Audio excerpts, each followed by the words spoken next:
Because that's Apollo's Greed, October 12th. Stop. Lucky thing, I'm a fucking blessing, blood. I'll fucking make it rain on your ass. That's why all I see is fucking falling stars. That's how we won all fucking 50 states. Stop it already. And the tip of the spear. You're lucky someone's gonna shank you and drink your blood. That's what we do, blood. Whoa. She's cool. I like this chick. I like her too, and I think actually she is very pretty. She is, and this is the kind of girl it's worth it to go out with, like just to see what happens. Well, you know? now here's the thing: we talked about crazy chicks. Now, is she going to be a good lay? Yes, That's the good lay. absolutely. But hold on, it does look a little. She's not too far from the lady at the bus stop, in the pink fanny pack and the pink skull cap, right? I mean, remember we saw a person at the bus stop. No, I mean, look. If you sleep with her, it's going to be a good experience. Your living room is going to be set on fire, and you're probably going to have your windshield cracked and shit like that. You're going to lose material goods, but worth it. Yeah, she might steal your Social Security. She might do things to jeopardize your well-being, but it'll be a good lay. Yeah. She's she'll hurt you. She'll try to hurt you. Yeah. Yeah. But that's exciting for you, is what you're saying. Absolutely. Yeah. Yeah. She's exciting. Stop, I'm fucking telling you the truth. You fucking liar. You think that scares me? I'll kick that shit down. You want to see a Spartan kick, bitch? From a mermaid? Huh? Stop Say you're it. sorry then. Kiss my fucking foot. Hurry up before I take your bite. What? Hudson na hulu na fin boca do. You better not touch me, bitch. Now, what language is she speaking? A language, or that's I just don't know that's what just- is it's spoken in Guam. There's got to be a second language. It's I mean, I know they speak. Guamanian. There's got to be another island language there, right? Oh, Chamorro. Chomo. Chamorro, Oh, not Chomo. Jesus Christ. How do you get a job here, there fuckface? learn Chomo. You know Let's that see he it. did an interview? He did an interview. Who? Connell? Connell. Somebody What? asked him like some of these pressing questions. Yeah, about like baby raper and stuff. It's an audio only thing, but they asked him. Hello. Do you remember me? I do remember you, brother. What's up, man? I just wanted to check on you again and maybe ask you a few more questions if that would be all right. Are you busy, brother? I'm on my way to catch some more cops, buddy. Go ahead, shoot away. I'm on the road right now. Are you sure I should be talking to you on the road? Isn't that kind of dangerous? Not for me. I'm a fed smoker. He's going to take down cops right now during this call. If you're always on the move, then how do you get money? How do you make a living?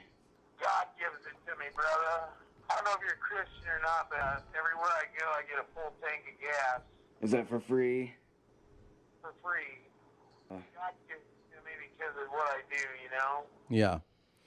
You sleep in your car, but a lot of your videos kind of show you in different rooms, like hotel rooms or apartments or something. And I'm not really sure what's going on. Well, I usually run into a lot of hot babes on the road here doing what I do. I run into a lot of different chicks or different people out here, and I know a lot of people.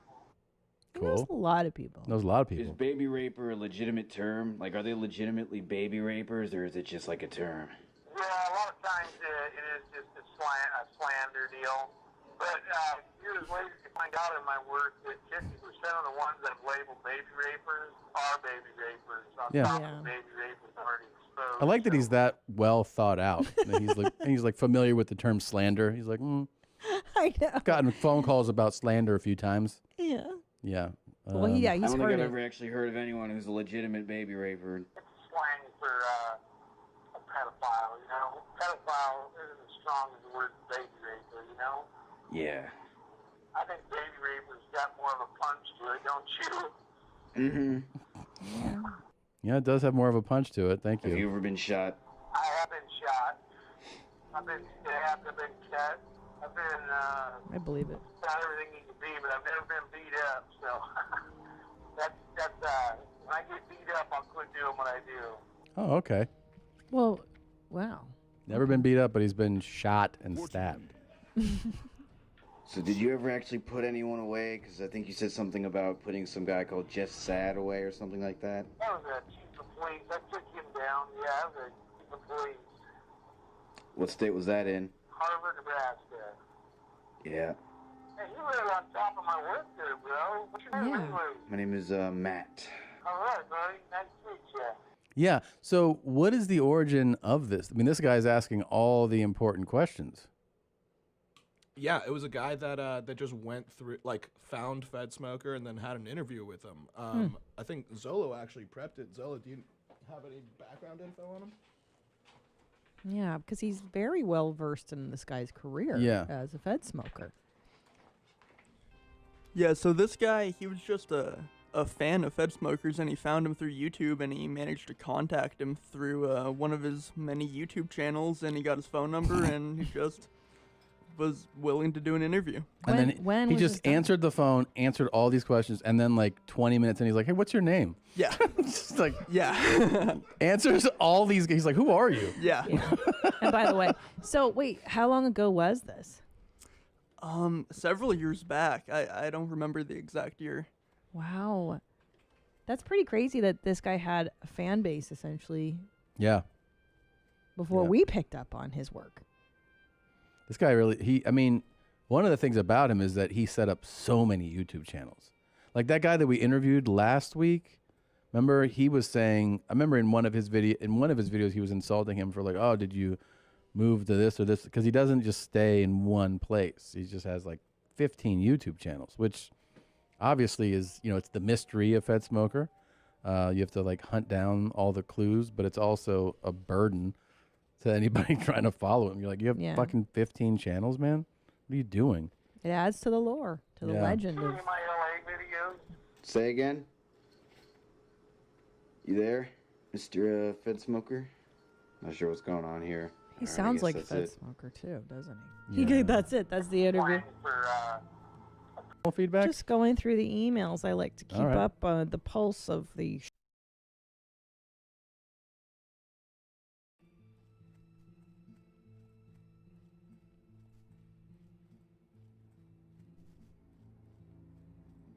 Turnover cost them Norman Powell, and that should do it. And see, that to me is because they were hell-bent on getting a three-pointer, as opposed to maybe trying to get the quick two. Yeah, there's two back-to-back turnovers. There's no other reason why you run that play for Joe Harris there, but for a catch-and-shoot three. And that's truly the difference in the game. Points off turnovers, 23 to and avoid a 5 count. It's Joe Harris. Kyle Lowry all over him. Now Temple can't save it. Turnover costs them.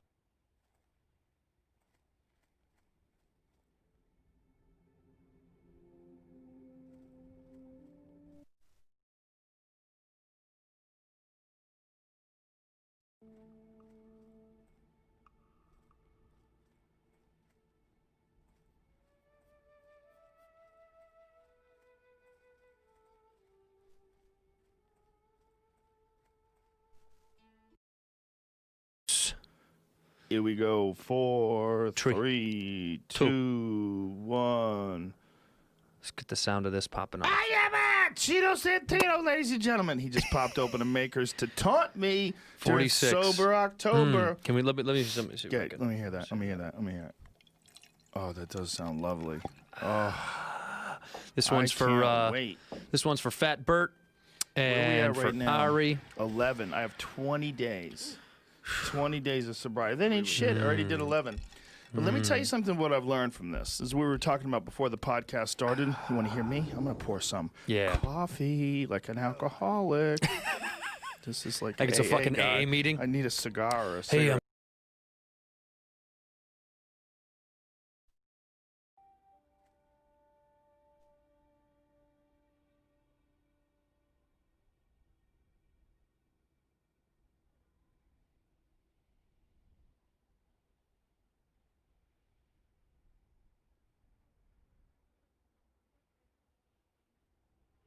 Be good. Interest you on a pint?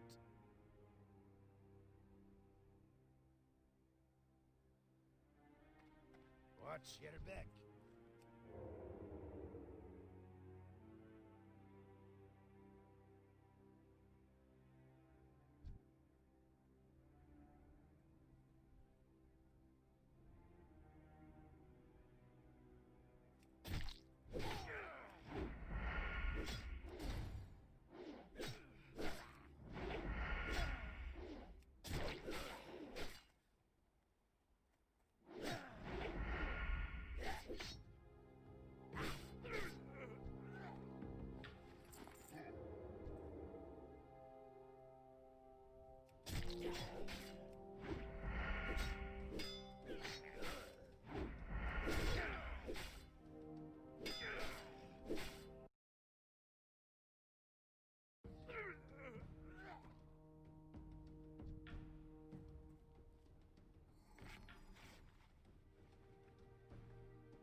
I'm Joe.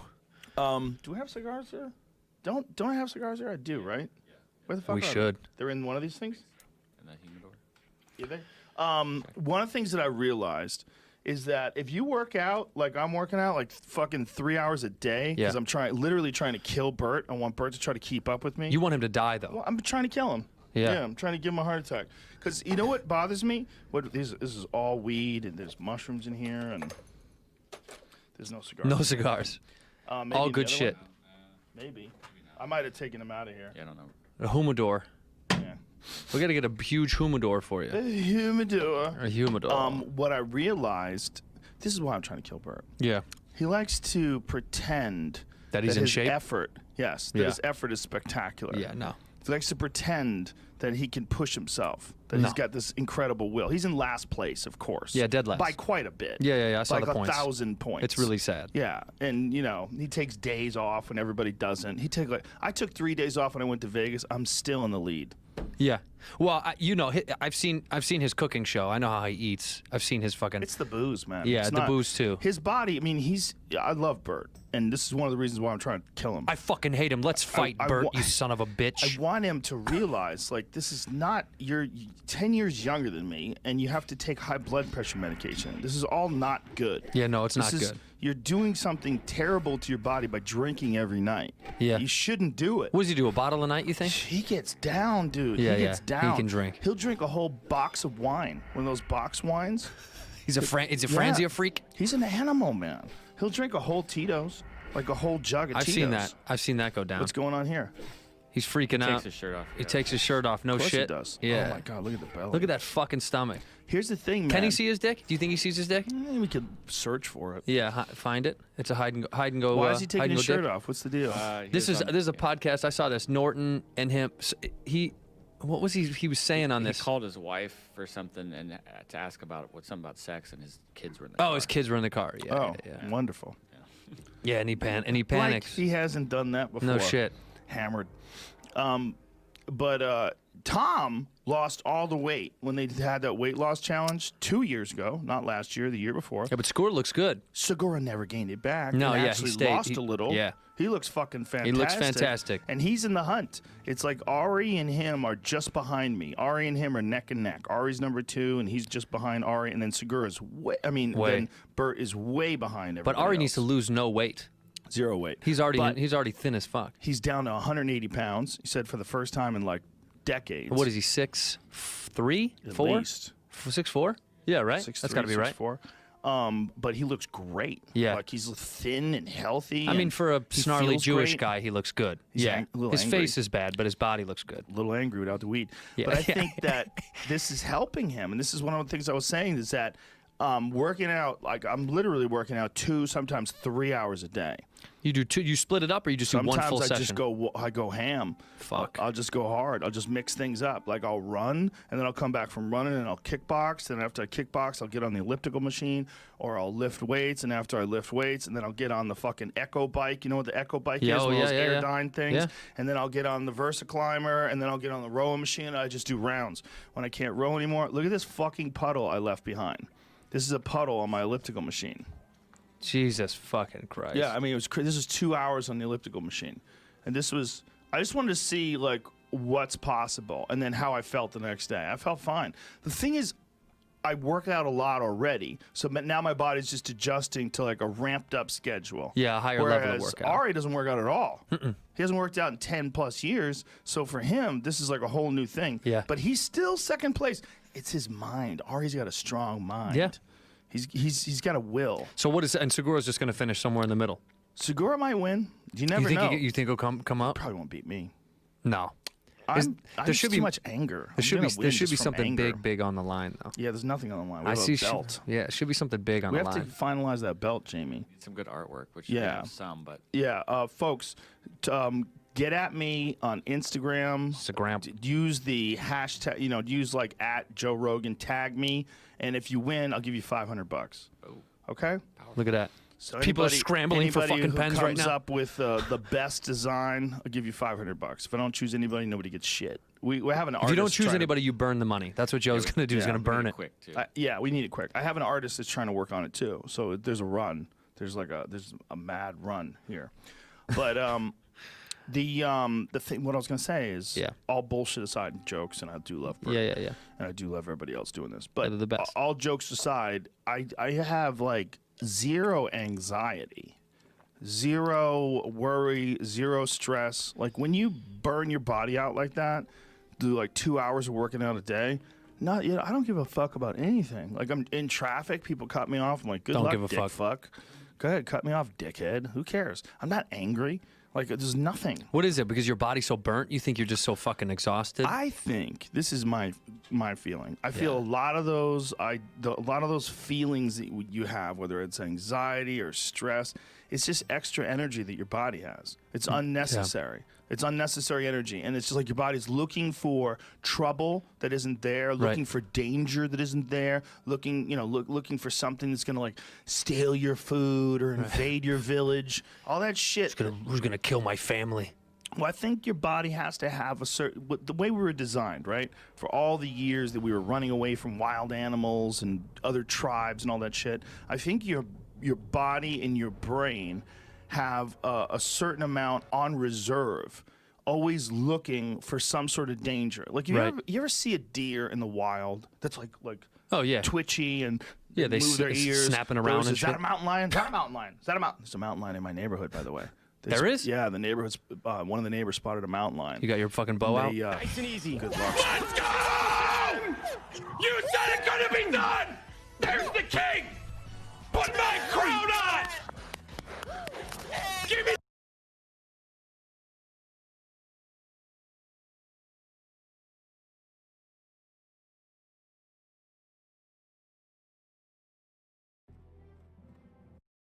shooting a mountain lion with a bow.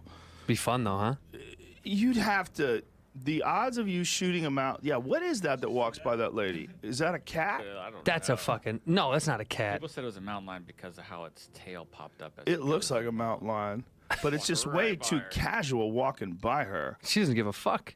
She doesn't know what it is. It definitely looks like a cat. She thought it was a dog, huh? It kind of looks like a dog. It's just way too calm the way it walks by her. That's not a wild cat. I think that's a dog, man. But it doesn't look like it. A dog, maybe a mountain lion, made its debut. Nobody knows what the fuck it is. Terrifying or not. Even wildlife experts are looking at that video and they're like, I'm not a wildlife expert, but I've seen a lot of wildlife. The tail does not look right. The tail looks like a cat. Does it? Yeah. It does. See it again. The tail definitely looks like a cat. It doesn't look like a dog tail. It looks like a balancing tail. Like if you look at how it's walking. I guess, yeah. It's like, yeah. It kind of does look like a fucking cat tail. Let me see it again. That's a fucking dog, though. It could be a dog. You know how people trim their dog hair and they make their dogs look fucking stupid? Yeah, but stupid? it's the way the tail looks, man. It's like the tail. It's holding its tail in the air. Yeah, you see what I'm saying? Yeah, it is. We checked the tracks and they were definitely dog tracks. Oh, See, there so we go. So it's a dog. It's a faggot dog. It's my dog. It's fucking. I told myself I wasn't going to say the F word anymore, and I did it. Snuck out talking about a dog. It makes its way out. I think this out dog, of the closet. This dog identifies as a cat. I heard the dog identifies as a person now.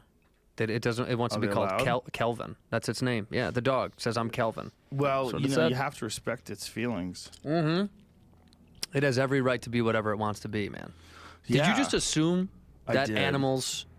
I fucked up. I assumed its identity. Its identity? Yeah, that's fucked up. That's a big mistake on my part. You got a lot of fucking nerve, Joe Rogan. I do have a lot of nerve.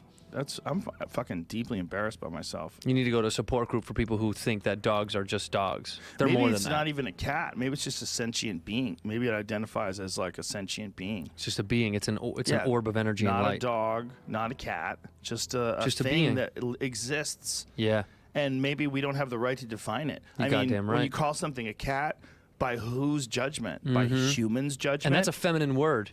And you assigned you say a cat. Cat's the way you said word? it sounds feminine. But what about cool cat? Like if you're a cool black guy, you're like, yeah, he's a cool cat. Black people, their rules don't apply. They don't use that anymore, do they? Cool cat? No. Hardly anybody uses he's a cool cat. No one's saying jive turkey anymore either. Jive turkey was fun, I bet, though, for a while. Who do you think was the last guy to say jive turkey in all earnestness? That's funny. I wonder. I think I saw like a shitty movie in the '90s where like a black comic used jive turkey. Oh, Nick Cannon. I saw a thing in Nick Cannon. Look up jive turkey. Nick Cannon. Serious? Oh, dead serious. He's was a cut it out calling jive turkey. Yeah. Oh, but he was probably being silly. Nick Cannon's a comedian. Yeah. We know loosest sense of the word. Yeah. He does stand-up comedy, doesn't he? Sure. He had a stand-up comedy special. Sure. Yeah. Look at Jamie's smirk. Yeah. Jamie's smirking. It was called, his stand-up comedy special was called Stand Up, Don't Shoot. Really? I'm dead serious. It was called Stand Up, Don't Shoot. Okay. And he wore a you know, he wears like a spacesuit. Yeah. What is it called? Cat outfit. He wears like a fucking, what is it called? One of them Indian like headdresses? Muslim headwear. Yeah, What? something like that. Doesn't he? No, Hijab? dude. Hijab. Yeah, he wears a Does hijab. he? Yes, he does. No, that's a fucking knit I cap. know, but look, Google Bro. Nick Cannon hijab. He wears the shit. Fucking. But Howard Stern was giving him shit about it forever because he was wearing it. Watch. It'll come. Howard Stern was giving him shit about it forever because he was wearing it. Watch. It'll come. Told you, bro. He wears a turban. All right. Oh my! Wait a minute. What the fuck? Nick Cannon explains his reason for wearing a turban. Get to that, See? please, on Ellen. I just don't have any breath in my body. I can't. What is his explanation? I don't remember what he said. What it did he was. say? I don't know. Some fucking bullshit. Hold on a second. You know me, I'm a conspiracy theorist. I think the government did that. They set her up. What is that about? Mariah? No, that was some Wait bullshit. a minute. Hold on a second. Ellen 58 then asked Nick about Mariah's New Year's Eve televised performance that was marred by technical difficulties. And he said, you know me, I'm a conspiracy theorist. I think the government did that. I think they set her up. It was a distraction. Oh, he's joking. Okay. Yeah. No. See? He said he was a comic. That was hilarious, right? That was so That was good. very funny. Why does he say? I like his white Fonz jacket. I've never seen a white one like that. It's like an old school motorcycle jacket, but it's a white. White guys can't wear white jackets. That's Yeah, why. they can. No, they can't. Sure they can. You can't wear a white leather jacket. I can with hoop earrings. Yeah. Okay. Yeah. Big old Latina hoop earrings. Yeah. I want to see you wear those. And if I had hair, I'd wear braids. That should be the bet. If I So you had got to hair, wear a I'd wear white leather jacket cornrows. and hoop earrings if you The lose. white guys, they don't seem to get called out for cornrows. It's really white girls can't wear cornrows. Yeah, but white guy. Do you see white guys with cornrows? I don't ever see white guys with Look cornrows. at this. Nick Cannon weight gain. What the fuck is wrong with people? Let the guy gain a little weight. You fucking idiots. Worry about yourself. But the Guy's turban. got a pink turban. Worry What is about his that. reasoning for the turban? I can't. That picture that I posted on my Instagram about the British, Iraqi, genderqueer, whatever the fuck he is. Look at this. Quantum physics really helped me understand my queer identity. I'm British, Iraqi, gay, non-binary, and identify as Muslim. That is real, by the way. There's a video. If you go to, whose Instagram? Oh, James Woods posted it on his Twitter page. If you go to James Woods' Twitter page and he says, that's Ali G, right? That's what he said. That is funny. Yeah, or that's Sacha This is Sacha Baron Cohen. Yeah. If you go to his Twitter page and you find it from yesterday, that's where I saw it. And there's an actual video that goes along with it. Now, here's what's interesting. When you listen to this person, I don't want to assume their gender. Something. No, When just you say listen there's to something. This something, it seems very intelligent, like a very intelligent person. Sure. But yeah, he posts a lot. All James Woods does all day is just drink coffee and talk shit about liberals. Keep going down. It was past this yesterday already. Yeah, just keep going. It was. He's got some Kavanaugh mixed in. He's got some fake news mixed in. It's in there. I like beer. I guarantee you. How many I days? still like beer. Now, like, this is 2 days ago now. I don't know. Keep going. It might be in there. Maybe deleted. Was it a response to someone? No. I don't think so. It might. There have. it is. There It's it right is. there. Bam. Okay. Go live. Yeah. Go large. Go large on this. Go large, go live. And bring it to the beginning because this is quite hilarious. Hold on. Bring it to the beginning. Here we go. My name is Amru Al-Qadi, or Glamru, and I have an Glamru. identity that you might categorize as intersectional. I'm British Iraqi, gay, non-binary, and also identify as Muslim. And The reading about glitteriest quantum physics has really makeup helped I've me ever understand seen my on any queer human. identity. Quantum physics has helped him understand his queer identity. Okay. Now listen. He's just fucking space cadet. The pictures are insane. But listen. Strange and glorious sect of physics that looks at the subatomic particles that govern our world. So inside the neutrons, electrons, and the protons, you're looking at the quarks, leptons, bosons, and the Higgs. Whereas classical Newtonian physics is obsessed with the universal formula that govern our reality. It's so fixed on resolute answers. Quantum physics reveals that there is no fixed reality, and it's full of beautiful contradictions. Okay, so here's my point. You can keep going on and watch this, but this is a very intelligent person. Sure. So why am I so dismissive? Why? Why can't this person wear, like if a woman was beautiful and she wore like a dark red lipstick, but she was talking brilliant science, I wouldn't have an issue with it. So why do I have an issue with this Glamroo fella character? Glamroo. Fellawum. I'm Glamroo Joe. Why do I have an issue with the bright blue, glittery lips, the literal rainbow-colored eyeshadow with glitter, the false eyelashes? Is this Tekashi 6ix9ine? Is that what? Is this Tekashi 6ix9ine? And I think here's my thing with this whole thing. I don't give a fuck what you want to be, who you want to identify with. I'm for real cool with all that shit. I think this is like peacocking at its finest form. This is calling for attention. So the reason that we all are like, and when they get mad, like, what are you looking at? You know when someone's like, what are you looking at? You're like, you fucking did this show for me to see. Right. Otherwise, you'd stay in private and have your own life. But you want me to react. But why do I like some of it? Like, if there's a 70-year-old black dude and he's got like a red velvet suit on. Well, he looks cool as shit. Right? With like a slick fedora. And he's walking down the street with a fucking snakehead silver cane. Hey, Joe Rogan. You know what I'm saying? Yeah, I mean, yeah. I look at that guy, I go, look at this cool motherfucker. Yeah. But he's peacocking as well. Yeah, but it's a different. This is attention grabbing because they want you to. Okay, these people, the people who want.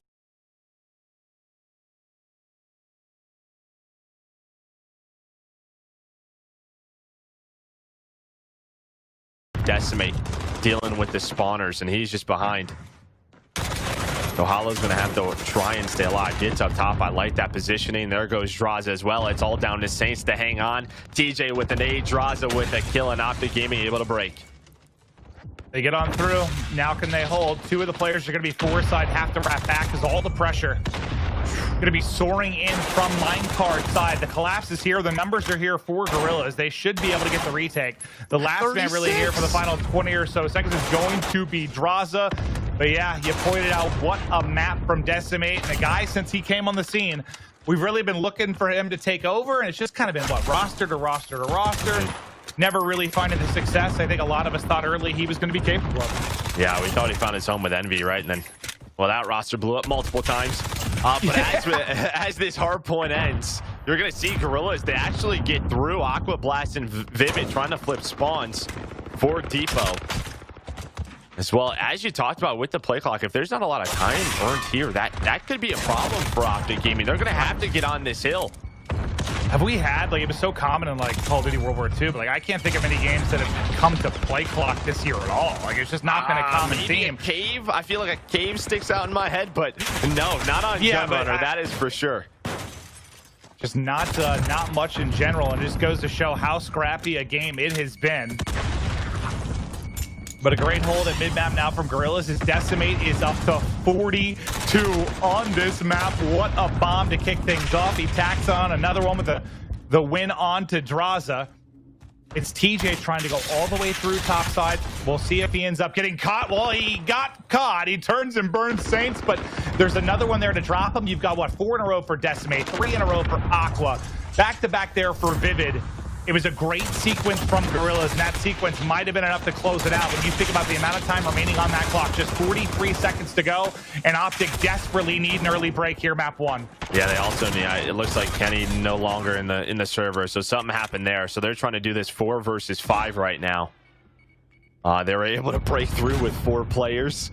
I didn't even see, when did he drop? It's been about over a minute, so.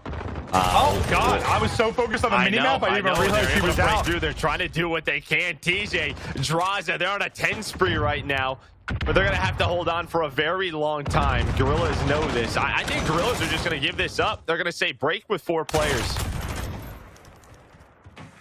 this would be one of the more unbelievable things we've ever seen in the history of Call of Duty Esports. If somehow in this 4v5, oh boy, they're going to be able to rip through and do it. Because TJ is on 6 in a row. We'll see if he can continue that going. But you only need 18 points for the victory for Gorillas. That's wild, man. I was so locked into it. I didn't even realize he dropped, but so unfortunate for Optic. I wondered why mid-map was like such a blowout there. Like why Gorillas were dominating it. Well, that makes a little bit more sense as they look to get the final couple of points here and close it out. An unfortunate sequence of events for Optic, but Gorillas will get the map 1 victory. We'll try to find out what happened with Kenny, but as he dropped, so do the hopes of Optic in that first map as Gorillas get the win. And this is where it gets a little bit scary, right? Because you lose map 1 and you go up a very solid search and destroy team in the Los Angeles Gorillas. When they've been on runs, it's been behind the search and destroy. So not the start you want if you're Optic Gaming. Now we talk about how long.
Hey everybody, Alex Kazor, SteelersDepot.com, back for a quick Pittsburgh Steelers training camp update.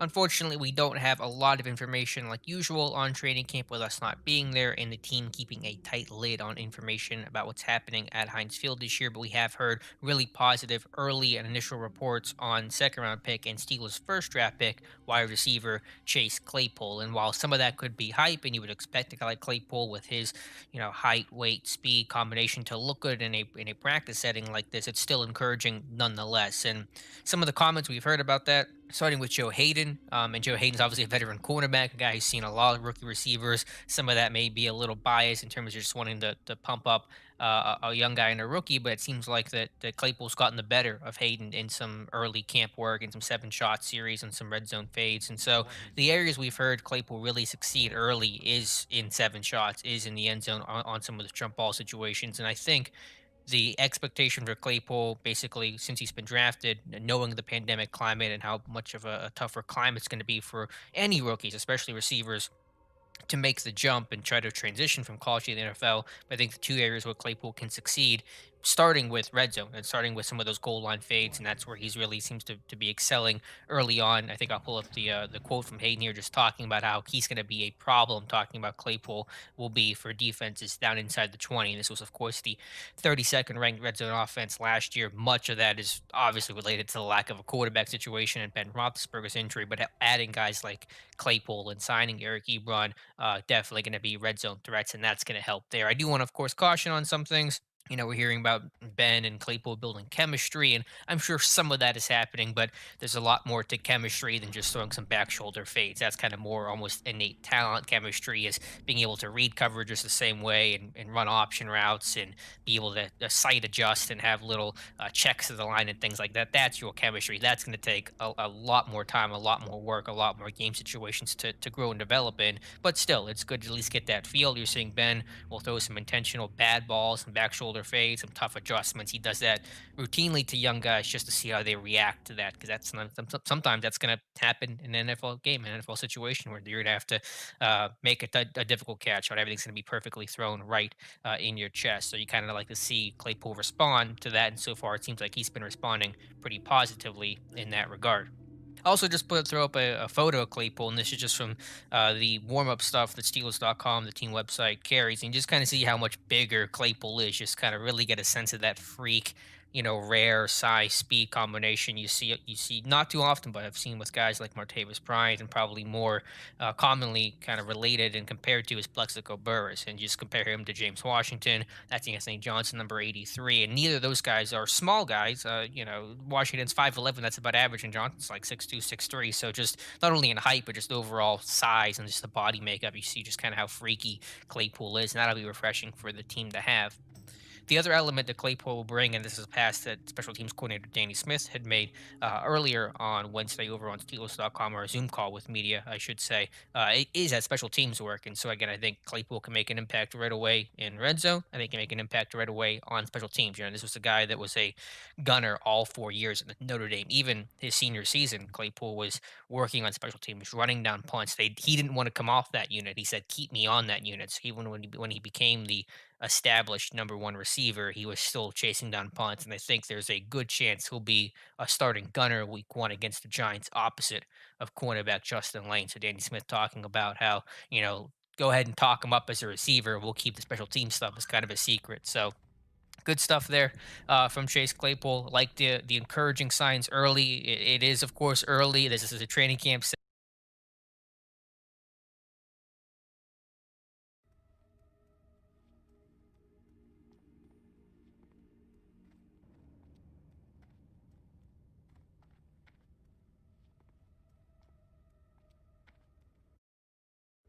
Dude. Get me out of here, chat. I just want to slap with my dual wield.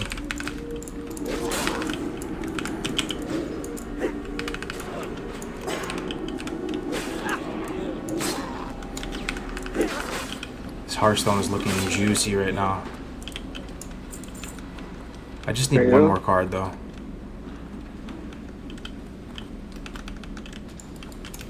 Alright, next one.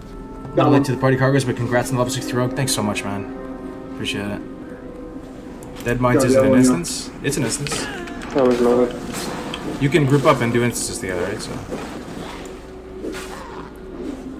you can only do it one time, though.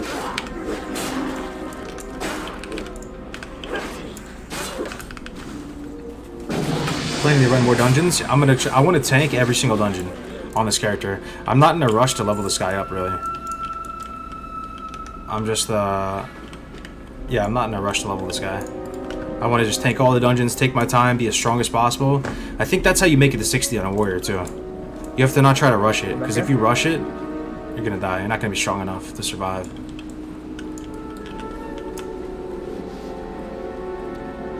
How do you know who is cheating? Everybody's expected to either stream it or record it, so there's just proof of all the gameplay.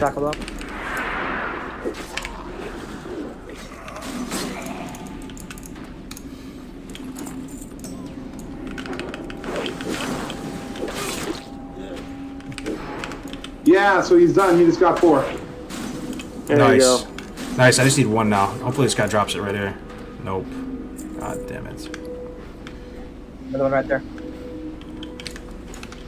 Where?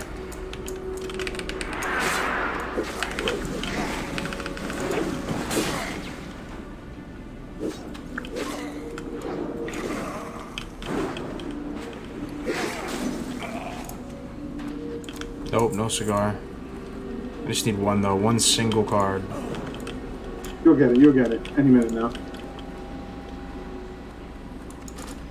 I got one right here. On this foreman. Fuck. Oh, sorry. My bad. Sorry to cut.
And I would assume in Detroit that those two groups and the football players, they love Calvin Johnson, and Calvin Johnson loves them. yeah. Oh, It's yeah. just the other half of the business Fords. doesn't always the Fords. You're Mhm. talking about the Mhm. Fords. Yeah. That is who Calvin Johnson still despises. It feels like to this day. Rightfully so. Ain't that right, Foxy? Hey, baby steps, Pat. Baby steps. We had Calvin Johnson zooming in with the wide receivers. I still don't understand why the front office won't just give him the money. I don't think it's even that much money. I want to say I saw it's like 1.6 million. Just give him the bonus. 1.6. That's why he hates him, by the way. Hey. That's why he hates I him. might be wrong there. I might be wrong there. Don't take that to the grave. But the Colts did it to Andrew Luck. Just figure it out, Lions, all right? Well, the Colts did it to Andrew Luck. I would assume that's because they thought he was potentially going to come back. They were like, he's going to come back. I assume when Calvin – and there is very much a difference between – I mean, there's two buildings that people are trying to make. One, obviously, if you have one cohesive unit in there, there's two buildings. There's the front office, there's that entire situation, and then there's the football side of things. And the general manager is supposed to be like the tie in between the two, There, if you don't have a good building, a synergetic. Ooh, well said. Good synergy. Is that a word? Oh, yeah, synergy. A synergetic building that can affect things, and obviously, I would assume that's what has affected Calvin Johnson's relationship. I mean, there's a lot of people on that other side that do not like me as a human, and I knew that. But in the football side, I was absolutely loved. Well, not even just Calvin Johnson. The Lions just have never had good synergy in their facility since the beginning of time. It's not as if it just started. This is a big time story, though. By the way, Take it it has been headlines because there hasn't been a lot of 1 million. stories. Yeah, $1 million. $1 million. Yeah, so I was hoping, God. Michael Ford stepped down. Ford would literally toilet paper. Yeah. Oh, yes. Oh, that's why he hates him. He's like, you guys wanting to give me $1 million? I'm literally the best player you guys have ever had on the team. Nope, get out of here. See you later. We want Creed at halftime at Thanksgiving. We don't want you to do anything. We'd rather have Creed here than you. Kid Rock here than you. Ninja here than you. And those guys, although they are all big fans of the Lions, obviously always have been, you just stay the hell out of here. What a wild, if I'm Calvin Johnson, I'm like, that's just like principle, I'd assume, with this guy. yeah. Because I think Calvin Johnson, there's been people that have tweeted me and said, well, classic football player who ran through all his money. By the way, I think Calvin Not Johnson true. No. actually has invested all of his money. I think he's doing very well. Very smart. Georgia Tech guy, very smart. I think he saved parts of Africa as well. I think he made started like a CBD company He too, did. or something like that. I mean, he is doing well. I think the narrative is, must need money. That's why he's upset. Well, this particular one sounds like it's just principle. Like Yeah, it's the $1 Fords. million. Did the Fords need money? What is that, a handful of Shelbys? Whoa. Are the Fords? Are the Fords in trouble? Are the Fords in trouble? Oh my really God! Is that why hoping- she sold the team to her daughter? Oh, no. Because they're in trouble. Yeah, Fords are in trouble. That's the move she should have made. She should have got in there, made amends with Calvin Johnson. Everything would have been great. That's why the Broncos Ford Broncos haven't hit the market yet because they don't have enough That's money right. to create You're them. right. They had to MTO these things, make to order. Yep. If you order one, we'll be able to make because the Fords have gone broke. They can't even pay Calvin Johnson $1 million. Hemorrhaging cash right now. Oh my God, robbing Peter to pay Paul here. Oh, jeez. Oh, no wonder no. Stafford can't win a playoff game. Poor Matt Patricia. We thought he was going to potentially get fired. They can't fire him because you know why? They can't hire anybody else. No. They have no money. Is that why they won't pay him, Foxy? Because the Fords are in trouble and there's no money in the Lions organization? That's why they had to get I rid have of no Darius idea, Slay, Pat. too. Oh, they got rid of yeah. for a bag of Bag of balls. balls. Because the Eagles knew. They're like, oh, they're broke. They have no money. Wow. Detroit fans do not deserve this. Well, yeah. I have no rebuttal to this because it is disgusting. Just give the man his money.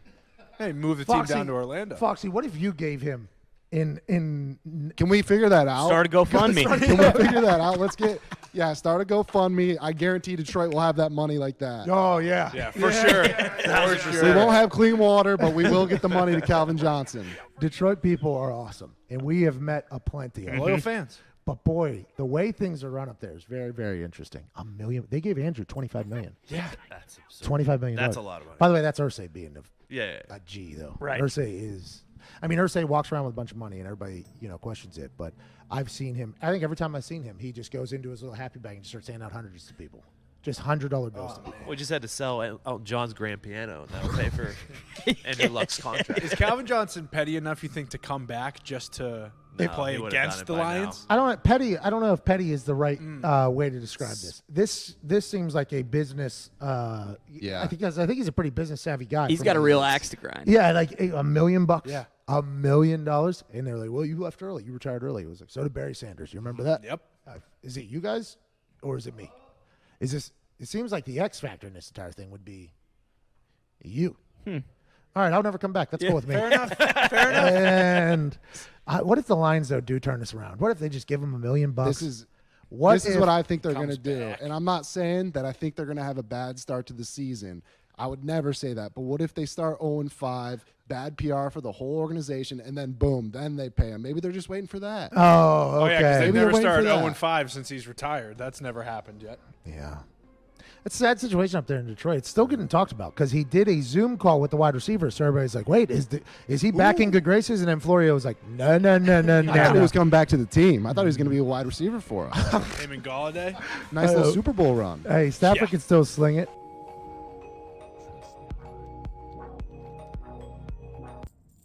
The drama, the soap opera, the reality TV of baseball is so much better than the sport. I mean, it is so much better than the sport. I can't even fathom. And guess what? Tuesday, August 18th, we woke up right entrenched in more drama in baseball. And it revolves around play on the field, which is his first practice, man. I sure hope he does well. I'm a little bit nervous for him because he's never done wrestling before, only jiu-jitsu and MMA, and obviously wrestling's a little bit different, so hopefully he picks it up pretty quick and gets the hang of it. Yeah, I always thought wrestling was like the easier version of jiu-jitsu, so hopefully I'll kill it today. It's kind of weird that we have to wear shoes or whatever. I think you're not supposed to do that on the mats, but I guess they just don't care with this sport.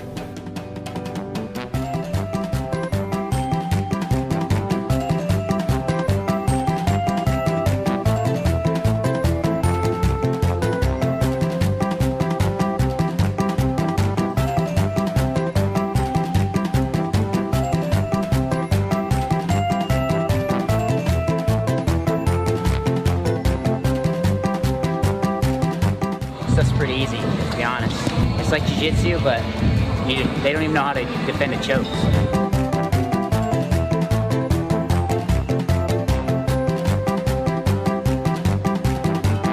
Watch his wrestling practice so he can try to wrestle because it's one of the things he hasn't done his whole life. I look over sometimes, this dude's pulling guard. Like, what am I supposed to do with that? The guy needs to get a takedown and he's rolling around on his back. So I think it went really well. I think I really impressed Ben a lot. He was able to see that I can just pick up stuff. Like, I'm a world-class athlete. I just do something. I was able to use my jiu-jitsu to wrestle him. I was out wrestling these guys. They have no submission defense at all. I choked them out so many times. These dudes are like 27 or something, like super athletes, and I'm just chewing them up. It was a good day. I think I made him real proud.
What is it?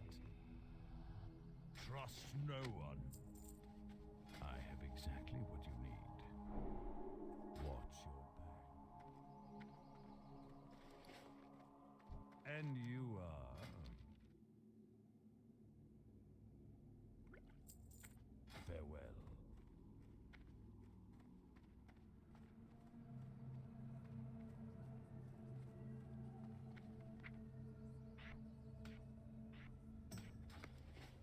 I have exactly what you need. Goodbye.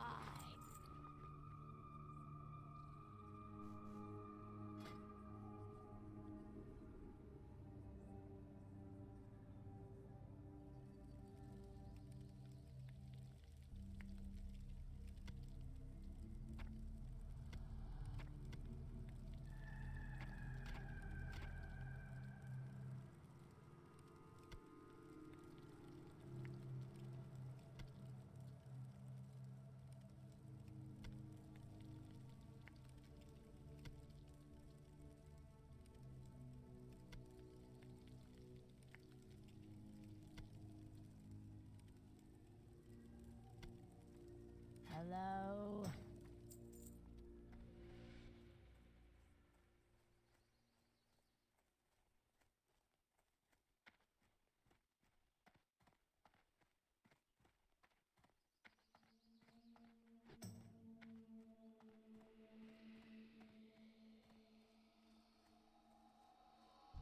Speak, friend.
strength.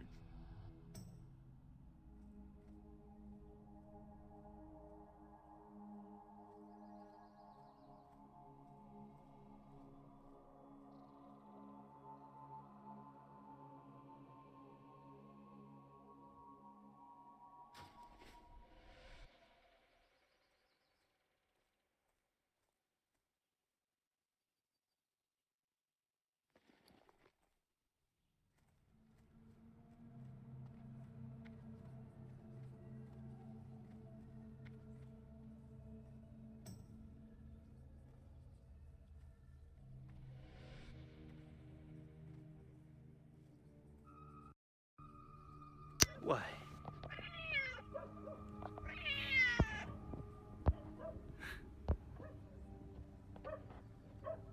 Who's that, man?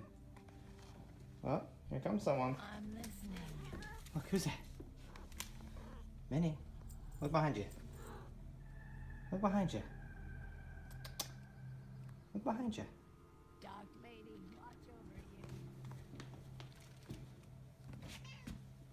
What?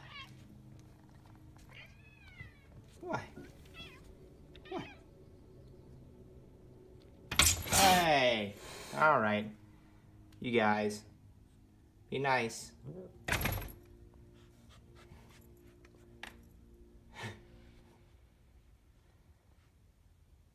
All right. Minnie. It's okay. I know. This is your house. It's okay. It's okay. Bear.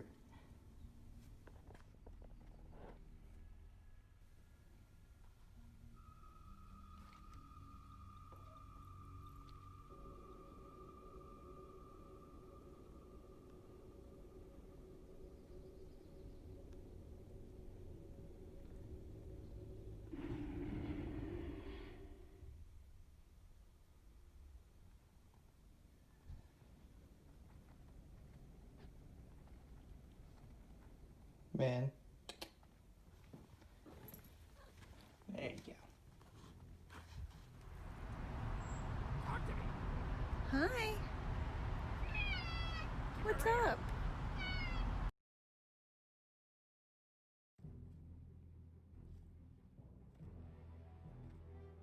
Breaking free, midfield, down the sideline, and look at the speed on Breida.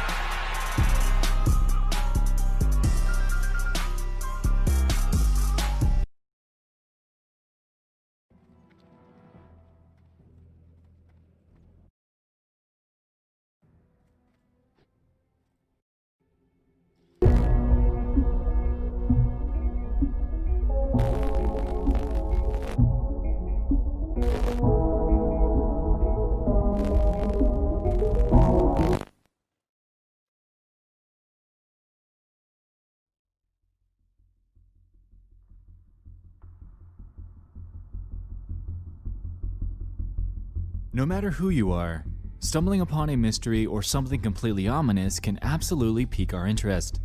Something about the darker, more mysterious side of the world has the power to endlessly spark our curiosity as we all try to grasp whatever it is that we stumble upon in order to make some sense out of it. Using the internet for ordinary things like social media, sending emails, and entertaining ourselves is surely commonplace these days. However, the underbelly of the internet is right there under our nose, and often hiding in plain sight. Welcome back to Disturbing Things from Around the Internet. If you're new, this is my series that showcases strange and disturbing internet events and mysteries in a list-like format. If you'd like to get caught up, I have 6 other episodes in a playlist on my channel that'll surely keep you up at night. With that out of the way, it's time, once again, to dive into 5 more hand-picked and disturbing things from around the internet.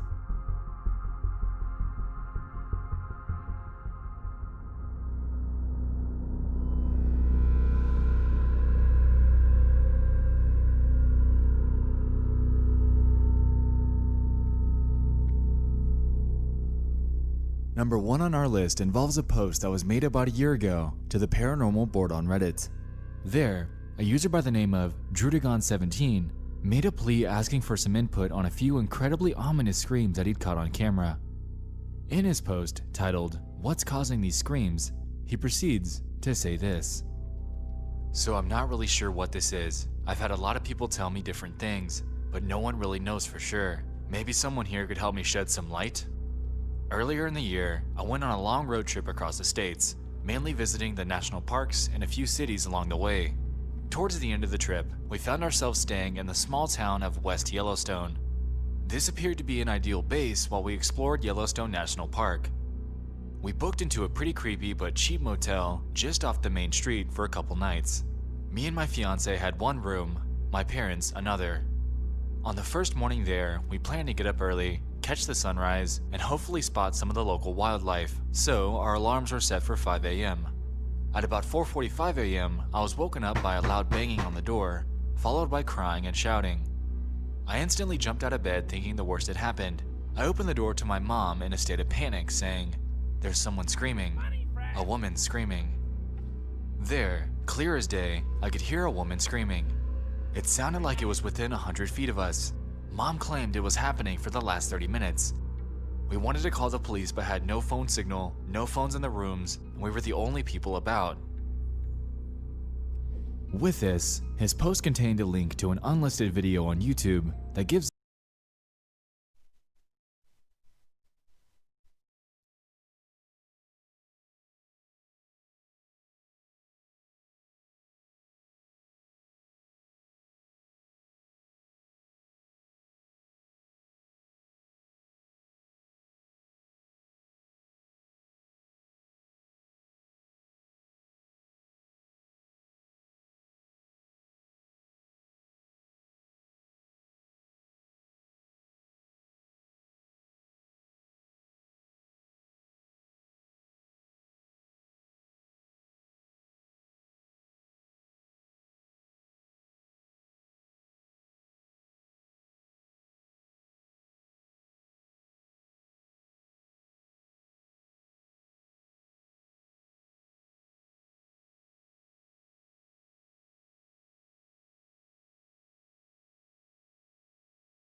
us a first-hand account at what he'd experienced. In it, we can hear the screaming that he's been asking about, and it's absolutely something that would halt me in my tracks if I were ever to hear this myself.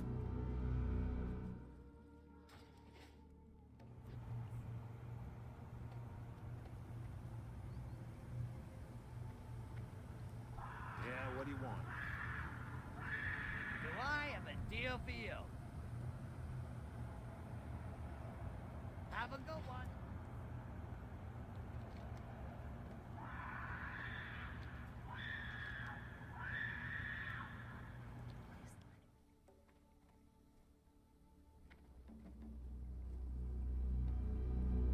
The strange part about this is that there are no direct cries for help, and he addresses this further on in his Reddit posts.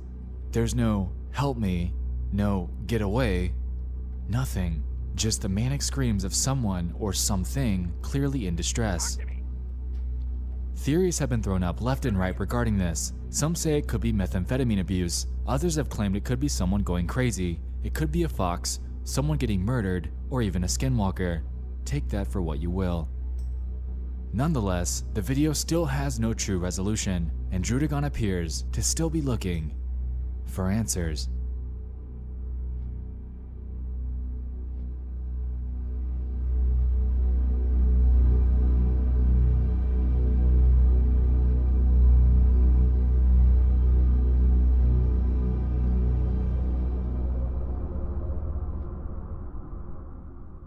Over on the Paranormal Board of 4chan, an investigation has been ongoing for about a year now that involves a very strange YouTube commenter community that seems to revel in various uploads of baby monkeys either being neglected, injured, or killed. Large quantities of playlists and videos exist that are solely dedicated to their misery, and they all seem to have quite a sizable audience. One example that I'd like to touch on is this channel by the name of Kill Baby Monkeys. Here, they have a bunch of playlists dedicated to various sadistic topics in relation to baby monkeys, and as we can see, these all have titles such as Baby Monkeys Having a Bad Time, Baby Monkeys Suffering, Baby Monkeys Are Nauseating, Dead Monkeys, Rotten Little Vermin Make You Want to Kick Them, and you get the picture. Now, most of the videos in these numerous playlists don't explicitly show animal abuse towards monkeys, but rather natural deaths due to other animals, and nature simply being nature. Also in these are ordinary feeding videos, rehabilitation, or those that show neglect by an owner.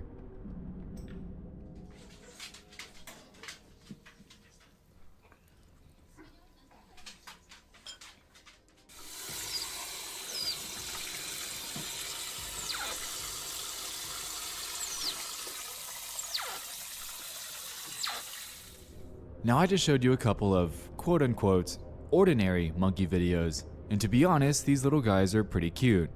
Not gonna lie, I'd love to have one as a pet. But that's besides the point. Interestingly, quite a few of the people in these comment sections, like we established, think otherwise, and it's pretty unclear as to exactly why. On this video here, for example, titled Sasuke's George 12, we can see a pretty harsh roundup of comments. Some well-placed rat traps will take care of him waving his stupid monkey pecker all over the place. Snap. Get that damn filthy thing off the table. Nail it to the table and warm up the jigsaw. It's party time. Death to monkeys. This was just one example video out of hundreds that this one YouTube account had compiled. With that being said, let's jump over to another video in one of these playlists just to see a few more examples. Here's a video by a user named GGGY1004 titled Poor Baby Monkey 2012-26. According to the description, this baby was injured by another monkey and looks as if it's being consoled by an elder. Throughout the comments here, we can see a hefty amount of people expressing remorse for this little guy and hoping he's alright. As you might have guessed though, yes, the sadists are here. Would tie its nuts to bars that would teach it. A tormented, tortured, and suffering baby monkey is a joy to everybody who sees it. Funny videos in this collection. Boy. So, what's up with these people? What's their deal? According to a viewer that reached out to me and the 4chan thread that this is being investigated in, it seems that they all hold a primary hatred towards baby monkeys and none else. Also, they're extremely open about their beliefs regarding them and have this undying obsession over wanting to see them, and only them, either in pain or dead. Theories circulating about this involve some solid points, however, concrete evidence surrounding them leaves much to be desired. Some have floated the idea that these could all be foreigners that simply consider these monkeys as pests, pickpocketing and destroying the structures that they live by. The thing about this is, though, that most of the names of these people seem to be in perfect English. It isn't like Google Translate English either. It all seems just ordinary, as if they're natively from an English-speaking country. With that being said, a user by the name of Kumbio Boombox on my subreddit explains that this simply isn't a sufficient or substantial, by any means, explanation for the sheer magnitude of the torture fantasies that these people engage in. A second theory about this involves the idea that sadistic pedophiles could be using these monkey videos as a parallel or proxy to real children. This is sort of tied to theory number 3, which we'll get to in a second, but it seems like these people have this undying vendetta against babies, and babies only. The third theory involves a possibility surrounding the uncanny valley, and how these primates tread in that gray area where some anti-competitor genes might come into play. It seems that these people could be seeing these little guys as some sort of an evolutionary threat, for some reason or another, as primates are the closest genetic relative to humans. Nonetheless, the community surrounding this strange phenomenon is very much still active in various YouTube comment sections, and while it's been shared throughout the past decade or so on numerous websites and subreddits, A true explanation for the reasoning behind this bizarre movement has been unclear and remains as such to this day.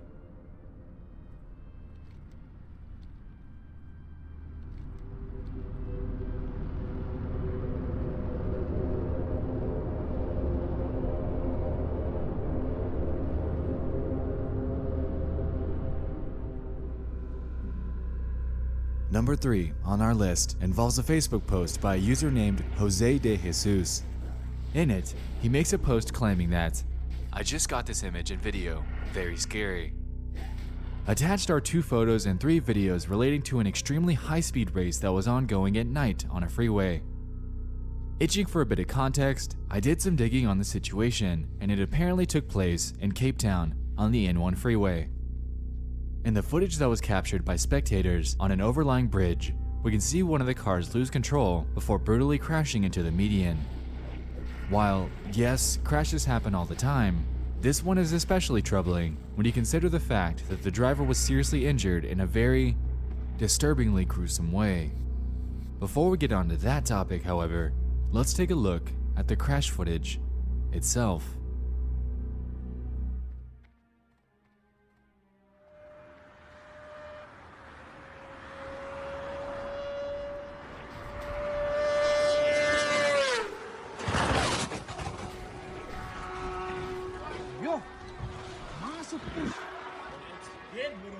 Nee, zo zie je niet meer doen, man.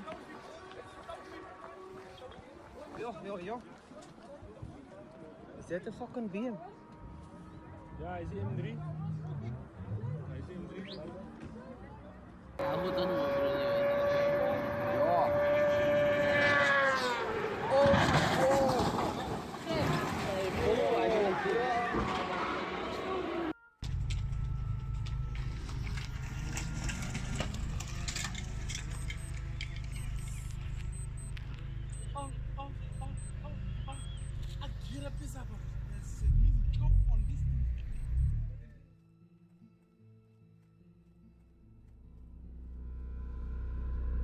If we go by the image attached in Jose's Facebook post, we're able to conclude that this wreck happened at upwards of 192 miles or 312 kilometers per hour.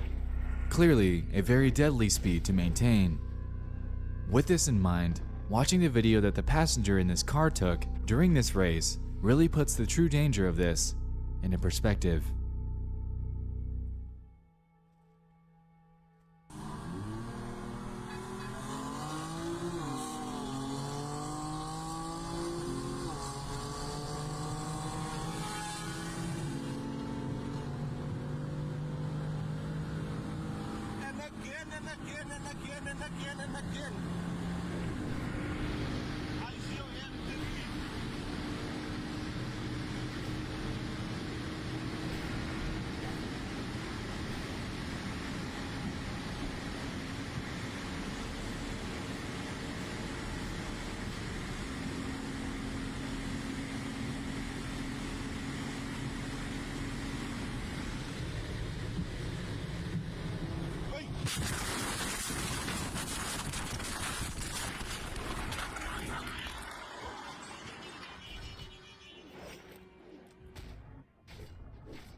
Watching both of those videos were definitely some of the more disturbing things that I've ever seen on the internet.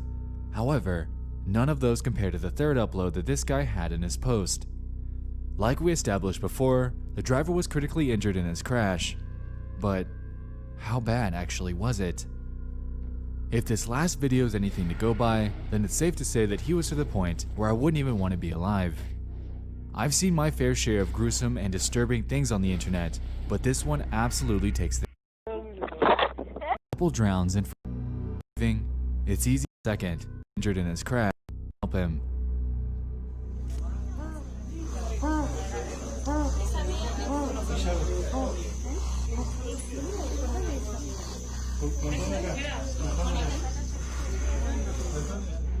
In the bits of this video that I was able to peek at, I noticed a huge piece of the car door frame jutting through this guy's head. I could go into further and more gruesome detail of this not safe for life image, but just know that this didn't kill him, and he is to the fullest extent, in critical condition. The situation goes to show that when driving, it's easy to get brave. It's easy to constantly think, crashes? Won't be me. I'm a fantastic driver. I got this. But this type of thing can happen in an instant. These drivers, very idiotically, had absolutely no regard for their passengers or others on the road, and I'm incredibly glad that there were no innocent bystanders or drivers within the car's trajectory, since if there were, this absolutely could have turned out infinitely worse than it had.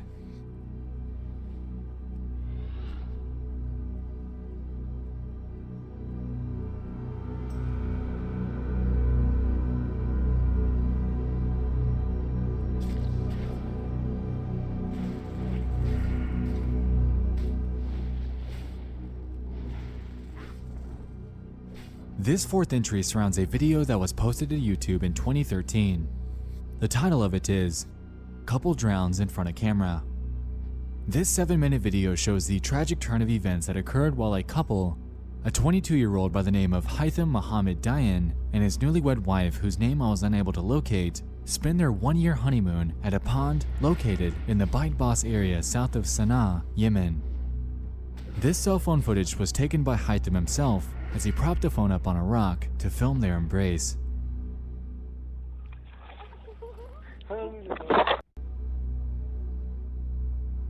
Afterwards, you can see him attempt to cling to his wife in desperation before she's dragged into the water as well. Through the video, everything seems to be going just fine, with the two having what seems like a great time, before Haitham appears to slip. Afterwards, you can see him attempt to cling to his wife in desperation before she's dragged into the water as well. Fighting for survival, the two then try their hardest to make it back to shore together, but that proved to be futile. After about a minute or so of panic and screaming, they both submerge, never to return to surface for the remainder of the video. The unfortunate part of this is that, had they not panicked, then they'd probably have had a chance to both make it back to shore, but in the moment, Haitham desperately grabbed onto his wife and resulted in her meeting the same fate as he. This video goes to show that no matter who you are, you absolutely need to ensure that, when spending time in any body of water, whether it be a lake, pond, river, ocean, or creek, it's imperative that either precautions are taken or that you know how to swim on your own, as if this were the case here, this would have undoubtedly turned out very differently.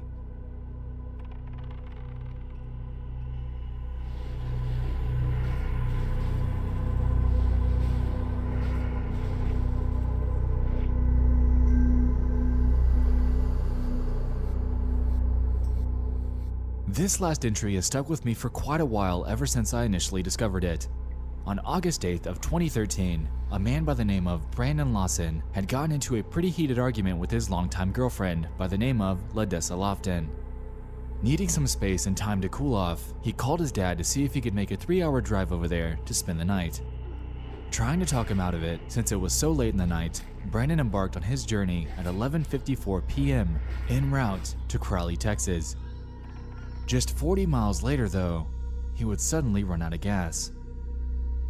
After pulling over, he proceeded to call his brother, Kyle, for help, and once he arrived to assist Brandon, he was nowhere to be found. After searching for what seemed like hours, nothing was found. However, the very next day, the realization was made that Brandon had actually made a sudden call to 911 shortly after hanging up with his brother. In it, we can hear a very shaken Brandon try to explain the situation that he's been caught up in. Have a listen. 9/2013 0:50 and 38 seconds. 911 emergency. Yes, I'm in the middle of the field. It's safe. We're just pushing guys over. Right here going towards Javelin on both sides. My truck ran out of gas. There's one car here. You got chasing to the woods. Please hurry. Okay, now run that by me. We're not talking to him. I actually ran into him. Ah, you ran into him. Okay. Got the first guy. Do you need an ambulance? No, I need to call. Okay. Is anybody hurt? Hello? Hello? Hello?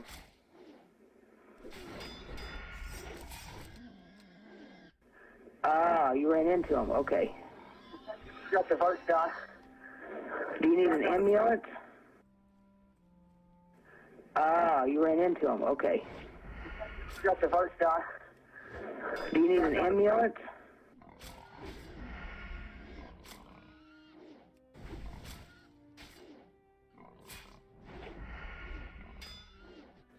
Ah, you ran into him. Okay. Got the first guy. Do you need an ambulance?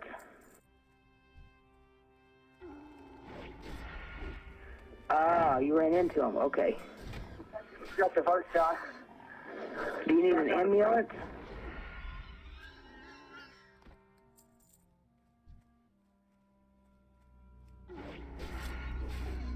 Tons of speculation and controversy have arisen from this ominous 911 call, but the primary consensus surrounding it is that it's, to this very day, an unsolved mystery.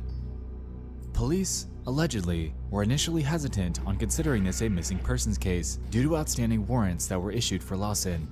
They believed that he'd attempted to run off to get away from them and that he'd turn up sometime soon, but as we know, this was not the case.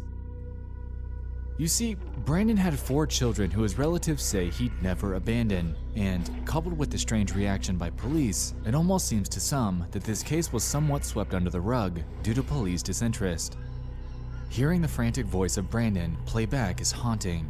As the video pointed out, it absolutely sounds like he wasn't alone, and being so late in the night, it's chilling to contemplate on what could have really transpired on that late evening, just 40 miles from his home.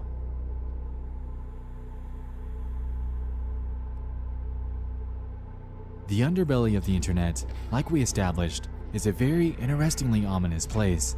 Strange and obscure posts, stories, and articles seemingly pop up every day, and tonight we were able to touch on a few of them.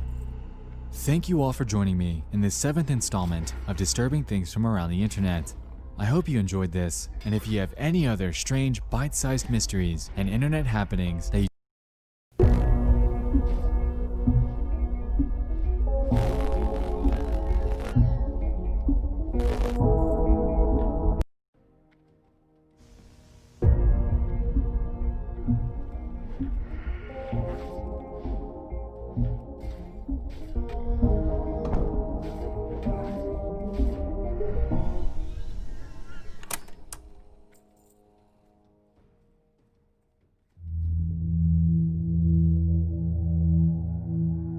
Running this channel involves a lot of digging, prowling, exploring down in the darkest corners of the internet. Throughout the years, we've gone down some of the internet's wildest rabbit holes in our internet investigation videos, dug through various cursed and cult-related video game urban legends and console conspiracies, and experienced some of the wildest real-life videos, events, and social media posts out there in Disturbing Things. While this catalog of series effectively spans a wide portion of the creepier side of the web, there's a glaring chasm of content out there that, surprisingly, doesn't seem to fit the mold that I've created for any of these. I throw a lot of potential topics away. Topics that have unnerved me and would most likely unnerve you because they're just weird. And that's where this series comes in. Welcome to episode 1 of Chronicles of Reddit, a series dedicated to diving into the odd, strange, and bizarre part of the internet that doesn't quite fit the bill for a Disturbing Things episode or a full-fledged video. While the case, this series will still carry an anthology format and will be a more casual, analytical dive into the less disturbing, more puzzling mysteries on Reddit that I've stumbled upon in my hunts for video topics. Without further ado, sit back, because tonight, we're diving into 3 perplexing mysteries that I've recently discovered from Reddit.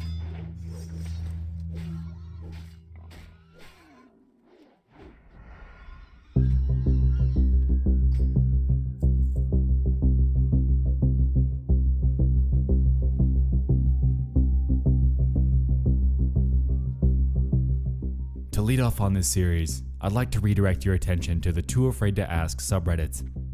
As the name suggests, the board's primary purpose is to house the various questions that one wouldn't be keen on asking publicly.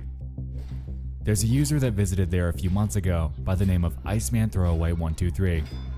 Appearing to be a big fan of PCs and graphics cards, evident by his multi-month Reddit history, he was active in discussions spanning various boards related to the topic. Strangely, on July 29th of 2019, he'd make a post out of left field that would quickly climb its way to the top of Too Afraid to Ask.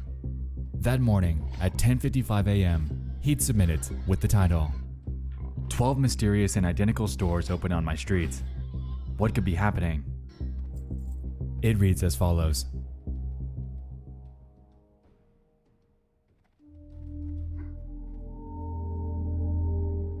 I live just outside a big city in what resembles a suburban main street. Like many suburban main streets, retail business has been rough and they've all closed down. After a month of nothingness, suddenly 12, yes, a dozen, identical convenience stores pop up. They look the same, they aim for the same floor plan, and they sell the same products at the same prices. The names are all tiny variations of each other, like Town Name Mart or Market of Town Name, and all clearly bought their signs from the same place as the fonts, colors, size, and shapes are identical. These stores see no business, yet have large staff numbers and are surviving way longer than the former stores that closed on this street. When I enter one, they all stare at me while I shop. I don't usually get nervous, but it feels like they're staring threateningly rather than intently. They only accept cash unless you pay some $50. Most of their products are Walmart brand great value products being resold for higher prices. Most of the products are expired food products. I bought bread from one without checking because I was in a rush, and it turned out that it was 2 months expired. Upon returning to show them, I found that the entire shelf was expired goods. What was even grosser was the dairy cooler, which had ancient milk products. I'm so confused. I feel like I'm in an episode of The Twilight Zone. What's probably happening here? This post lit up like a wildfire. Users chimed in inquiring on details about his findings, and Iceman seemed to be fine with giving further details to help the case.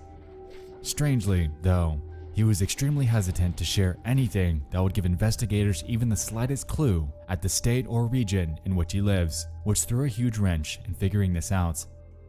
Before we get to that though, if we're assuming his story is legitimate, what's actually going on here?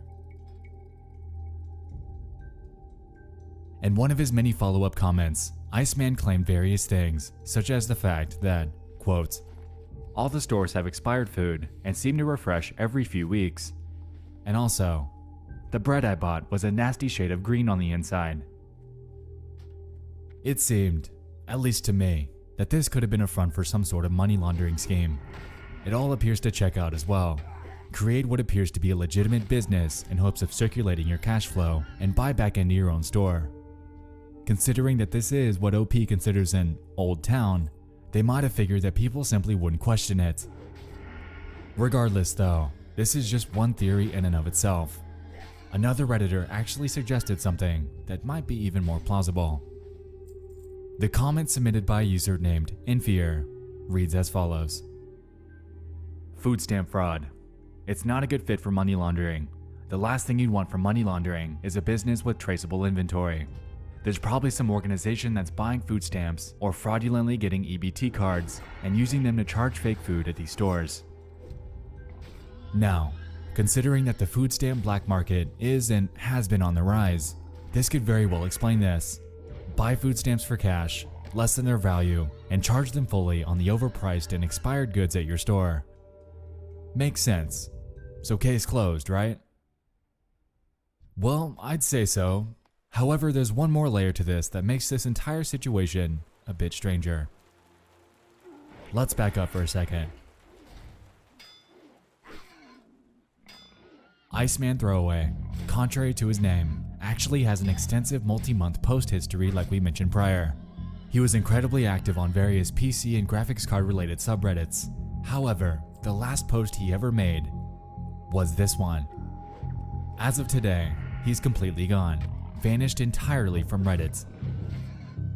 Of course, this added fuel to an already burning flame of utter curiosity, and so the question lingered in the back of my mind. What happened to Iceman? In one of his comment responses to people asking about this, he claimed that he'd go back to the streets and take pictures to substantiate his claims. But those never actually materialized.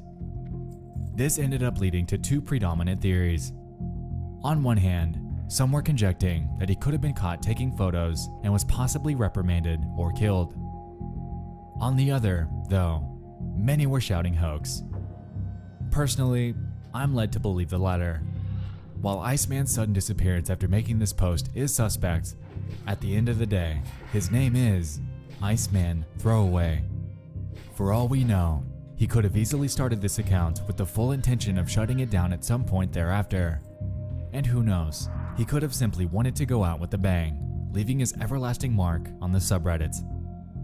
A 5-month-long post history really isn't that long at all in the grand scheme of things, and the sheer plausibility of this being an alternate account really drives this theory home. With the lack of any location information, combined with the absence of images or any search results from other people that might be suspicious of 12 sketchy stores that might have randomly popped up in their town, it seems, at least to me, that this was all a fabricated story that grew larger than Iceman ever thought it would. While intriguing, all we can really do is wait. On one hand, if he does return to Reddit with photo or location proof, then that will lead us down another intriguing rabbit hole in and of itself. If not, though, then we're simply left with another case of OP not delivering, leaving this entire situation shrouded in mystery as one of the weirder and more perplexing oddities that came and went faster than we could ever find the answers for. I'm not sure about you, but I'll definitely be following this. For all we know, I could be wrong, but it looks like only time will tell.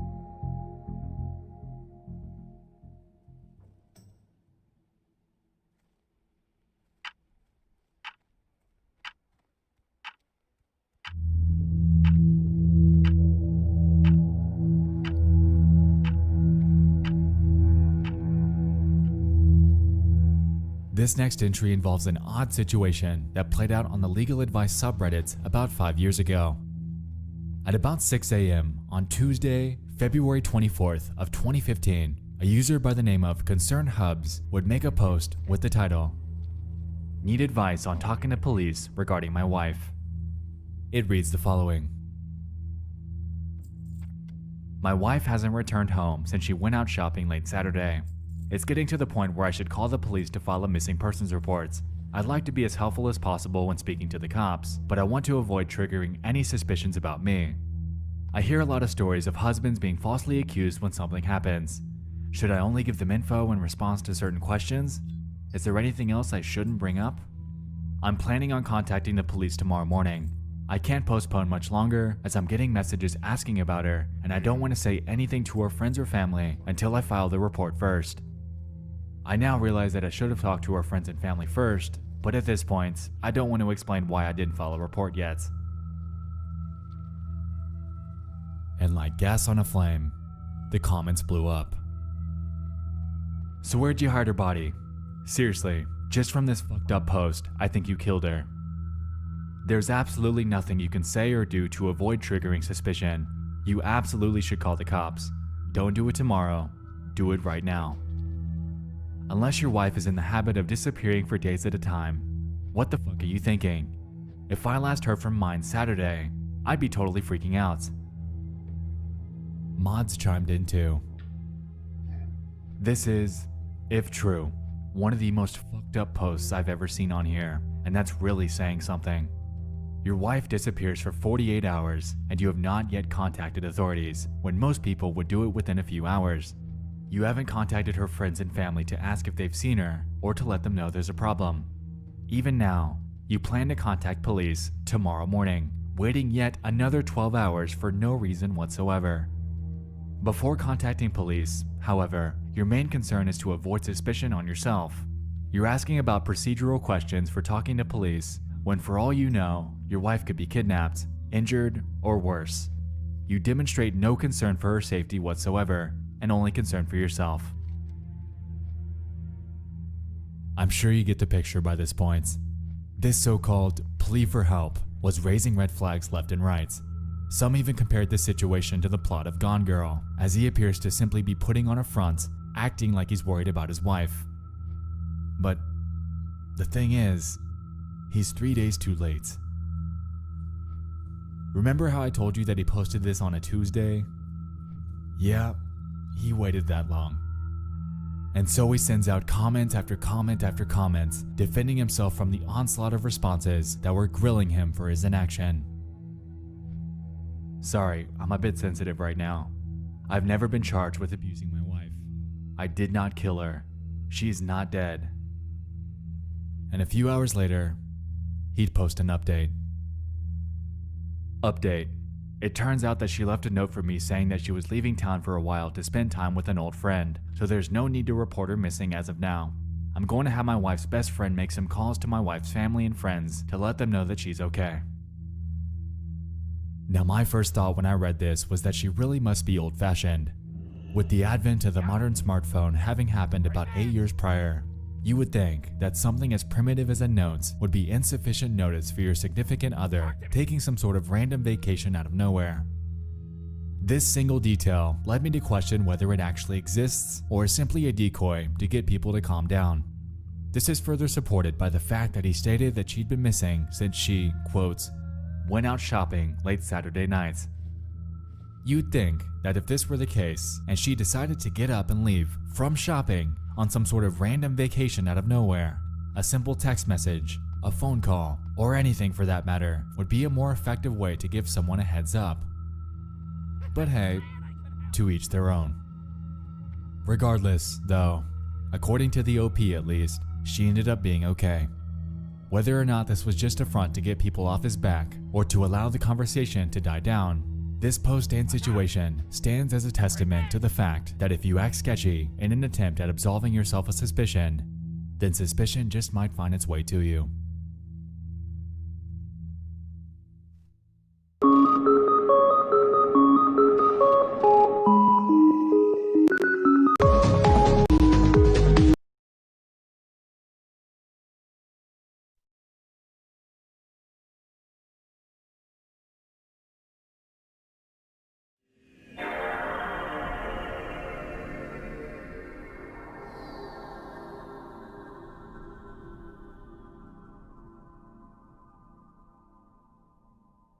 Last up is something that's intrigued me for months. I've considered making a full video on this, fleshing out the sheer mystery that we're about to get into, but given the fact that I haven't been able to find any concrete leads on it since I found it, it's just sat there on my topic list. Totally untouched. Allow me to introduce you to the mysterious farming game that's puzzled the Tip of My Joystick subreddit for about 3 years now.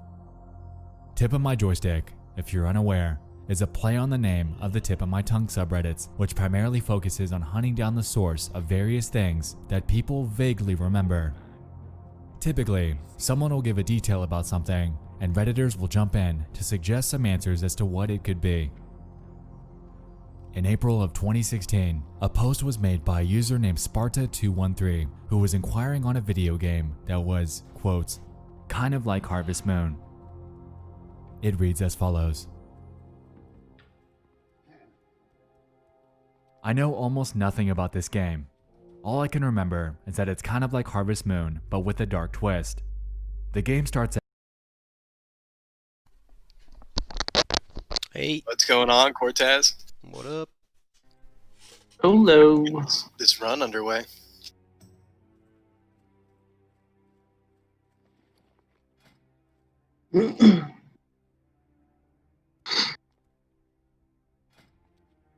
Alright, we're outside the meeting stone. Sounds good. I'm just scaling this mountain right now. Mountain scale. Dude, mountains are so terrifying. You know, I'm looking, I'm like, what the fuck am I doing up here? I just want to go back to town. I love mountains. I can avoid everything down low because nothing ventures into mountains. Yeah. I'm going on my hotspot. Fuck this. One sec. Except for plane striders. That's true, but those ones are harmless, I believe. They should be called mountain striders, no? That'd be a good one. Mountain striders. Doesn't make much sense that a plane strider would be up on a mountain.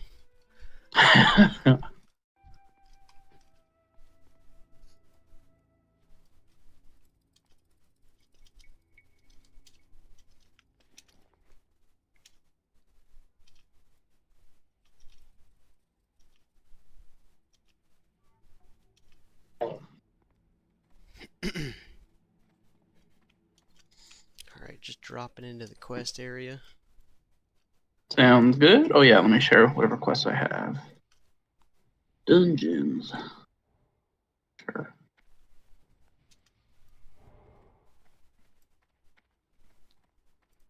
Goddess bless you. I thought there was... Oh yeah, there is two. I've out-leveled the Deviate Hides quest, man. Yeah. So the Deviate Hide, at least you can get those in the... Yeah. Otherwise it'd be an impossible one. Which is good, because I gotta do that shit. Mm-hmm. I went inside, killed one. Actually killed two, got one hide. Yeah, I went through and did that earlier today. Took about 20 minutes to just killing the elites outside the instance. Wasn't too bad. Oh, nice. Did that one and the Serpent Bloom. So that's one less person that's got hides or Serpent Blooms while we're in there. There are serpent blooms inside the opening area? Yeah. Yeah. Oh, that's good to know. There's actually a bunch of them. I did not know that. If you clear out like the whole before the portal area, you can get like a full 10 before even zoning in. That's nice. As mentioned before, I don't know what your guys' dungeoning experience has been like. I've done exactly one. If things come to worse, I will abandon you and I will run out. You're telling that to a rogue. I will pop my swiftness potion. I will pop my swiftness potion and I will bail.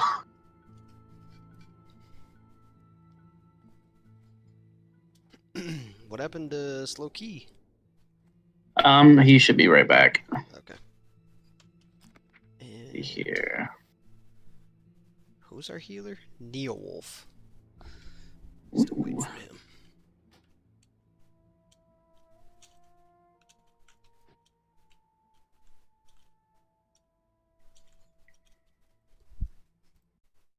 It's out with you and your wife. One night you get into a fight and you end up stabbing her to death. Now, the game revolves around you farming to stay alive while trying to keep the town from finding out about the incident that happened. Every now and then, the cops come to search your house and you have to hide her corpse. Now, going by the premise, this undoubtedly sounds like an eerie take on something like Stardew Valley. While this merely garnered just around 100 upvotes and 39 comments, interest in tracking this thing down, while scant, was there. Redditors jumped in, postulating that it could potentially be a Flash game, an old farming sim named Scapeland, or even a top-down RPG named Wild Season. While these are all solid contenders, they all seem to lack at least one of the details outlined by the OP.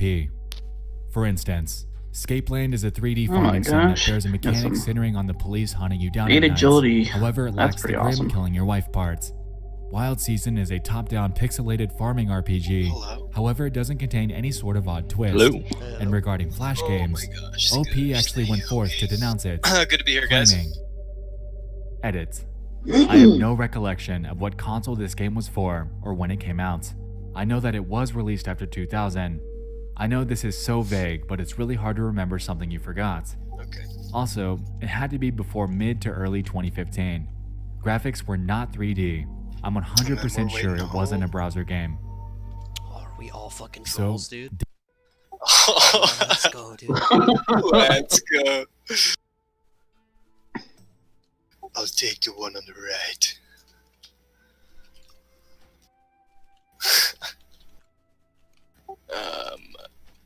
What's his name? Neowolf, I just whispered him. Neowolf, perfect, perfect.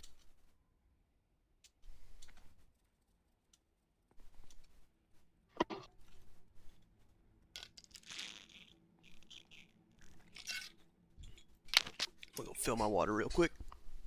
Mm-hmm.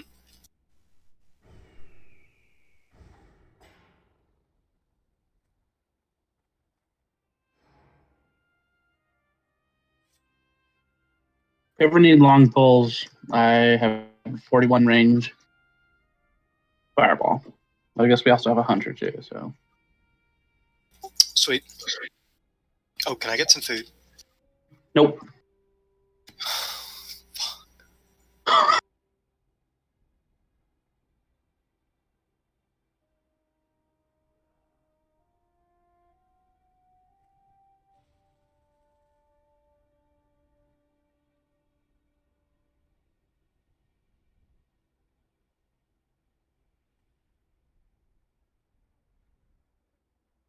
God damn! I gotta get you people.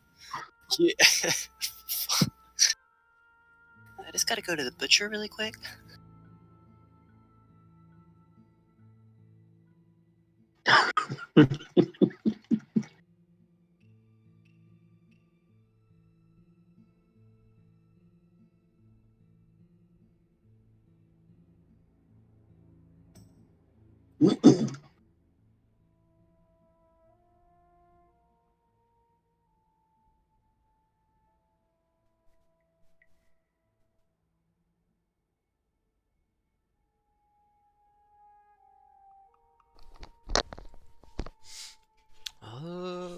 He didn't whisper me back. I don't know where he's at. It said he was in the it was in the Barrens, at least on here it said. Yeah. Ooh, are we all initiates? Here he goes. Yeah. There he is. He's in Ratchet. Okay. Okay. There he is. Okay. Oh, he's not a troll, dude. Rip. Rip. What is that? We got He's a worse Tauren. stuff, though, dude. That's these. Dead end. OP did go forth to explain in a few comments that he carries a gut feeling that it was released after the year 2000, and also that it was much more refined than a simple Flash game. Because of the obscure nature of this, combined with the fact that nobody was able to dig up anything about this, a user named Mikori I'm looking chimed forward to in with that the population. sword at the end of this. At this point, I'm looking most forward to likely the origin of this crescent game staff. is your dream. Yeah. Dude, It's the like exact these sort are of thing the like average such dream like will there create. are subjective Harvest truths Moon, crossed with a and there are some terrible incident you have objective to suffer through truths. in guilt, while And these nobody two around you weapons, actively notices and are it's an just example of the generally latter. probably suspicious of you. It's incredible design. Everyone has the Wing guilt blade? dream. This looks like yours. You probably Like, mixed that it is up with your viable life, for- as everyone does sometimes. Well, With how odd maybe- it is, maybe if it was and a- how much actual yeah. gameplay and art they'd have to create to get it off the ground, I highly doubt anyone actually A lot made of this. classes can use it though. At least 3. It seems plausible. I've personally dreamed up some incredibly obscure Dude, I'm situations, and for Sparta, about to go it bankrupt very buying easily mutton. could have been one of theirs. Come on, give me a though, break here. Without anywhere to go by this point, the mystery surrounding this seemed to fade just as fast as it came, No! as Redditors simply moved on No! to other ventures. What happened? What happened? Skiting me, dude. Is it has rule? Has rule? Until nearly 3 years later. No, we're dueling.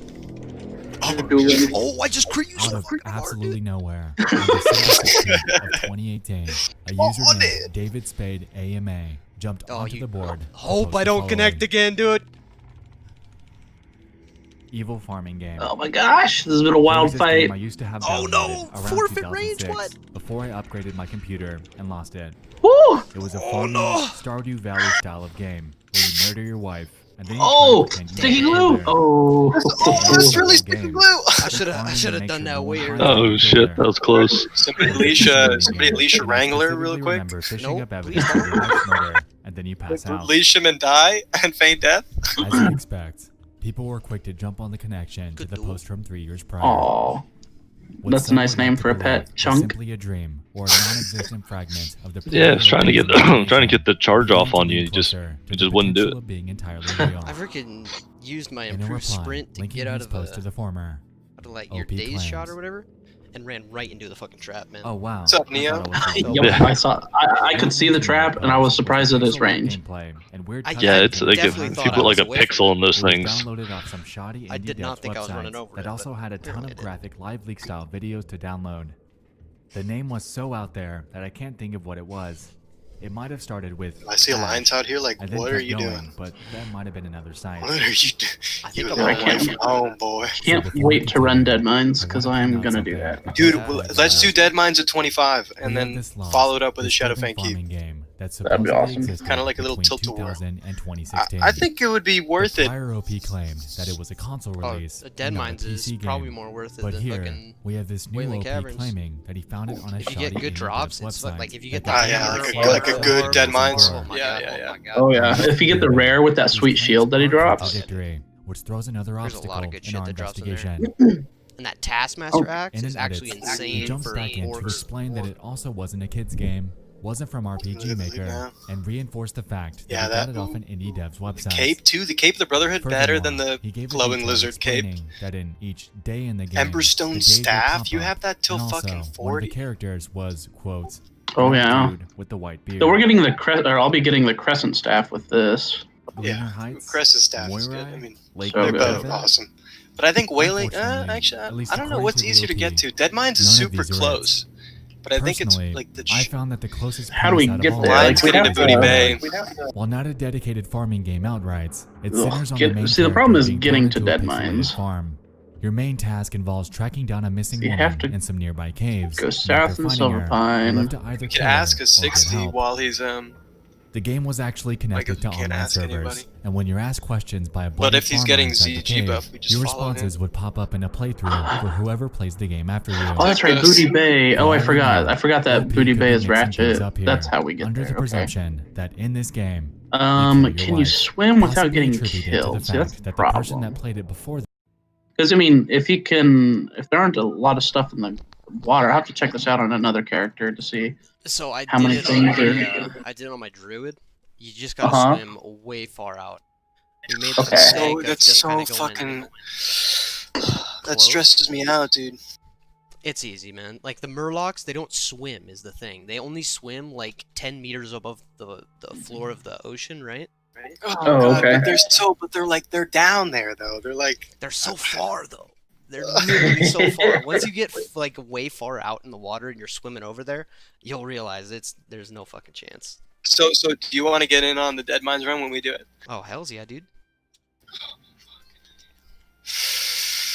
We'll get you that the Defias mask too. Oh yeah, I mean, I would just stay there afterwards if I didn't get it in the Hardcore legendary. Want that Yo, that rogue has the Defias mask.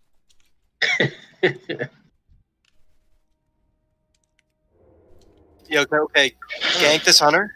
Gank this hunter. Throwing a grenade. He's Hand to justice. 16, man. Like what the hell? What are you doing here? Go home. What was that? Where'd he go, dude? What the fuck was that? You just slithered into the nether. Oh, that reminds me. Actually, I'm gonna grab the quest. Bro, You know he what? just I walked don't need into your the mage wall. food. Oh, that's right. If you all, let me share whatever quests I have. Oh, you can share quests but not mage food? Give me a fucking break. You'll save me the trip to Thunderbluff, but not the trip to... Of course not. Money is a hard thing to come by. Quests, on the other hand. Well, I actually think cargo should... Well, actually, really, cargoes? 18. By the way, I'm down for killing everything. Yeah, What we did in Ragefire Chasm. Mm-hmm. Oh, you best believe.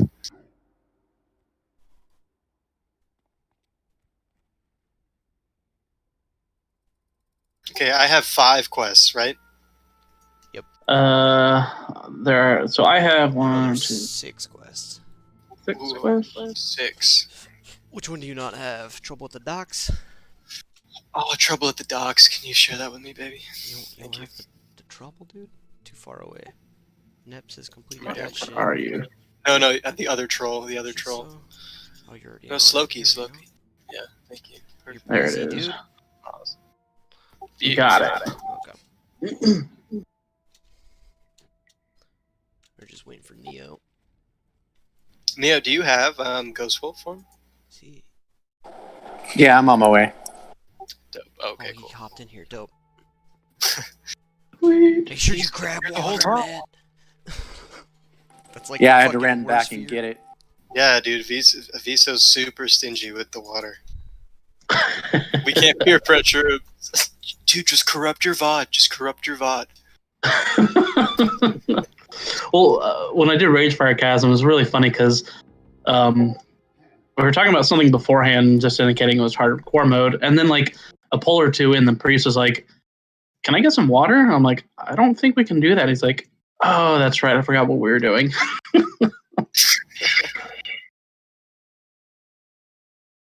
Dude, the worst is like going through and like killing quest mobs when someone's like blatantly waiting for it, and you just snipe it in front of them, or then they try to invite you to a group and shit. It's like, Yeah. sorry, bro. Sorry, do hardcore mode. Like, what the fuck is that? Sounds retarded. It's not stupid. It's not a phase.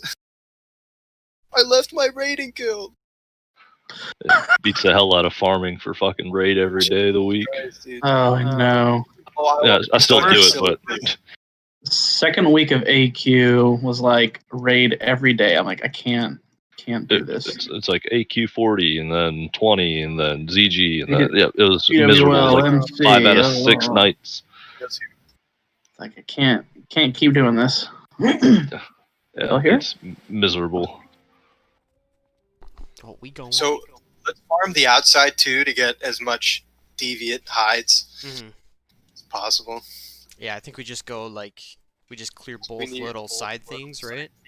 And then Yeah, we just we need go, 100 take the long deviant way hides around to the portal.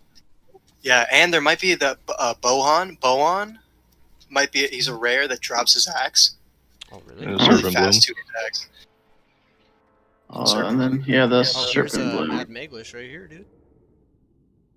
Mad. Oh sweet. For the Is this for the bottle? Yeah, the port. Nice.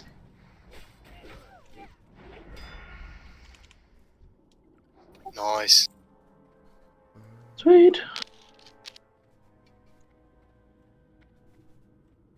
I think there's only one raptor. Oh, it kind of looks like everybody's cleared out. Pretty here cleared right out. now. Yeah. Oh dang. Okay, look, that can be such a fucking clusterfuck. Oh, it's Like respawning on top of us. Oh my god. Oh here. Oh, there's another. What the? Dude, can we just kill these Could guys you right now? imagine, bro? A hardcore fucking. These guys have no idea. This is sick. What are we doing? Cool, man. Let's There's cut a left. Serpent Bloom back there too. If only Serpent RP Bloom. PvP servers were a thing, dude. I'd be down for hardcore RP PvP. Hardcore RP PvP would be insane. That would be insane. Dude, what if there was a layer for only like 10 to 30, 30 to 50, 50 to 60?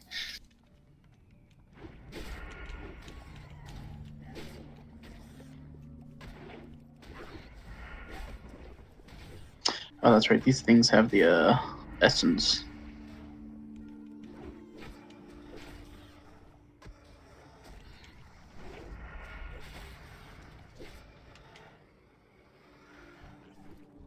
Yeah, let them go right to it. Are there any other skinners? Nope. Nope. Go for it. You're one of those. If you guys don't auto loot, I can definitely pick up the perfect deviant scales, and that would be fucking sick, dude. Shut up, nerd. This is hardcore. Oh man, I got the recipe for the savory deviant delight. Yeah. I'm like, oh great. Do I have to actually learn cooking and fishing now? He's like, yo, what do you guys think of this? For enchanting, you need the silver rod, which only a blacksmith can make. Like, what the fuck is that about? What do enchanters do? They just drop their tailoring and pick up blacksmithing and like what? Like mining and then blacksmithing? Like, I sounds honestly like a don't shit think show. enchanting is really that valuable past wands. Like, it's just small enchants. Well, Until you get, like, so I know I'm tailoring, but like beyond tailoring, like I look at what else would be good for a mage, and I'm just like, herbing without alchemy without herbalism is impossible. and everything else at that point would just be for money. It feels like. Serpent bloom up here. Yeah, it's kind of what it comes down to. Is if 'Cause I to want figure out a- tailoring, you kind of have to have like skinning just to vendor all the fucking leather. Yeah.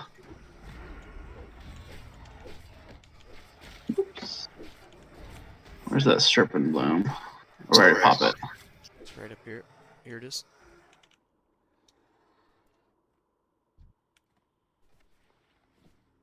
Oh, there it is. I see. There's a scale, baby. What are scales used for? The deviant belt, which Yeah, I for the probably belt. won't be making. But you know, It's a leather item. man Correct. can hope. I had that before. I don't need it.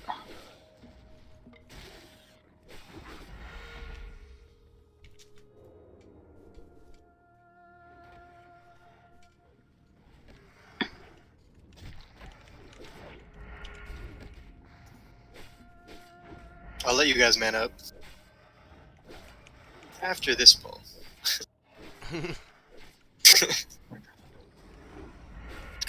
We're grinding, baby. Yeah, I kind of figured this was how this dungeon group was gonna go down. Kinda Heck just yeah. Fucking never gonna slow down. Choo choo. Can't stop, won't stop. Just be aware of the things that put us to sleep, the druids.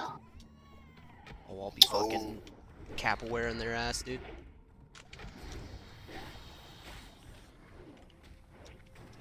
Go now. Here's a pull. Got kicked. Oh, that was good. Good. You see that shit, dude? It's fucking top tier gameplay.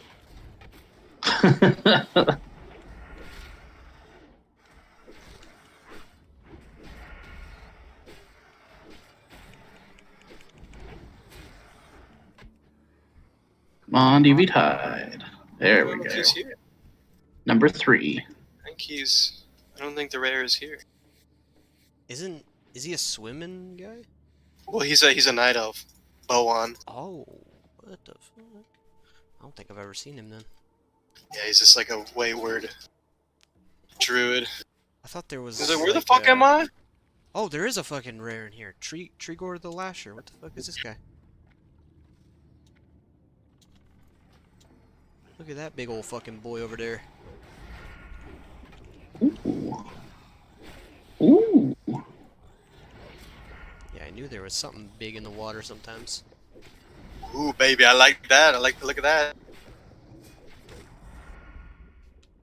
And then you guys can man up. Yeah, that'd be nice.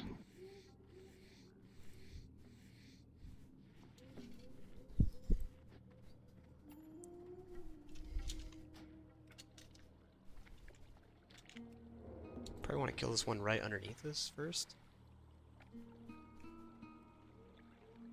Dude, look at all these snakes over here. Does anyone else see that? Yeah, what the fuck? I don't trust that at all. Fortunately, I don't think aggroing a bunch of those snakes is going to be the downfall of us. Hopefully Congrats. not, at least. Congrats. All right, Mr. Trigor the Lasher. Who was that? Stupid name. I shouldn't have stealth, dude. I get their fucking half health.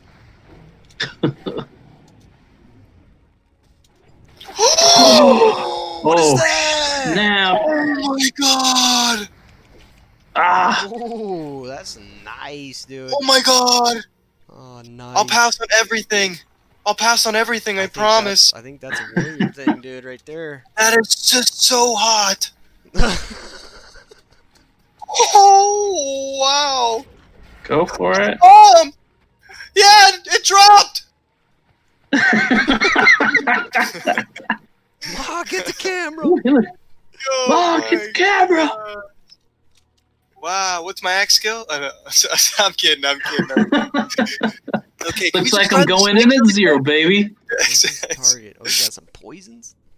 I got plenty. Dude, that was sick. Wow. Beautiful axe. That's oh, it's even a BOE. That's even better. Oh, want to. All right, be sure to talk to him. Here we go. Makeshift druid buff. Let's go. Oh, that's right. I need to re-up the intellect buffs. Oh yeah, I can put out scrolls and shit. Almost in. Computer is slow.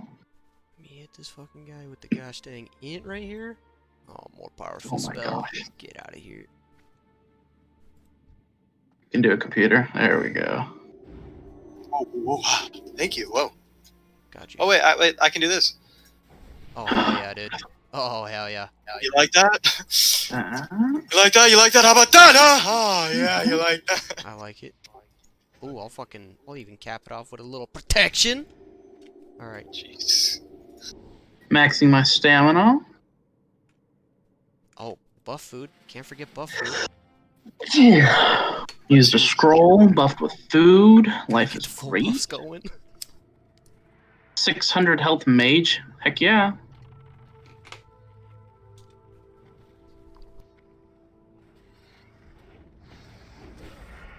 Oh yeah, this axe is everything and more.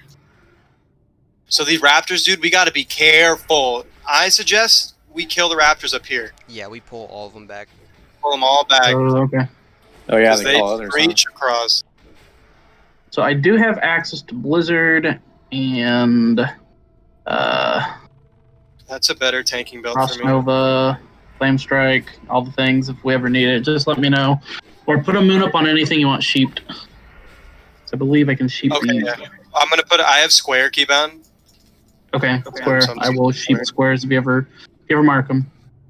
You don't have to if you think we're fine.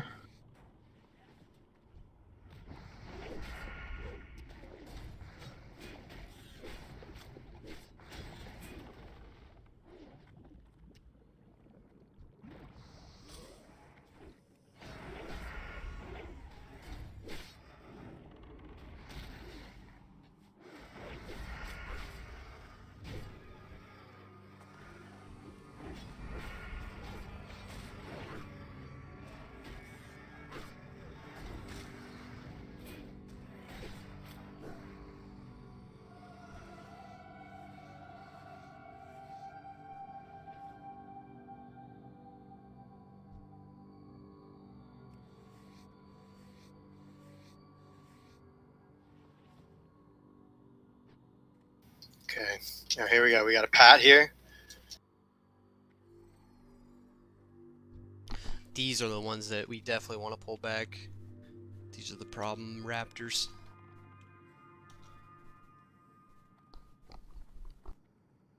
Them There's might more have mentioned pats, something Jesus. about a wife in their own responses. You should be able to pull the But raptors even and have this the is a pretty dude large not stretch. A disturbing top-down farming sim is something that would undoubtedly be ingrained in my mind for many, I'm fucking many lagging, years. Jesus. And personally, I feel like I'd know it when I see it. I know I would. Oh, now there was that But raptor. OP What the said fuck? this isn't it. And He's so like, the "Fuck hunt you, buddy." continues. I don't know 1 if month I've later, ever not seen them come in a together. third post related to this, a user named I'll Udani take it. Bamboozle jumped onto the subreddits in the Yeah, I'm most not mad about popular it. take on the topic so far. Interestingly, his post would stand out from the others as he claimed that he downloaded it onto an old laptop from 2001 and still had it in his possession. Hi all. First time posting here. I like intellect Today and I found my stamina old too laptop, much. but sadly it won't boot up. But it brought back some great memories. Specifically, the following game. At the start of the game, you killed your wife, but after that, you just lived normal, managing your farm.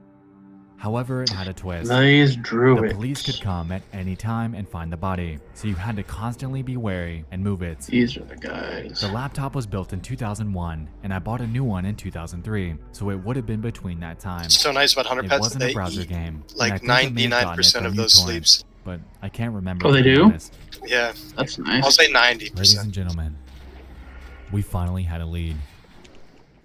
Like vultures, everyone honed in on They one do love thing. targeting piss. We had to get that Fuck hard drive that thing going by in any means necessary. In what I consider the subreddit's largest act of mass collaboration, most of the commenters chimed in, offering their services and even a GoFundMe in hopes of repairing that laptop, as it was the primary key to unearthing the identity behind this enigmatic video game. Yeah, I missed my first shot. So You were just OP like, went out to thank everyone, but declined their offerings as they lived in the UK, and most that were offering were in the US. They gave an update stating that they were going to take it to a local computer store in hopes of repairing the damaged drive, and would report back later. Say hello to my little friend.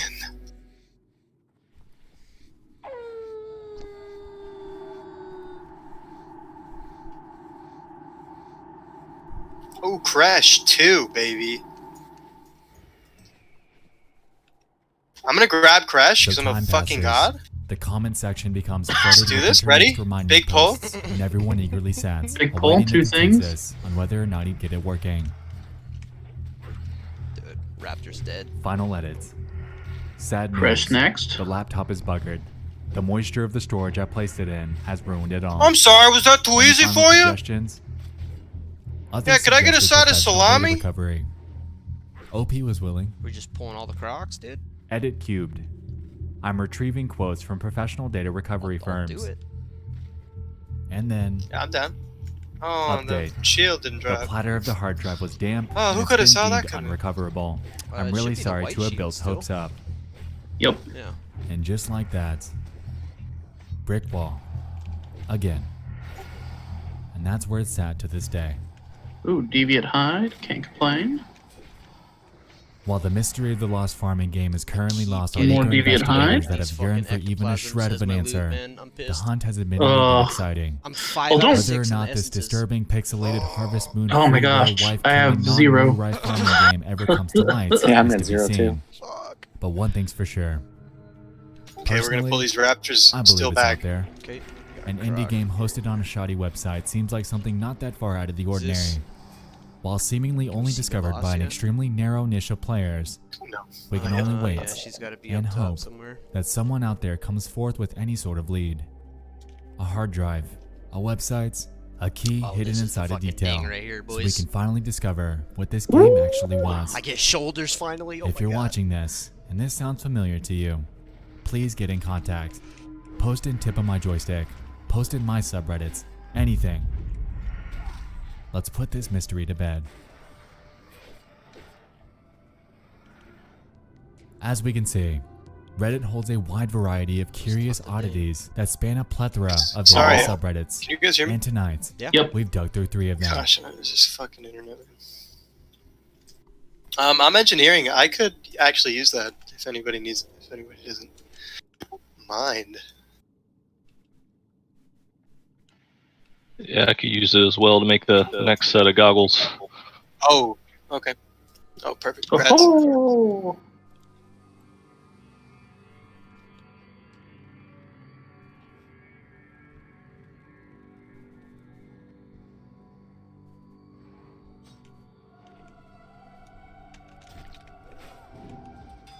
Oh, I was gonna kick him. No, no, no! Fuck, I'm sleepy.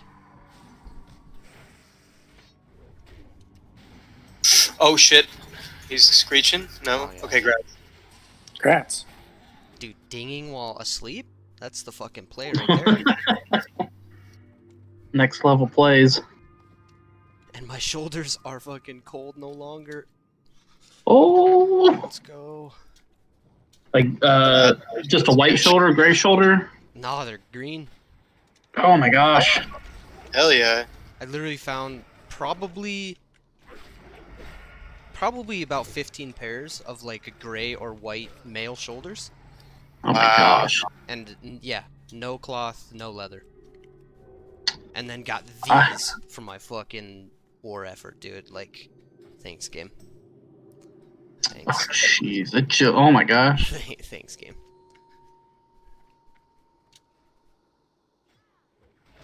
Oh, this guy's fucking big boy in it right now. In it.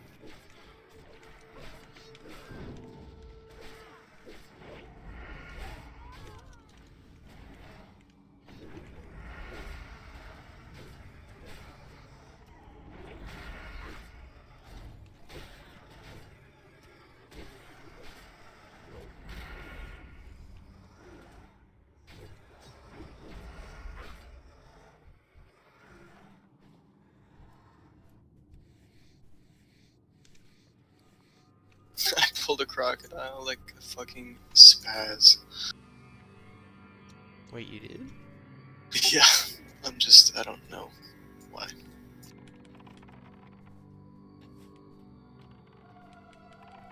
So I can get my bow training up. That's why.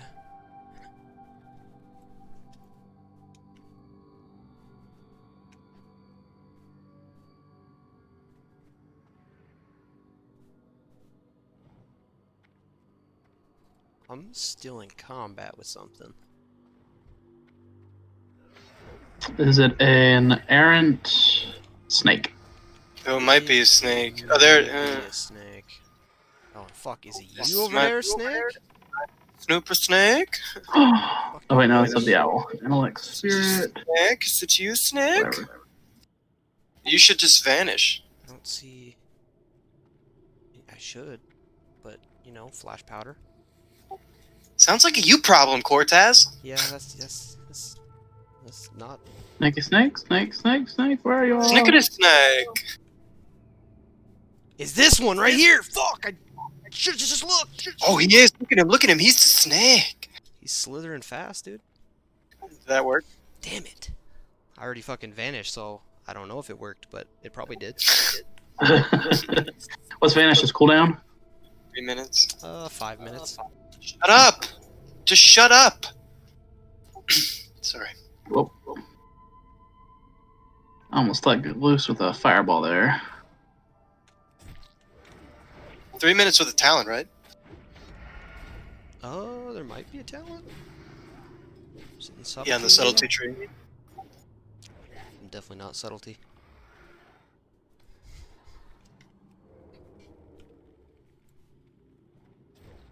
Unfortunately, subs ain't good until fucking 30. Yeah.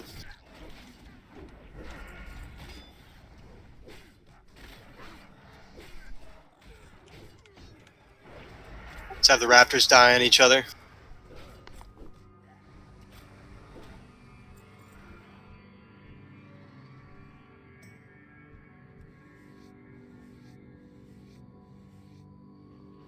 I only pulled one, wow.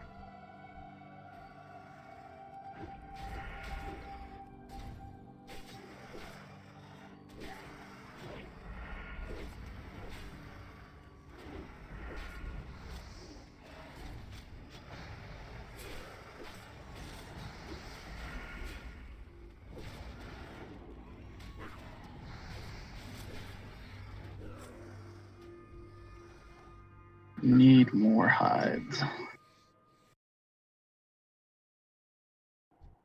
Also need to try to identify the serpent blooms.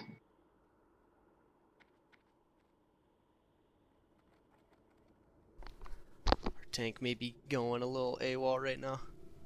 I'm coming now. It's connected to the right internet. You're doing the fucking Michael Jackson. Good. I'm logging in now. Should be much better, smoother, faster, stronger. No more moonwalk, dude. Feels bad. Alright, this is a brand new... Okay, this feels much... I feel better. Stronger. I bet it'll last for one pull. Shut up.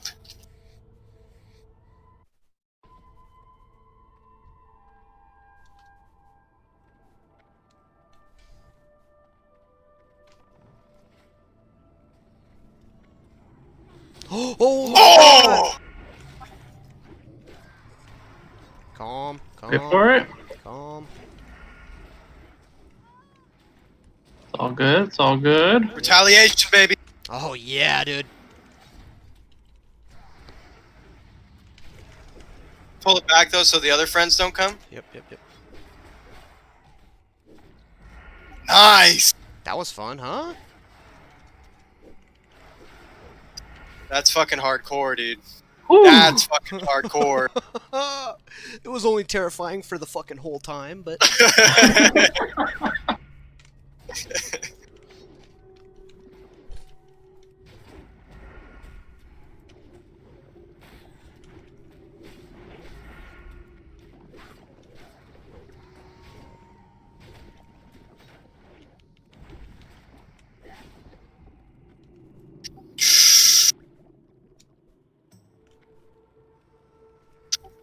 Dude, I hate to be this guy. Can I take that for questing?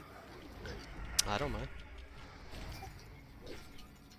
If anybody needs that, then take it. But if everybody's greeting, then Yeah, looks like everybody rolled already. I'm kidding. Oh, thank you guys. That actually. My class fantasy is complete. Are you The 4 attack power is so strong. With the axe, yeah. Just like a forest troll with half leather armor. And goggles. An axe and a dagger, dude. Let's go. Yeah. Oh, here she is. I'm gonna pull her back. Okay.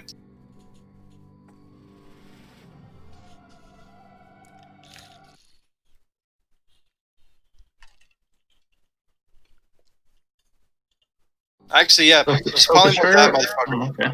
Yeah. Actually, polymorph her. Polymorph her. No. wait. Oh, okay. Never mind.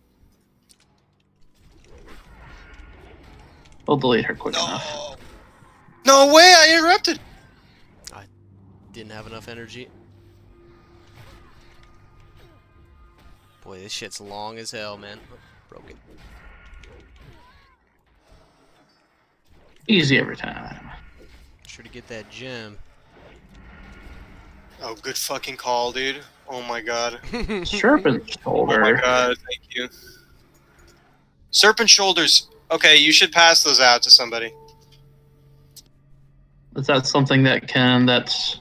Yeah. Well, it's just like, I would give him like Neo or give him to Nep. They don't have shoulders yet. And that's just a random drop. Give it to a mage. Yeah, we'll get that green one at the end of this, right? I don't think that's towel bar. Yeah. Hey, you all can have. Oh, that's right. I'll take it. I'll take it then, and it's better. Yeah, that's from to loot auto. the gem. That's No, from give auto. it to yeah. Or is that hardcore where it goes to the mage and that's it?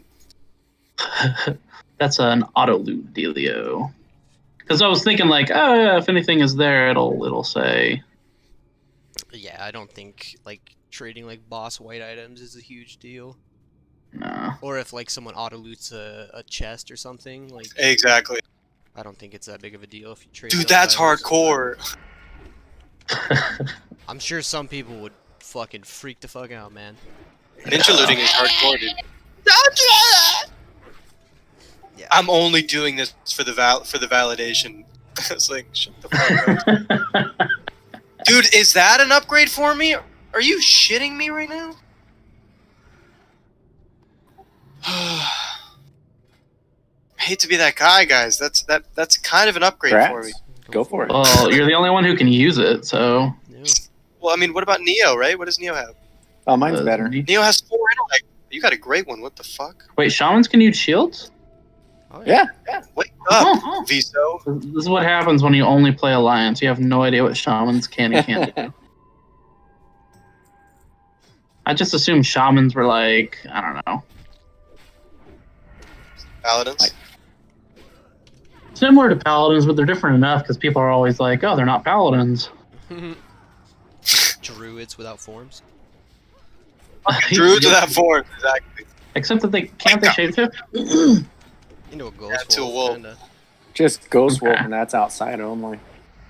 Okay. Yeah, linen cloth. That was hardcore. The serpent bloom here.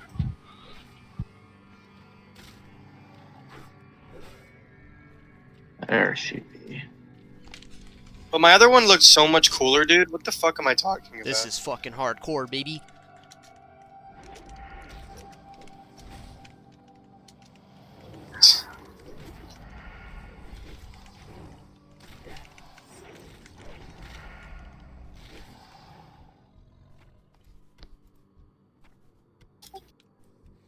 Six deviant hides.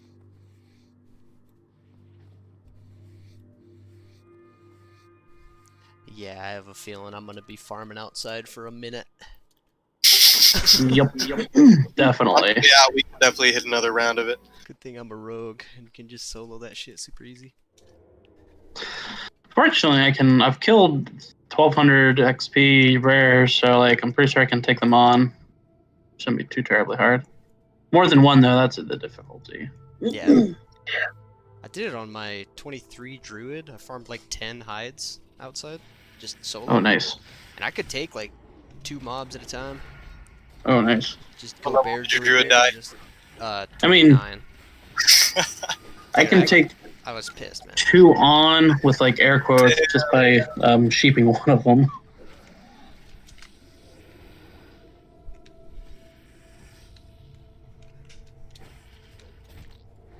Oh, dude, what the fuck? Oh my god. What the fuck is that? Could you imagine? Cortaz has that. I got off of the Zeppelin. The Zeppelin? No. I was walking up the stairs to like the flight path in Orgrimmar, and I took like a wrong turn or something, fell down a little bit, and my heart stopped because I'm like, am I gonna die from like a mistake for walking off something high? Yeah, exactly. Or my favorite was I learned Blink in Mulgore. I'm like, I would love to see that. Just S in chat. It's like, boys, I just learned blinked right off the side of a cliff. Thank goodness the game doesn't work like that.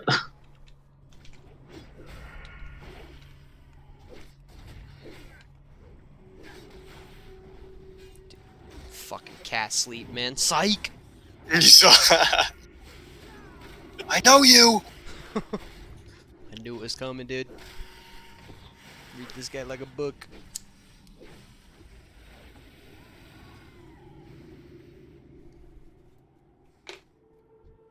Anybody? Any other miners?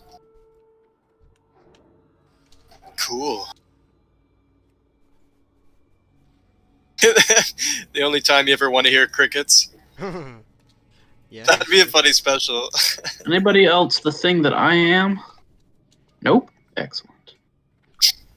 Yeah, go for it. I'm all maxed out on skill and everything.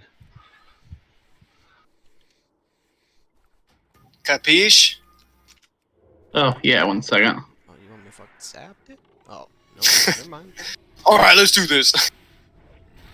It's funny when you rewatch that video and you realize they're just in Ubers and it like Yeah, they're makes no just sense what they're doing. Like, this doesn't make any sense what you're doing anyways.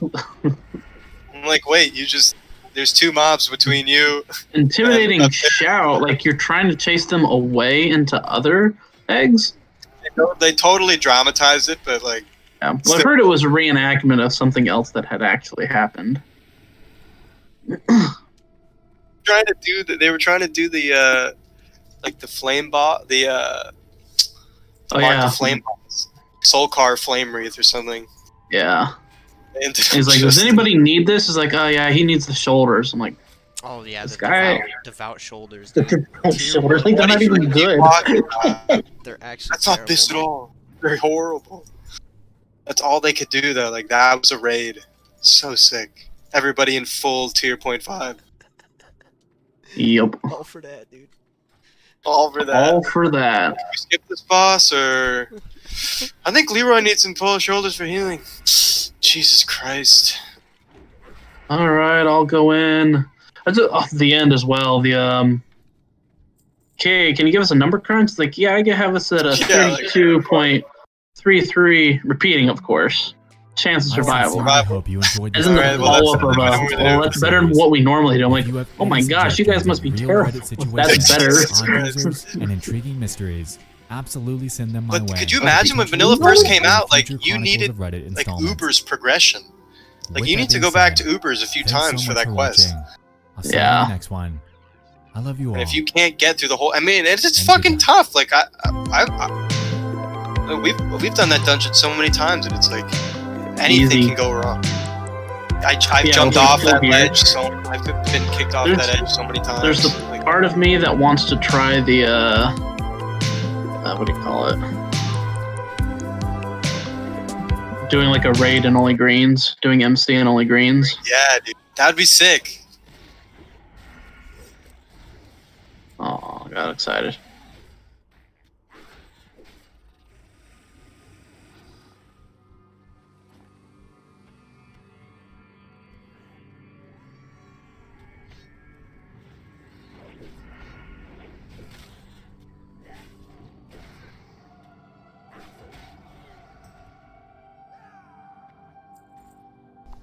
That's what I had. I thought that was a ring for a second, dude. Yeah, could you imagine? See you in hell, brothers. Need.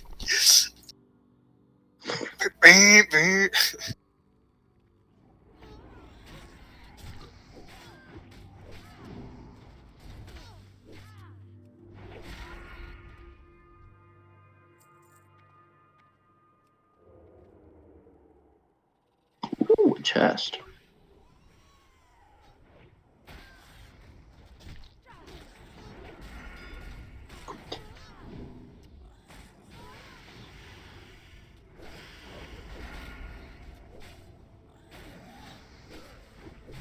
Alright, shall we roll? Roll or just see what's in there. We could just see what's in there. Whoever wins, just don't auto-loot it, I guess. Yeah. See if there's anything that's like, oh, hey, look, this is good for this type of character. If it's just whatever, go for it and take it all. Shield of the Bear. Isn't that like the same one that you just got? Dude, that's an upgrade for me, but it looks like shit. It looks like shit compared It's to my still in there. actual shield, dude. I took the potions. Take the potions, that shield looks like dog shit. Funny, dude. It's Oh, the one that you've got on. Sorry, that's hard. That's hardcore, bro. Oh, that's an upgrade, but I do not want.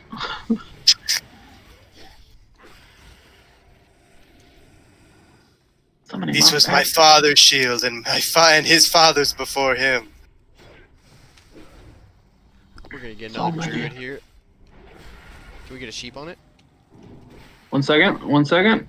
Throwing up a flame strike, getting the sheep. Sheep is down now. Nice.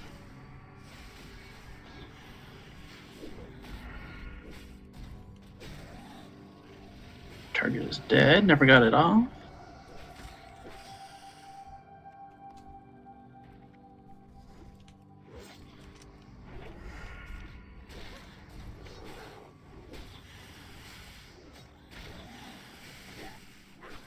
Deviant Hide, finally. I'll let you mana. That'd be nice. Light bow. Running out of space. Love it. What do I get rid of?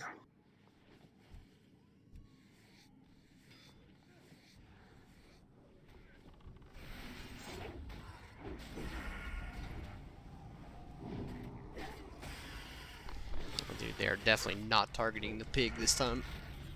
They're trying to sleep me every fucking time, man. Maybe you're the pig. I may be the pig this time. That's a cheeky little offhand, but Spirit is such a... It's not great, though. Yeah, Spirit's like... Look at it, though. It looks fucking sick. Spirit makes nothing out of nothing. nothing. It makes you look like I'm dual wielding, that is for sure. I'm dual wielding a staff, dude. A staff and sword. Man, where are all these serpent blooms? Does that pop up on the if you have herbalism? Yeah, there's one right here. One right here. There's one. Totally missed that tin vein back there. Fuck. Yeah, you did. You're like, I saw it and I just thought, way to like ask if anybody can use it and then promptly ignore it. I'm so stupid. After this poll, I need a second. After this poll, I need a second to re-intellect everyone. Dude, was he For those fucking that need casting that on me in stealth? He didn't have a target and he was looking straight at me, man. That's... Don't take it too personally. That's kind of fucked, dude. Like, what? Some guys wish they were targeted by polymorph. Or sleep. Oh, darn it. Worse than the Greater Mystic and Greater Magic. Only thing that it's got going for it is its shadow.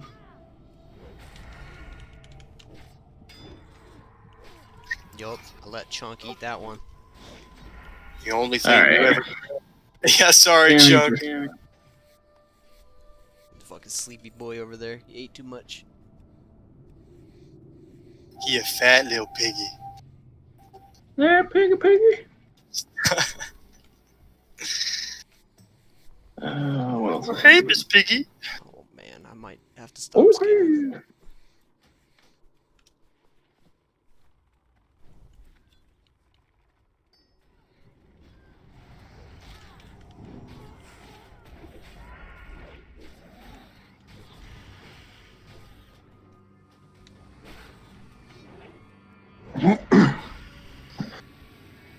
All right. 1 second. 1 second. Not ready. You're one of those people? Just wait it out. Oh, you mean just like wait out my mana recharging without drinking? I can do that too. But now, are you ready? All right, we're good. Tolerance. Don't make me pull this. No. Flame strike incoming. Wow.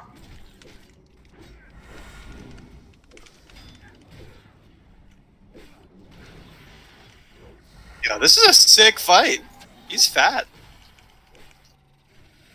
Oh my god! My goodness. Yup, gonna place a need on Yo, those. good luck, both of you. Yo, gem.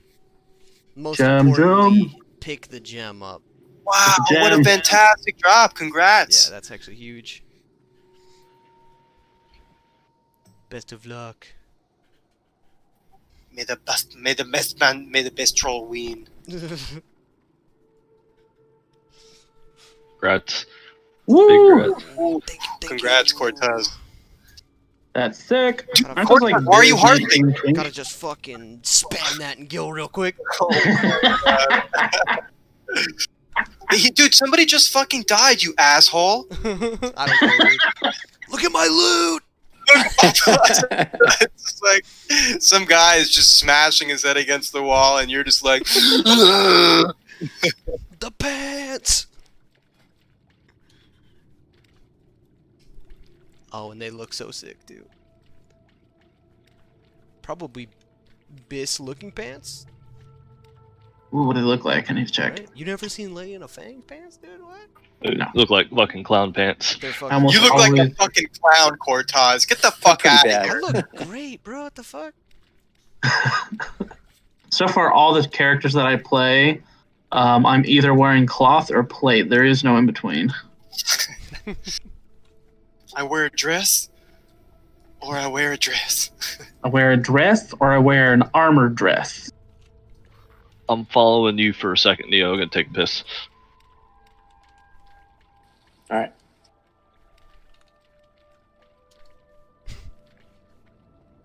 Like shouting you're getting married during a funeral.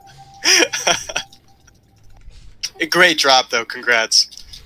Now that the dust is settled from his loss. It's the What he level is it? disappears. He disappears for a second, and then it's like, "Hey, Perfect deviate congrats!" scale here. There's a what? There's a Perfect deviate scale right here. I'll fucking thank you very much, dude. That's Uh-oh. one less I gotta farm. Stay right there. Stay right there. Stay right there, and poof.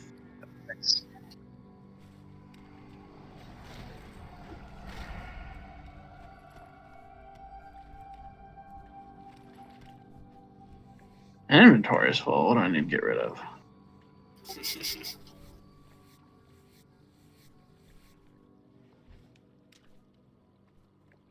Oh, it costs a little. I also have to make room for gems.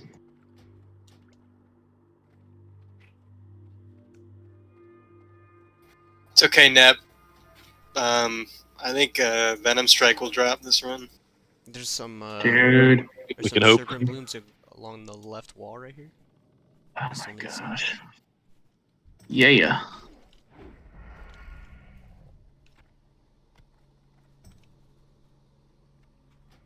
This dungeon is just me skinning and deleting shit from my bags.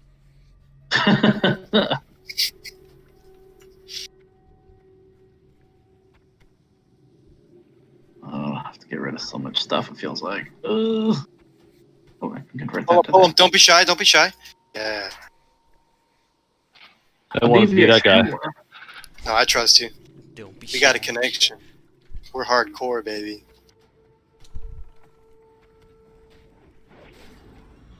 Something was immune. How dare they make something immune at level 18? Oh, you're a fucking madman, dude. Yeah, you like that? That could have went one of two ways, and fortunately we got the good one. Hey, Wailing Essence, the first one. Daddy's been drinking a little bit. Okay, you pull that one. You pull whatever the fuck I want.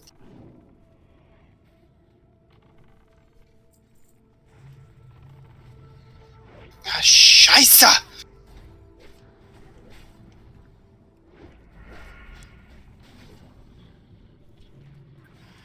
The bastard slept a chunk.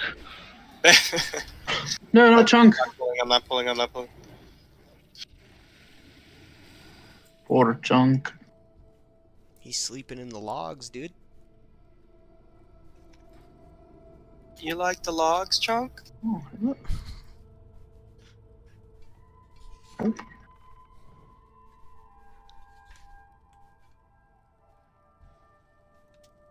Can we get a counter spell for Christ's sake? Don't have it. Can't do it. Shock, dude. Meaty.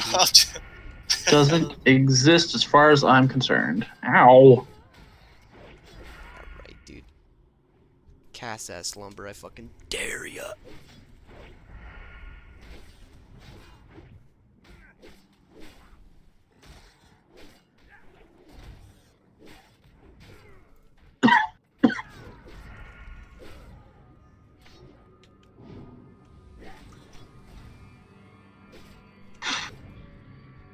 Ooh, gold.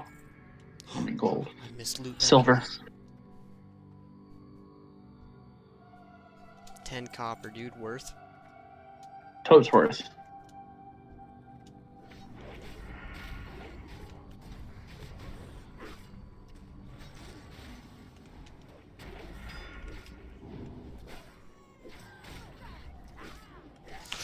You can't cast 2 in a row, you fucking bitch!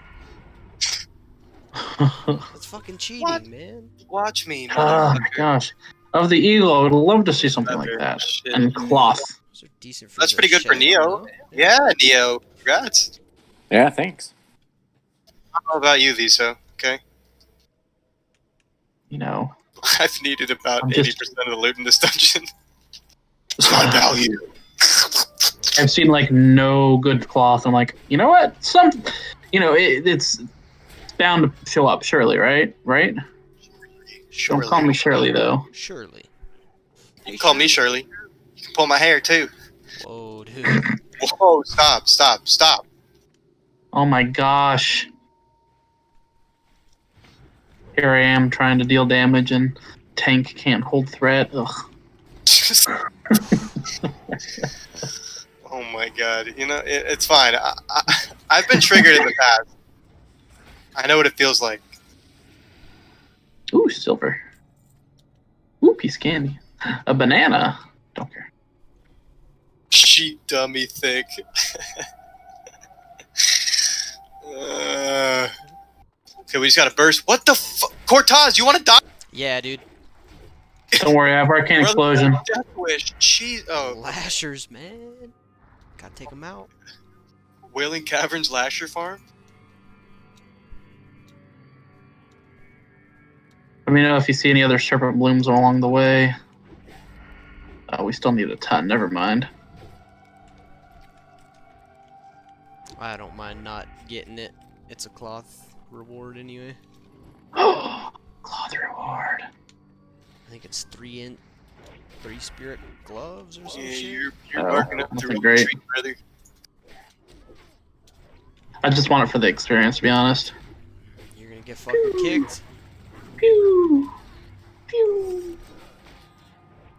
I am helping. Can't sleep me when you're dead.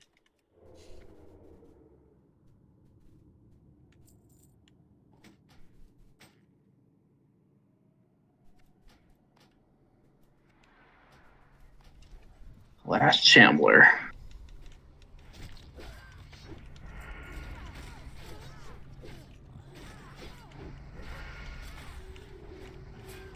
How's your lock picking, Cortez? Oh, it's fucking up to speed, baby. Ooh, that's Oh, there we nice, go. dude. Neo Alright. and Iso, congrats. Yeah, that's right. Maybe Alright, Net might need on that too. Who knows? Maybe if he's feeling cheeky. It's fantastic for you guys. Wow. So good. Congrats, Neo. Nice. Thanks. We should just go left, yeah. Yeah, let's just fuck. Yeah. There's definitely. We're killing everything. There's a lot of boxes that could be up there. And if they're locked, they might have some good ish. You never know what rare BOEs we're gonna find. I'm just gonna pull these two. I'm gonna do it. I feel like these hardcore runs actually have pretty crazy BOE luck. Like, Yeah, dude. it was like back-to-back SFKs. Someone got a Shadow Fang, and then I forget Oh my what else. gosh. It was like the So insane. someone else got a really nice weapon out of there. Might have been the Assassin's Blade or whatever dagger. Oh man, if somebody got the Assassin's Blade, that'd be wild. Well, It was yes, like back-to-back runs too. It was crazy. And the funny thing is, they both went to like fucking 28 rogues. Oh, wow. Like just way over leveled. Yep. But they're still probably better than what they had. Oh, you gotta use that shit off principle, man. Oh yeah. Playground rules. Lashers, what do we do against Arcane Explosion? Sappered. Oh no, oh no. I don't have energy. There you go. Did you resist that? A small dagger. Are you locked? Nope. Ooh, another chest. Yeah, there's a bunch of chests up in these little... in like the Little nooks. extremities of this dungeon. Nobody ever goes in. I hate Wailing Caverns. Fuck Wailing Caverns. Like, shut up. Let's roll and then take a look inside. Neo. No, wait, no. Cortez. Corton. What we got?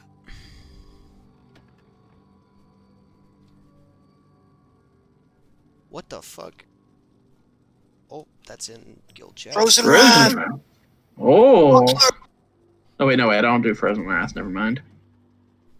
You don't want to do... Oh, because you're... There's also some potions in there. Which actually... So that buckler is pretty fucking good. But it looks like shit! Yeah. You can keep all of it if you want. Otherwise, if I get anything, I'm just disenchanting stuff. Yeah, you can disenchant this shit. Something better. I don't give a fuck. My bags are full up right now. Yep, same here. I'm like slowly deleting things. I'm like, all right, what's worth the most, and what do I need? What I want to keep? I just went on a full purge of all the grays, man. I know they're worth a lot of money, but I can't do it. I like them spear. That's whatever. There's another All right. room up here. Give me a second. I'll be over there with you guys soon.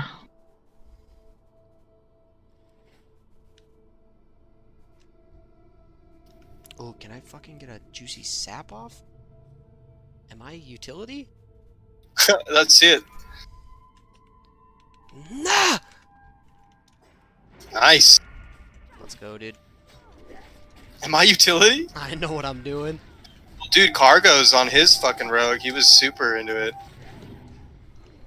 Yeah, it's good. I mean, be a lot more inclined to sap shit if I was subtlety. I could not move around like a snail. Yeah. Yeah, Chunk, eat that shit.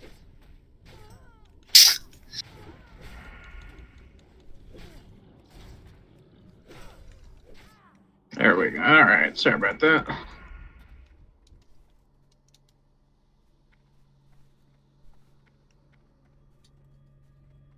Gotta re-up on my buff food. Buff food is most important.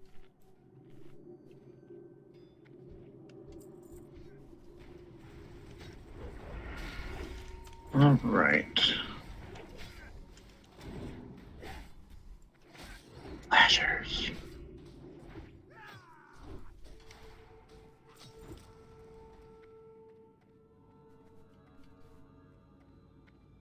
Is that one locked? Fuck! Come on. Yeah, I don't believe that your lockpicking is up to snuff. Dude, it definitely is. It's 114 out of 120, man. Oh shit. Yeah, what are you talking about? You don't know me?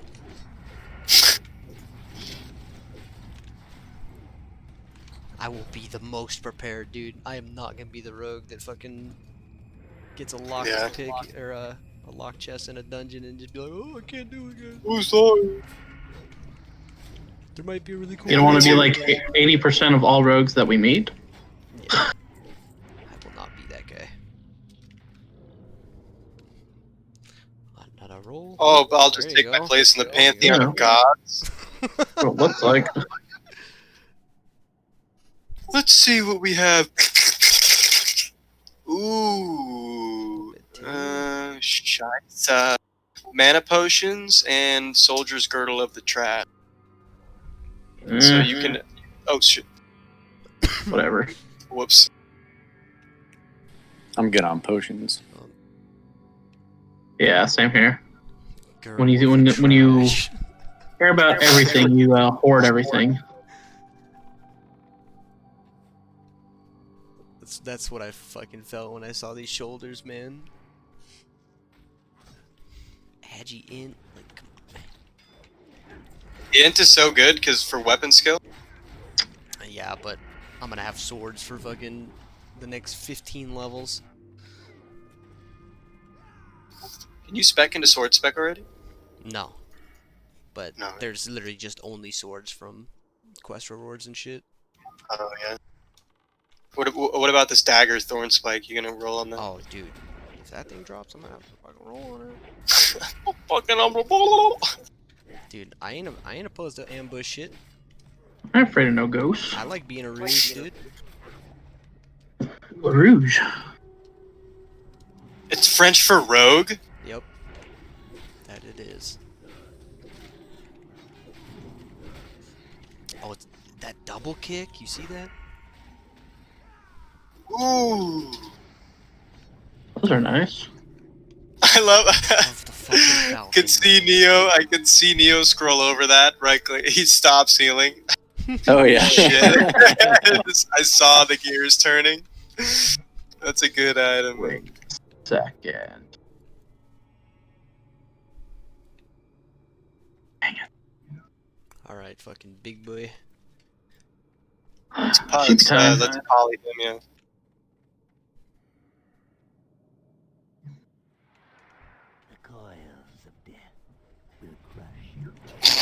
Coils of.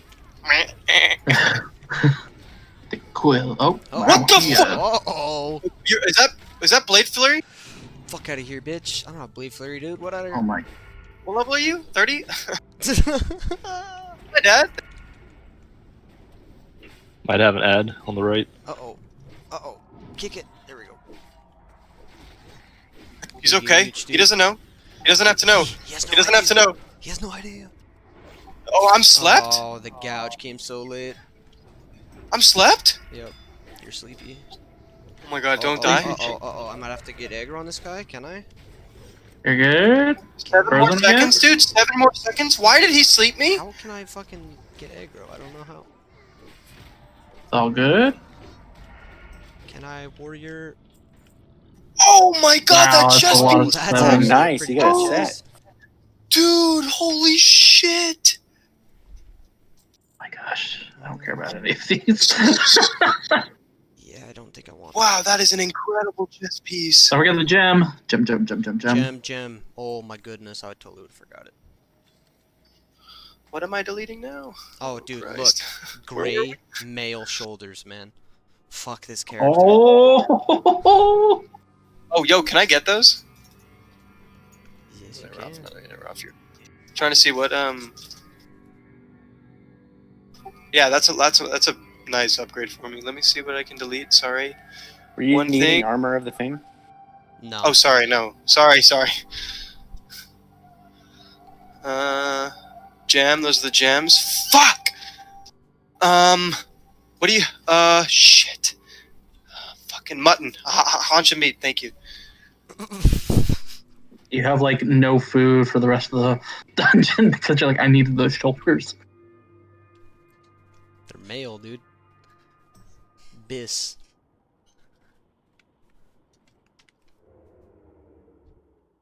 Alright. That chess piece was fucking awesome. We just need one more gem, right? Yep. Okay. Last boss. Wow, they did that chess piece. 7 stamina? I had a fucking leather one on. I got a lot. That was good. That was sick loot. Okay. Alright. There's a lot of dudes here. If that guy pulls. I don't think he's gonna. Nice. Nice. Oh, I'm just gonna stay in stealth.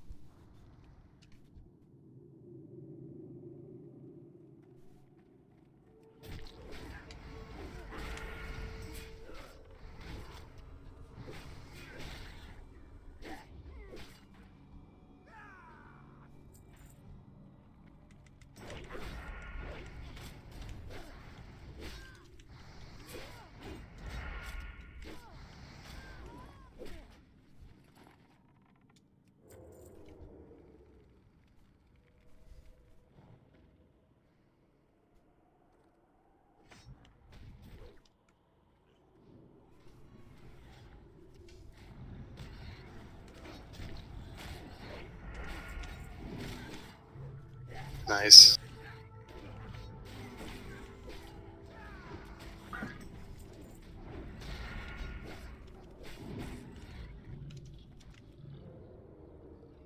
Ooh, deviate hide. There's a deviate scale if anyone needs it on that corpse. Ooh, yes, sir. Since I couldn't loot it. Thank you. Maybe I should take auto loot off.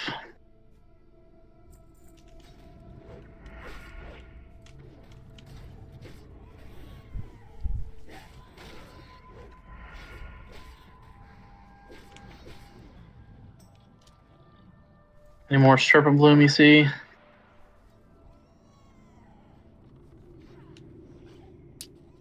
Oh, I don't see any around us right now. Okie dokie.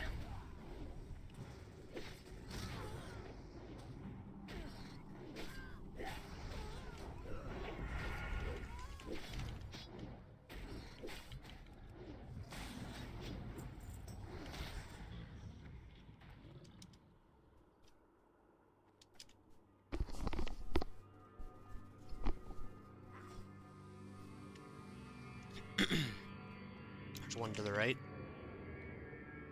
Excellent.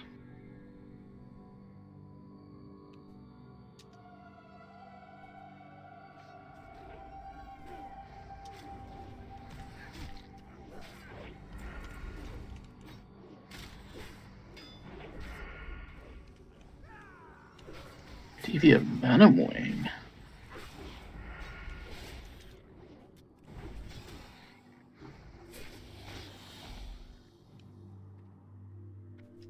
There's a deviate scale on that one too.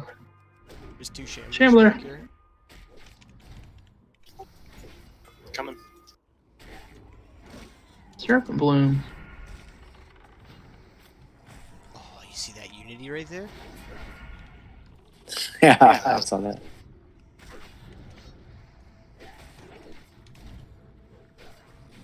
Oh, there's a tin vein right here. You gonna mine it or ignore it? Oh shit, dude.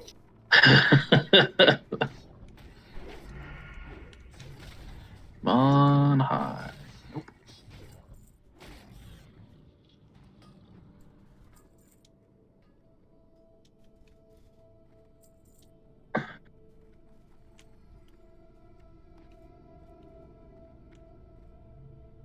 Thank you for leaving the scale, by the way. Yeah. I don't know how many I need, but I think it's a fucking shitload. Yeah, I think it's like 20. Least. I need 10 perfects and 10 normals. Alright, let me just turn off auto loot. Got 5 normal ones and 2 perfects. I have to remember to actually loot them though. Where did they go? Isn't up this way? I'm lost. Alright, I believe. Another tin vein.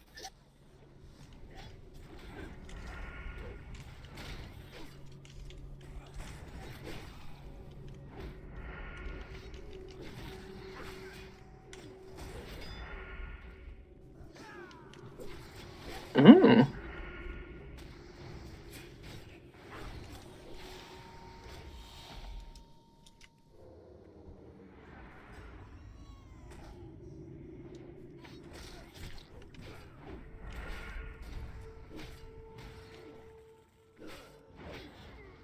There's a serpent bloom right here. Serpent bloom. There's all kinds of shit right here. Earth root, tin vein, serpent Yeah, bloom. wow, that's a nice. Oh, I got the serpent bloom. This is the corner of things, though. Oh, he's spitting at you. No course Yeah. stone. Don't worry, the tin vein is getting mined. What do you want from me? I want to not be dead. Don't worry, we got a healer though. I'm alive.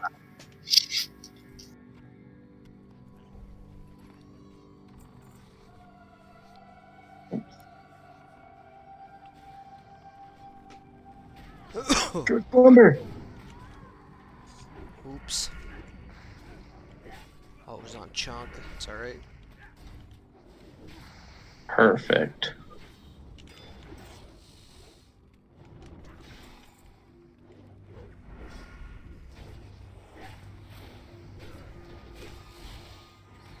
Yo. Oh my gosh. I will definitely take lead on those though.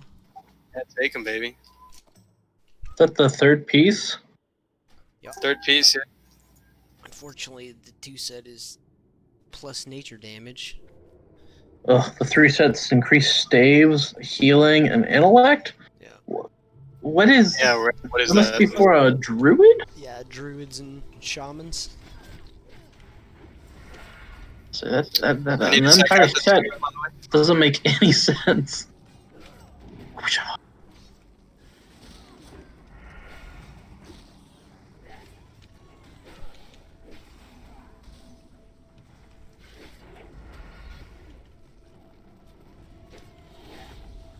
Be right back.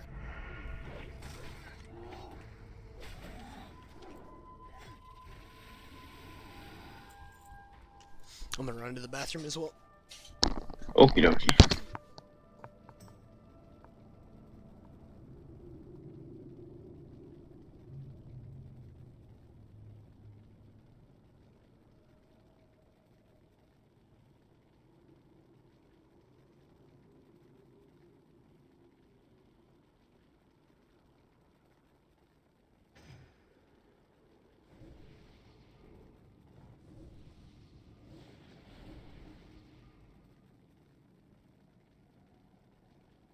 How generous.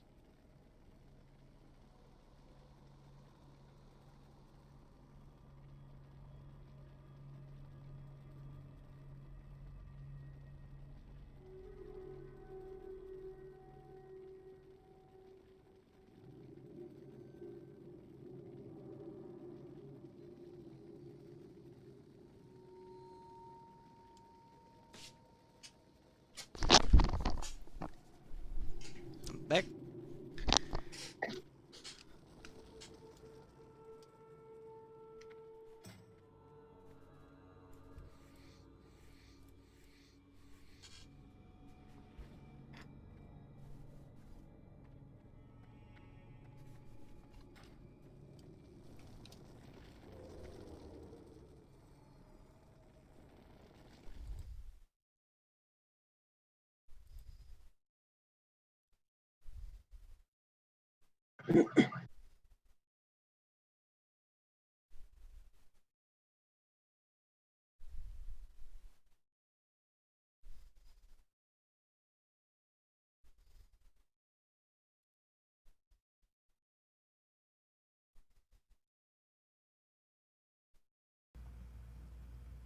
By the way, like,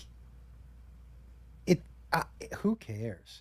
Who? I mean, but he's also like, that's what he said. He goes, "Who gives a fuck?" He goes, Yeah. "I'm straight, but what if I would? Who gives a fuck?" Who cares? Like my job isn't. I'm surprised he didn't sue that person. But that'd be defamation of character. Or is that anti-gay if you sue someone? Let me ask you. Let me ask Like, you a I'm not question. gay. Oh, you hate gays? Like, no. That's an interesting point, right? You're suing him for what? Defamation of character. You're saying there's a problem with being gay? No, but I'm not gay. It's weird, huh? Yeah, but it's also interesting that he feels like he needs to defend himself. You know what? I agree. You know what's weird to me though is, and I guarantee you, in the UFC, NFL, NBA, MLB, there's someone who's just like taking pipe on a nightly basis, and probably one of our favorite players. It's crazy to me in 2020 that person still hasn't come out. Like, it's still not a safe space. Like, remember that Sam's? I forget his name. Was he was the Played for Missouri. SEC, yeah, Missouri defensive player of the year, defensive player of the year. Got drafted late, like third or fourth round. Then really didn't stick around the team. Yeah, but Okay, I'm back, Michael I'm back. But then when you talk to scouts, they're like, You guys really didn't wasn't that continue? good. Oh my god. Everyone else back? Yeah. It was, we took a break. When he got drafted, he just grabs. I know somebody else. Oh, I think we're all here. Okay, we're You good. know what? I was like, damn, dog. It reminds me. I showed you that video of the car. That video. Oh, yeah. That's what it reminded me of. Well, that's what they did that night. Yeah. Fucking third round, bitch. Yeah, I don't know, because I've never been in the locker room. Oh yeah, he got in there. That twink got pounded out that night. I don't know because I've never been in a locker room. Oh, I don't know if they're more worried about the Pожалуйста, locker room or the attention that it Pronajeni. brings. I think both. Yeah, you can pull to me. I think both. I Because think the if locker room Never certain ways existed you half of go that. from accepting it. But if you're playing, and honestly, if I'm a manager or a coach or even a player on the team, I don't care if you're gay. LOS. Good. I don't want to talk about you being gay all year. That's a good. So I don't Do you know mean what I mean? got Like, destroyed. it's kind of the same thing with Tebow. Yeah, Like, he's he a had the skills, stupid but boy. like, dude, This Venom you wing you're got to be a bullied in backup anywhere on the school. team, but we don't want to deal with fielding questions because you're And so the other much one's more laughing famous at him while he than anybody in the died. league. We don't want to deal with it. So Colin Kaepernick, could he play in the league? Probably. They don't want to deal. Dreadfang with this was the Black cool Lives kid in Movement school. Every fucking game. 'Cause it overshadows. Does your talent match up to the problems that we are going to have? That's bottom line. It's not that they don't support Black lives or they don't support Christians with Tim Tebow. They just don't want to deal with Dude, it. look at Terrell Owens and Chad Johnson. Mm-hmm. Arguably, two top 10. Feared. T.O. for Yeah, sure. don't be For scared. sure. Top 5 receiver of all time. 100%. But when his skills dipped just a little. See ya. Same in entertainment though. Think of all the nightmare guys you heard where they're killing it, and then I'm a they're nightmare. in dick and they're late all the time and they're a complete nightmare. As soon as you get two. As soon as you have two box office flops, nobody fucks with them. See ya. I'm gonna tell you, but I won't mention names because that's not my thing. But I will tell you, Oh, yeah, I that's know smaller things. 2 touring comics. Couldn't see him from so who I've far away. heard from club owners. I can't wait for him to stop selling tickets so I don't have to book him anymore. Agree. I could give you names as well. Because you're a nightmare to work with. And it's kind of fun when I go, who have you had in here? And they go, oh boy. Yeah. I'm like, who is it? Yeah. And then they tell you just these horrible road stories. I'm like, what? Yeah, it's crazy. But like, or you hear how some main feature comics, the way they treat their features and their MCs. In a stack. Getting days there, I got so triggered Shit everywhere. I'm like, in the open world. I'm It's fascinated just by how the worst when thing to people happen go, to you. I'm so glad you're here this week. Last week, so and so was here. I love it. I'm like, all what'd these they do? All these people in. Can you believe some of those people don't tip the green room? Nuts. Can you believe they have a server come in, bring them food, bring all their people food, bring the feature and the host food, take care of you all weekend, clean your fucking green room, set it up with your rider, and you don't tip them at all? I was like, or how Polly Square, I I guess. hear stories of like, yeah, the staff was just worn out after last week. This guy was doing 4 hours. Yeah. He's like, he went to 3 in the morning. And the staff's like, has kids. Yeah. They get home, they'll be back the next day. And then they don't tip. And then also they didn't sell tickets.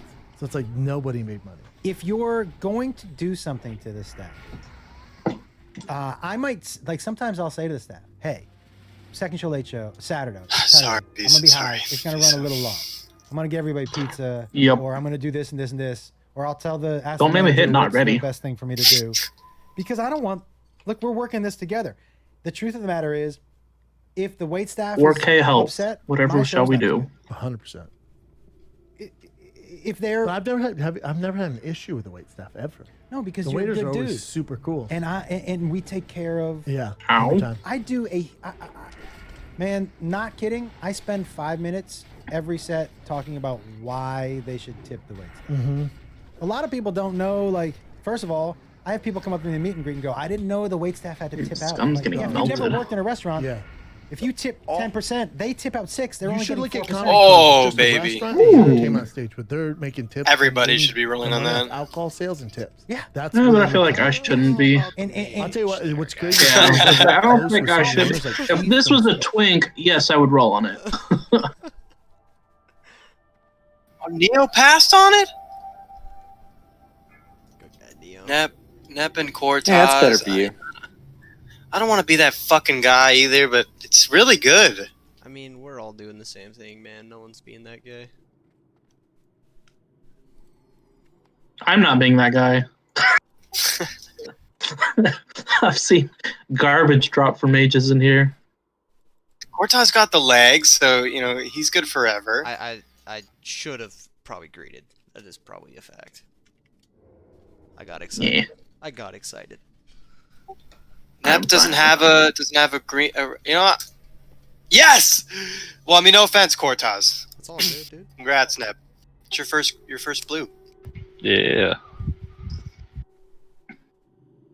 Now we all got a blue, except for. Well done. We all got a blue. All the important people got a blue. Sorry, there's only 3 people in the dungeon, right? I'm not scared of ghosts. Boy, they really aren't gonna give us a locked one, huh? They're just being nice.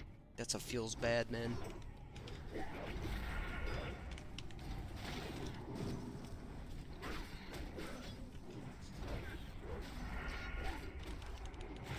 I don't have many reasons to use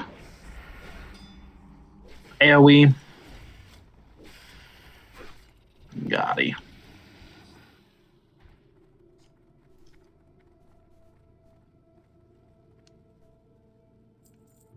Oh my goodness! Such good, what do you call them? Suffixes. Just on the wrong type of thing. Sorry, I just sit over here, right? Okay, cool. Save me. We got a spitter.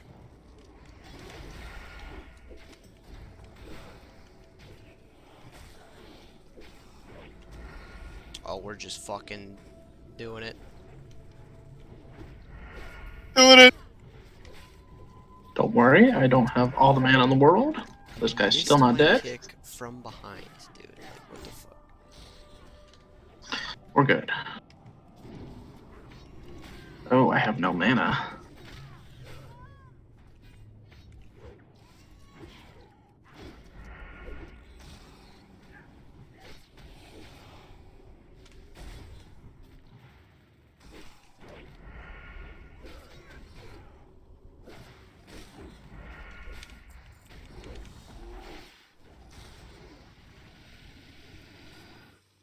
All right. Another perfect. Oh wait, I can get this chest. Just like the tin mine. Look, did everybody roll? Ooh, schematics, euphorium charge. I'll take that. There you go. Cause I'm an engineer. Can't you tell by my goggles?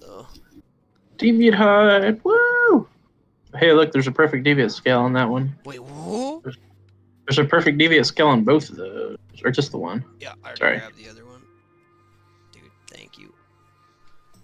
Yeah, I can't use them. I mean, I'm at 4 at 7 now, so Oh, nice. like 6 perfects I think is quite the task, but I might be up for it. It's quite the task, but you have undertaken it. I need 4 more blooms and 10 more hides.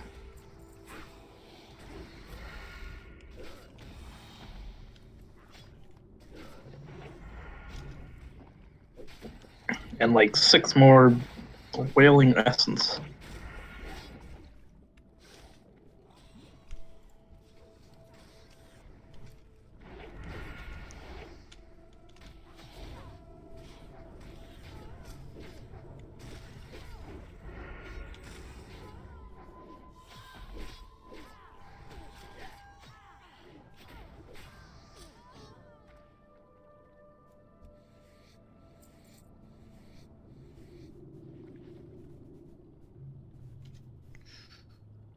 Shit, my fucking bags are full again. Yep, well, my bags are constantly full. That happened so fast. Oh, I don't think there's anything over here. Nope.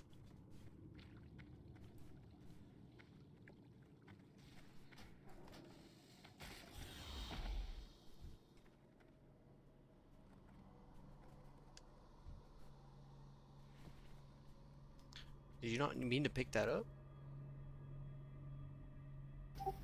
With the hide? Yeah. Oh, I guess I didn't see it.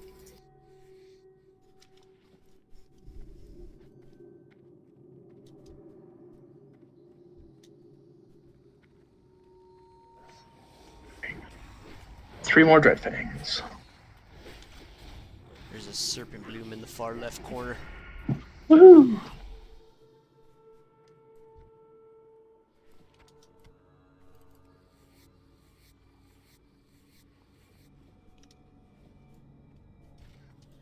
We have targets.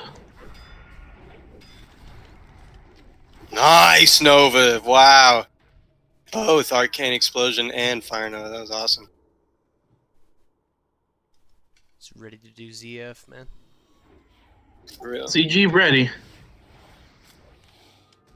Hey, hey, hey.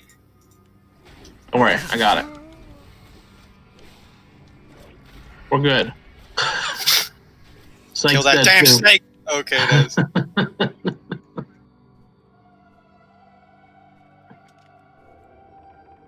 Motherfucker. You cocksucker, motherfucker.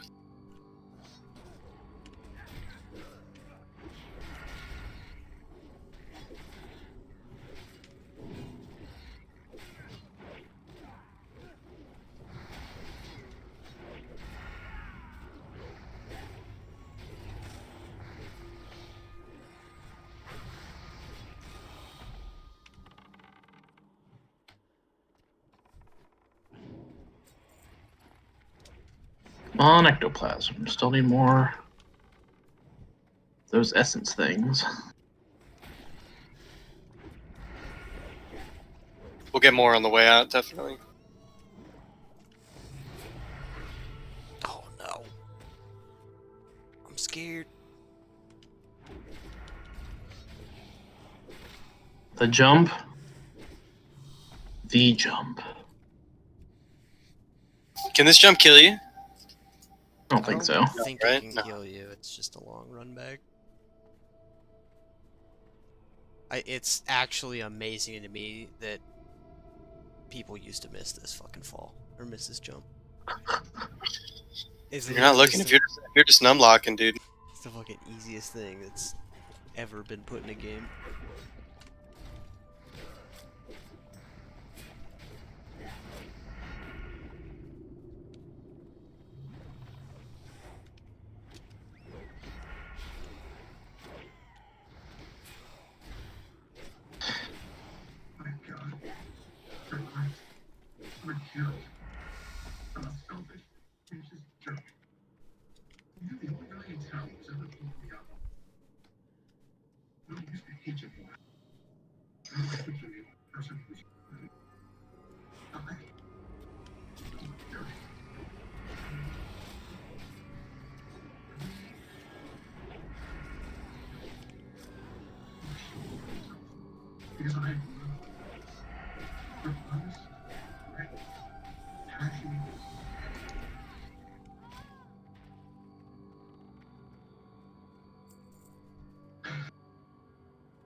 Lots of light leathers for the mage. Yeah. Light feathers. Yup. Sitting on 20.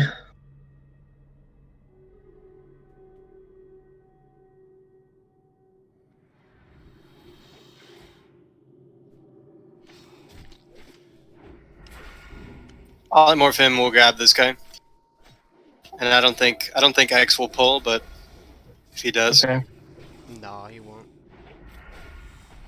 Give me just a second for some mana. Mhm. Just top off. Polymorph incoming.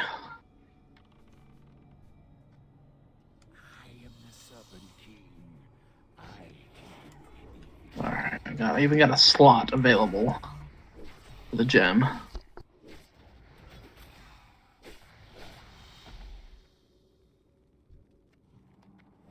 Spirits, damn. It's not a one-hander, was it? It's Claymore? Oh shit! No. That cast was so fast, man. Yeah, he came out the gate with that. What the fuck? He's been eyeing you, boy. And it's for the whole duration. That's cool. Yeah, Cortez, what exactly did you do this fight? I got the killing blow, dude. Oh. Still the or intellect. Those are still whatever. Sure. Do I need those? I don't know. 2 intellect, 2 stam for a 4 intellect, 4 agility are probably better. Grab a gem. Yeah, the gem. Oh right, the gem. This guy real quick. Congrats, Visa. I got some. So this guy hits really fucking hard, so... you let me know, Neo. Let's communicate how we're... when there's something wrong. Definitely want. Oh, those are great for me too! What the fuck? Definitely want the stone skin right off the bat. Give me 2 shakes. Alright. Mail and Stam? Hell yeah, dude. Okay. I'm gonna dig off this pause. 4k health. I'm gonna pop retail on my way in.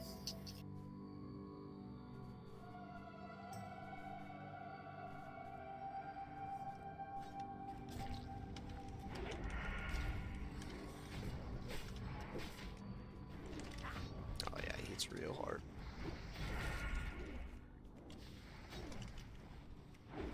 Halfway there.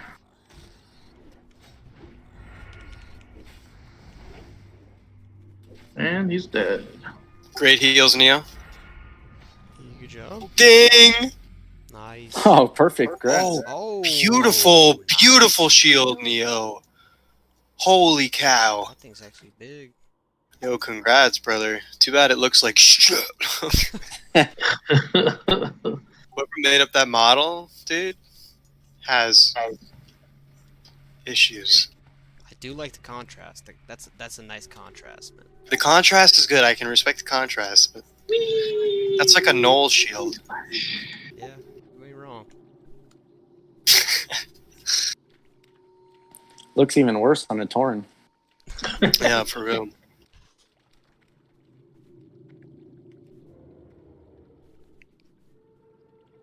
Oh, that's right. We still have the still have that sweet Murloc thing to kill. Hopefully drops a good chest piece. That ring would be good too. That caster ring. Oh yeah.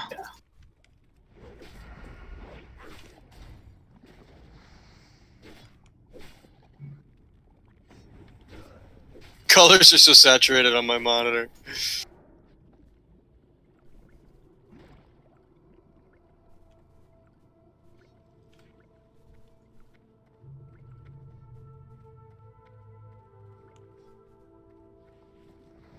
Oh my god.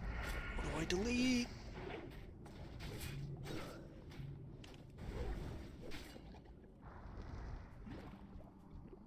Up to 4 essence. Come on, 2 more. We'll definitely get him on the way out. I need 6 more hides too. Ooh, I think I still need 10 more. Yeah. Jesus. Yeah, I need a bunch too.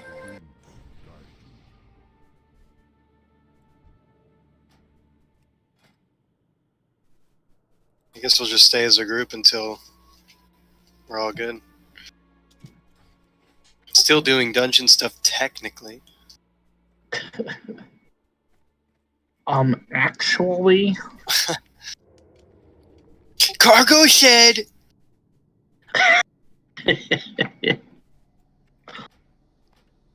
Oh no.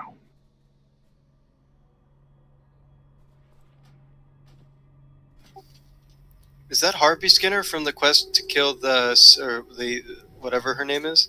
Serena. Serena? Ooh. It's a good dagger, dude. Yeah. Dude, I got this Like, elegant short sword from that one. Same one, if I'm not mistaken. Yeah, I think that one's from the same quest. 3 stam? Yup. That's I the used one. that with my sweet lay orb for the manas.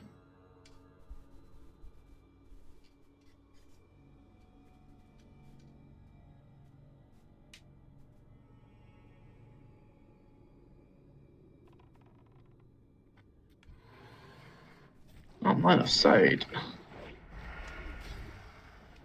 I'm a fucking skull! There's 3 things? You're the skull. There's the skull. Well, Who's the skull?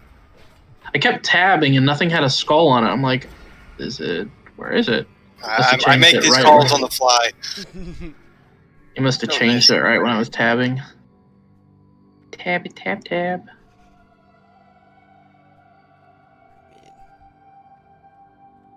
Those boots got me rigid. Oh, I want it. Dang it, I have to make room now.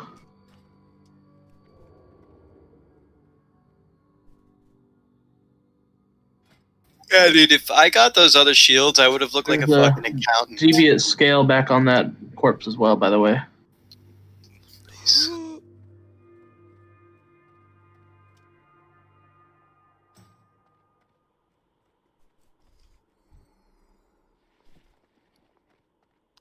Alright, just need 2 more regular deviant scales. Nice.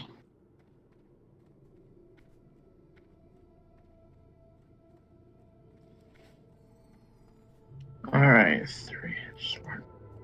Huh.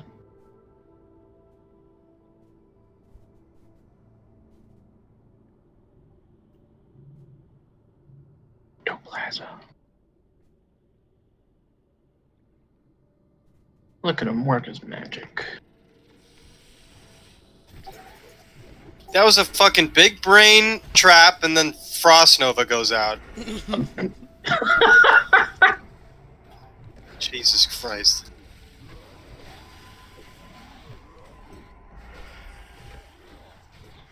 Well, I had to keep them in place so that I could flame strike them.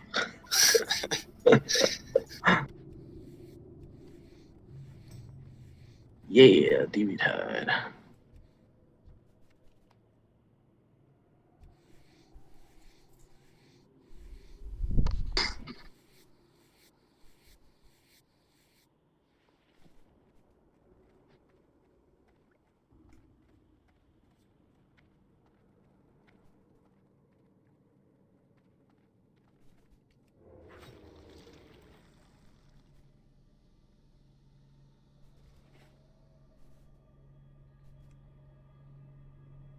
Where'd that slime go? Ooh, serpent bloom.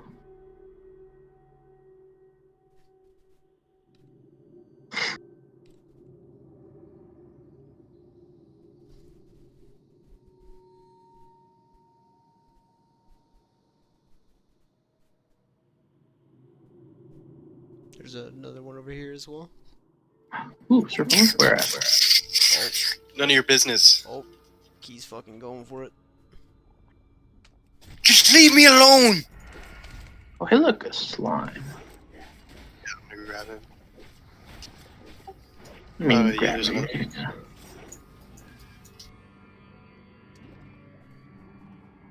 I'm gonna grab this one over here. Gonna bring it all the way back. Well, there's 2 serpent bloom. Fuck, man. Get them on the way out, Doug. I'm gonna sticky glue him. I shouldn't have done that. Fuck. Maybe I should. That's pretty good. Pretty big brain, actually. Last time I got to 19, I had 1 sticky glue left. I just used it for the first time just there. I have 6 left.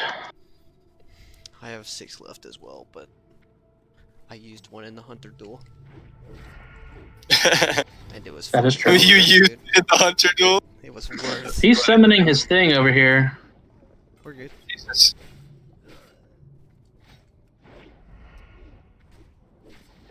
That might be your loot, because I think I'm about to finish the quest here. Oh no, I'm not. Oh, Scheisse!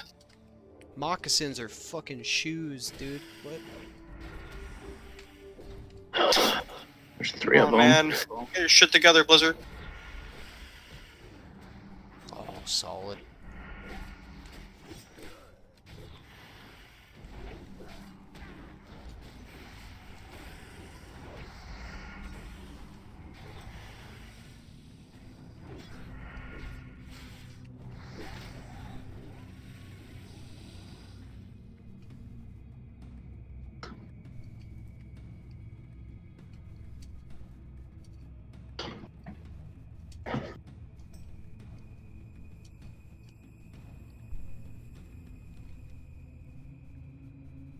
Slimos. Lots of Slimos. Bring them together. Freeze. Oh, there. Cannot be frozen. Throwing down a target dummy. Stay away, baby. Yo, nice. That thing has a lot of health. What the fuck? Wailing essence. Come on, Yeah. one more. There should be one in that pile. Just there we go. 6. That feels good. Right. 5 out of 6 done. Deviant hides and 9 deviant hides, 2 serpent bloom. Nice. I just got 4 wheeling essences right there. Oh, excellent. Oh my god. All right, we're Hold, pulling. steady, man. Hold. Hey, I'm finally not a shadow Oh. user. Whoa. Oh, you fucking stunned me, dude. And then he feared me. What is this? Trying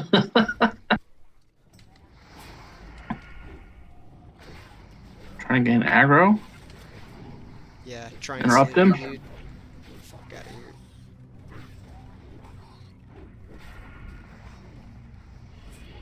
He's dead. Oh my god, he feared me right at the end. Oh, great ring.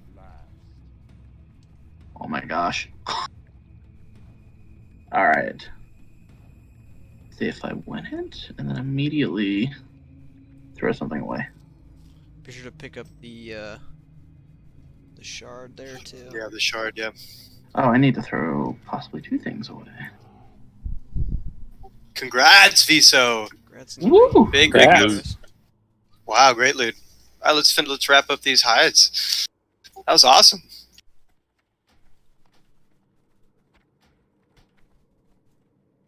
Oh my gosh, sick ring. If you need serpent bloom, one over here respawned. Ooh. Oh Where's yeah, over- down there. Down there? Coming.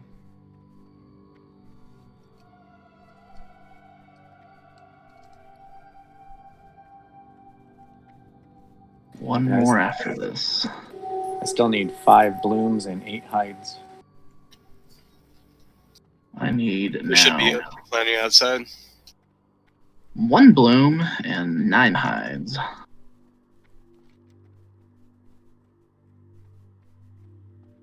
Gonna get the Biz Twink shoulders.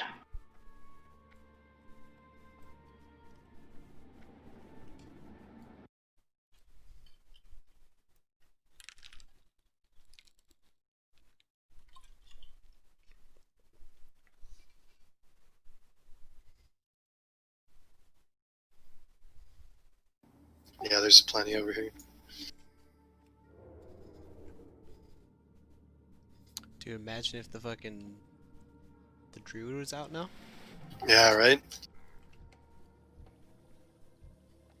Hope I want him, man.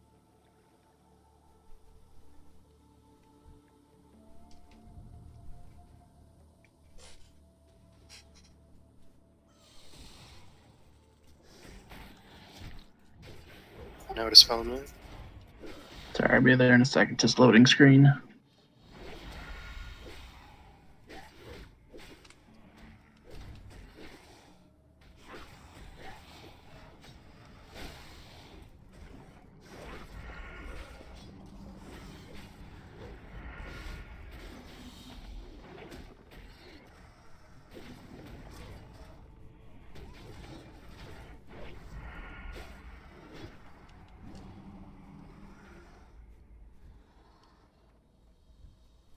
Buckler.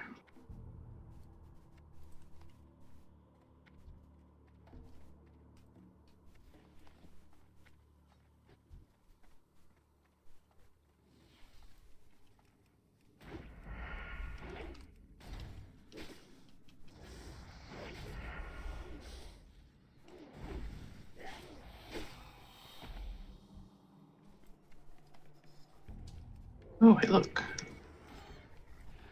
Oh, Chunks over here just fucking doing work.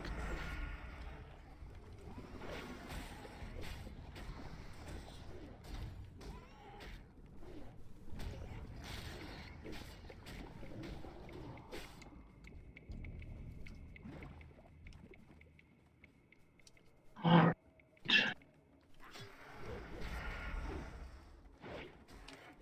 Yeah, Druid's not here.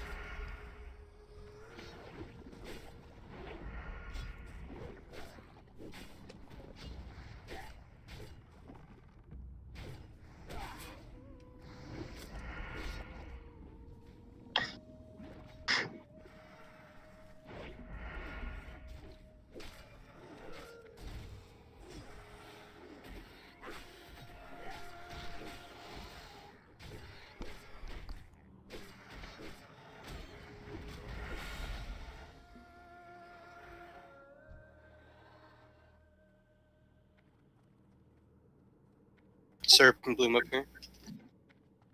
Excellent.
There's a deviant scale back there.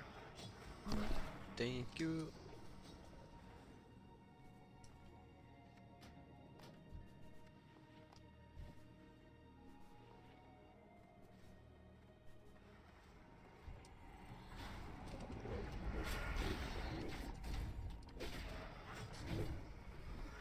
Serpent Bloom.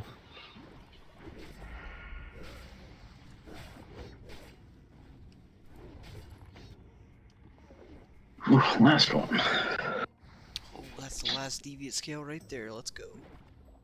Nice. Very nice. Just need 6 perfects now. That's gonna be fucking a good time, I'm sure. 6 total or 6 more? 6 more of the perfect ones. Oof.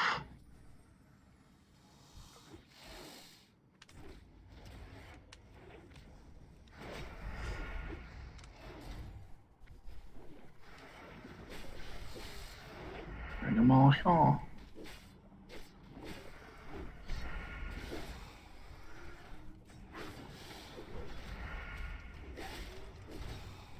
Alright, awkward flames, try go!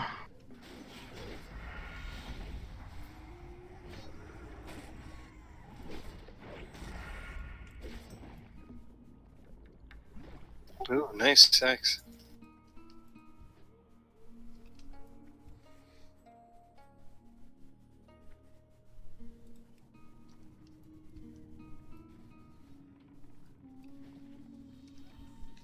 Two more hides.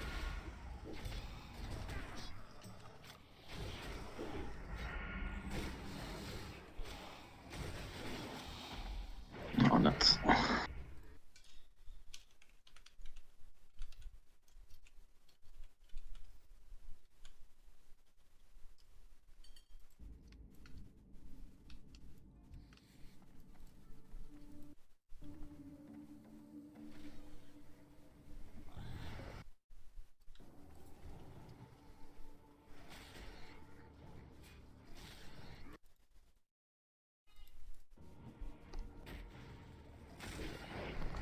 One second.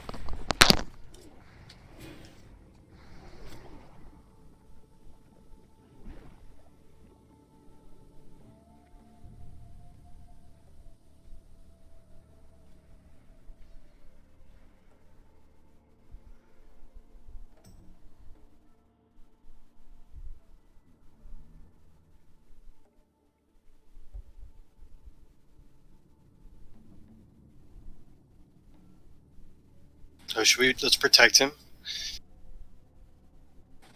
Yeah, it might be a good idea.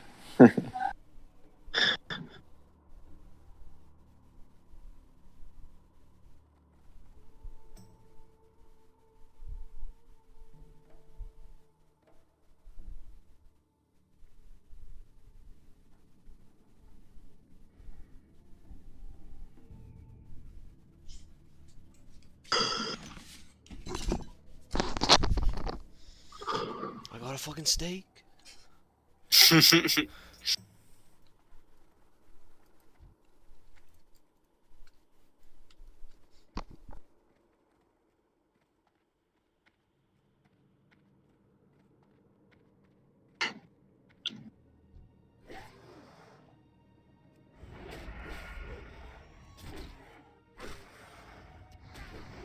We're going scuba diving, boys.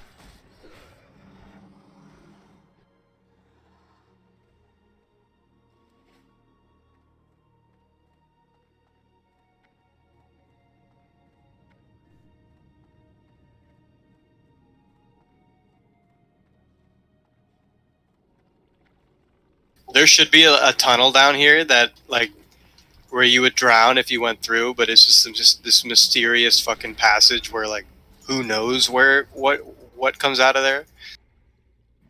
Like, go down at your own risk. That'd be cool.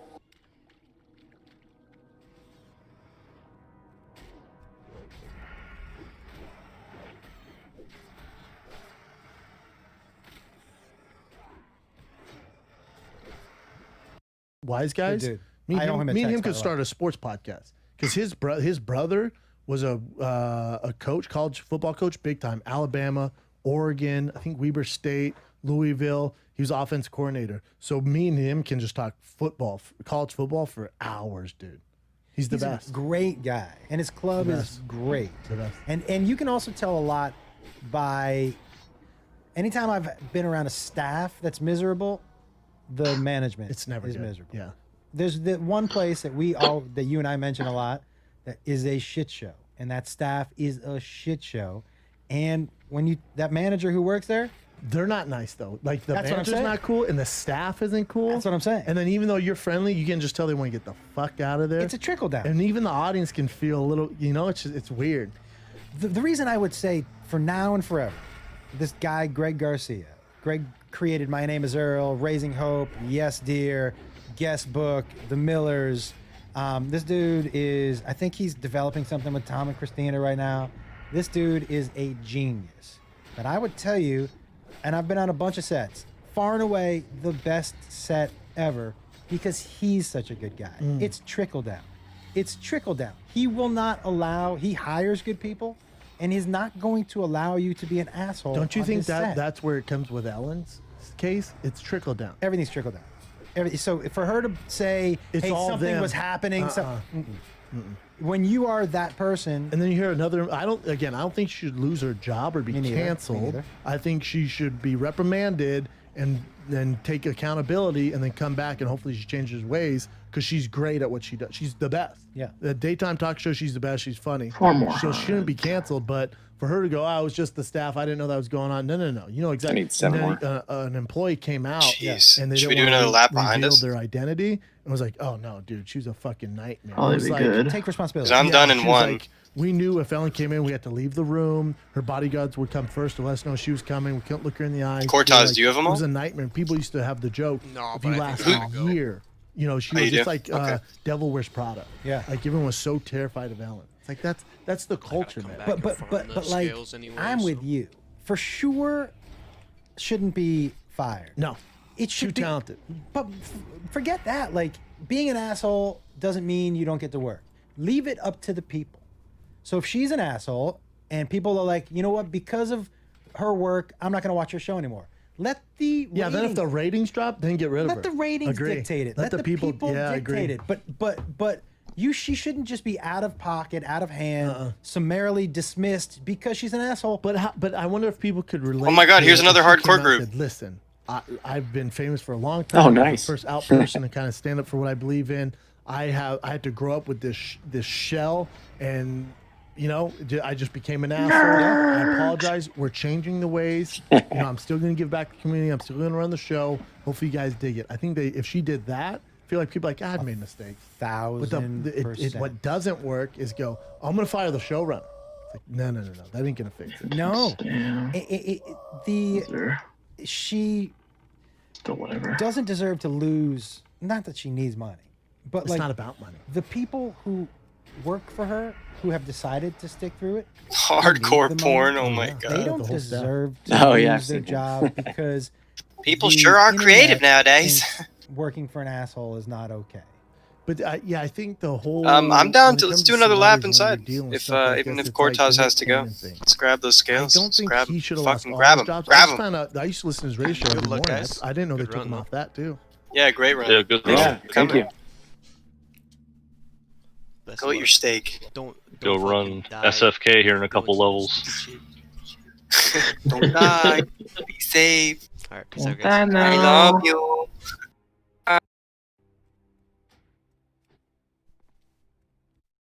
They took him off everything. So, to me, it's like he made a huge mistake. Yeah.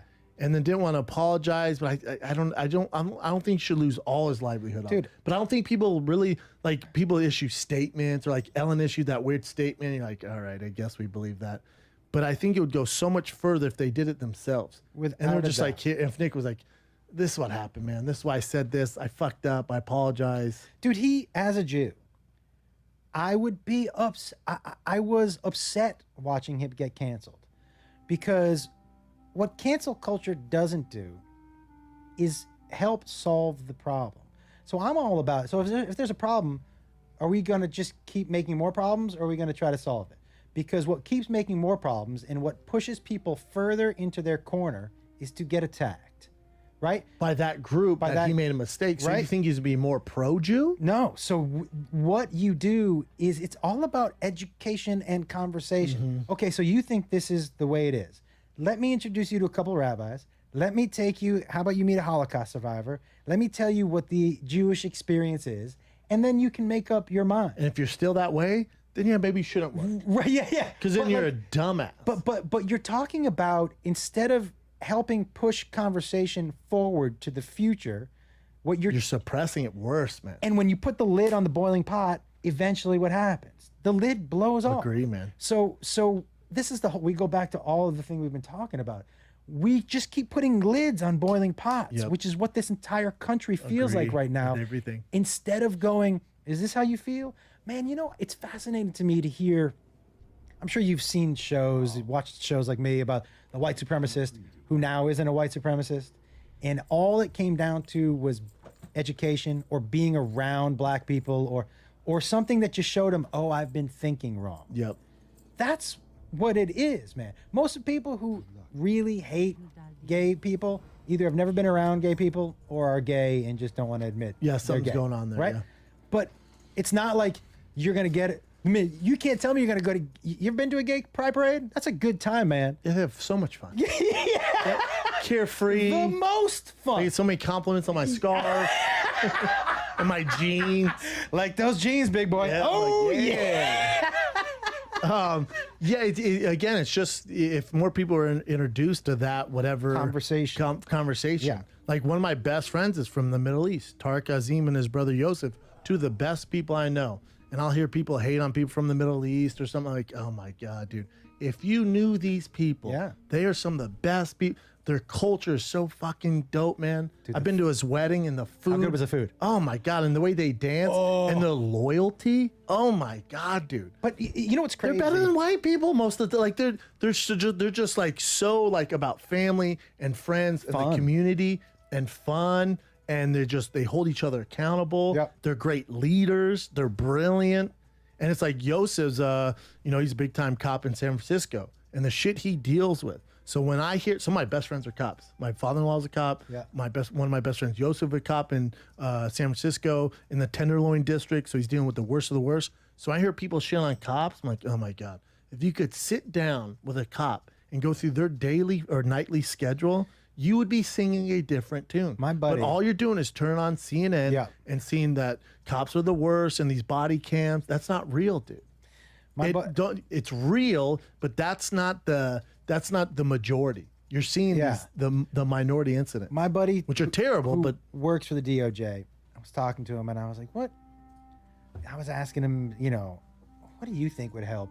Because look, you can't classify an entire group of people by one or two on any side. The Black Lives Matter, the police. You can't say this whole group is like this because of these people, right? No, it's so stupid.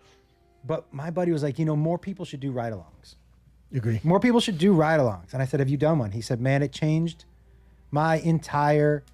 And I said, why? He said, well, because we went from 0 to 100 like 3 times. Like, hey, what do we want for lunch? Oh my God, we could die right now. Yeah, that's... 0 to 100. He said, we did it 3 times in a day. And at the end of the day, because all 3 of those times, both of those officers, if things had gone squirrely, something terrible could have happened. So he said at the end of the day, he asked them, does this, and he was, they were like, is this what it's like? And they said, yeah, this is what it's like. And like calm, cool, and collected, and you have so much respect. It's anything with perspective. It's like, the first time I've done movies before. The first time I was on like a major movie set was that Tax Collector with David Ayers, terrible movie, but that David Ayers and Shia LaBeouf. And people are like, dude, you can act, you can do this, you can do this. And then when you see like Shia LaBeouf act, like, oh no, but you can't. Dude, what the fuck is anybody talking about? Or you see David Ayers. I love this dude, by the way. He's the best. I know people give him a hard time. I don't know why. Dude, Honey Boy. Did you see Honey Boy? Did anyone see Honey Boy? I didn't. It's so good. That I haven't was seen not Honey Boy. Dude. Do you see Peanut Butter Falcon? I saw Peanut Butter Falcon. That one's good. As a father and a son. Honey Boy. When you watch Honey Boy, you will openly weep. Oh no. And that's a true story about his dad. Dude, he played his dad, right? I was blown away by this movie. Because what I've said for a long time about parents is that I've started to reject the idea of saying someone's a bad parent when most of the time they're just doing the best they can. Does that make sense? Like, but not they're bad parent to me means you're intentionally being. Some people are just not great at it, but they love their kids. Best. That's all they know. This guy, there were moments, and you would watch, you're like, I can't believe he did this to his son. He raised his son like this. But there are points of the movie where you genuinely see how much he loves. And he's playing his dad. I know, and I'm pretty sure he wrote this too. Yes, he's in rehab. He's wrote so it in brilliant, rehab. dude. I'm telling you, I was on set during a dramatic scene, and it's like, You know, like when you're watching NBA on TV, and you're like, God, those guys are pretty good. They're tall, right? And then you get to the game, like, oh my God, they're fucking huge, dude. And so these are the best of the best. Oh my God, that's how it was for me being on set with David Ayers, who did Training Day, who did End of Watch, Bright, Suicide Squad. You're like, oh shit, and you see he's basically an offensive coordinator on a football team doing all this stuff, and my mind was blown. I'm like, oh my God, dude. It was so cool, man. When you get around people who are great, so it's one of the reasons why whenever I knew Chappelle was going to be at the store, he was going to pop in, I'm going. Oh, yeah. Because there's a few guys you stop to see, because you go, well, this is the bar, and watch what makes them arena acts or something like that. And to see him one of the reasons that I would always watch Chappelle is to see him be so still on stage sometimes, but watch his stillness and, not raising his voice sometimes. Watch his stillness still suck you in. Yep. Was such a great lesson for me. I watch all the vets. Like I'll watch, all the vets. Like Mark Maron's one of my favorites, where me and him can be complete opposites. Yeah. But I watch him because he's been doing it so long. Yeah. He's been doing it correctly. You watch him. Do you ever do the stool? Just on the, I don't, no, never. Do you know one of the biggest lessons for me? So I used to pace a lot. And then I was like, okay. So for this year, I did for 2 separate years. For one whole year, instead of pacing, I just stood behind the microphone. Never took it out. And so then I was like, okay. Force you to. And so for the next year, I only sat on the stool. Interesting. And now what it did is it made me realize this part of this story works so much better when I'm still, that when I move now, it makes the movement mean more. And so it all has a meaning now. Yeah, Chris. When I remember Chris D'Elia watched one of my first sets, and he goes, "You're so big, and you're animated, and you like to use your body. You move so much, though." He goes, "Where if it's more calculated, the joke's gonna hit hard. It's gonna mean more when you move." He goes, "I'm the same way. I like to move, but you got to do it and make it count." He's like, "Because now you're moving too much." Joey Diaz, used to pace like a caged animal, and I told him he used to wear a suit, too? 3-piece suit. But I told him, I said, hey, man, you're scaring people. He's so big. And his movement was because he was also fucking probably did an 8-ball. Yeah. No, dude, 240. Oh, wow. When I met him, he was coked 240, coked up. But his movements were so fast and furious, and he was pacing the stage, and he was doing this with his hand. I was like, hey, man, you know what? He and Rogan just posted a picture of him. And that is even 10 pounds, maybe not 10, 50 pounds heavier than when I met him. He was Coco was there it is. My brother took that headshot. Look at this dude. So he's probably 280 there. So I met him probably 40 pounds lighter. I feel like I'm slowly morphing into Joe. Do we not look similar? Yeah, man. Put a bandana on that dude. You're not too far. A sexy motherfucker, man. One can only hope. I used to love it. I go, what are you doing tonight? He was like, I'm slinging dick and giving out bubble gum. That's a great picture. Yeah, man. We took that. Like cleaning out the office. That's right. That's in back of El Compadre. There's something sad about everyone moving, right? Yeah. There's something sad about it. It's sad because of how it happened. You know what I mean? Like, and like I said, I'm going to miss the camaraderie. And again, I got to give Rogan the credit for this. He posted a picture of his studio. I'm gonna miss the community, right? There's such a collaborative feel here amongst comics. Yeah, I'm gonna miss that because like the team. It really, to me, it helps the art, the collaboration, and the more people are together, fucking around. I think it makes people funnier, and look at that. That's like a spaceship. Crazy. It's cool, huh? That is bananas. What? There's something. I probably shouldn't say where that's at, but there's something. I think inspiring and something like kind of like rebel-like with everybody going somewhere else and Mhm. starting fresh there. Mhm. Because Comedy Store's cement. It's always been cement. They didn't need, other people. But I think there's something cool about that. But then there's something heartbreaking about when I drive down Laurel Canyon. I'm like, ain't doing this again, Bubba. It is a bummer that the Depends how store you has look its- at it. I think it'll be interesting to see where the next comedy hotspot will pop up. I could tell you. You think it's gonna be in Austin? I know it is. Yeah. I mean, it is the one thing that Texas has going for it is obviously massive, and it's got the biggest comedian in the world Mhm. coming there, Mhm. and he's bringing his people. Mhm. So you know what I mean? Like, and there's something like really cool about that. Yeah, it's like the regulators saddled up. Mount up. Yeah. There's something really cool Yeah. about it, Yeah, But then man. there's also something that keeps me up at night with horrible anxiety.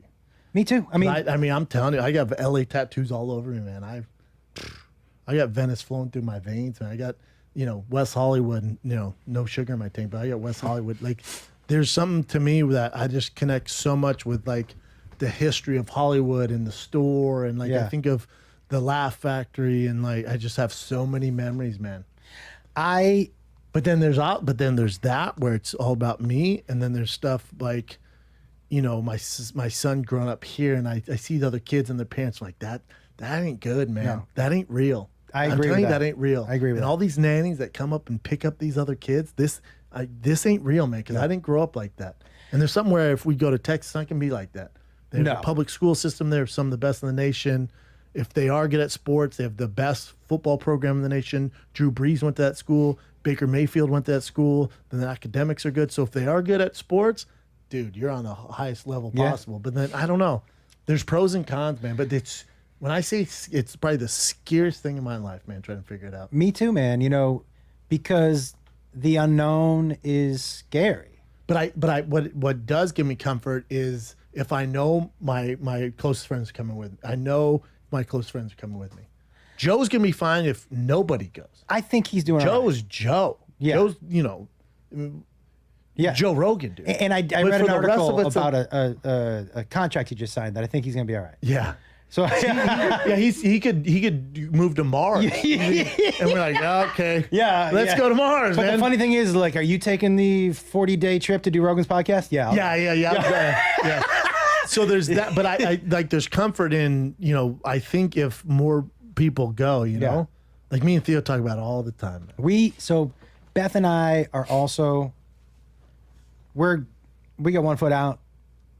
For us, it's just where. And do you have a few picked out? I have a few. I'm narrowed down to two.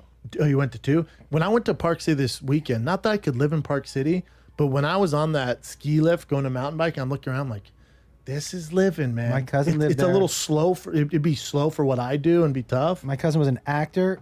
Scott has worked since Party of Five. Oh wow, Salt Lake City. He loves it. Park. Well, they just moved. Oh, did they just move? They just moved. Chin, have you been there? Probably stopped in real quick. The But never fishing, hung out. dude. The It looks fishing, amazing. The height. It looks like I was beautiful. like, holy fuck! When it's like, not every day.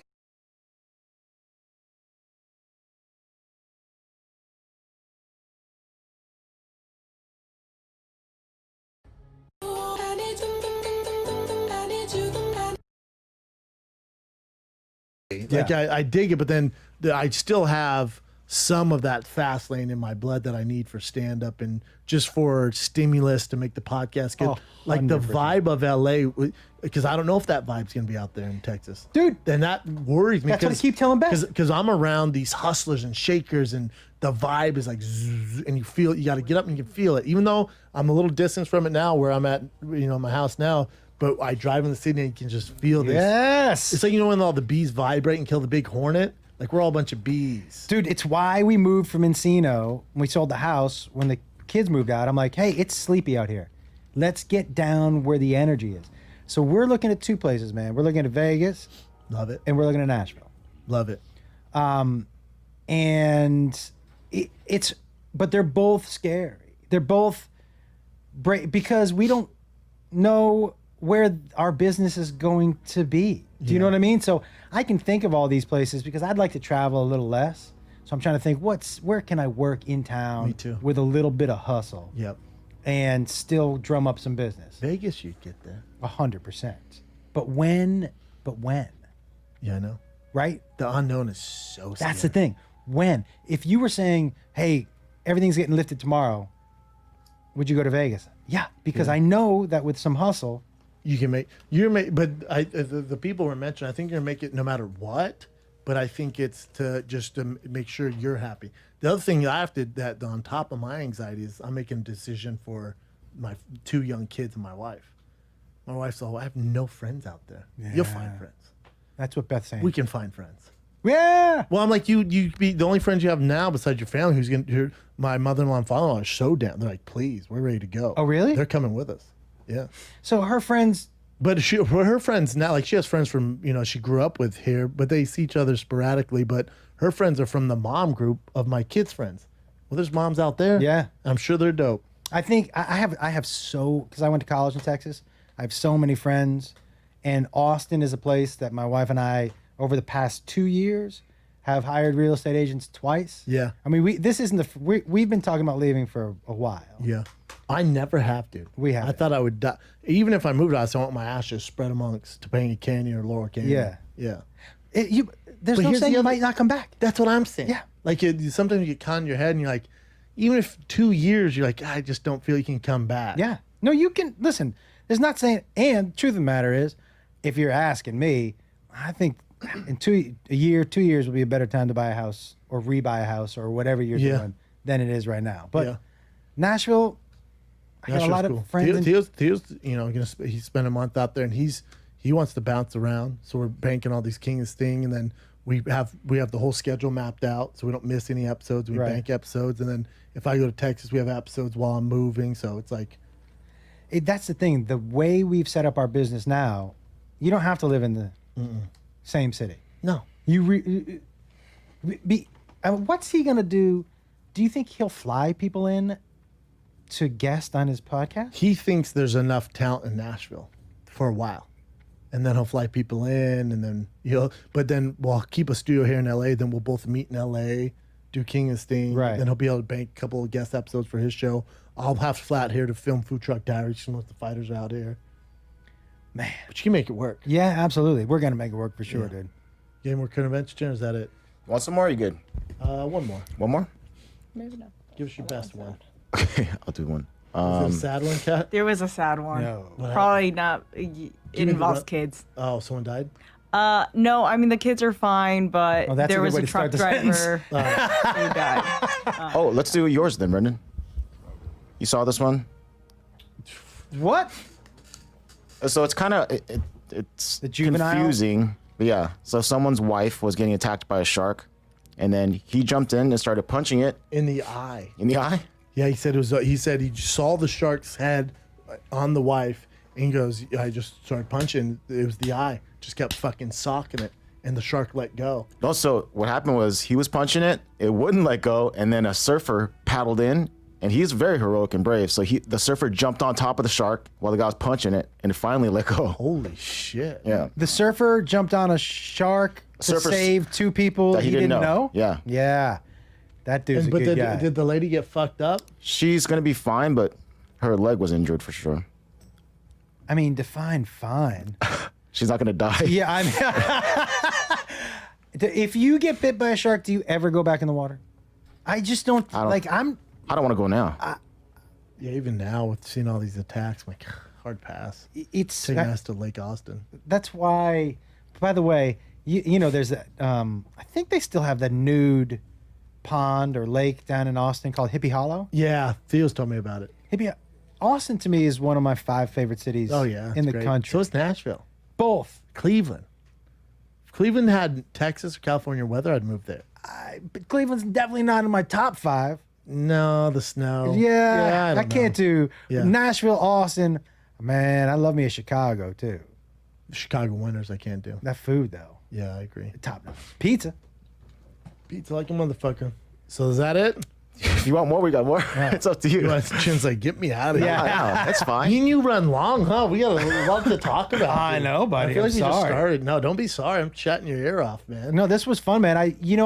always interested to talk to people about parenting because it's Me too. such a The young listeners are like, come on, but dude, I'm telling you, there's a lot of parents out there. yeah, but it's so interesting to hear different people's styles, and your style is directly affected by how you were raised. Yes. So that's why it's fascinating to me to see what some people. The dynamics are so weird. Yeah, dude. Yeah, I'm so yeah. scared of my son being scared of me because I'm such a big dude. You know. But it has nothing to do with your size. That's all he knows. It has to do with who you are. Yes. Do you make him scared of you? Yep. No. And that's it. And if you don't, then he won't be. No, he's scared of his mom, who's 5'4". Yeah. See. 5'6". See, like that's the thing. Like they're scared of the person that makes them scared of. But you, dude, come on, man. You're not gonna. And by the way, you're too big to be spanking somebody. Oh, I know. Well, I mean. I couldn't do it. What the fuck? How would you know? I know. You wouldn't know. Yeah, I you're know. too. Yeah. All right, You would dude. spank someone's asshole through their mouth. Yeah, then he'd be terrified. Then he calls the cops. He grabs his mom's iPhone. Yeah, He's like, yeah. hey, Dad did this. Dad, but he's definitely telling you that. All right, brother, we love you, man. Thanks, dude. Your date got canceled, you said? Date in Boise got canceled, guys. My But Irvine date got canceled. come check out the High Live. Yes. It's People are tuning in, yeah, brother. dude. And your boy said he'd come on. Matt Barnes. Matt Barnes. One of my I'm favorite super people. excited, man. He's a brilliant I got a man. dude named Dope as Yola coming on next week. He's amazing. But it's just me in my backyard smoking weed, sometimes taking mushrooms on Monday nights at 7 o'clock on my Facebook fan page. This is fun and weird. Tune in, man. Well, we love you. Thanks for doing this, Dude, brother. you're the man. You're the Thank best. you so much. We're out. Yeah, he did. He's like, so Yeah. why baby raper? He's like Surf emulating. and smoker. He's like, interesting that you caught on to that. Can I read some listener feedback? Yeah. So real what's quick? just general feedback? Just going through the emails. I like to keep All right. up the pulse of the show. This is from episode 560, A Pilot's Perspective. Hey, Tom and Christine, I'm an airline pilot and fly for a U.S.-based airline. As I was watching episode 560, I heard you mention that some flight attendants are real dogs. I have to agree with you, as I've seen plenty. Some so big they walk sideways down the aisles. As for Potter's comments, we have many cool black guy flight attendants. They exist. I love the podcast and always keep them high and tight. This is from Christina. This is a lady who's writing this. So that's even more interesting that she agrees that some flight attendants are real Our dogs. Yeah. Yeah. She's right. There certainly are. Yeah. Thanks, Christina. That's too bad. Yeah. Yeah, I think we should make a no dogs allowed policy I agree. for the flight attendants, I male agree. or female. Okay, so we were discussing Darman last episode, and he's really put a special place in your heart. Everybody that I've sent his videos to friends, like, not people that listen to the podcast, and they're all react the same way. What the fuck is going on? Yeah. What is this? He upsets you a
a lot. Yeah. I sense that it really sticks in your craw. What particularly upsets you the most? It's nonsense. It's Yeah. just such utter nonsense. And people, by the way, have suggested to me, some people, that that he is like using bots for views, Yes. and like that he employs like a factory of bots somewhere to drive this up, Jack up the numbers. Yeah, I sense that because they're so bad. they are bad, but I have to admit that I enjoy bad to a certain Yeah, extent. yeah. Like, It's I like amusing. It. It's funny. So how but- bad it is. Yeah, and but I mean, the lessons are so like basic and I so know. rudimentary. Like to have, don't mistreat a poor. What? I know, like gosh. But he does seem a little inauthentic. Like at the end when he's like, Oh, "Hey, a little. Jarman fam," it's kind of like, Hey guys, remember, we're not just making videos, we're changing lives. yeah, well, you're just making videos. Dear mommies, after listening to Darman's cool videos and hearing your curiosity, I found I can easily tell you the target audience. Teenagers. Mhm. As a high school faculty member, I can tell you they are in great need of this basic human guidance and that I would consider using these videos with students. Why, you ask?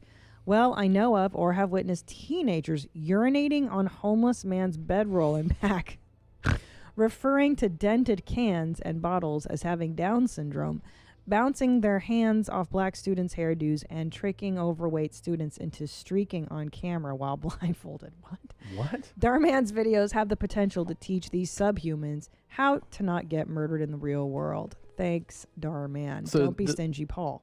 This is somebody suggesting that these are best for teenagers, Like people who don't know proper behavior. but like heavily damaged heavily, teenagers. seriously. Someone in rehab or something. Yes, people who really don't understand Yeah. how to live, Yeah, Christian community maybe watches it, or Yeah, it's like those old Dar has, Davey- by the way, Dar has felony charges that they. I know. Yeah, for fraud and forgery. Yeah, legit charges. Oh, here it is. Yeah, they charge him with 4 counts of grand theft, 2 counts of attempted grand theft, 6 counts of forgery. So he's Wow. Yeah, but that was before I started making these videos, man. Sure. That is They're just strange. The fascinating. videos are fucking strange, man. Wow. It's Well, just the world is a special Yeah. place. Okay, 5 Strokes dental update. I recently listened to your podcast where you mentioned your new hygienist's 5-stroke flossing technique. Remember, I Yeah. mentioned that. I was told that to you're go- not doing it right. that I wasn't flossing Yeah. correctly. And so she said, you have to go 1, 2, 3, 4, 5, 1, 2, 3, 4, 5. At first, I thought she was batshit crazy, like Fed smoker crazy, but decided to try it out. As a regular flosser, I was a bit surprised to see thick, hot red blood. More blood than there's ever been in my... our fucking Jew friend. That clip that says he's not a fucking Jew. Yeah, that's not the way I would introduce our friend. I wouldn't say it like that. I would totally revise the way I'm I sorry. bring up that Well, guy. How do you bring him up? I don't know. How do you Our say it? mousepad friend. Oh, the mousepad guy. Yeah. Sorry, guys. I am a fucking Jew. Okay. Yeah. That guy. Yes. Her yummy pussy. Yes. The yummy pussy guy. Mm-hmm. Hey, mommies. Homeboy is a Jew and not Russian because Ashkenazi Jews are both a race and religion. Because of the rampant anti-Semitism in the Slavic world, a lot of Jews don't see themselves as Russian, but ethnically Jews. For example, my mother was born in the USSR in what today would be Ukraine. She spoke Ukrainian, the local dialect, and Russian, which is why they taught them in school, and she had a Russian name. But when I did 23andMe, I found that I don't have even a little bit of Slavic blood in me. Just 60% fucking Jew from my mom's side. So there you go. So that's just an interesting perspective. It's both a race and a religion. What do you There you think? Nadav, any thoughts? Yeah, absolutely agree. I mean, that's Yeah. why you could look at someone and be like, "Oh yeah, that's." Did that's you a fucking see? Jew." Did you see the Oakland A's coach? That whole storyline. No. So what- can you go to my Twitter? You'll see if you go to my Twitter, my because job's Googling. this got yeah, some people I couldn't believe that anybody like took, he could fix your hernia and I could give you a vasectomy while you're under. What state was that in? Harvard, Nebraska. More There, this guy. Okay. And then a race and religion. Because of the because of the rampant anti-Semitism in the Slavic world, a lot of Jews don't see themselves as Russian, but ethnically Jews. For example, my mother was born in the USSR in what today would be Ukraine. She spoke Ukrainian, the local dialect, and Russian, which is why they taught them in school, and she had a Russian name. But when I did 23andMe, I found that I don't have even a little bit of Slavic blood in me. Just 60% fucking Jew from my mom's side. So there you go. So that's just an interesting perspective. It's both a race and a religion. What do you think? Nadav, any thoughts? Yeah, absolutely agree. I mean, that's why you could look at someone and be like, "Oh yeah, that's." Did you see? Did you see the Oakland A's coach? That whole storyline. No. So What- can you go to my Twitter? You'll see if you go to my Twitter because Nadav's this got yeah. Some people I couldn't believe that anybody like took issue. You just scroll here, scroll a little more. You'll see the video. A little bit more. There, this guy. Okay. And then, so that coach got in some heat, right? Oh, wow. So apparently the A's, they do karate chops instead of fist bumps. Tuck, tuck, tuck. Yeah, you it's know, COVID. when they come Is that up. how you do karate chops? No. So I'm giving you the full story. So they do karate chops, like instead of fist bumps. You can see some of them doing this, right? Yes. So that guy is waiting for players, and he has arm extended, palm down, and then you can see that one of the players grabs his arm and is like, "Hey, probably don't do it like that." And then he does body language that suggests, like, "Yeah, you're right. I shouldn't do the Z Kyle." Yeah. So he does it again. Yeah, he's like, and whatever. I don't think his life should be over, but I just made a comment, mockery kind of it above there, right? Where I say, what's the big deal? It's just the standard salute you use to greet the Fuhrer or the folks or the fellas after a double play. Baseball is back. So many people were like, you're inflaming this. You're like, sorry. Sorry that I quoted a video of a guy who's clearly has his arm extended like Zeke. Everybody else is doing this, by the way, just has the elbow out. He has, I mean, I don't want you to fucking bash his brains in and ruin his life, but like I can make fun of him for that, right? Of course you can. And he clearly acknowledges it's a Yeah, mistake. he's like, 'cause my he's bad. like, oh, yeah, I forgot. Yeah, this guy right here is like, Yeah. dude, put your fucking arm down. It just He's like, happens. oh yeah, looks like I'm Oh, saluting yeah. Hitler, doesn't it? And then he does it again. Like, okay, dude. I know. Yeah. It's just a commonsensical thing, and people get really crazy over this kind of stuff. Then somebody's brought up, they were like, that's the way we used to do the Pledge of Allegiance. That was I mean, there's so many people that got mad that people were making fun of this guy and highlighting this, that like you heard all the different spins on it. Somebody was like, that was the standard way to do this Pledge of Allegiance. Like, this wasn't during the Pledge of Allegiance. Yeah, what are you talking about? So apparently before it was hand over heart, it was arm extended like that. I'm like, yeah, but this Arm- has nothing to do. The pledge was like this? I wonder when that changed. I don't know, man. Wait, Tom. In the 30s? The pledge was like this? No, the pledge was arm extended. Oh, like the Sieg Heil, the Yes, flag? that- Oh, yes. no. Google that. Yeah, yeah. Let's That's what they see. said, though. That was the old way to... To Sieg Heil the American flag? Well, you weren't Sieg Heiling. That was just apparently how it was done. Oh, how funny. Yeah, the Bellamy salute. Can you look up Bellamy salute? That's what it's called. And then images or something. Yeah, Google. There you go. Oh my God, we did. Yeah, use this. see, it's towards the American flag right there. Oh, and that's before. Right, but somebody brought that up as like, yeah, this wasn't during the national anthem, and he No. wasn't like, I'm really married to the old early 20th century way of saluting the flag. It's like, it's not what's happening. Yeah, but it is peculiar, right? Yeah, it's pretty funny though. Yeah. Always funny. Yeah, man, salute the flag however you want. That's the only thing I really wanted to make clear. It's your flag. Do whatever you want. Learning another language has always been on my to-do list, and now I realize there's no better time to start. If you're looking to learn a new language, Babbel can help you become a fluent speaker faster than you think. I've actually been trying to do French for a while now. I tried it in high school after I finished Spanish. I was like, I'll try French, and didn't do so well. But I've always missed it, and the fact that it's right there. I know I have the capacity to do it. This is a great tool where you end up, you're practicing with the app. You're listening to native speakers say it. You're having to remember, coordinate, words with images. It's fantastic. It can help you pick it up fast. A lot of skills that you need to learn language are right there in the app. A lot of times that can be intimidating, but not with Babbel. It's proven to get you speaking a language within weeks. They design a course for you. Right now, when you purchase a 3-month subscription, Babbel will give our listeners 3 additional months for free with promo code MOM. That's 3 additional months free if you go to Babbel.com. Use the promo code MOM on your 3-month subscription. That's BABBEL.com, promo code MOM. You've probably heard us talking about Brooklinen sheets. We're huge fans. We sleep on them every night. But have you tried the Brooklinen towels? Now that is a game changer.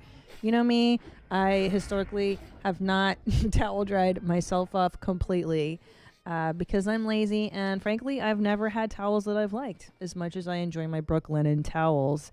They basically transform your bathroom into a miniature spa. And they're lovely. They're soft. I like to stay in my towels all day. Sometimes I keep my towels on all day in between showers just so I can shower again. All right, here's what you're going to do. Brooklinen is the perfect place to find all the comforts for home, including ultra soft towels. They are so confident in their product that everything comes with a lifetime warranty. Use promo code MOM for 10% off your first order at brooklinen.com. That's BROOKLINEN.com. Promo code MOM. Brooklinen. Everything you need to live your most comfortable life. So, but speaking of our friend, our mousepad friend. Yeah. You say he's for sure a Jewish man, but I bring to you this evidence. Immaculate Mary, your praises we sing. You reign now in splendor with Jesus our King. Thank you. Ave, Ave, Ave Maria. That is a Catholic That's man. beautiful, yes. In heaven the blessed your glory proclaim. On earth we your children invoke your sweet name. Ave, Ave, Ave, Ave Maria. For yummy pussy. Yeah. 100% kosher. Well, he definitely needs to change the batteries in his smoke detector. That is one of the things that moves you up on the YMH playlist is when you don't change the batteries on your smoke detector. But I tell you, all I have to hear is 2 chirps, and I'm changing the battery. Like Yeah. it doesn't, even if I don't it know how chirps at anyone sits through 4 in the endless morning. chirps. Chirp, chirp, chirp. Oh, we've gotten up at 4 in the morning to change batteries. I change it right away. Yep. It's pretty great. No way, Jose. No thanks, Tom Hanks. That's the new one. Is that a new one? Instead of saying no way, Jose, you can say no thanks, Tom Hanks. When did that start? TikTok. I saw it on TikTok. It's in my stories. No thanks, Tom Hanks. Instead of saying no way, Jose, you say no thanks, Tom Hanks. Okay. This is our lyrics to a song. No. I don't know. Okay. It was on my stories feed. Okay. Yeah. No thanks, Yeah. Tom Hanks. So what do you make of this proud Jewish man converting Yeah. to Catholicism? What's going on? And how soon will you do it? I think he's just very learned, He's Yes. trying to cover the bases. I mean, we all know that by blood he is still fucking Jewish and Yes. kosher. Yes. And it's it's wild because I know, like, from my perspective, I've never heard these songs before. I don't know how to spell Santa Claus. Like, this guy is putting himself out there and learning. Yeah. So that's true. he's polytheistic. He's learning. That's true. Maybe he's trying to get. Well, a degree hats in off to you, sir, because you are big on, learning a lot, knowing a lot of people. You have your mouse pads, you have your Jewish faith, and now you look like you made the full leap into Catholic gear and he's songs. learning to sing, which is Learning to always sing. a good thing to expand your interests. That's true. That is very true. Very proud of you, sir. Come on, Mark. Don't be stingy. You ready for an update You're there? so in love with him. There's an update. Oh, God. If you watch the live show, you of course got to see him pull the skin back on his dick and see Mark fuck him. But this is something that we can show you. That's another update. You don't have to be just wanting. I want real bad too. Mm-hmm. Sure. Oh Jesus. Oh. Oh, fine. Yeah. I'd love to be in your arms, laying either under you or on top of you. Yeah. Or just standing there holding each other. I don't care. It's Yeah. a good way to start. It is a nice way. Oh. Oh, no, thank you. Oh, No, yes. thanks. Yes. I can't see the bottom part yet. No, you'll have to walk back. There you go. Now I can see it, but now I have to move mine. Yeah. Huh? Oh, no. So that you can see that. Yeah. Yeah. Mm-hmm. Well, I want to get you too. I think we each have a good mouthful and we can have some good fun. That's right. Well, you're not hard on the eyes, and I like your personality. Yeah. Let me put it this way: you're not coarse or gruff, but you're not pansy either. You're just right. You're just the kind of man I want. Nice. Yep. Especially now for me. I thought mine was going to be easier at this time, but no. I remember my grandmother whenever something like this happens. 'Cause when I was growing up, and I had plans, and then they changed for no cause that I caused, you know. Wait, and I'd complain about Tom. it, and my grandma used to tell me, "Well, son," she'd say, "man proposes and God disposes, so don't worry about it. He knows what he's doing." Tom, Yeah. Okay, Grandma, I won't worry about it then. is he masturbating and telling a story about his gammy Yeah. at the same time? Well, yeah. I mean, his grandma has nothing to do with why he's masturbating. His grandma is really to share the story about how things can happen for any reason and change, you know. Oh, it's a story of change. It's Yeah, like yeah, a parable or like, whatever. He's like, that's what my mom used to say. You prepare for a guy with a little dick, he's got a big dick, you're down.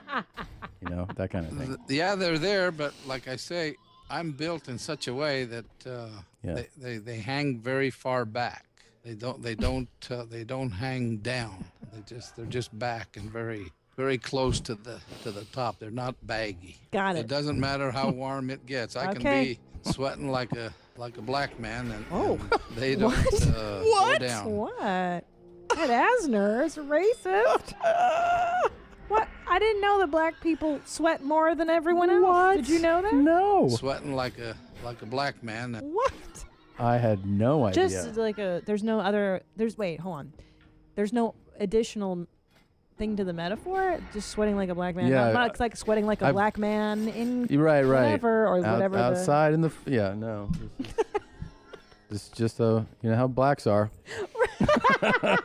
Always sweating. Yeah, Hey. there's usually a second part of that. Sure. Yeah. Just in general, just like all Yep. of the black guys. Black man in a warehouse or something, right? Doing Right. something. There's nothing that he's doing. Black man hauling sand. Right. Yeah. Right. Yeah. There's always something, but Well, let me just bring the camera to me. there you No, go. please Think that don't. it satisfy that nice mouth of yours? Oh my Christ. Well, I know yours will be tasty and good. Oh, I love And this filling. guy. Filling? Like a meal? No. Is it? Is there? That's my hole. That's where it spits. Oh. Well, I'll have to check that later, but I can't see. I've never noticed it, and I clean myself. Oh, there's Good. something on the hole? No, I'll check it. I'll check it. Yeah, there's Well, I can't do the camera, and yeah, I'm holding the camera. Let me see. Let me see if I can set Oh, it here, so that it'll look down enough. I'd like to There hear it is. Mark's voice. In It's this. not gonna get hard till I'm ready to come. I'll tell you that. You know what I have? What? I've gotten appreciation for Ed's use of language. He really has a flowery, descriptive style of communication. Well, you're really gonna like these next couple Oh clips. boy. Thank you for I can already feel that warm mouth. God, it's been a long time. I'm trying to imagine you sucking on it. I don't like I can love to feel your mouth. Oh, fuck. Oh yeah. God, I'm gonna be sick. I have to have lunch after this. I don't think I can. I'm gonna fucking vomit. This is so gross. I'm gonna need therapy after this. Jesus Christ, just come already. All right. How long does this guy take? All right. I want to die. Oh my God, will you kill me, please? I want to die after hearing that. This is so horrible. Well, it's been a long time. Oh, my back hurts. Oh my God. Oh, man. I am all wet now, sweaty. Yeah. That's Like all the right. black guy? I have to go take a shower anyway. Okay. I'll do the same. That's it? That's the end of the thing? He's That's like, all it. right, guys, gotta go shower now. Yep. Bye, Come Mark. on, Mark. Don't be stingy. Yeah. My God. That's how he Sweating like a black man. He just signs off. That's Yeah. it with Mark. Like, he's really one of those guys that he dumps and he runs away. Right? Yeah. That's how guys are. That was so fantastic. That has made me almost forget about how much I hate you today. I thought you were over that.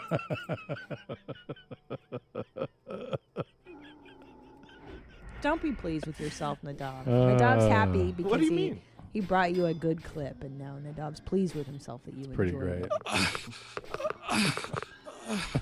This is horrible.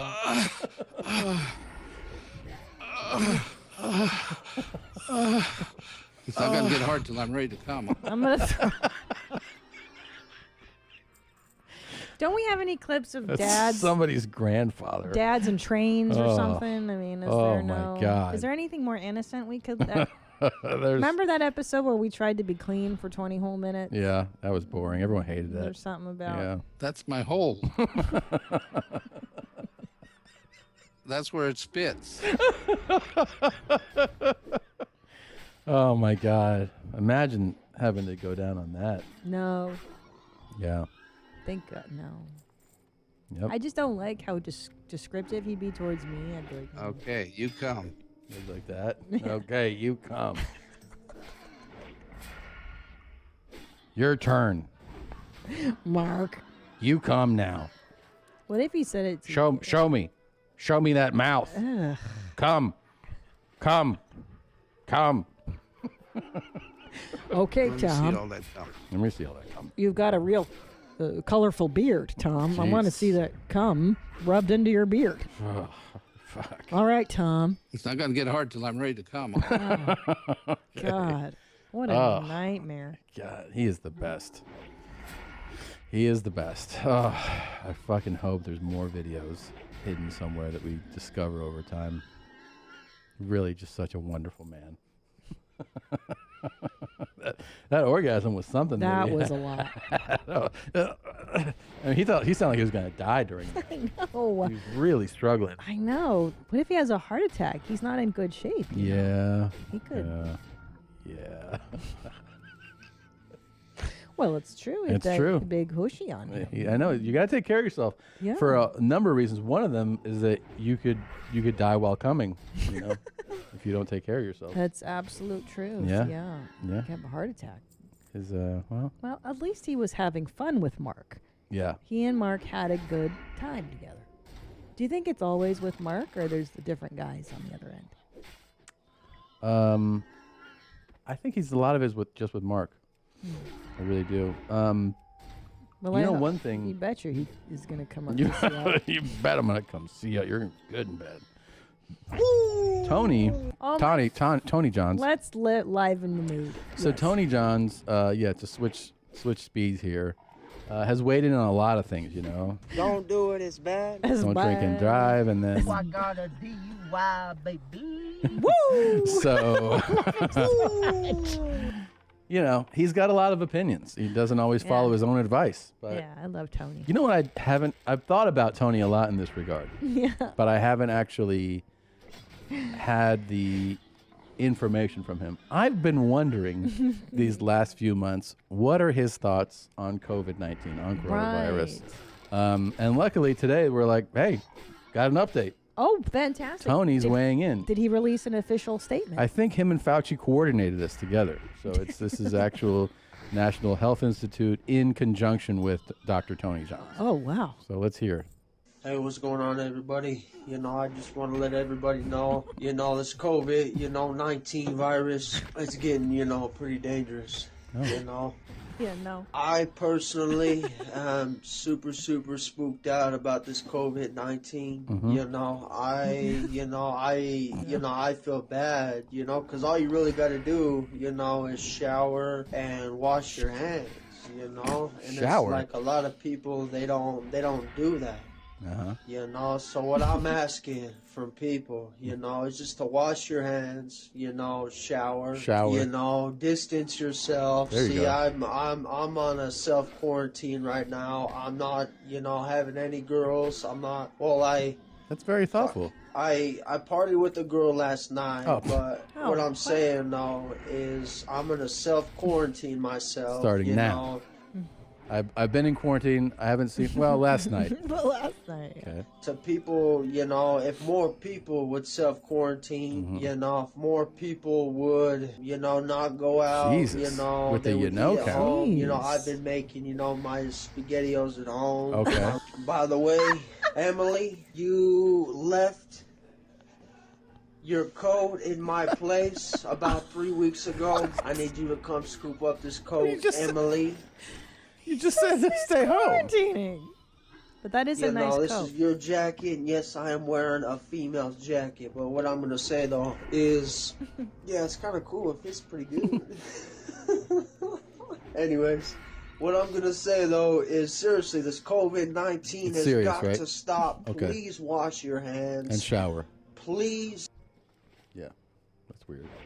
Weird. Is that Siri? Yeah. Just turned on. She's turned on by Tony Johns. That was so bizarre. Well, but it was bizarre. But I love Tony, I do and too. thank you for taking this pandemic seriously, and encouraging people not just to socially distance and wash their hands, but also to shower, and to stay home unless you had a girl come through the night before, in which case you got to start quarantining now. Right. And the other girl that left her jacket at your house 3 weeks ago, Yeah. too. She came by, too. You wanna see what this champ just did on this? 'Cause- is there a supercut Yep. of the Here's the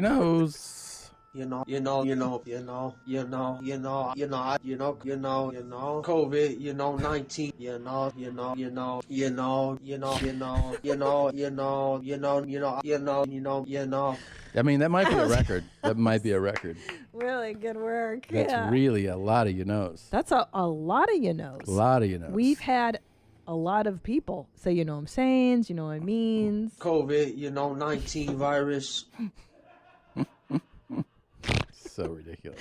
COVID, 19 virus. And don't forget, you need to, shower and wash your hands. You got to shower, though.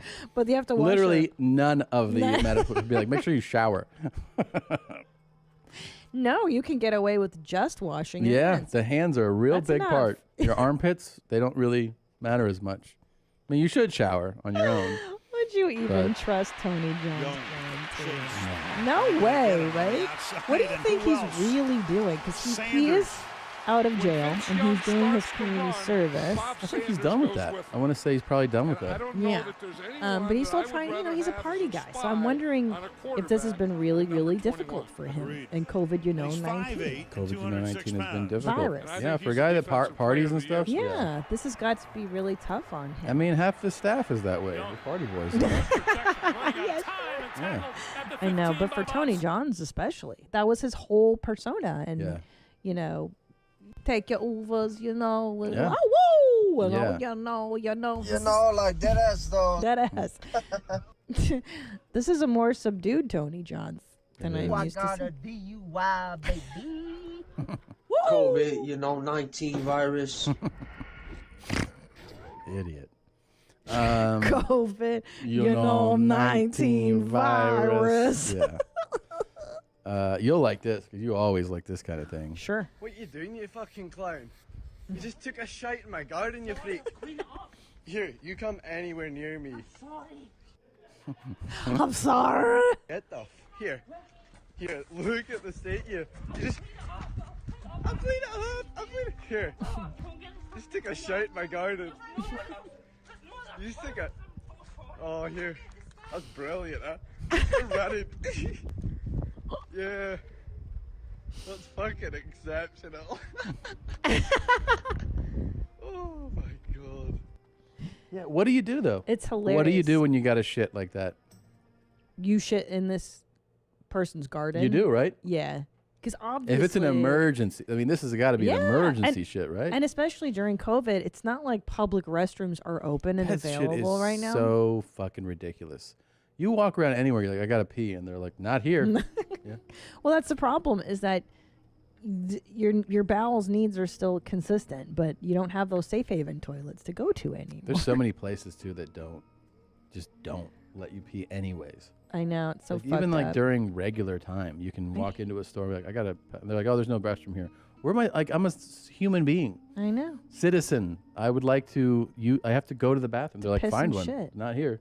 Well, and you know they're lying to you because Of course. employees have to Because they piss go. and shit. Yeah, but that's not for the public. Well, if a place says rude. that sells things though, you got to be like, oh, I'm not gonna buy anything from you. No, fuck Yeah. you. I'll tell you the best thing ever was when I was shopping for maternity clothes once, and there was a restroom that they purposely had for pregnant ladies so that you could pee as you were shopping, which was really smart. Yeah, that's fair. And they should have that everywhere. That They you should. can because when you eat and drink, you have to shit right away. Everyone's got to go to the bathroom. I don't know what And- the fucking problem is. But I do like that this guy laughed at this versus like Yeah, but Karen getting really upset and Yeah. trying to hurt him or something. Yeah, like obviously the guy had to shit. Nobody this- wants to shit. This episode of Your Mom's House is brought to you by Whoop. I wear my Whoop all day, every day. Literally 24/7. It keeps track of everything. All my rest, all my recovery, and all my strain. It has a built-in coach. Lets me know, hey, you should get to sleep. It lets me know you should be more active. And it breaks it down in an amazing way. I mean, to the very last details. Details about your breathing when you sleep, your heart rate, the level of strain that you can get to. And it's something that people are using in all walks of life. I mean, doesn't matter whether you're digging ditches or you're a pro athlete, you have insight into your body that gives you a target, what to do, how to work out, how to rest and recover. I'm fascinated by it. I think you will be too.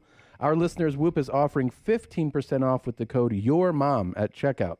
Go to Whoop, WHOOP.com, enter Your Mom at checkout, and save 15%. Sleep better, recover faster, train smarter, optimize your performance with Whoop. Is this really the Sissy of Fremont Street? He's back? What? Wait. Wow. What? Hold on. Oh God, I missed that The guy. Sissy of Fremont, you guys maybe don't remember him. How could I forget? I'm looking for a white lady that's tattooed and dominant and be willing to put me in a dress. Yeah. And beat the shit out of me. Call me. I'm the Sissy of Fremont Street. Yeah. Hi. I remember him. He's so sweet. In Fremont. Sissy Gemini. Yeah. Again, you stupid white bitch. That's what I'm looking for, is a stupid tattooed white bitch that'll put me in a dress and beat the shit out of me. Call me. You got a tattoo? I got one tattoo. I'm waiting, you white slut. Again, he does that thing where he leads with, I want to be submissive, and then he's insulting. It's like this switch going on. It's confusing for me. That's very confusing. I'm not sure what he wants. Yeah. What but does you're he want? interested either way. I'm You're not intrigued. sure what he wants, but you're interested. I like that he puts me off kilter like that emotionally. Yeah. That's the allure of the Sissy of Fremont. Sissy You of don't know Fremont where it's Street. gonna go. Yeah. But he wants me to put him in the dress and insult him, right? He wants a pretty white tattooed bitch, put him in a dress, insult him, degrade him, probably whip him and call him names. Okay. But at the same time, he's calling this presumed dominant person, he's insulting her. Yeah, that's. I don't think you're supposed to. Are you supposed to insult your dog? I don't think so. Yeah, I thought that was the whole point, is that you're submissive. So I'm confused. Yeah, so let's see what the update is here. I'm pretty you excited. know what I'm saying? Do a dance for you, and do a dance for you. Da da da da da da da da dance for you. Do do do do do do do do do do do do. Boom, boom, boom, boom. Da do do the dance for you. Do the dance for you. Hey, come on and give me a hand job too. That I don't think this is good. What do you mean? I don't like this. It's not good. It's great. I don't like it. This is a fantastic video.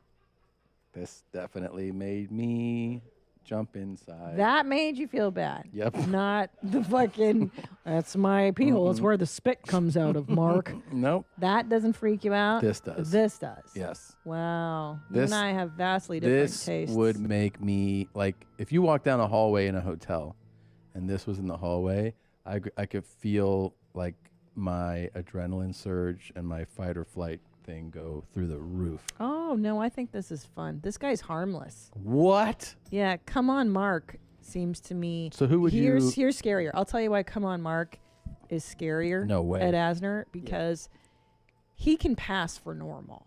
Ed Asner can sell you an insurance policy and then has this dungeon side to him. Mm-hmm. The Sissy of Fremont, he can't cover. Like, he's the Sissy of Fremont all the time because he's crazy. Woo, woo, woo, doo, doo, doo. Mother buck. Fuck all you motherfuckers and you assholes. Come on, pump motherfuckers. Let's get it on. Come on, you lousy scum-sucking dogs. Yeah. Pump motherfuckers. I like it. But he changed his hair. Yeah, he did. The hair is not the same. Hey, come on and give me a hand job too. Mm-hmm. Who would you rather sexually be with? The Ed Sissy or of this guy? Fremont. Jesus. Don't know hesitation. Really? Yeah.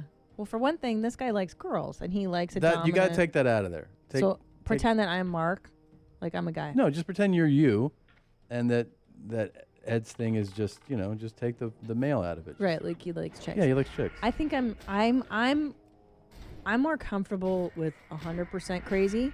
Like, at least I know, like, this guy is just, he's on another planet. This is how I know you have poor judgment. That Asner can pass for normal and therefore is more scary to me because he's weirdo behind closed I'm doors. telling you, I know not to let you make decisions. Seriously? Yeah. What do you Oh, well, think? come on. Who would I rather be with? Yeah. The Sissy of Fremont or Ed Asner? Yeah. Ed Asner. Yeah. He's respectful. Yeah. I give him direction on, like, hey, Can you I think imagine have what's something growing on your behind dick. this He's looking at guy's, what's behind his door? Like the kind of shit that's in Sissy's it. Yeah, literal closet. skeletons Yeah, but in he's his apartment. Peaceful. I think Ed Asner would lure you in with pretending to be normal, and then he would stab you 50 times and bury you. No, in Ed the- Asner's a in sweetheart. the carpet. No. He's nicer than your grandpa, you know? Yeah. He's like a... But then he makes you jerk off in front of him. No, he doesn't make you. You guys both agree on it. That's together. where it spits.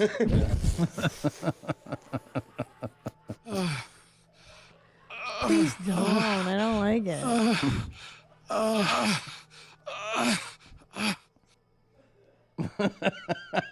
God. If you're gonna play Guys Coming, at least do RPC for me.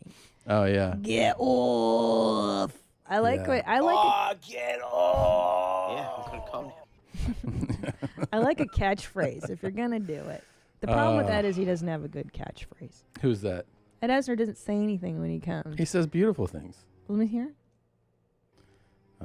He just goes, "I'm gonna come, Mark. I'm gonna come." He doesn't have like a phrase like "get what." Especially now for me. I thought mine was going to be easier at this time, but I remember my grandmother whenever something like this happened. Talk to his Yeah, they're grandmother. there, but like I say, balls don't. I'm built in such a way that they hang very far back. No. Is it? Is there? This is way more normal. That's my hole. That's where it spits. Well, I'll have to check that later, but I can't see. I can already feel that warm mouth. God, it's been a long time. I just don't want to hear all this chatter. I'm trying. I'm trying to I imagine. don't like it. What do you not sucking like? on it. Oh, I could love to It's feel just- your mouth. Oh yeah. It's just a. But here's the thing: the Sissy of Fremont is so whacked Oh my that you may God. not even have to do all The this. Sissy of Fremont could be dropped into 7 and just like be any of the serial killer. But he's like, Let's ask Chris. Chris is a balanced person. Okay. You're the normalist of all of us, the most normal. Who do you choose? Yeah, Ed Asner. I mean, I think he's an Academy Award winner too. So. And by the that's way, true. do you have a debate about which of these guys? Like, is it a real hard choice? No. Like, what does your normal brain tell you is to stay away from? I mean, this is your Fremont. He's Yeah. terrifying. Thank you. It's terrifying. I mean, I'm serious.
serious. It really makes me question. I don't think he's that terrifying. Maybe because I'm used to crazy. I mean, I just think Ed Asner's creepier because Did you he pretends see his to- dancing?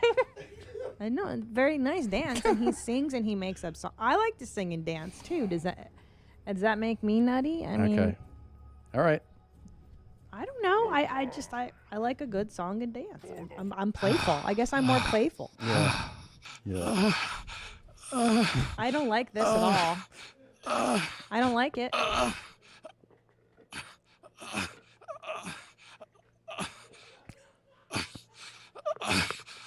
He sounds like he's fighting himself.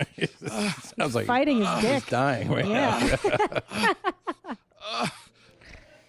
Oh, Jesus Christ. I'm going to throw up. I feel ill. I need to lie down. Sometimes you really got to work for them. I know Sometimes he's- you really got to work for them. Is it hard for you like this to masturbate? I mean, there's days where you're like, oh, it's really gotta. But no, it's not usually this difficult. It sounds like he's been a long time. He's having a hard time of it, yeah. Yeah. But then after he's like, I'm so sweaty, I gotta go. And he just hangs up. Sweaty like a black. Going back. Nick Solak at the wall. Nick Solak will watch it go. Fernando Tatis Jr. Home run number 12 of the year. He'll add to his major league leading total. Sweating like a black man. It's so silly. Yeah. That's my hole. That's my hole. That's where I spit out of. What does he say? That's where it spits. That's where it Mark. spits. That's where it spits. Yeah. No. Nope. I don't like any of them, but I choose the sissy of Fremont. Here's the deal. The sissy of Fremont won't come.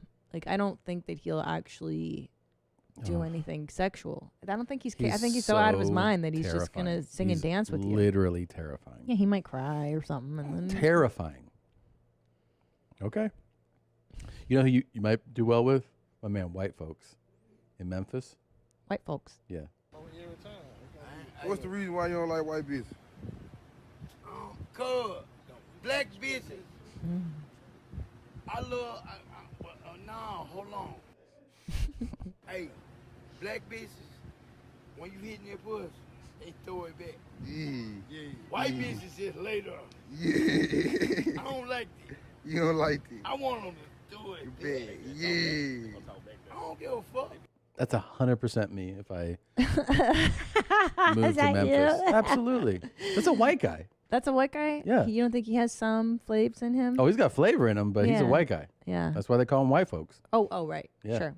I mean, are you listening to this? Wait, but I dude? don't understand how do black chicks do it? They would just wiggle their hips around? Is No, what he's saying they like throw it back on you. they He's like a white throw- woman just lays there. Just like, oh, right. And they're Black like, girl, yeah, basically, they're into it. Yeah, fucks you back. When you hitting their pussy, Yeah. Yeah. Yeah. Okay. I like this dude. black bitches. You should pull more of his stuff. I sent you that page. He really says some shit, man.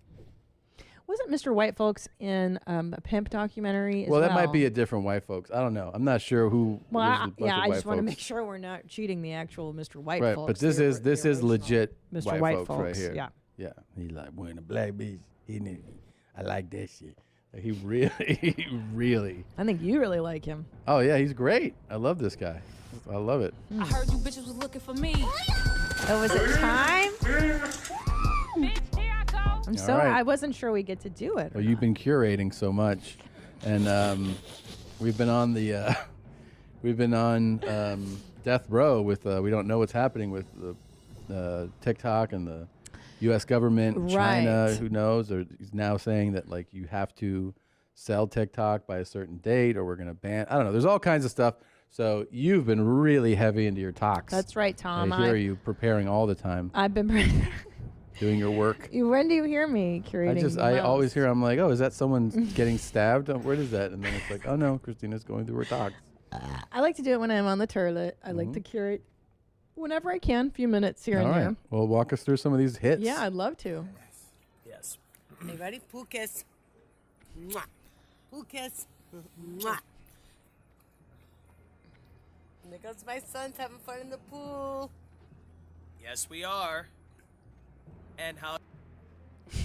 Does it end like that? Yeah, it's just nice to see that no matter, as a mother, you're always going to embarrass your sons with a pool kiss. Oh, I got you. And I like that. And I like that guy's like, yes, we are, Mom. Okay. Being a lame You better listen to me really clearly. If you don't like this flag, you pack up your bags and get out of my country. This flag is nothing but a flag of heritage. Think about it, y'all. That is a beautiful flag. I do think that you have a new possible spokesman for the the campaign to keep the Confederacy going strong. That guy is, I mean, he's put together. He is elegant and eloquent. And, That's right. You know, he definitely has me thinking right now. He's, you know what? You're right. He's thought provoking. Yep. And look, we can't just cancel things without having a Sure. proper debate. I think everything deserves. Because I was one of those debate. people that was about to pack my bags and leave the country, but now I'm like, good point, sir. Yeah, when you come partying with Rucat, you better be ready because this guy's down, that guy's down, that girl's down. This is the only dog still awake. What kind of partying are they on? What kind of partying? Yeah. When you party with what? Heroin. Yeah, when you come partying with Rucat, you better. With Rucat? Ruket, I think, is his name. Oh, okay. But he's like, when I inject you, be ready. Because you're probably going to pass out. Yeah, when I put bleach in your veins, Yeah. you're going to overdose and die. See these 3 people in a coma? They weren't ready. Got it. I mean, yeah. Hey, what's happening? Yeah, I'm freaking loaded again, as usual. I mean, this is not Monday. It's Wednesday, hump day. Have a good one. Bye. That's a really good talk. Right? That's It's a good one. Yeah. Yeah, I think a lot of people are getting loaded on the talk right now. There seems to be a sense of people are really at a loss with what Yeah. to do with themselves. The country is just in chaos. So a lot of people getting ripped on the talk. A lot of people That's getting the pulse ripped. of America right Yeah. now. Very And impressive. It is Wednesday, so happy hump day for Yeah. Hey, what's happening? Yeah, I'm freaking loaded again. It's a cool She's legacy cool. to leave. Digital footprint. What's she up to? Oh, she's loaded again. Yeah, it's me. I'm loaded. That's somebody's grandma, probably, right? Jesus or grandmother. Christ. Something. yeah. Somebody's related to that person. She's really, really interesting. I like her though. A lot of people hear about transition to 5D and they assume it's going to What? a new place, a new planet. And that's not the case. It's a different frequency in the sense that just the way that radio stations operate, different channels all are going on at the same time. You just tune into the one or to the other. So how to know if you're still stuck in this 3D matrix is whether or not you identify with these constructs. Is stuff right, wrong, left, right, Republican, Democrat? Because the truth of the matter is that everything is true. So whether or not it's true in your reality, your frequency, whether it exists in your world doesn't mean that it's not true or not happening to somebody else who's operating at a higher, Okay. lower vibration. That was as long as I could do it. But Tom, are you stuck? You sounds like you're stuck in 3D. Yeah, I'm not in 5D yet. You're in binaries. You're true, false. I am kind of amazed at someone's capacity to spew nonsense. You know, like It's when great. somebody can cook up bullshit like that and just keep it coming, and you're like, wow. Yeah. I mean, this is like why people like this should all be in sales. You know, Yeah. because like, if Yeah. you're like, I don't know, and then they start, you're like, you just here's my credit card. Yeah, this bitch will sell you the upgrade. Anything. On the phone, the computer, anything. I'd be like, all right, just fucking tattoo my please. throat. Just Yeah. do it. Just do it. Whatever you like. Throat tattoos are so aggressive. Yeah. You know, it's so like holy shit. But she also like it's I don't know. She's kind of hot, I mean, right? she's super. I think she's gorgeous. But Yeah. The throat. You just imagine how painful that was. It Like, looks like it's painful. Yeah. It looks cool, It but does look cool as also fuck, actually. like it's a problem. You know, like I'm like that looks really like what I want to tell her is like that looks cool, and Yeah. also you shouldn't have done that. Like that's kind of what it feels like I should say to her.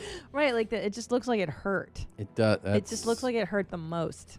It has Yeah. to, right? It has to hurt the most. Well, it's such a declaration of notice me and say something. The idea that Yeah. you would do this and not want someone to address it. Like if you're like, oh, people keep talking about my throat tattoo. Well, yeah, you did that.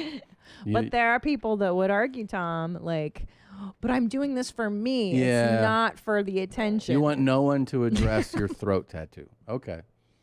I mean, because it is like having a permanent turtleneck on. It's very involved. It's intricate. So, it really, I would say, of all the tats. Yeah. I mean, okay, the face tattoo is like the most aggro, but a throat. Face tattoo is, I don't feel like joining the workforce. You know? But throat tattoo. Bro. It's a lot of, it's like a hot chick thing. A lot of hot chicks do it. They do. Yeah. I know, but it looks cool as fuck. Look at her. It looks dope. I love it. You know what I like? A chest. I think on the chest plate's dope.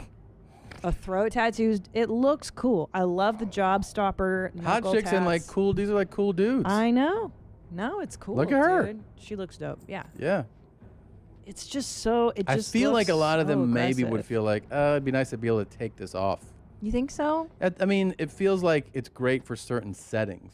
Yeah. But on certain settings, you'd be like, oh, this fucking throat tattoo is a lot. I know. I think that's always been my reluctance to get more. Also, there's a tattoos. difference between. Oh, there's a cock and wings on that. Oh my throat. God, that's not good. Damn, that was the dick tattoos. There's always. a difference between doing just your throat and having the whole upper body done. Because this kind of looks Yeah. cool when it's a whole piece. Yeah. Just this makes people go like, "Fuck, man." What are you doing? Yeah, you need to add on to that shit. You either lose it or add. I because- know. I mean, the thing is too, like I can't even commit to a hairstyle that I would want the rest of my life. Right. I No, know but you're what? keeping this shit. This is not Yo. going anywhere. Yo. Yeah. But are you stuck in 3D? I think you are. I don't think you're a 5D person yet, Tom. Well, this kind of reminds me to 'Cause bring up. there's no truth. You remember our homeboy? Uh, Look at him. Look how young. That's when he was on drugs. wait a minute. Is that a Photoshop? What are you talking Are about? you messing with me? What are you talking about? I mean, he's a little boy. No, you're fucking with me. No, that's the guy. Yeah, but he looks like he's 12 here when he got those. Well, he was younger. And he was on a lot of drugs. Remember? Bro, he looks like he's a baby. So we're looking at the Juggalo that we've showed you a Oh, number of times, man. who since has reformed his life and is Christian and sober, and he's very much a Trump defender. I don't know how that relates to this, but he talks about it a lot. Anyways, he's been having his tattoo removal done. Oh, wow. He Yeah. was so young He got when done he very young. did that. Oh, poor guy. Yeah. Here's the cool side by Oh. side. Wow. So he really waited a minute Yeah. to get those tattoos removed. Well, he didn't really give a fuck about life on the left I know. and like what might happen, and now he does. Yeah. But it took him quite a while to come to that, huh? Yeah. Jeez, poor Pretty guy. wild. Shows you too that it takes a lot of sessions to get that off. A lot of sessions. If you do permanent clown tattoo on your face, you might not want it later. Yeah, maybe This hold is on. the dirtiest man in the world. Amal Haji is in his 80s and he hasn't bathed for over 60 years. Ugh. He leads a nomadic lifestyle in Iran, and his favorite food is rotten porcupine, and he smokes animal feces out of a pipe. He believes that cleanliness will bring him sickness, and he says the thought of taking a bath after all this time makes him angry. Well, yeah, because it's a huge time waster. I understand. I Yeah. hate taking baths for that same reason. That's why I never towel dried myself off completely for a long, long time, because it's such a time waster. More than a third tested positive for alcohol. Almost 1 in 10 had cocaine in their system. I love cocaine! I just thought that was really cute. Yeah, it was. I love cocaine. And this poor guy is like just trying to fucking do this Fucking job. I just want to be a reporter. I want to be a respected reporter. And I got this guy screaming, I love cocaine. More than a third tested positive for alcohol. Almost 1 in 10 had cocaine in their system. I love cocaine! Little punk. I love it.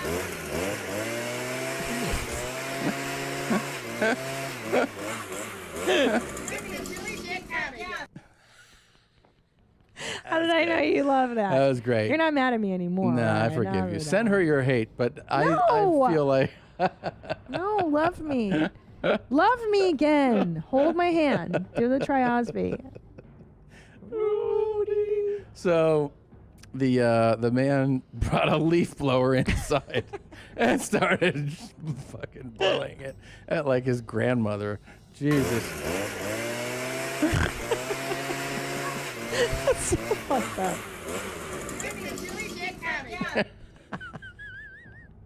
That's fantastic. I could see you doing that to your sisters. Yeah. And to your my mom. mother, yeah. And then my dad, Tommy, could you get the leaf blower out of here? What are you doing? Like your dad would just be I'm trying to spray down everybody in the house. There's leaves in here. Yeah, your dad would be so calm He about was it. good. Tommy, what are you doing, buddy? You brought a leaf blower in the house? Oh, Jesus. Ugh. What do you mean? Yeah, he's sexy. Ugh.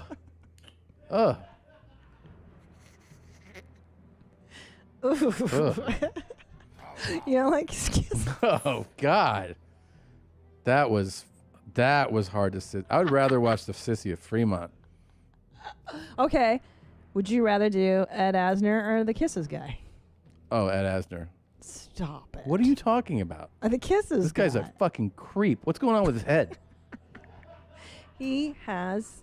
Is that gel down or is that tattooed? No, it's a head tattoo, Tom. I wish you'd be a little more respectful. Is it really? Yeah. Is that He head- has other videos, and that's a head tattoo. Yeah, his forehead. What country is he in? This is American guy? This has real foreign vibes to me. You know what I mean? It does Some have guy would be like, "New here, how you like? No. Do you ladies like when a man give you on your neck, in your ear? So hold on. Have you Taste noticed good, feel good. his chin? Let me love you. That's where it spits. What about his eyeglasses? There's still a label. He kept the sticker on. They don't fit his face. They're oversized. They're way too big for his face. And he's got the pencil thin beard. The pencil beard, no mustache. Everything's a disaster. I mean, this is like stepping into a horror show. I know. That's why it's one of my favorite talks of the week. I've been sending this to all my friends. I would be with Ed Asner first, then this guy, then Sissy of Fremont. Really? I have a different lineup. I go Kisses guy, Sissy, and then Ed. What? Yeah. You would be with this? Yeah, because I don't like. I think the language thing with Ed, his constant talking to me, would freak me out. I don't like the talking to. Jesus Christ. I don't like how he talks. The head thing is so weird. Ugh. You don't like his kisses? No. What about the lip lick? Is the beard tattooed or is that real? No, I think it's real. Ugh. Wait, maybe it is a tattoo. Ugh. You sent this to people? Who'd you send it to? So many. I sent it to Jamie Lynn. What'd she think? Sigler. And she was like, I can't get past the label on his glasses. Yeah. I'm like, I know, it's so gross. I sent it to Jessica. What'd she say? She loves it. Yeah. She's like, Turned "Oh, on? hot." Yeah, hot. Yeah. Sent it to Sarah Burns.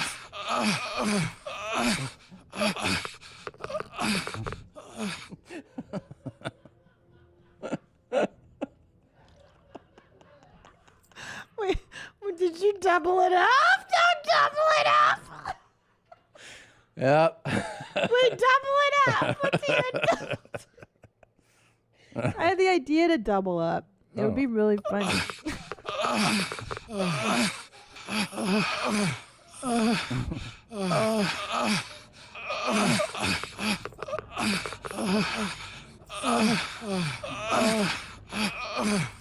You like that?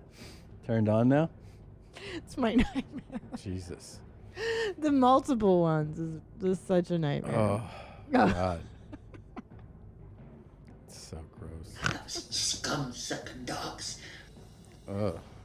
We do a dance for you. Well, like Ugh. that doesn't scare me. Like I don't know what you guys. It's just silly. Like he's just silly. Hey, come on and give me a hand job too. Yeah, it's fine. I'd give him a hand job. At least that way you're not having to suck his dick and stuff. Ugh. And you don't have to listen to Ed Asner ejaculate for hours. He's awesome. I don't know anybody doesn't like that. Do the comes again. Clubs. Do the layering of it.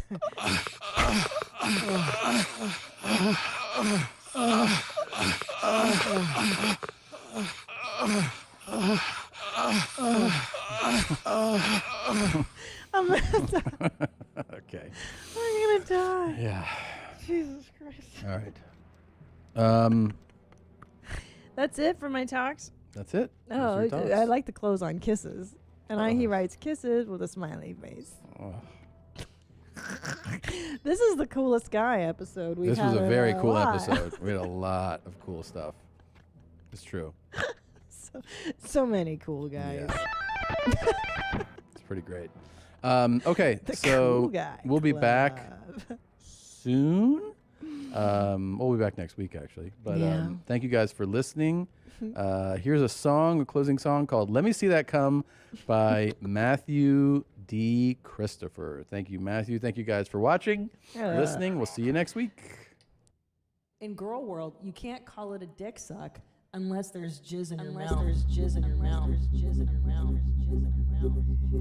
Sometimes I want to cover your eyes, and it doesn't have to always go in your mouth. Doesn't have to always go in your mouth. Doesn't have to always go in your mouth. Doesn't have to always go in your mouth. Kind of sophisticated, you know. Doesn't have to always go in your mouth. Doesn't have to always go in your mouth. Doesn't have to always go in your mouth. I've never come so much. Oh, fuck me! I feel so good. Good. Bayonetta's ass. Oh, my fucking God. God. God. It's so fucking yummy. I wouldn't mind tasting it. Sometimes when your dick gets hard, you make noise.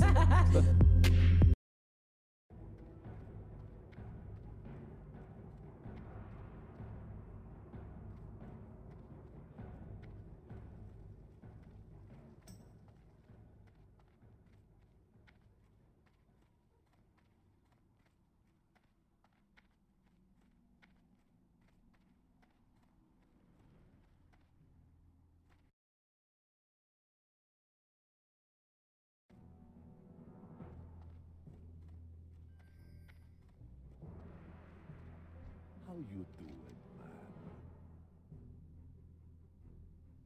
Stay away from the voodoo.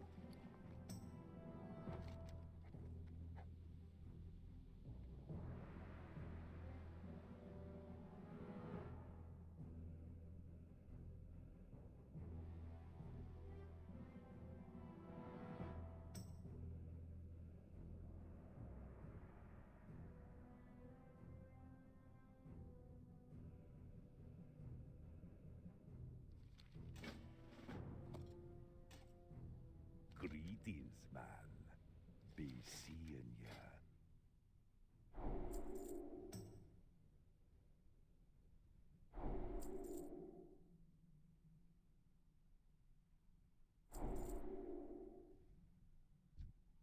You be careful, man. Chug, chug.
I'm sure many of you have heard of the creepy live stream occurring on a channel run by a guy named Patrice Wilson.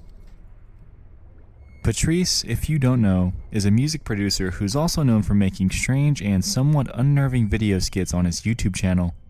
In recent years, these skits have gained the attention of Ethan and Gila Klein from H3H3 Productions, and they've made a couple of episodes covering him and his weirdness. Lately, Patrice has re-entered the limelight in a very strange fashion, and it all began during a recent H3 podcast where Ethan, Gila, and Post Malone are talking about him. When they brought up his channel, this is what they saw. So recently, just a couple of days ago, he erased all the videos on his channel. And all he has now is a live stream. One live stream? One live stream with a countdown. I'm gonna pull it up right now. All right, so here is it. He erased all of his videos. He changed the logo of his channel to the shadowy, creepy icon. Okay. It's him in a hood. Oh. And look at the H3, title. H3. It's counting down till December 1st. That's 319 hours. And look at this cryptic shit. It just says, it's like a bunch of gibberish, and then at the end it says -H3H3. Hold it against you. But should I be concerned about this? Why did it just change? He's What? watching you, Ethan. It just changed. What if it says something? What if it says something? Just wait until something else comes up. It was black until I'm freaked now. out. Somebody says maybe it was hacked, but I don't know. He seems like a pretty tech-savvy guy.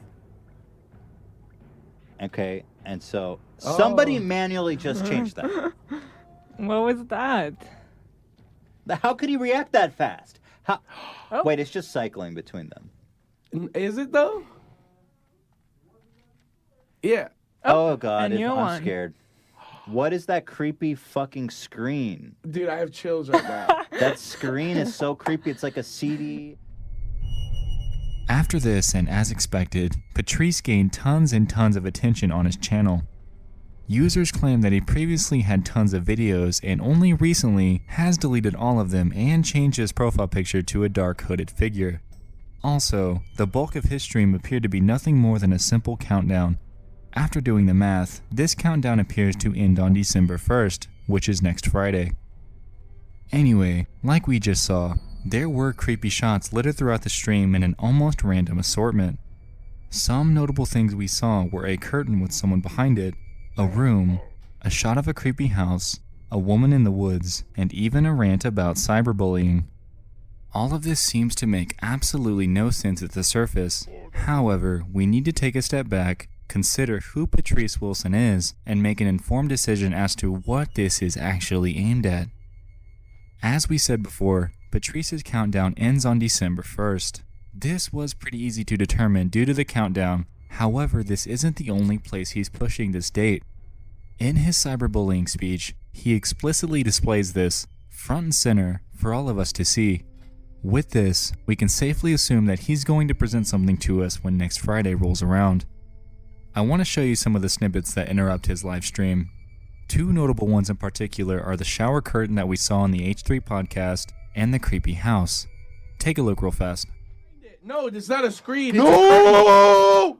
It's a curtain. Oh, he's coming No! out. It was just on the other side. No. That is a real that's curtain. a real curtain? 'Cause I'm I dying. thought Dude, it was, you have to turn this off. I thought that it was Wait, like I'm After scared. Effects. Should I remove this? That's a real screen. That's actually a live screen. Are you sure? Yes. There's a ladder in the back. It's very choppy. I don't know that we a lot should of watch dirt. this. You look scared. What, Patrice, if you're listening, can you correct that? What's gonna be in the house? Dude, should we watch this I or don't should we wanna bounce? watch it. Where does he live? I have no fucking. I mean, last I knew he was in LA. Now, remember these as we move forward. So we know Patrice is a producer and that he's gained the attention of H3H3 and their fans. Livestream countdowns are honestly nothing new, and they all either lead to something super strange or nothing at all. One thing that these all have in common, however, are the large followings that they gather, since for some reason, people love countdowns. Our curiosity gets the best of us, and even if we say we don't care, chances are that there's a slim hint of curiosity lingering in the back of our minds. Doing some digging on Patrice led me to a studio that he's been working with. This studio is called Sonic Media Networks, and they're creating a show called Vantage Points. Check out a portion of the trailer real fast. One can't exist without the other.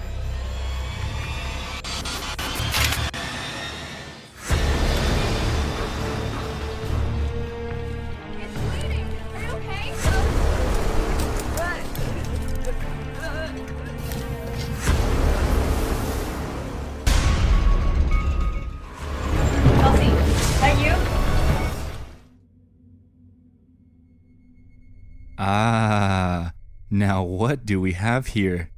That curtain looks familiar, doesn't it? Oh, and the house. It's almost as if they're the exact same. Well, spoilers. They are. Oh, wait a minute. When does this show release? Yep, you guessed it. December 1st. So there we have it. It seems as if Patrice is doing nothing more than a clever marketing scheme for his new horror show that releases on December 1st. While we won't absolutely 100% know the true purpose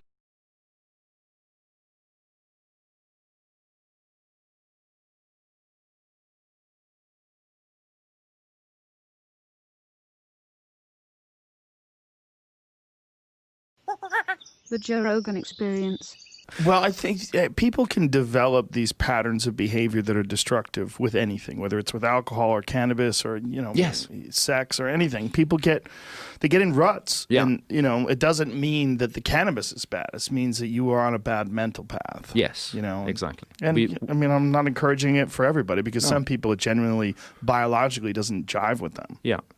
But the fundamental thing is we as adult human beings need to take responsibility for our own lives and our own decisions. Yeah. And we need not hand that responsibility over to governmental institutions, especially when it concerns something as intimate and personal as our consciousness. And my view is the ancient world had the right attitude to this kind of thing, and the modern world does not, and that we can sit down and learn a lot from the ancient world. A lot of people ask me, Hancock, you've been arguing that there's been a lost civilization in the human story, but what sort of civilization do you think it was? Well, one of the things I think is it was a civilization that used psychedelics. I think it was a civilization that emerged from shamanism, but did not stay at the hunter-gatherer stage, but that took the essence of shamanism and integrated it into a very different kind of civilization from our own, which pursued things in different ways. A lot of archaeologists have said to me, but we don't find any plastic bottles from the Ice Age. That means there was no advanced civilization during the Ice Age. Well, hang on. Maybe an advanced civilization might have decided never to get involved in plastic in the first place. Maybe there would have been a clear choice not to make plastic. Maybe they did things in completely different ways. Maybe they cultivated powers of the human mind that we dismiss and regard as completely unimportant. Woo-woo.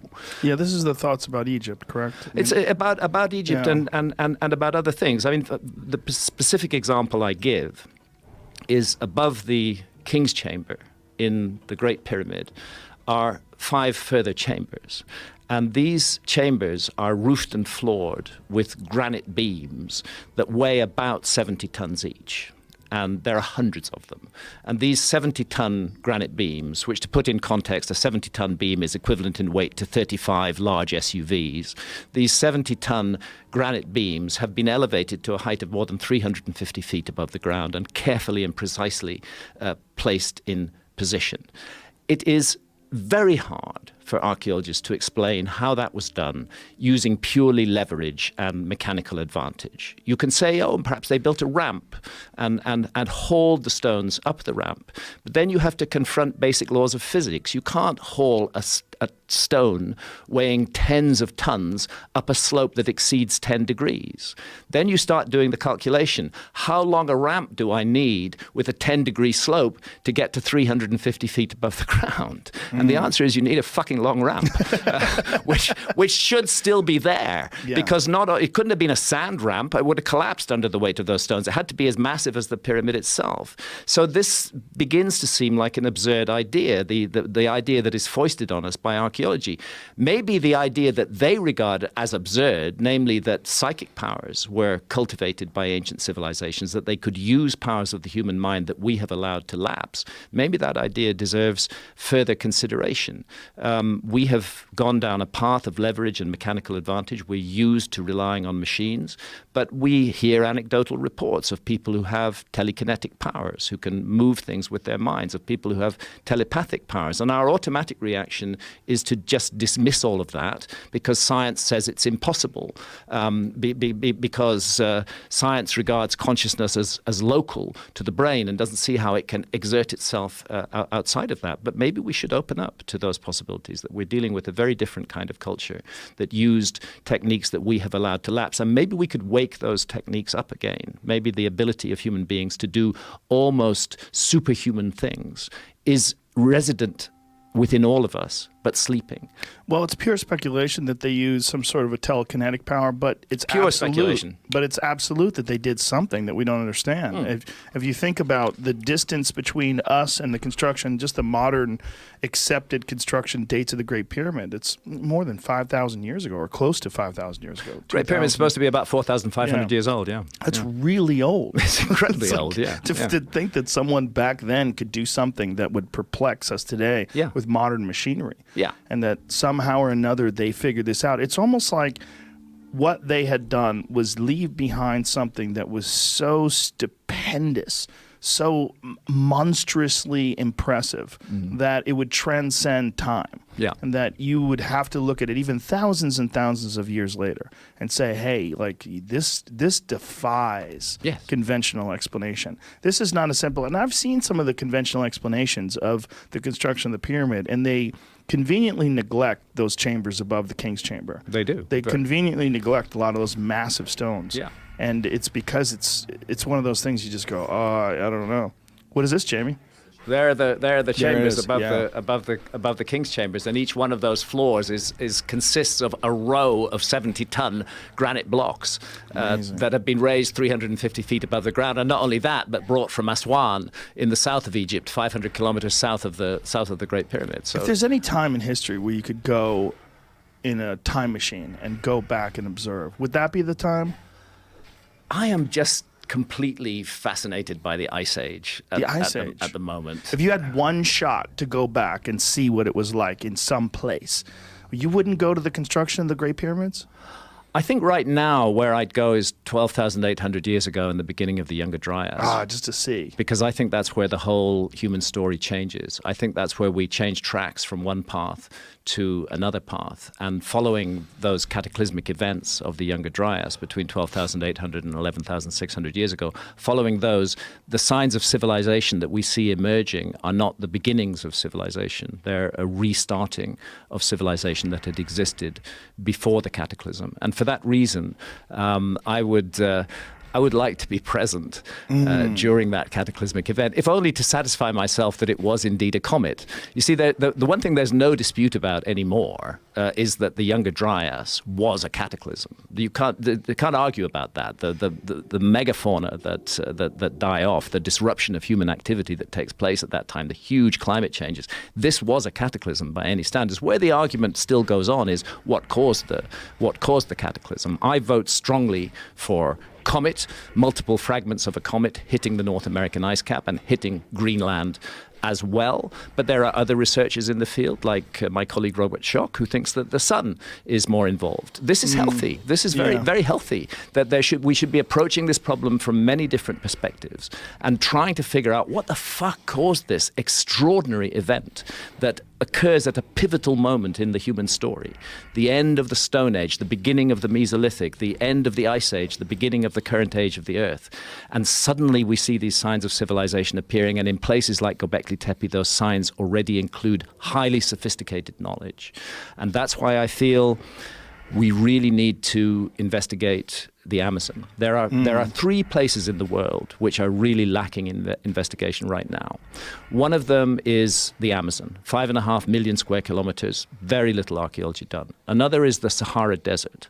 The Sahara Desert, tough place to work. I can understand why there's little archaeology done there. But the Sahara Desert was green during the Ice Age. It had a completely different climate regime. We should consider the possibility that missing parts of the human story are there. And then under the continental shelves, because sea level rose 400 feet. These are 3 domains that archaeology has largely not investigated, and it is largely not done so. They say, well, why would we spend the money on marine archaeology? It's much better to spend it on looking for shipwrecks rather than looking for signs of a lost civilization, because we archaeologists know there was no lost civilization. So that's the argument for the resources there, and the same with the Amazon, and the same with the Sahara Desert. The very places in the world that those amongst us who are charged with the responsibility of interpreting the past have not looked at are the very places we should be looking at.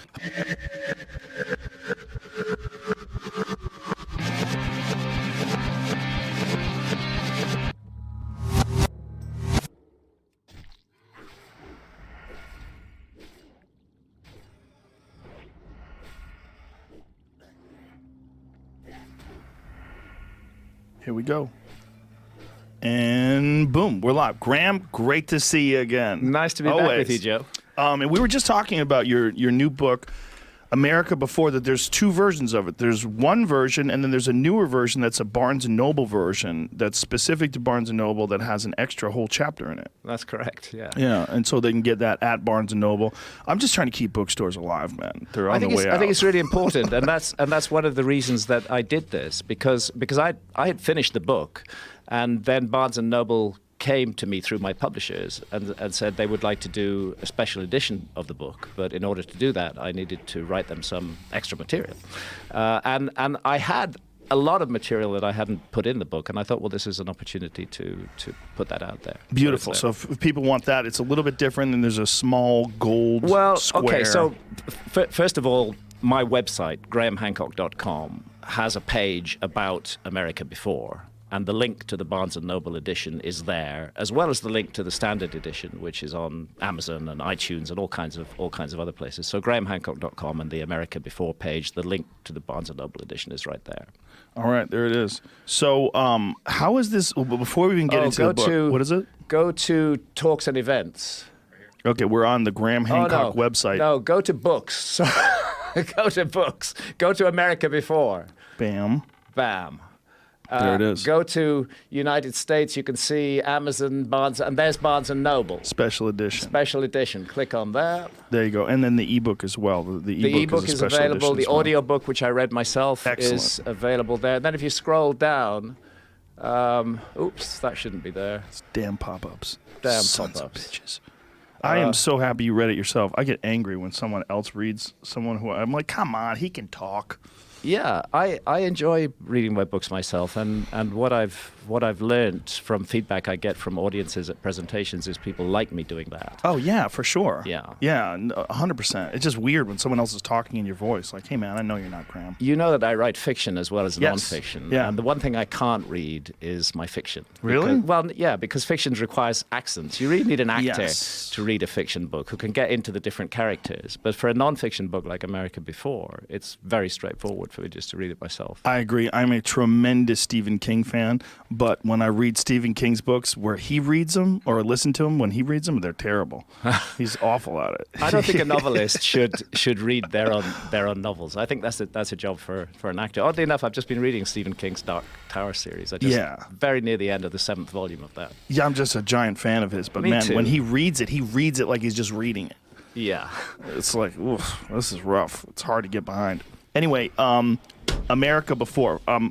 So there's give us on the website. There's details about the book. There's a page where there are links to the book, and also the other thing I would like to take this opportunity to mention is I'm in America and Canada for the next 7 weeks, and I'm going to be doing something like 25 presentations in something like 20 American cities, and then 3 Canadian cities in Vancouver, Montreal, and Toronto. And that's Excellent. all on the Talks and Events page of my website. So if anybody wants to come along and meet this old man in person, I'll be doing those events. And are you doing these at theaters, and do you allow Q&As? Like how do these work? Absolutely, I allow Q&As. I encourage that. I feel as an author that, frankly speaking, I'm nothing without my audience. I owe my audience, my readers, big time. And what I try to do at events is to give back as much as I can. So if people want to take pictures with me, I am absolutely up for that. I don't understand why anybody would want to do that, but it's fun. It's kind of fun. And when people want to come to the desk where I'm signing and ask me personal questions, I'm ready to do that. Sometimes on the British book tour, which I just finished, I was behind in the event space for 4 hours after the event finished. Wow. Signing and taking pictures. But it's a joy. It's a really opportunity for me to interact with the people who actually make my work matter. So that's fantastic. Beautiful. So what inspired this? I know there's always been, well, first of all, we should just say for people who don't know, you have been at the front of the line for decades talking about these lost civilizations. And from reading your work, I mean, I think I first read your work in the 90s. You exposed me to a lot of these, what were at the time controversial ideas that have now been substantiated by actual evidence, particularly Göbekli Tepe and I mean the all the water erosion stuff on the Sphinx, and I've since had Dr. Robert Schock on the podcast to talk about that as well. But all this stuff was at one point very controversial, and now far less. Yes. I mean, whatever traditional academics and traditional historians that are trying to, I guess it's archaeologists, that were trying to resist, they've let go a lot of that. They've had to with things like Göbekli Tepe. They've had to because the evidence has overwhelmed them. And Göbekli Tepe is an excellent example. Prior to the discovery and excavation of Göbekli Tepe, which is a site in Anatolia in Turkey, it was the view, very firm view of archaeologists, that there had been no megalithic architecture anywhere on Earth. And when I say megalithic, I mean literally big stones, stone circles, huge constructions, nothing like that before at the very, very earliest 6,000 years ago. And they would point to sites in, for example, Malta, a site called Gigantia, which is about 5,800 years old. That's the oldest megalithic architecture in the world. And they could understand how that was because these were agricultural societies. They generated surpluses. You could free up people who could become specialists in architecture, in astronomy, in geometry, and they could apply their skills to the construction of these sites. But what they never considered possible was that a society that was hunter-gatherers would have created a gigantic megalithic site. And then suddenly Göbekli Tepe is discovered. It dates to 11,600 years ago. It's more than 5,000 years older than the supposedly oldest megalithic architecture in the world. And it is in a center where there had been no previous evidence of agriculture. But the moment Göbekli Tepe appears, agriculture appears as well.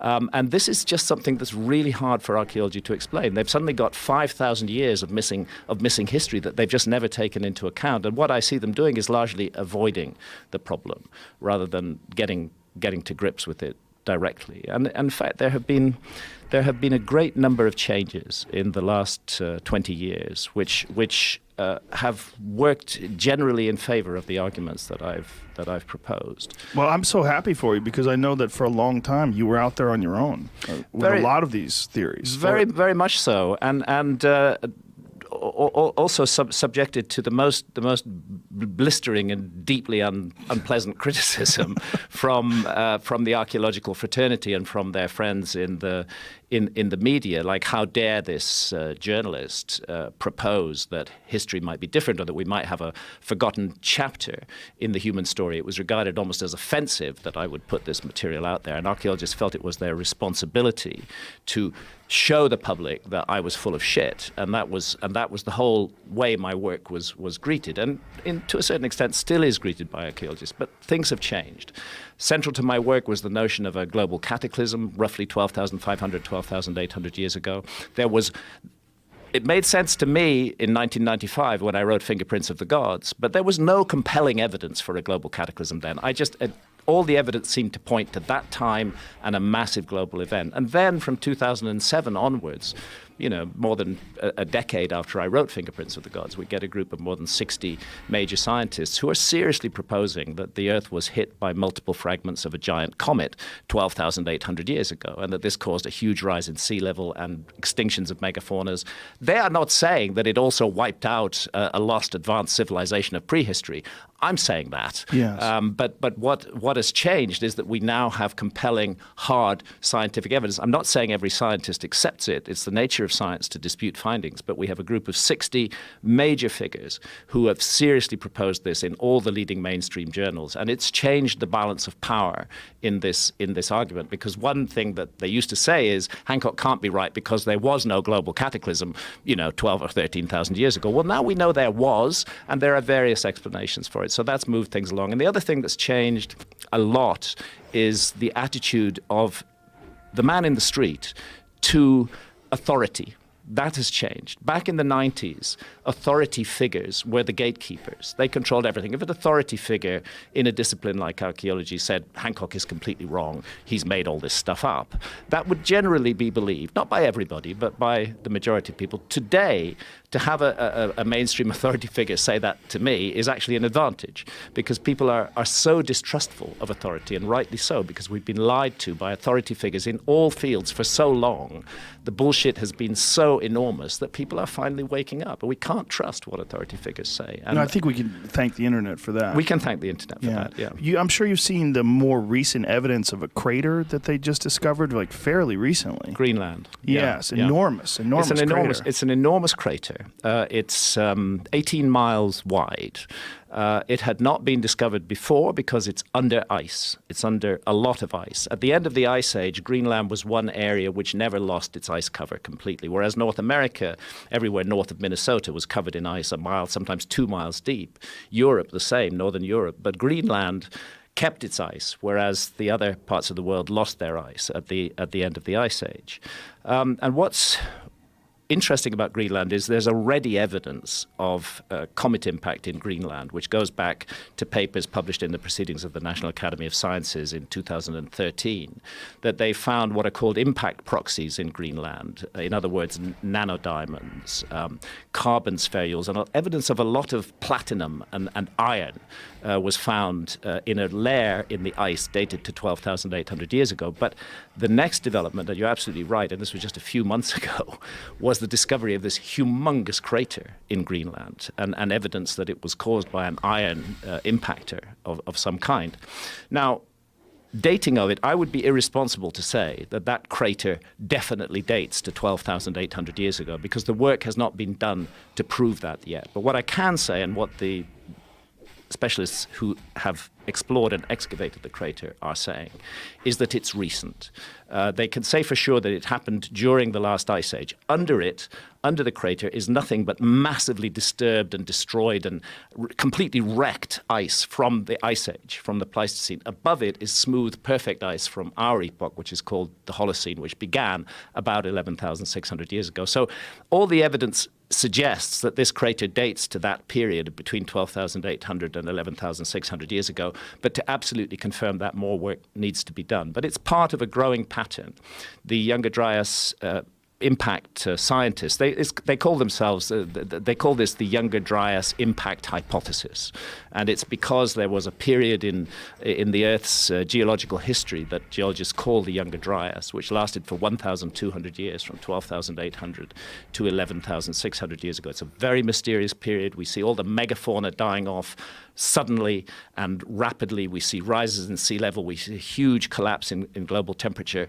It's a cataclysmic epoch, and what is becoming clearer and clearer is that the evidence that a comet was behind it is extremely strong. And as more and more evidence comes in, we realize how widespread it was. So they found evidence of the impacts as far south as Antarctica now. Previously they were focused very much on North America. Now as far south as Antarctica, as far east as Syria. This was truly a global event, and it changed the world. And I think, and it's my case, that it wiped our memory of a previous episode of human civilization, that right at the epicenter of this cataclysm was a civilization that we would regard as advanced, not a simple hunter-gatherer civilization, which was utterly wiped out in this cataclysmic event. And I should say, for anyone who's really fascinated right now, please maybe pause and go listen to the two that you did with Randall Carlson, yes, where it really goes into depth about the impact, the evidence of these impacts, yes, the evidence of the very quick demise of the Ice Age.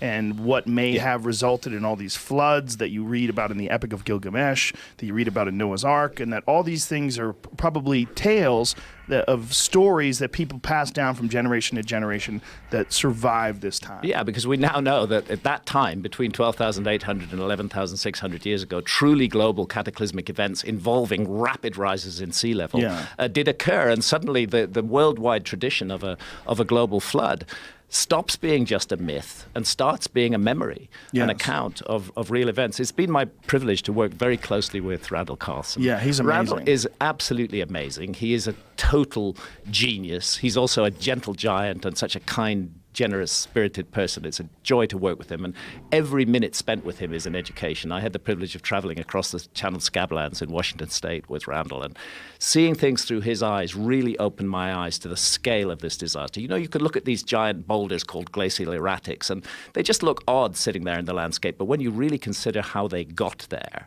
that they got there in icebergs the size of oil tankers, that were carried on floods that were at least 500 up to 1,000 feet deep, that were tearing through the channeled scablands, literally ripping the landscape apart. Then the icebergs would ground on valley sides, the flood waters would recede, the icebergs would be left, they're giant icebergs. And as they melted away, they revealed the rocks that they had enchained that were caught up within them, and they're scattered all over the landscape. And you look at that and you think anything that was underneath that 12,800 years ago is gone completely. There can't be anything left of it at all. Utterly, utterly destroyed.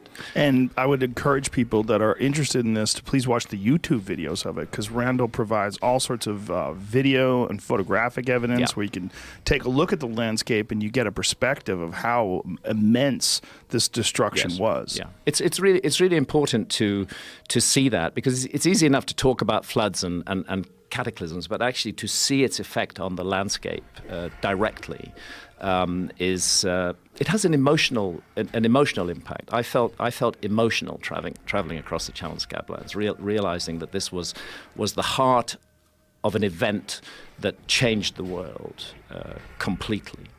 And the evidence continues to build. I haven't, in America before, I've not gone over old ground that I went over in Magicians of the Gods and that we covered in the various interviews and podcasts, in which it's really a good idea that people take a look at.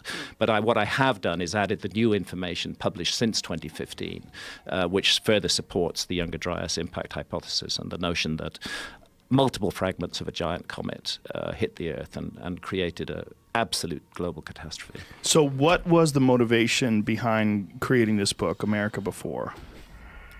It's a curious mixture of things. I have been exploring the possibility of a lost civilization for more than 25 years. That was the essence of my book, Fingerprints of the Gods, that was published in 1995, that there has been a huge forgotten episode in human history. I continued to follow that in a series of other books, and by the time I got to 2002, when I published a book called Underworld, that followed 7 years of scuba diving on continental shelves, looking for structures that were submerged by rising sea levels at the end of the last ice age, I really felt I'd done it.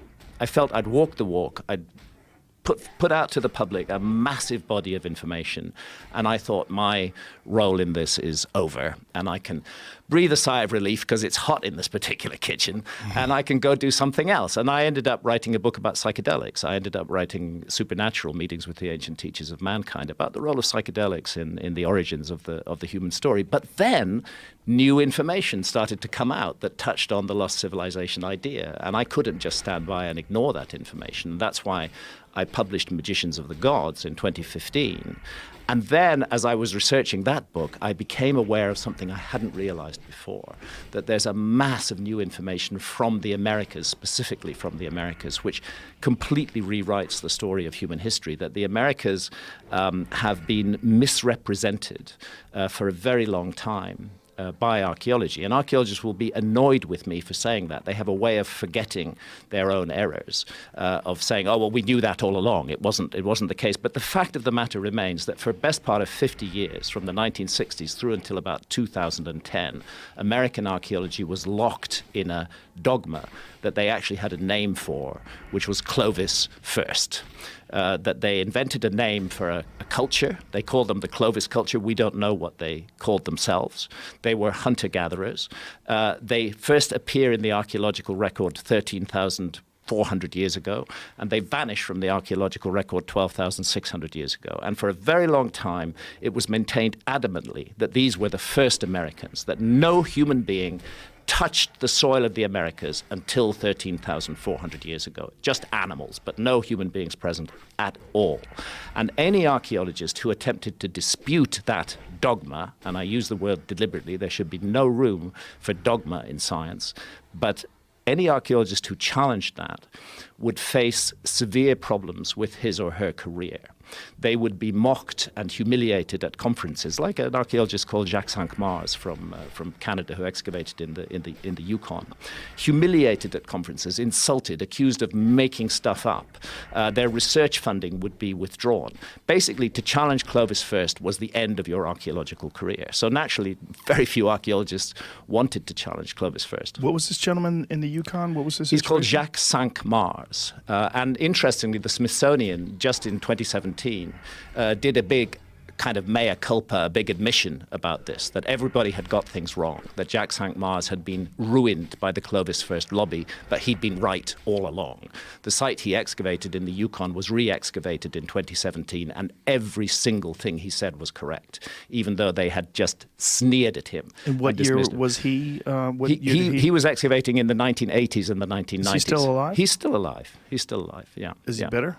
Well, I think he's vindicated, you know, and it's kind of nice to be vindicated. Yes. That there's almost a place in folklore for the individual who is scorned and humiliated, you know, by others, but who turns out to be right, and he was right. But my point about this is that what it meant was, since it was the dogma that Clovis was first, that the oldest dates were 13,400 years ago, there seemed to be no logic to archaeologists in digging deeper. You know how it is with archaeology, that the upper levels are the youngest, and the deeper you go, the older it gets. That's why we say Upper Paleolithic for the late Ice Age, and Lower Paleolithic for the late Stone Age, and lower for the older Stone Age.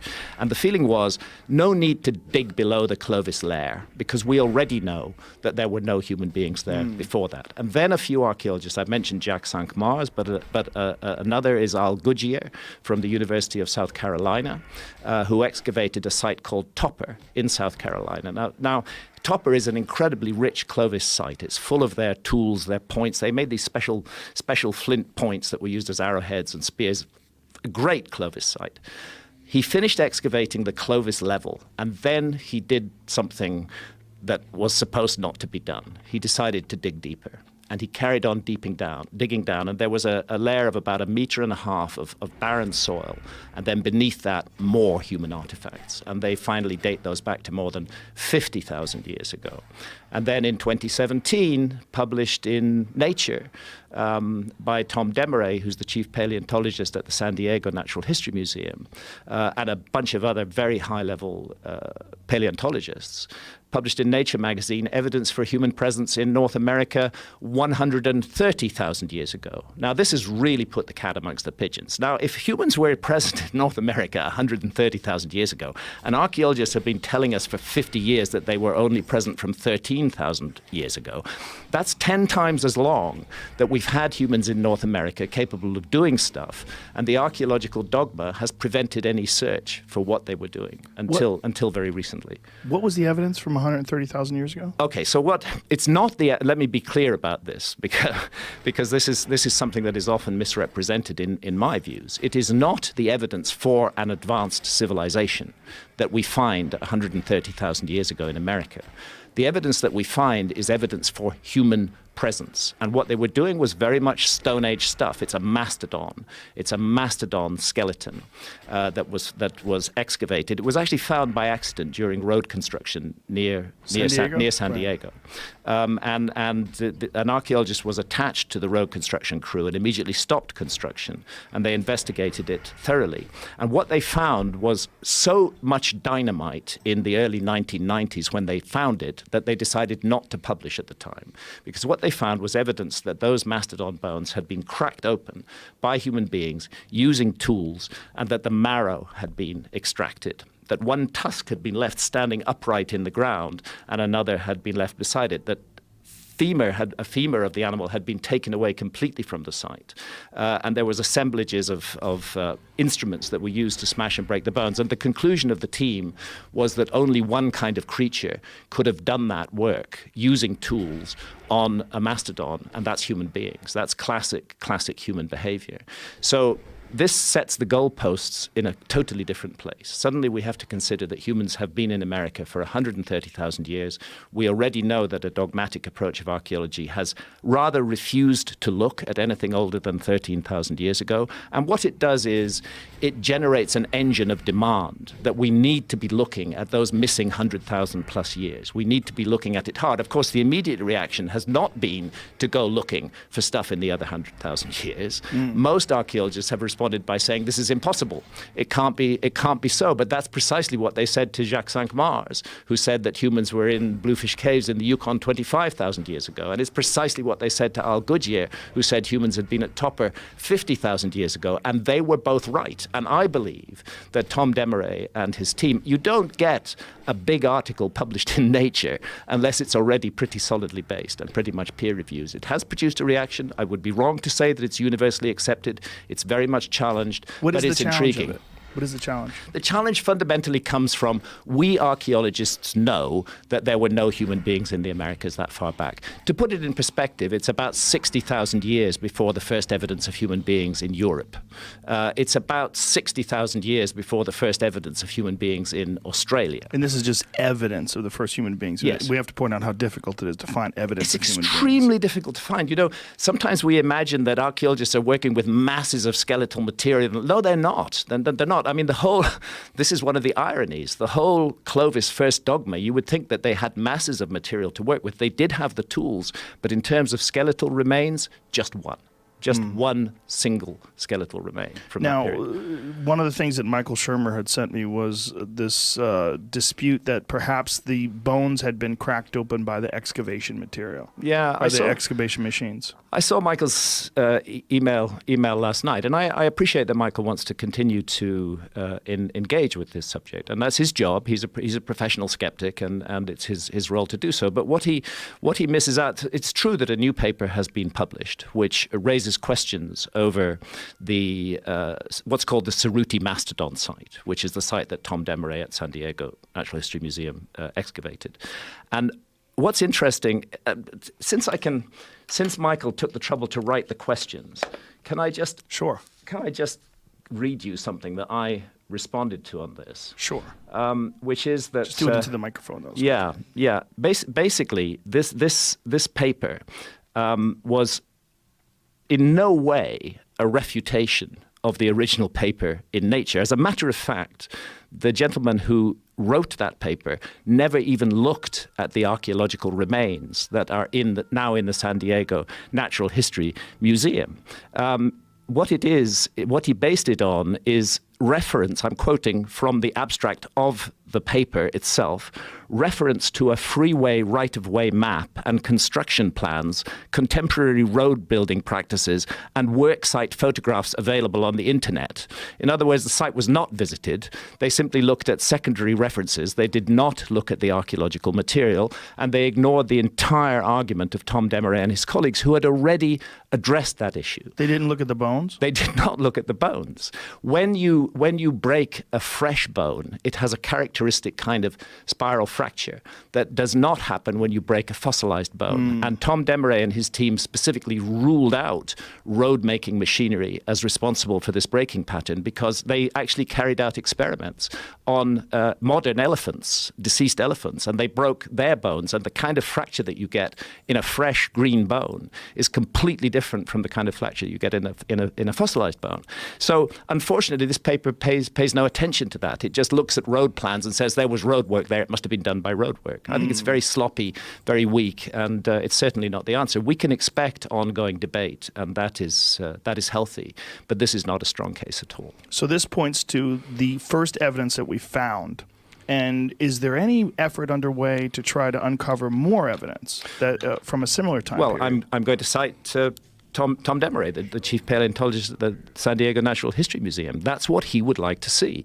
He makes the point to me. I interview him. I spent a day with him at the Natural History Museum. He was very generous with his time. I did an extended interview, and I quote from it in America before. And his wish is that archaeologists, instead of spending all their time trying to find ways to dismiss and get rid of his findings, his wish is that they would spend a little bit of that time looking at deposits older than 13,400 years, and even being willing to go back as far as 130,000 years. That's would be a proper scientific response.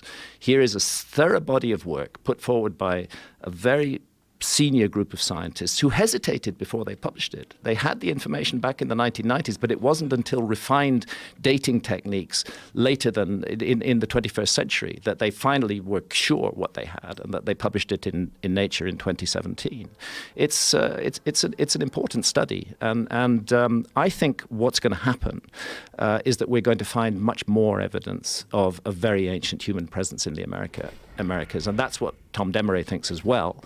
And as he points out, if we don't look, then we're never going to find. If we allow dogma to stop us looking and saying, oh, it's impossible that humans were in the Americas 130,000 years ago, so we won't bother to look, what a failure of science that is. And to spend all the time instead trying to get rid of the evidence that doesn't fit the current paradigm. But it's so fascinating that just this fortuitous discovery during a construction site could change the way people perceive things. And you've got to wonder how much of that stuff is how deep did they have to go to find these mastodon bones? Well, so this is a road cut that's being made. So those would be pretty deep down, 10, 15 feet down. The grader is going through and flattening them. It varies from place to place depending on soil deposition, the stratification of the soil. But what the key point is that what you need to do is go deeper than 13,400 years ago, and you need to do so with dedication and vigor and with some kind of funding. And at the moment, archaeology doesn't see the point of that. If the paper in Nature by Tom Demeray was alone, if there were nothing else than that, I wouldn't place so much trust in it. But I've spent a lot of time during the researching of this book with archaeologists who did dig deeper. And what those archaeologists all confirm is that there have been human beings in the Americas for tens of thousands of years. And it's not surprising that that can be pushed back to 130,000 years ago, because part of the argument about the peopling of the Americas has to do with a place that we now call the Bering Straits between Alaska and Siberia, which during the Ice Age were at times a land bridge. They were exposed because of lowered sea levels. But migrants who crossed that land bridge from Siberia on many occasions over periods of tens of thousands of years would find themselves confronted then by the North American ice cap, which oddly wasn't at the tip of Alaska, but began further in. So there was living space in a bit of Alaska, but you couldn't get through the ice mountains. These literally ice mountains, 2 miles deep, covering the whole of North America and preventing access to the unglaciated parts of America. The thing is that what happened around 13,400 years ago, there had been a period of global warming, and the ice sheets began to melt, and a corridor opened up between what's called the Cordilleran ice sheet and the Laurentide ice sheet, the two major ice caps in North America. And it's thought that the migration came through that corridor. Well, the thing is that exactly the same thing happened between 140,000 years ago and 120,000 years ago. There was an episode of global warming, an ice-free corridor opened up, and the same opportunity to enter the Americas was there at that period than it was at the later period. And Tom Demeray's point and mine is that we have to pay much more attention to that earlier period. And that's really why I've gone ahead and written this book, is to try to put before a broad general audience, hopefully in language that makes sense, an assembly of all the latest information that casts doubt on the story we've been told. Because my goodness, if archaeology is wrong about the story of the peopling of the Americas, if it's radically wrong, as it now appears to be, then our whole understanding of human history has to change. It's not just the history of the Americas, it's the history of the entire world. It has been an absolute article of faith amongst archaeologists that civilization began in the old world. And indeed, I have a book in my library called History Begins at Sumer. and it's by Samuel Noah Kramer, a very renowned archaeologist. And it's a good book, actually. But the argument is that this is where civilization began, in the culture that we call the Sumerians in Mesopotamia between the Tigris and the Euphrates rivers, and that it began about 6,000 years ago, and that civilization is entirely an invention of the Old World and has nothing to do with the New World at all, because the New World was populated so late. This has been the argument, and this is the argument that now radically and suddenly begins to change, that the Americas, this enormous landmass, resource-rich, bountiful in every way, south of Minnesota, south of the ice cap, vast land areas that are bountiful, get into South America, Central America, South America, the Amazon, just huge areas of land that were very, very offered great potential for human occupation. Dogma has said there were no humans there. Now the first bits of evidence are coming out that says there were humans there. And if that's the case, then we must consider the possibility that the story of civilization might have begun in the Americas, not in the Old World at all. It might be a New World invention, not an Old World invention. Some of the more fascinating pieces of evidence in South America have come out recently about these channels and pathways that they've found in the Amazon that could not have been created any other way but by humans. Absolutely. Creating irrigation, humans creating, like, it appears like grids, like a city grid. Definitely. The Amazon is a colossal mystery, and it's one of the subjects that I explore in depth in America before. First of all, to give some basic figures, the Amazon basin is huge. The Amazon basin is 7 million square kilometers in area. And within it, 5.5 million square kilometers remains almost entirely unstudied by archaeologists. And that's the 5.5 million square kilometers that is still covered by dense rainforest. And to put that into perspective, 5.5 million square kilometers is the size of the entire Indian subcontinent. So it's like saying, we've done world archaeology, but we've just ignored India, you know. We've done world archaeology, but we've just ignored the Amazon. It's the same argument. 5.5 million square kilometers. The view was, again, there was a dogma. There was a preconception. Human beings couldn't have flourished in the Amazon. It's not a resource-rich area. The soils are poor. It's a difficult area, challenging to get to, very far from the Bering Straits. So the view was that humans hadn't entered the Amazon until about 1,000 years ago. And then gradually, little by little, that view has begun to change. And it's begun to change because of the tragic clearances of the Amazon, because the Amazon rainforest is literally being cut down and turned into soybean farms and cattle ranches. And in that cutting down process has emerged things that shouldn't be there at all. For example, evidence that large cities flourished in the Amazon, enormous cities, which were larger than there was a Spanish explorer who went down the Amazon River system in 1541 to 1542. He was the first European to cross the entire length of South America from west to east along the Amazon. He reported seeing incredible cities, advanced arts and crafts, millions of people, a thriving culture. And 100 years later, when other Europeans got into the Amazon, they couldn't find these cities. So they said, oh, Francisco Orellana, that was his name, made it all up. It was just a fantasy. And then in the last decade, as the clearances of the Amazon have proceeded, we've begun to see the traces of those cities. What happened was that the Spaniards brought smallpox into the Amazon. Smallpox devastated the local population because there was no immunity to it. There was a massive die-off. The cities were deserted. Within 50 years, they were completely overgrown by the jungle, and that's why they were not seen by the explorers who came in 100 years later. But now the jungle's being cleared, those cities are emerging, and we can say that a city like London, which had a population of roughly 50,000 in the 16th century, there were cities of that size all over the Amazon. Wow. Huge numbers of them. And a possible total population of the Amazon that exceeded 20 million people. What? Yes, 20 million. This is the latest evidence from the Amazon. And then you ask yourself, how did they do that? How did they feed 20 million people in the Amazon? Because it's a fact, rainforest soils are poor. It's one of the reasons these soybean farms are a really stupid idea, because once you clear the rainforest, the land is largely unfertile and you can't grow stuff on it for very long. So how did they feed all these people? The answer was they invented a soil. And that soil has a name. It's called terra preta. Archaeologists refer to it as Amazonian dark earths or Amazonian black earth. It's a man-made soil. It's thousands of years old. It's full of microbes that are not found in adjoining soil. It's based around biochar. And you can take a handful of 8,000-year-old terra preta and you can add it to barren soil, and that soil will instantly become fertile. It's highly sought after in the Amazon, and it explains how they fed these people. There was science in the Amazon. How did they create this? Well, this is something that's not understood. It's still not understood by soil experts to this day as to how that was done, but it's one of many intriguing pieces of evidence of much higher development in the Amazon than it has been given credit for, and of a kind of science in the Amazon. Jamie's got an image of it up there. So this is it? This is terra preta, yeah. Wow. Exactly. And so was that done by burns? Did they use controlled burns? They did.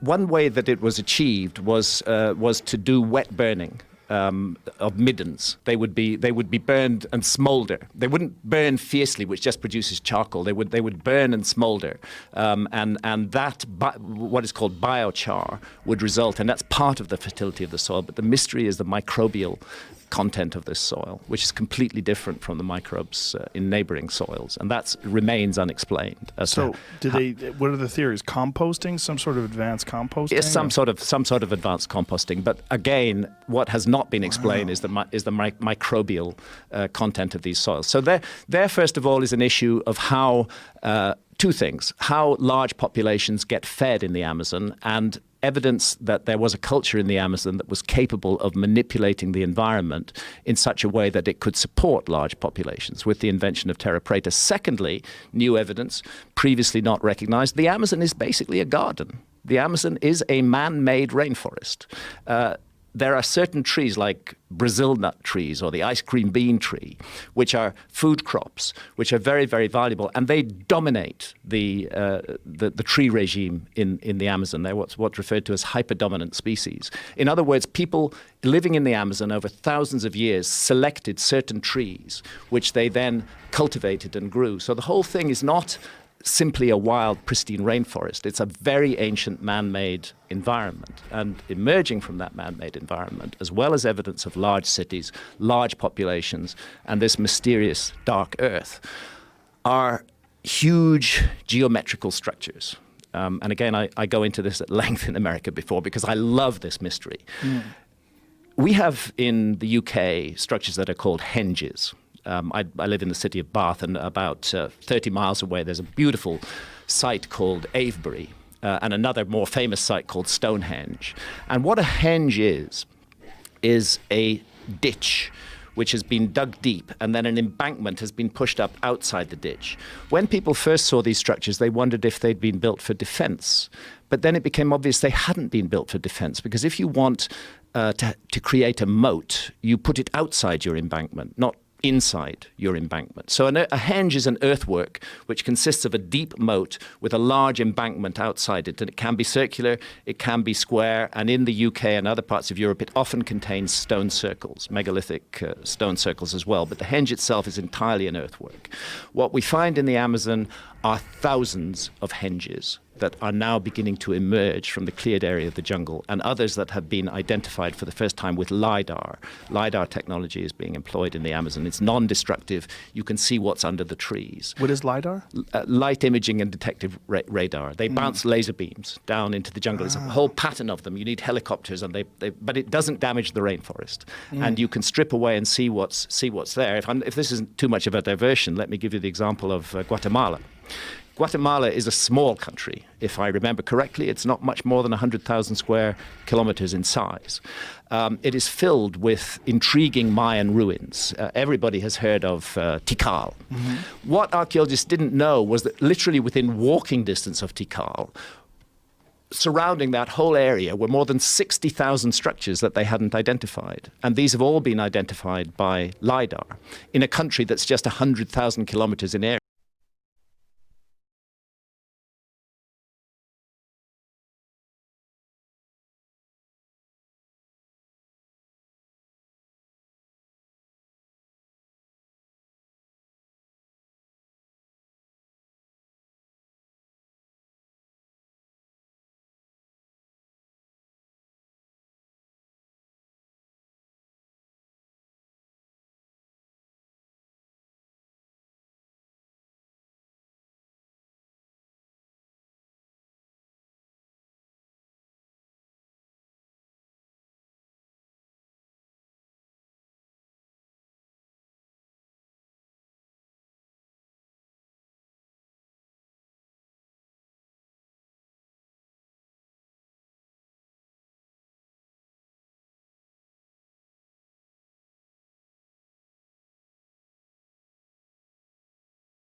area. So you have to ask yourself, in that 5.5 million square kilometers of the Amazon, if LiDAR technology could be applied comprehensively, what would we find beneath there? And the evidence already is extremely tempting and extremely tantalizing. And I'm intrigued by these huge geometrical figures, which involve primarily circles and squares. And they are classic henges in the sense that they are deep ditches surrounded by huge embankments. They're extremely geometrical. For example, you can find an octagon surrounding a square. At a place called Jacosá in the Amazon, you can find a square perfectly enclosing a circle. Now that is an exercise called squaring the circle that our academics have given to the Greeks. They said the Greeks were the first people who performed that exercise.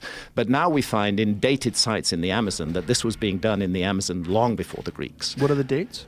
The earliest dates that have been found in these sites now are about 3,500 years old. About 3,500 years old.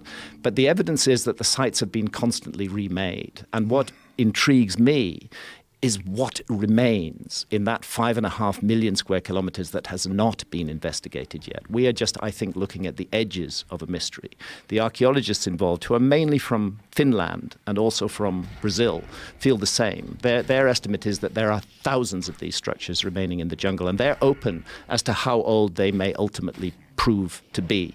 The investigation needs to be done. But what's fascinating about them is this very powerful geometry and astronomy. So a number of the sites are perfectly aligned to true north, true south, true east, and true west. I'm not talking about magnetic north. I'm talking about true astronomical north.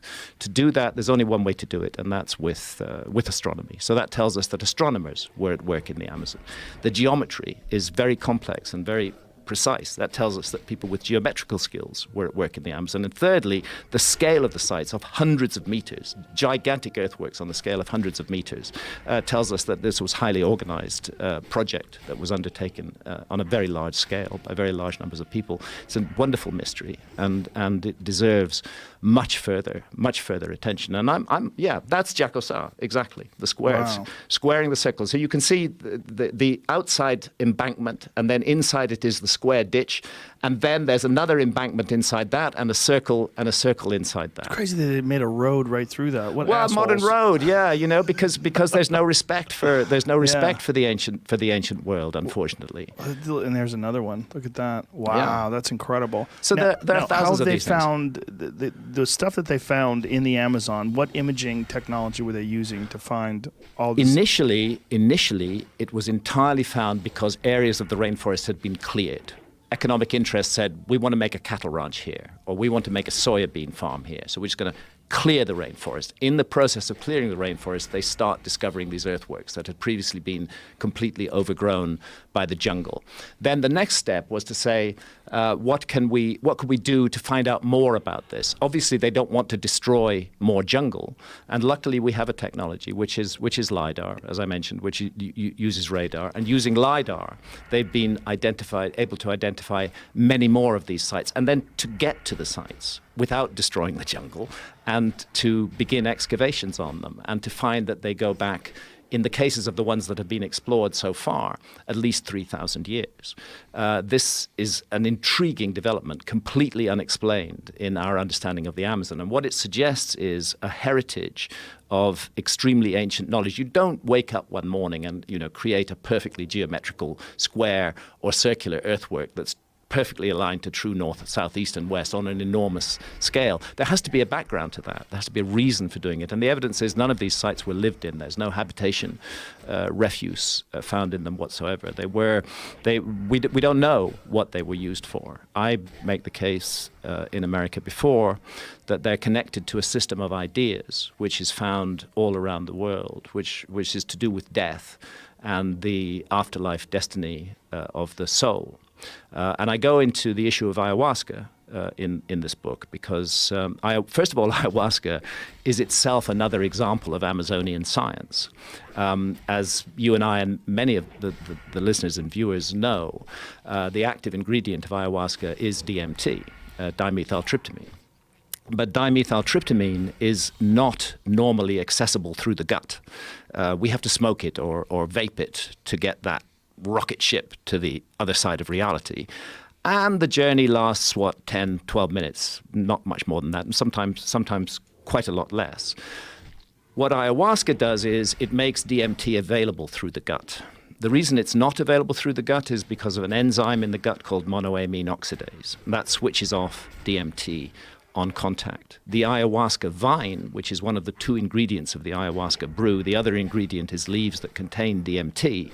The ayahuasca vine contains a monoamine oxidase inhibitor, which switches off the enzyme in the gut and allows the DMT to be accessed orally, which produces a rather different journey from the smoked or vaped DMT trip. It's a much longer journey. It's 4 or 5 hours. It allows you to integrate and to interrelate with the strange landscapes in which you find yourself amongst and the entities that you encounter. I'm not making any claims about the reality status of those entities, but what I am saying, and it's a fact, is that people who work with DMT and ayahuasca do encounter what they construe to be entities who communicate with them intelligently.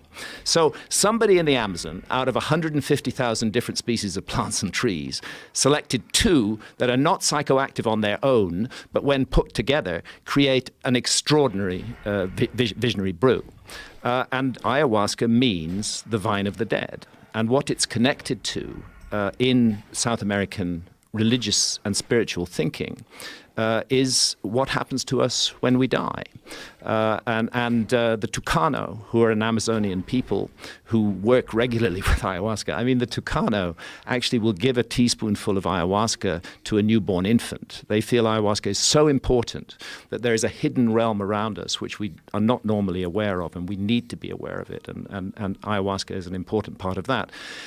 In their ayahuasca journeys, the Tucano shamans experience visions, and they will then come back to an alert, normal problem-solving state of consciousness, and they will paint and depict their visions. And what's intriguing, and I go into it in the book, is that quite a number of the Tucano paintings of the other world, of the afterlife realm, of the entrance to the other world, are geometrical, and they look exactly like the geoglyphs. So I'm beginning to wonder whether these geoglyphs were part of a system of spiritual ideas concerning what happens to us after death and what we need to do in this life to ensure a beneficial outcome. And oddly enough, that same system of ideas is found in the Mississippi Valley. In the Amazon, it involves particularly ayahuasca and the belief that the ayahuasca journey takes you to the afterlife realm and a journey along the Milky Way.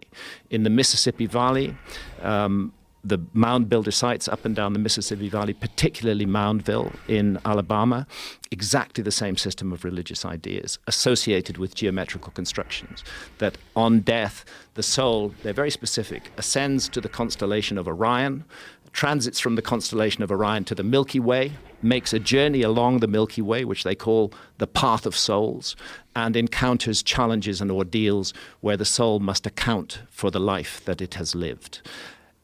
Then we go to Egypt, and what do we find? The same system of ideas.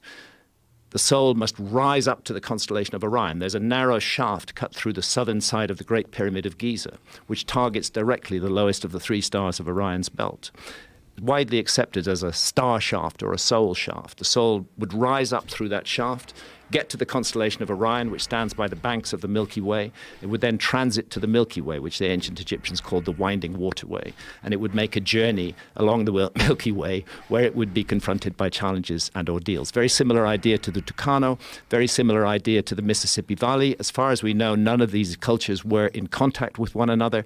Either we're dealing with a huge, unbelievable, extraordinarily detailed coincidence involving architecture and ideas, or we're looking at a legacy that was inherited in all of these different places from a remote common ancestor. And I believe that that's what we're looking at. What do we think the people from the ancient Mississippi Valley, that culture, what do we think they were using if they weren't using ayahuasca, or do we think that's what they were using?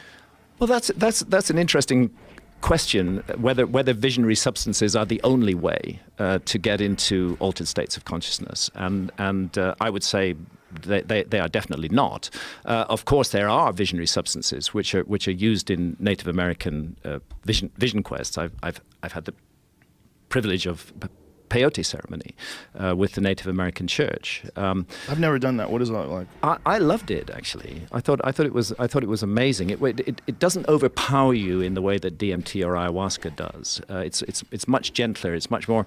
You feel much more integrated and connected with nature. Your thought processes are quite clear. It felt just like a very beautiful and healing experience. And I loved the ceremony that I'm inside a teepee with 30 or 40 other people, and that there are specific roles that are assigned to those different individuals. One will keep the door, another will be responsible for the fire, which is a work of art in itself. Just gazing into that fire and the glowing embers is enough to induce an altered state of consciousness on its own. Incredible drumming, which drives your state of consciousness into a kind of peak experience. This is a technology for accessing other levels of experience and other levels of reality. And it's clear that the Native Americans had a number of advanced technologies in this area. The sun dance doesn't use a substance, but it uses austerity, it uses pain to drive an altered state of consciousness. The objective in every case seems to be, let's just for a while get ourselves out of the narrow, rigid frame of the alert, problem-solving state of consciousness. We all need that. It's incredibly useful. Hunter-gatherers need it just as much as people in cities need it. But it's not the only state of consciousness available to human beings. And maybe that's one of the big mistakes that we're making in our culture, and was not made in shamanistic societies. That is a really interesting breakdown. That maybe that is one of the big mistakes we're making in our culture. When people point to the problems that we have in this country, one of the problems we have is our inability to connect with each other, or to recognize that we're all sharing this space and time together, and instead wanting to uphold our own religious or ideological ideas as being the only one way to get going, the only one way to get through. And one of the things that I've found with these psychedelic experiences, it really makes ideologies seem, if not preposterous, at the very least insignificant in comparison to human experiences. Absolutely. The experience of camaraderie and friendship and love. You realize, like, oh, this is what's important. This is what it's really about. Yes, not enforcing your ideas or pushing them on other people and forcing people to behave the way you behave, but instead love. And think about religious ideas, which cause so much division, so much chaos, so much hatred, so much fear, so much suspicion in the world today. Is it really what we want to do as human beings? Simply to accept a package of ideas that were believed in by our ancestors, to accept them whole, without question, as absolute fact, which we regard as such authoritative fact that in some cases we're willing to be deeply unpleasant to people who hold different views, or perhaps even kill them. We've had this recent event in Sri Lanka, primarily a religiously motivated terrorist event. It happens all over the world, that people feel so convinced that the inherited package of ideas that they had nothing to do with creating and that they have never questioned, they're so convinced that those ideas are right that in extreme cases they're actually prepared to kill other human beings who hold different ideas. Are they so insecure in their own beliefs that they're prepared to go to that level of actually murdering another human being who holds? They're so threatened by the other beliefs that other human beings hold. So it's an abnegation of our responsibility as human beings. We should be questioning things. We should not be accepting packages of ideas intact, fully formed, and using them to drive the way we behave towards one another. That was part of the human story, but we need to move on from that. I mean, it's a very dangerous situation in a very complex modern world with billions of human beings on the planet to have these kind of energies being generated where certain groups of people are saying, we are absolutely right and you are absolutely wrong. We are superior, you are inferior. This is a very, very dangerous path that we're on, and it needs to be changed. Personally, I know this is not a comment that will go down well with many people, but I am strongly opposed to nationalism. I don't see any virtue in nationalism. It is an accident of birth, which nation you were born in. It was nothing that you did for your own merit. You didn't earn that. You were born by accident in a particular nation. why should we automatically feel that other people who were born by accident in that particular nation have something special in common with us, and that we together are a group who are much more important than other groups of people? I've been privileged to spend my life traveling around the world, living with communities all over the world. And one thing that really comes across to me strongly, it should be a cliche, and yet it's not, is that we are all one family, that humans are intimately interconnected all around the world, that you can go to the remotest area of the Amazon jungle and find the same hopes, the same fears, the same dreams that we have in industrialized cities, shared by the hunter-gatherers in the middle of the Amazon. So our similarities as human beings and what we share in common at the emotional level and at the level of love and at the level of heart are far more important than our differences that are defined by the nation or the political group in which we grew up in. And when I say I'm against nationalism, I need also to make clear that does not mean, and I hope I'm not taken out of context by others who are listening to this, that does not mean I'm in favor of world government. I detest governments. That's another thing we need to grow out of. We don't need governments anymore. If we have them, they should have a very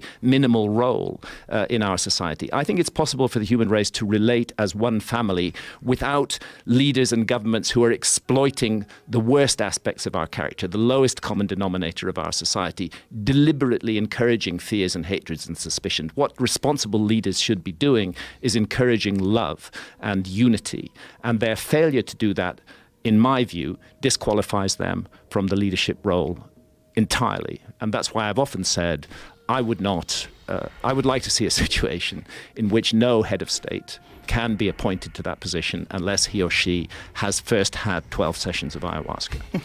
That would be the condition. Don't even bother applying for the job if you haven't done this. And we have to be there where you have it. And we want to see that you're drinking every drop. Yes. And we want an experienced shaman present who's really going to guide you through the journey. And I suspect that would be a transformative experience for many of our political class, and that they would start to question why they do what they do, why they exploit fears in order to magnify their own position. They'd start to question that and to wonder about a different destiny for humanity. But that's a dream. I guess it's not going to happen. It's very, very, very well said. And I couldn't agree more. My hope is that what you were saying and what we were discussing earlier about how the internet has sort of eroded our faith in many institutions as being the only or the primary source of knowledge, that I hope that takes place globally in terms of the way we view government. Yeah. And that we do, and that your idea of I love what America stands for. And what America stands for is kind of a nation that's where people go to. This is one of the more insidious problems with this idea of building walls and keeping people out and making it incredibly difficult to get here. The reason why I'm here is because it was pretty easy to get here. Yeah. That's why I'm here. That's the essence of America, a free and open society. Come here and do better. Yeah. That's the whole idea behind it. And I would hope that this idea of being able to just, if you want to do better, you can anywhere in the world. Yeah. This could eventually spread out. Yeah. This is my hope. I believe it can spread out, and I see many signs of hope in America.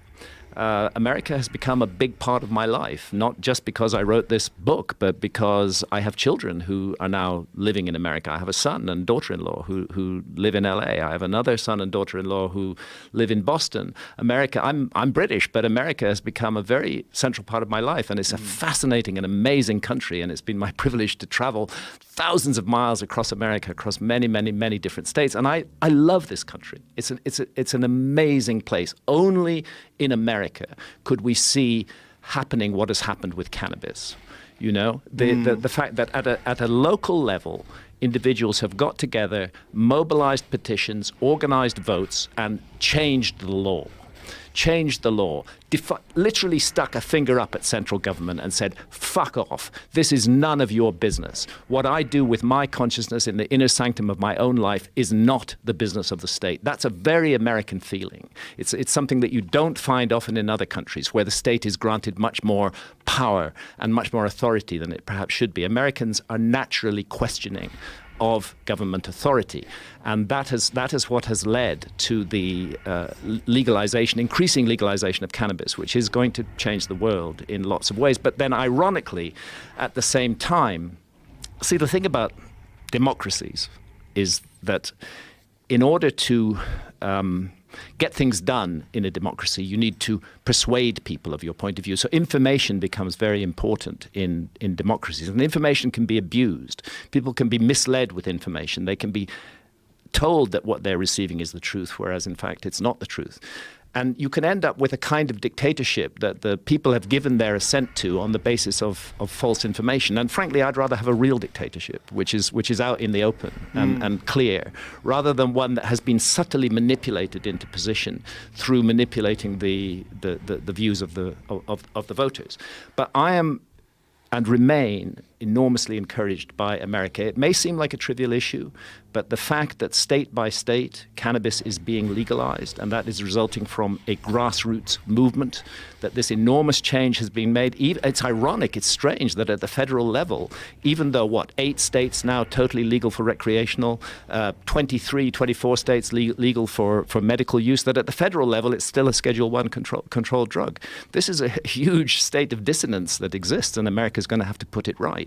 What it says to me is that people can change things. People can get together at the local level, and they can make a better world. Because there's no doubt that the cannabis laws were vicious and wrong and cruel and evil and ruined people's lives for decades.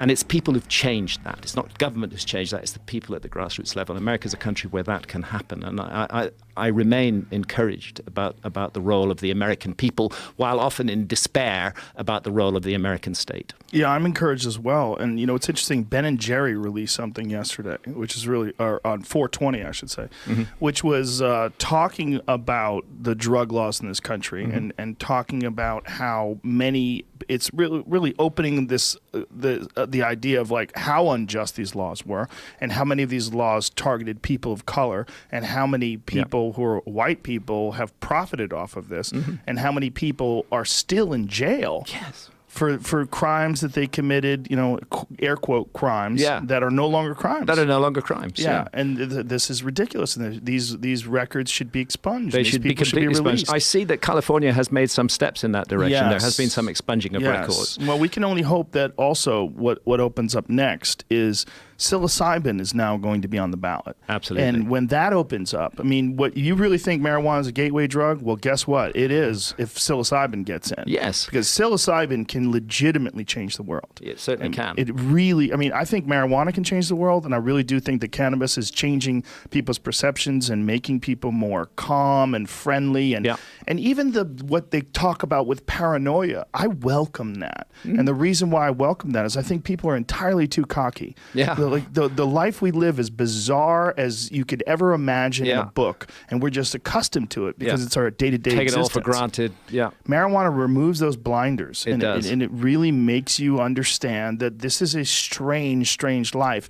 And a lot of these pitfalls and problems that we have in our society are due to fear, and they're due to ignorance, and they're due to this lack of connection with each other. And cannabis and many of these other psychedelic drugs, they encourage this connection with each other, which is, I think, what we need. It's certainly what we need. And it's an aberration in human culture that we've created a society that demonized these substances and that made them illegal. It's a relatively recent thing. It's really just the last 100 years. It's a tiny part of the human story. And yet we're so arrogant as a society that we could set aside thousands of years of human tradition and experience and wisdom working with the plant medicines. We just set it aside, turn them into criminal substances, and say we know everything. What a huge and stupid mistake that is. On cannabis as a quote-unquote gateway drug, it absolutely is in this sense that the legalization of cannabis is going to open the doors to, as you say, to the legalization of psychedelics, because what's happening is that the population is completely waking up to the fact that they have been bullshitted and lied to about cannabis for the best part of a century. And once that dawns on people, the realization at a direct personal level, here's this herb I love. I have been lied to, systematically misinformed by central government about this herb. That leads to questioning of everything that central government does. And so in that sense, it is a gateway to a questioning society. The psychedelics are different in that psilocybin actually does lead you to question stuff. Yes. It leads you to really ask questions about everything, about your role in the world, about you as a person, about how you relate to other people, and about the whole system on this planet and the beautiful, gorgeous planet that we have and what we're doing to it. That also enters awareness. So it erodes confidence and authority, and it also erodes confidence and authority that doesn't have experiences that you've experienced. Exactly. That's the part of the problem, is that these people that are holding people back from these psychedelic experiences, they've never had them. They've never had so them. they don't even know what they're rallying They're against. coming to it from a place of fear and prejudice. Yes. They're simply accepting stuff that they've been told without really thinking it through and examining it. And again, it's a failure of what human beings should be doing. We have to get rid of this fear. And ironically, it's bad for them as well. It's course. bad for the people that are actually encouraging these laws to be enforced. Yes, it's bad for the whole of society, Yes. because it is healthy for a society where adults become self-realized individuals, where they make their own responsible choices about their own lives, where they don't say, "Oh, government must make this choice for me." That's the next step for humanity. We need to start becoming our own leaders and making our own choices. And that is what's being revealed now, that we're getting to the skull beneath the smile of the war on drugs. We're realizing that it's part of a big program of lying that has been about keeping people's minds closed down, not wanting free thinking. I've made this point several times, but our society is not against altered states of consciousness as such. Our society will allow Big Pharma to make billions of dollars with drugs that alter consciousness, like Seroxat and Prozac, antidepressants, which, in my opinion, having had some experience of them, are amongst the most horrible drugs on the planet. They are very harmful, very dangerous drugs, but they're completely legal and they're encouraged with our system. Likewise, alcohol, very dangerous drug, causes fights, causes drunk driving accidents, leads to cirrhosis of the liver, completely legal and open. Our society is not against altered states of consciousness. As such, it's against particular kinds of altered states of consciousness that lead to questioning of the existing control system. That's what's going on here. Hear, hear. Well said. And as you know, I have my own story with cannabis. Yes, and well, you and I had a moment. We had a moment, which was quite a life-changing moment for me, because if I may just rehearse a little bit of this for the audience. In 2011, I had a series of ayahuasca sessions in which it was shown to me that I was using cannabis completely wrong, that it had become a dominant force in my life, that it was making me, you're speaking about paranoia, and I agree with you, paranoia is a useful thing, if only to overcome it, that it was making me paranoid, that it was making me suspicious, that I approached everybody around me in a state of suspicion. And I was shown this by ayahuasca and given a very strong message: you need to quit cannabis. What I didn't realize at the time is that the problem was not cannabis, the problem was me, that I needed to fix those aspects of myself before I could have a proper relationship with cannabis. So after that ayahuasca session, having smoked cannabis for decades, literally 16 hours a day, 7 days a week, I quit. I quit for 3 years. And then I'm on your show, and we're sitting opposite one another as we are now, and you ask me a question, are you still off the cannabis? And I say, well, I'm thinking of dipping my toes back in the water, at which point you produce a joint, and we smoke it together.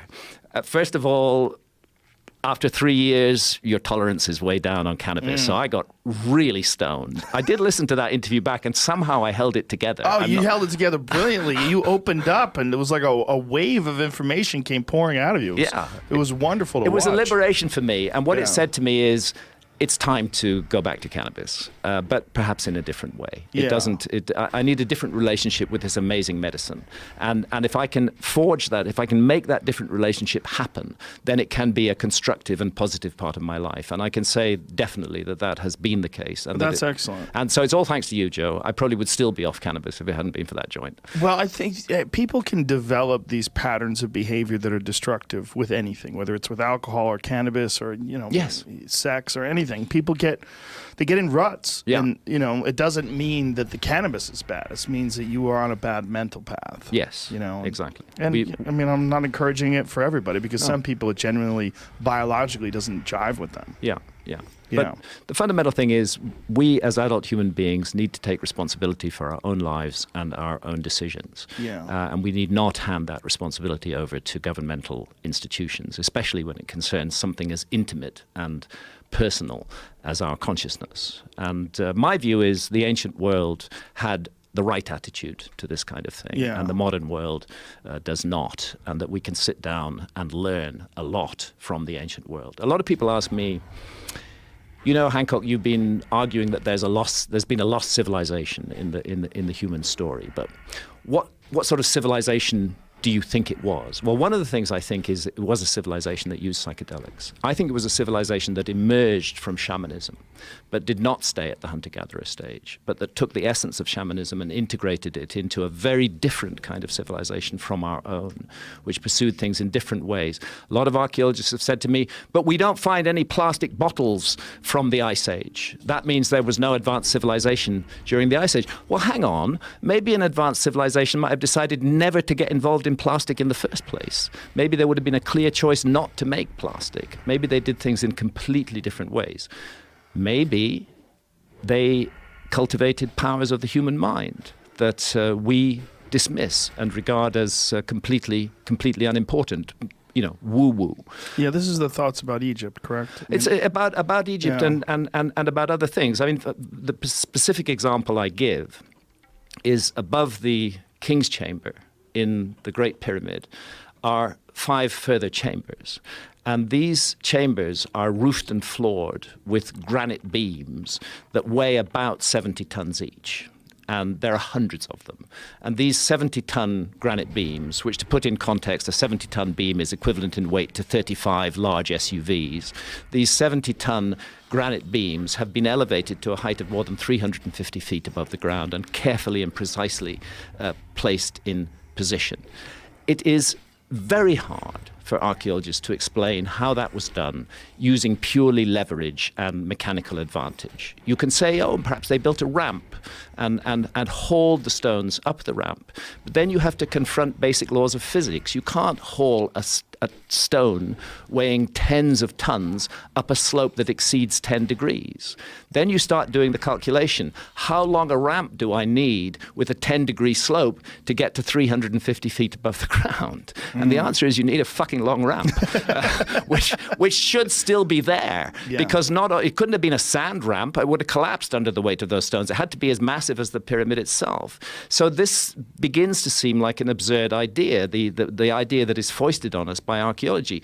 Maybe the idea that they regard as absurd, namely that psychic powers were cultivated by ancient civilizations, that they could use powers of the human mind that we have allowed to lapse, maybe that idea deserves further consideration.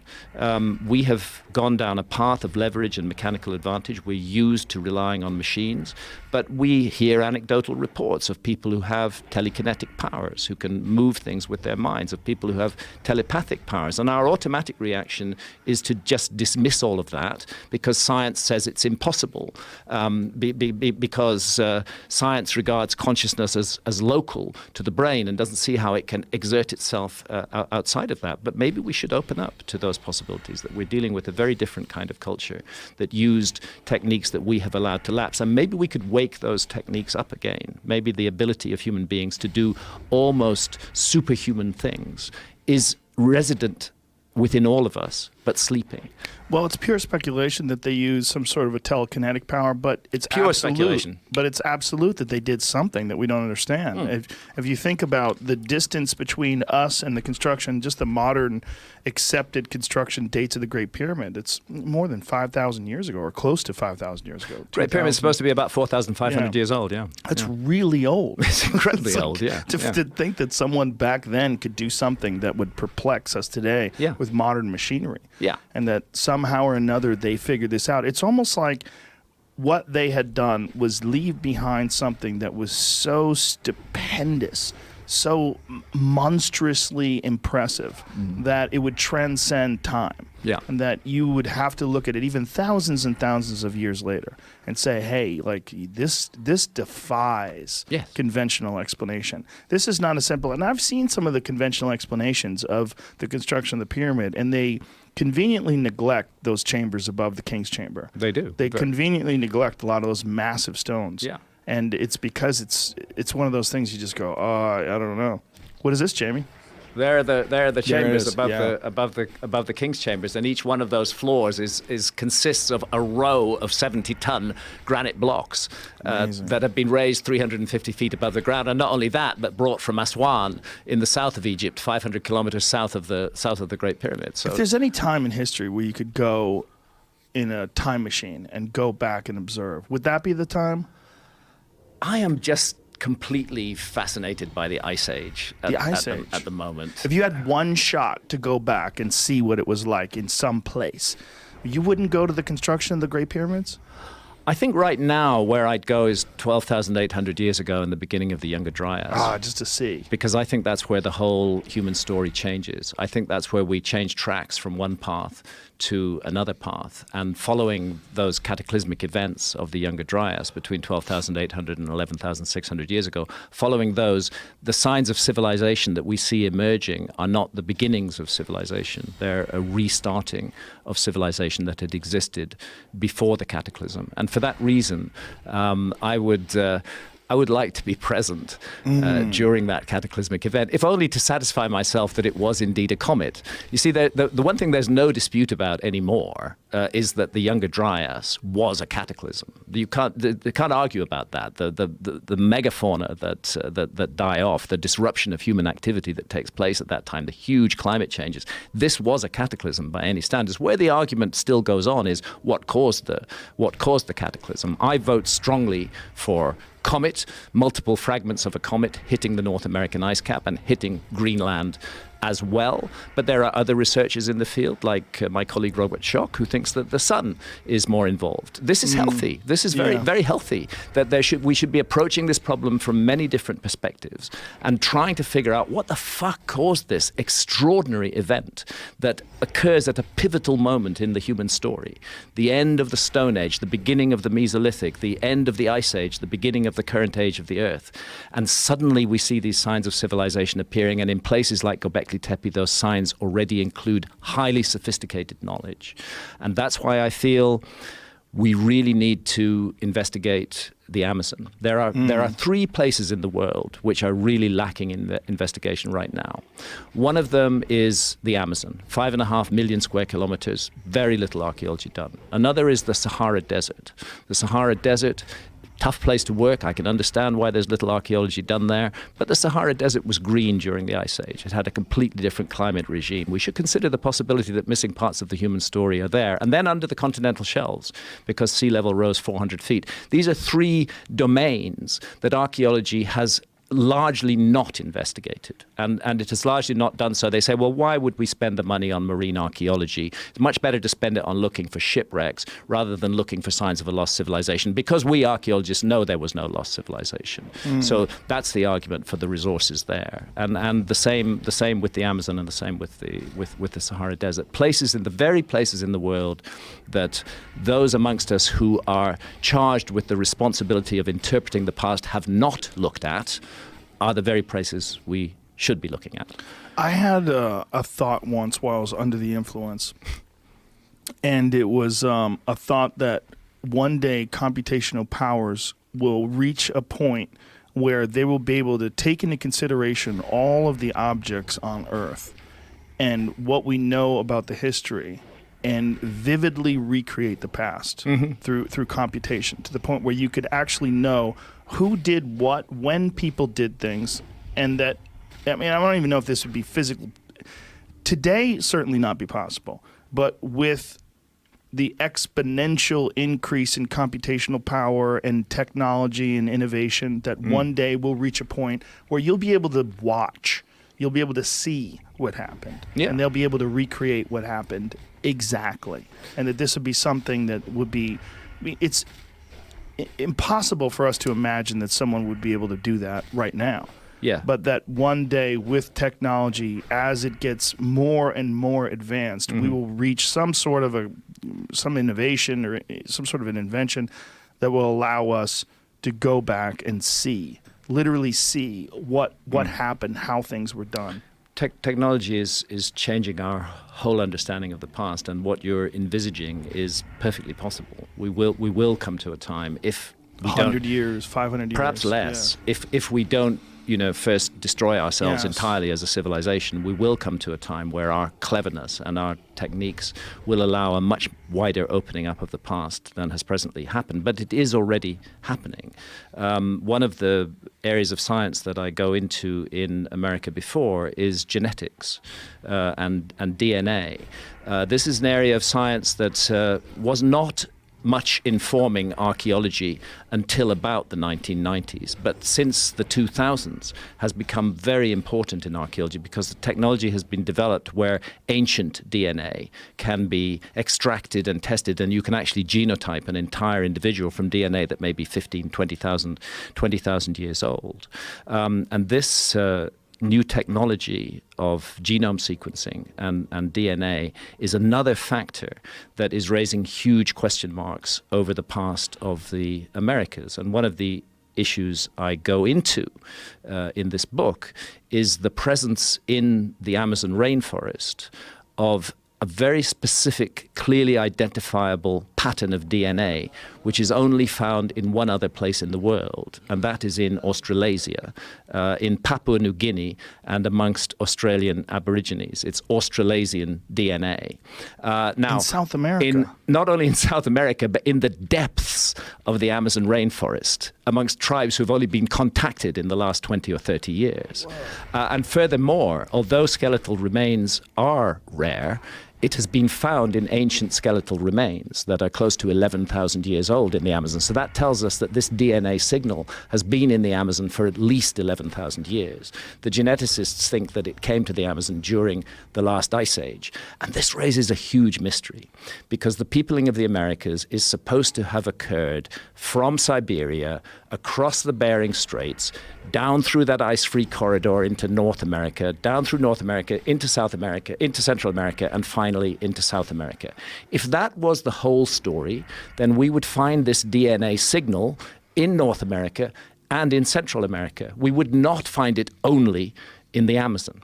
When I talked to some of the leading geneticists about this, specifically Professor Eske Willerslev at the University of Copenhagen, who's been the lead author in a number of major studies of ancient DNA. And I asked him, what do you make of this Australasian DNA in the Amazon? And he said, honestly, we don't have a proper explanation for it at the moment. But what he did say is that the most parsimonious explanation, he used that specific word, the most parsimonious explanation is that a group of people during the Ice Age crossed the Pacific Ocean and settled up and ended up in South America and settled in the Amazon and brought their DNA with them. That would account perfectly for the DNA data. And when a scientist says the most parsimonious explanation, what that scientist is saying is he likes that explanation, that it's a simple, direct, clear explanation of the DNA mystery. But then he added, however, it doesn't make practical sense. And I asked him, well, why doesn't it make practical sense? And he said, because the archaeologists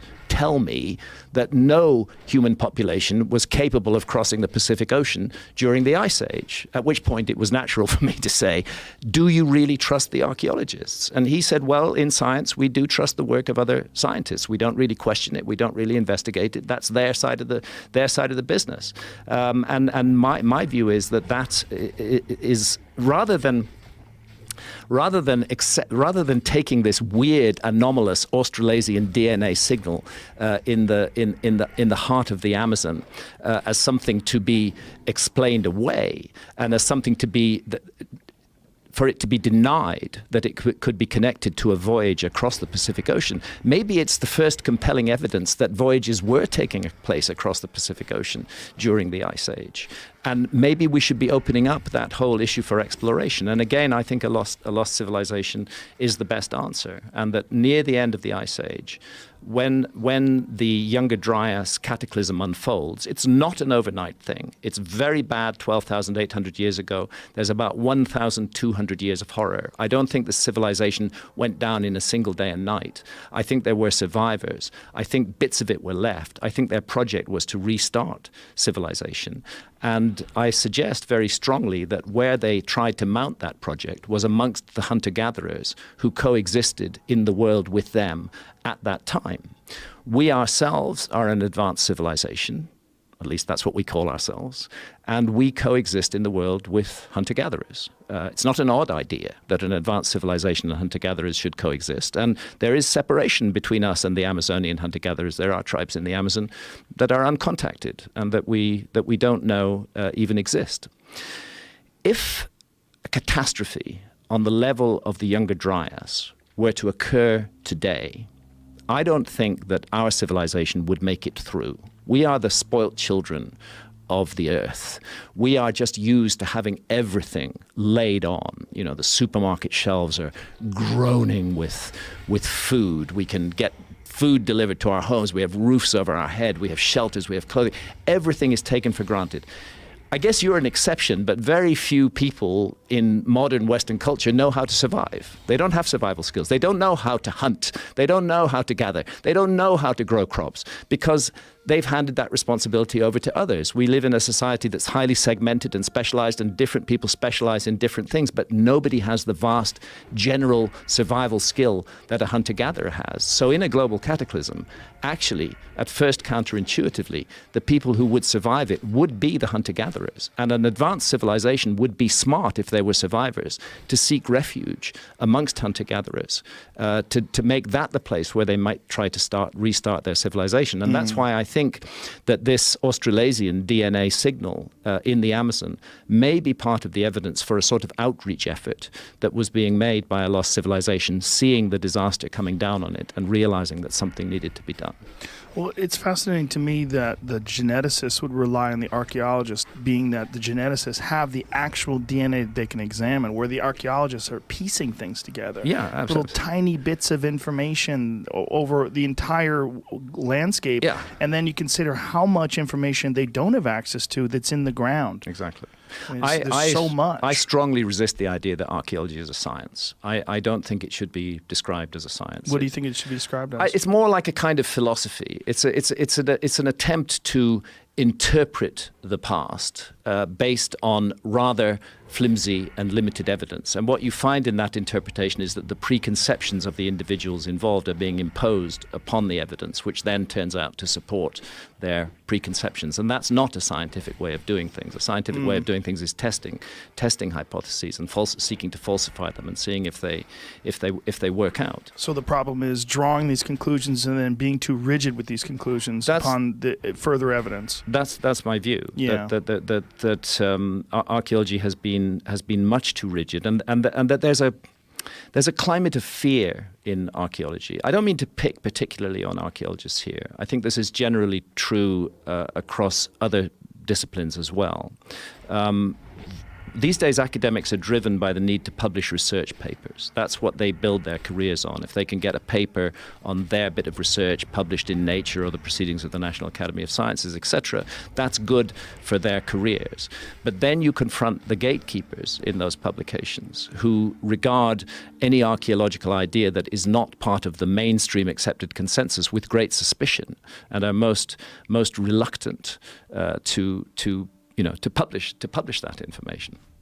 Now, what is the mainstream when archaeologists talk about seafaring humans? What do they date that to? Well, the Polynesians, right? the great seafaring adventure that is accepted by archaeology is called the Polynesian expansion, and it's a remarkable story, and that occurs roughly 3,000 to 3,500 years ago.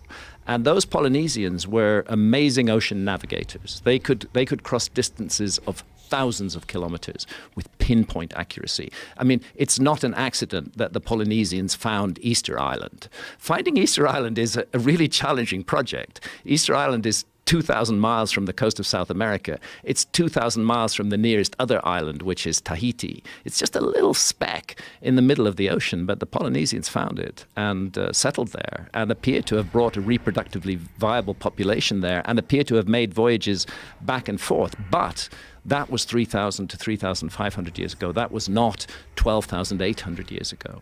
And this is where archaeology's adamant position that ocean voyaging was begun by the Polynesians and that there was no major ocean voyages before that, I think needs to be strongly questioned, and it needs to be strongly questioned in the light of this DNA evidence from the Amazon, rather than rejecting the evidence.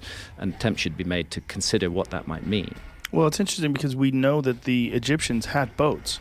Yeah. And so, if there were boats 4,500 years ago, why do we think that they didn't try them out in the ocean? That doesn't make any sense, especially if they existed 1,000 years prior, which is also possible. Archaeologists wouldn't argue that the Egyptians had boats, but that is still within the framework of accepted history. It's the notion of a global navigating culture in the Ice Age that archaeologists can't swallow. It's a subject that I've kept on coming up against over a number of years. I think the best evidence for it is ancient maps, which show the world as it looked during the last ice age. I first explored this in Fingerprints of the Gods, and I've touched on the mystery again, and I have an appendix on the subject in this book, because I think these are very important.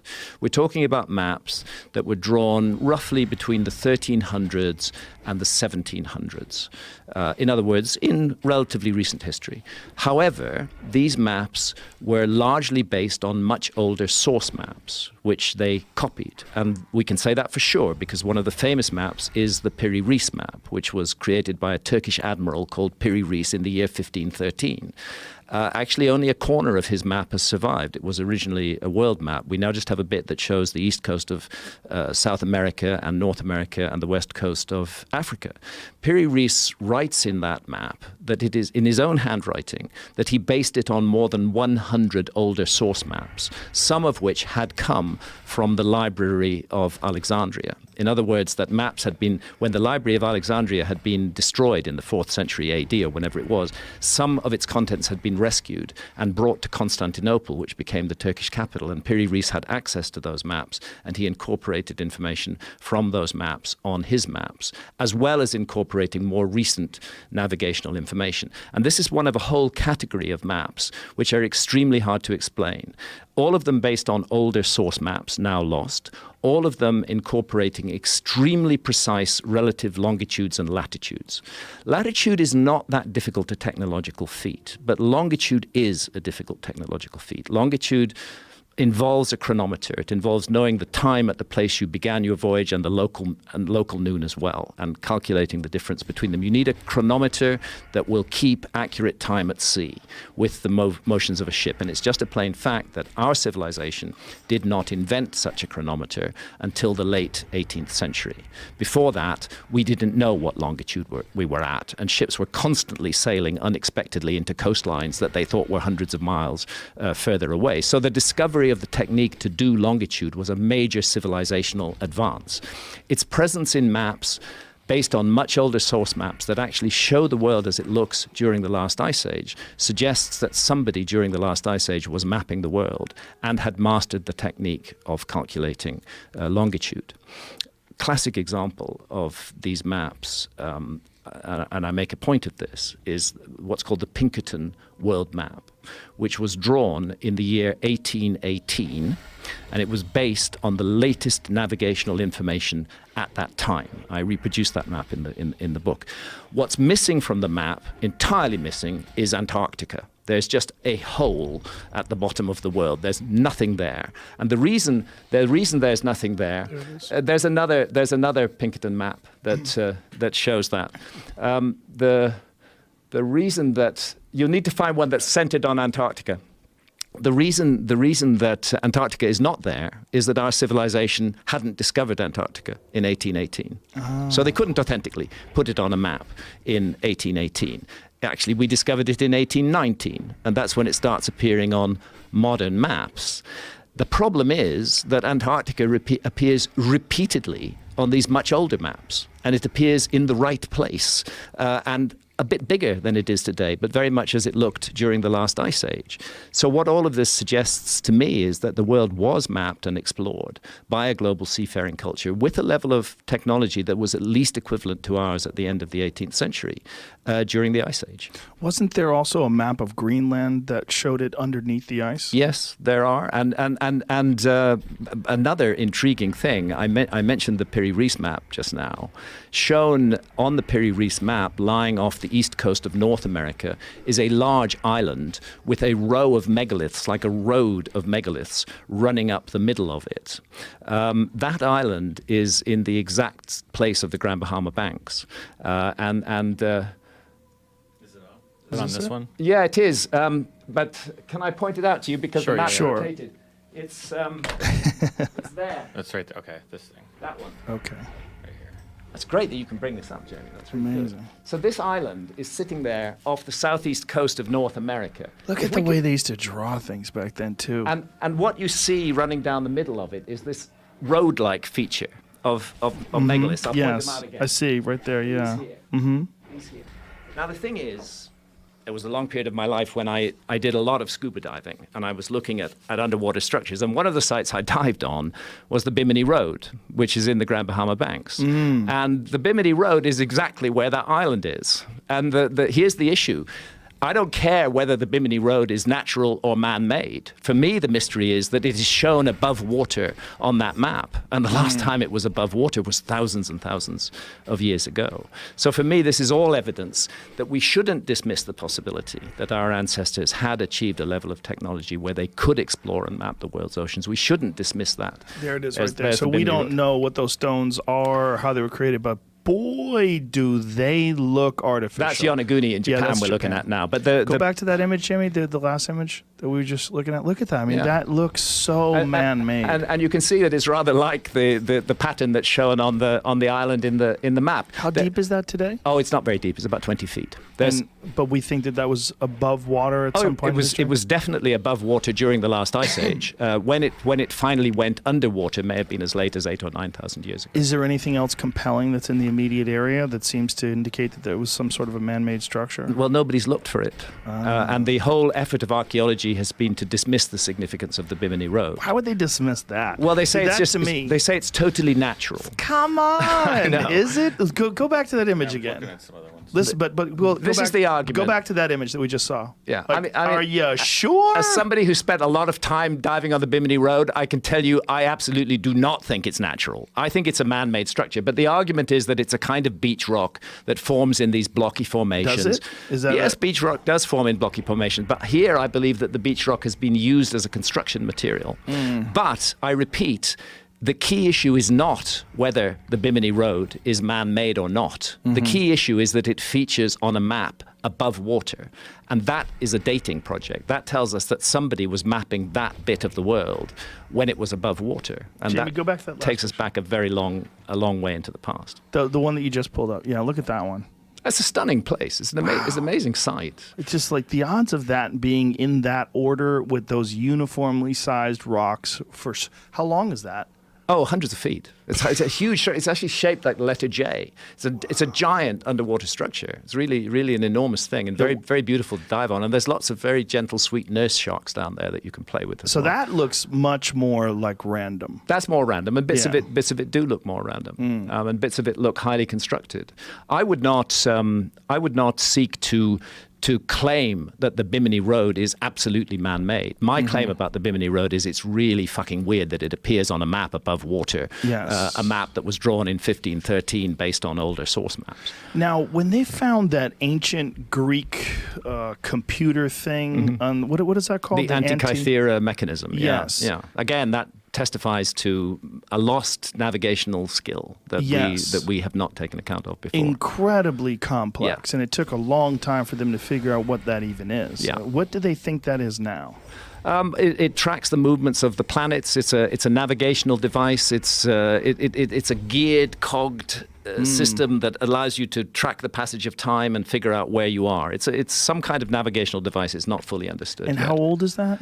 I think that goes back to Greek times. I'm guessing here because the Greek times are not of great interest to me, but I'm thinking around about 500 BC. So at least 2,000 years old, 2,000 plus, and we know that there had to be more than one of these things. Yes, you can't have something like that without a vast effort behind it. Yeah. Human beings were working on creating this geared and cogged machinery that reflected the patterns in the sky. Oh, is that a recreation of it? That's a recreation of something like it. Yeah. Can you buy one of those? That looks like you could buy that. Dude, bookmark that. Yeah. We need one right there, right next to the plasticells. So such a thing is a cultural artifact which doesn't just appear out of nowhere. It has to have a context. It has to have a background. And again, my suggestion would be perhaps a secret technology. It's very odd that very few of these have been found, and it may be that ship owners and navigators in Greek times were extremely careful about who they shared this technology with. Of course, it may have been as top secret as nuclear power is in our world today. Oh, that makes sense. But the fact is that then we have to. It exists. It's real. Yes. It's there. Yeah. And then we must consider what's behind it. What led to that? Is that just the latest manifestation of something that goes much more deeply back into human culture? And I think that is. I suppose my main message is that we have a so far untold backstory, that we're concentrating entirely on the front story, and the backstory is missing, very largely missing from the picture. And what I've tried to do is to fill in bits of the backstory. Do you have anything in this book about the Olmecs? No, not really. I mentioned them briefly. I explored the Olmec mystery in considerable depth. Could you explain that to people that maybe in Fingerprints of the Gods? Yes. So it's considered to be the earliest high culture of Central America. Everybody's heard about the Aztecs. Everybody's heard about the Maya. But before the Aztecs and before the Maya, there were a culture who are referred to as the Olmecs. Again, we don't know what they called themselves. That's what the Aztecs called them. They called them the Olmecs, and it means the rubber people because that rubber-producing area of Mexico. They worked in giant megalithic constructions. What they're most famous for is these huge carved human heads, which can be on a scale of up to 20 to 25 tons in weight, and which have curious features which have been interpreted variously as Polynesian, African, don't look like classic Native American features. Keep that up. But one of the things I've realized is that there is no classic Native American feature. That Native Americans are have a very complex genetic story with very many different elements brought into it, and we shouldn't be necessarily surprised by the supposedly non-Native American look of these Olmec heads. What do we think those helmets were that they were wearing?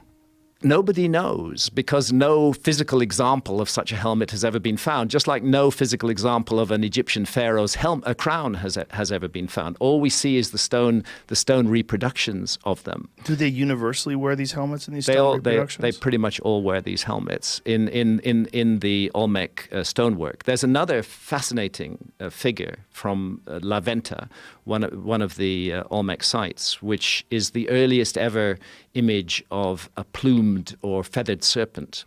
The feathered serpent is a famous icon in Central America. Quetzalcoatl, who's the god of peace, the bringer of civilization, who is associated, for example, with the famous pyramid of Kukulkan, which is just another name for Quetzalcoatl at Chichen Itza, where on the spring equinox a shadow effect creates the image of a serpent coiling down the stairway and joining with the carved head of the serpent. There's the image from La Venta. That's the earliest image of a plumed serpent in the Americas. And sitting in the middle of it, and I made a big deal out of this because I think it is a big deal in Magicians of the Gods, sitting in the middle of it is this human figure who's holding this strange bag in his hand. And it's just a fact that those identical bags are found in ancient Sumer in the hands of individuals who were considered to be civilization bringers, and they also show up on Pillar 43 at Göbekli Tepe. I call them man bags. And in that case, at Göbekli Tepe, we know they're at least 11,600 years old. So I wonder if we're looking at a sort of badge of office of a group of civilizers who traveled around the world trying to bring back to life a lost civilization and pass down. I deploy a concept in this book that I actually got from Richard Dawkins. Richard Dawkins is the author of the book called The Selfish Gene, and he's not one of my favorite people because he's a materialist reductionist, and he doesn't believe in spirit or any mystery in life, that we're just accidents of chemistry and biology. He also has no psychedelic experience. And he's had no. I did challenge him at a public event to go have a dozen sessions of ayahuasca. And just still take acid once. Oh, just once would be enough. But he has an excellent out because, and sadly, he's had a stroke, so he has a good excuse for not doing that. But he's a clever man, and one of his concepts that he's introduced into human culture is the concept of the meme. We're all, I think, familiar with that word. Genes are physical reproductive mechanisms. They reproduce themselves down the generations. They replicate, they multiply, they're passed on from one individual to another. Memes are cultural objects, cultural ideas that are passed on and replicate and reproduce themselves. And what I see right across the Americas and right across the old world as well is a set of memes that involve the sky, that involve the ground, that involve geometry, that involve notions of life after death. And I think the only way to explain these is that they have been inherited from an earlier culture that was in some way connected with the ancestors of all of these cultures. I think that's what we're looking at in the Amazon. We're looking at a meme which was deliberately created. Once you mobilize a population to start creating huge geometrical structures, you are also facilitating many other possibilities that an organized population allows. I think that's what happened at Göbekli Tepe. I think that's why they created the megalithic site there, to mobilize the local population of hunter-gatherers, to give them a project to do, to engage them, and in the process of engaging them, to teach them the skills of agriculture, which are fundamental to any concept of civilization. And it's weird the way agriculture just suddenly appears in Göbekli Tepe. And there's huge agricultural mysteries in the Amazon as well. May I share a couple of those mysteries with you? Before you do that, though, can you pull up that image from Göbekli Tepe of Pillar 43? Pillar 43 in Enclosure D. I would like to see that guy holding that bag. That is really fascinating. It's the bags are in a row along the top of the pillar. It's Pillar 43 in Enclosure D at Göbekli Tepe. Is there an image of that online that's available? Oh, okay, here we go. Yeah, there's the bags. So there's the bags in a row along the top. It's the same sort of square-shaped bag with a curved handle that you find on the earliest image of the pillar of the feathered serpent, and that you find. No, you have to go above that, Jamie. Just a little bit higher up the pillar. Those bags, right at the top there. It's odd that this symbol crops up in many different cultures and tends to be associated with What's some the kind mainstream interpretation of those bags? There is no mainstream interpretation of those bags. That's my interpretation of those bags, which I freely confess. That's how I read them. I'm intrigued by the anomaly that the similar bag turns up in the hands of the Quetzalcoatl figure and turns up in Mesopotamia repeatedly in the hands of individuals so-called the Apkallu, the magicians of the gods, the bringers of civilization. And the plumed serpent, Quetzalcoatl it's an Aztec god, right? And Quetzalcoatl is an Aztec god, but the Aztecs acquired him from earlier cultures. The very fact that an image of the plumed serpent is given such priority in Olmec culture tells us that system of ideas was present during Olmec times, which takes us back at least to 1500 BC, probably quite a bit earlier than that, whereas the Aztecs are 1500 AD, so there's 3,000 years between the Aztecs and the Olmecs, and that same system of ideas is running through all of those cultures. And the Mayans had a name for it as well? Kukulkan. And what do you think that plumed serpent was? I think it's very clear from the accounts that have survived that what he's associated with are two things in particular. One of them, he's a god of peace. He's not a war god.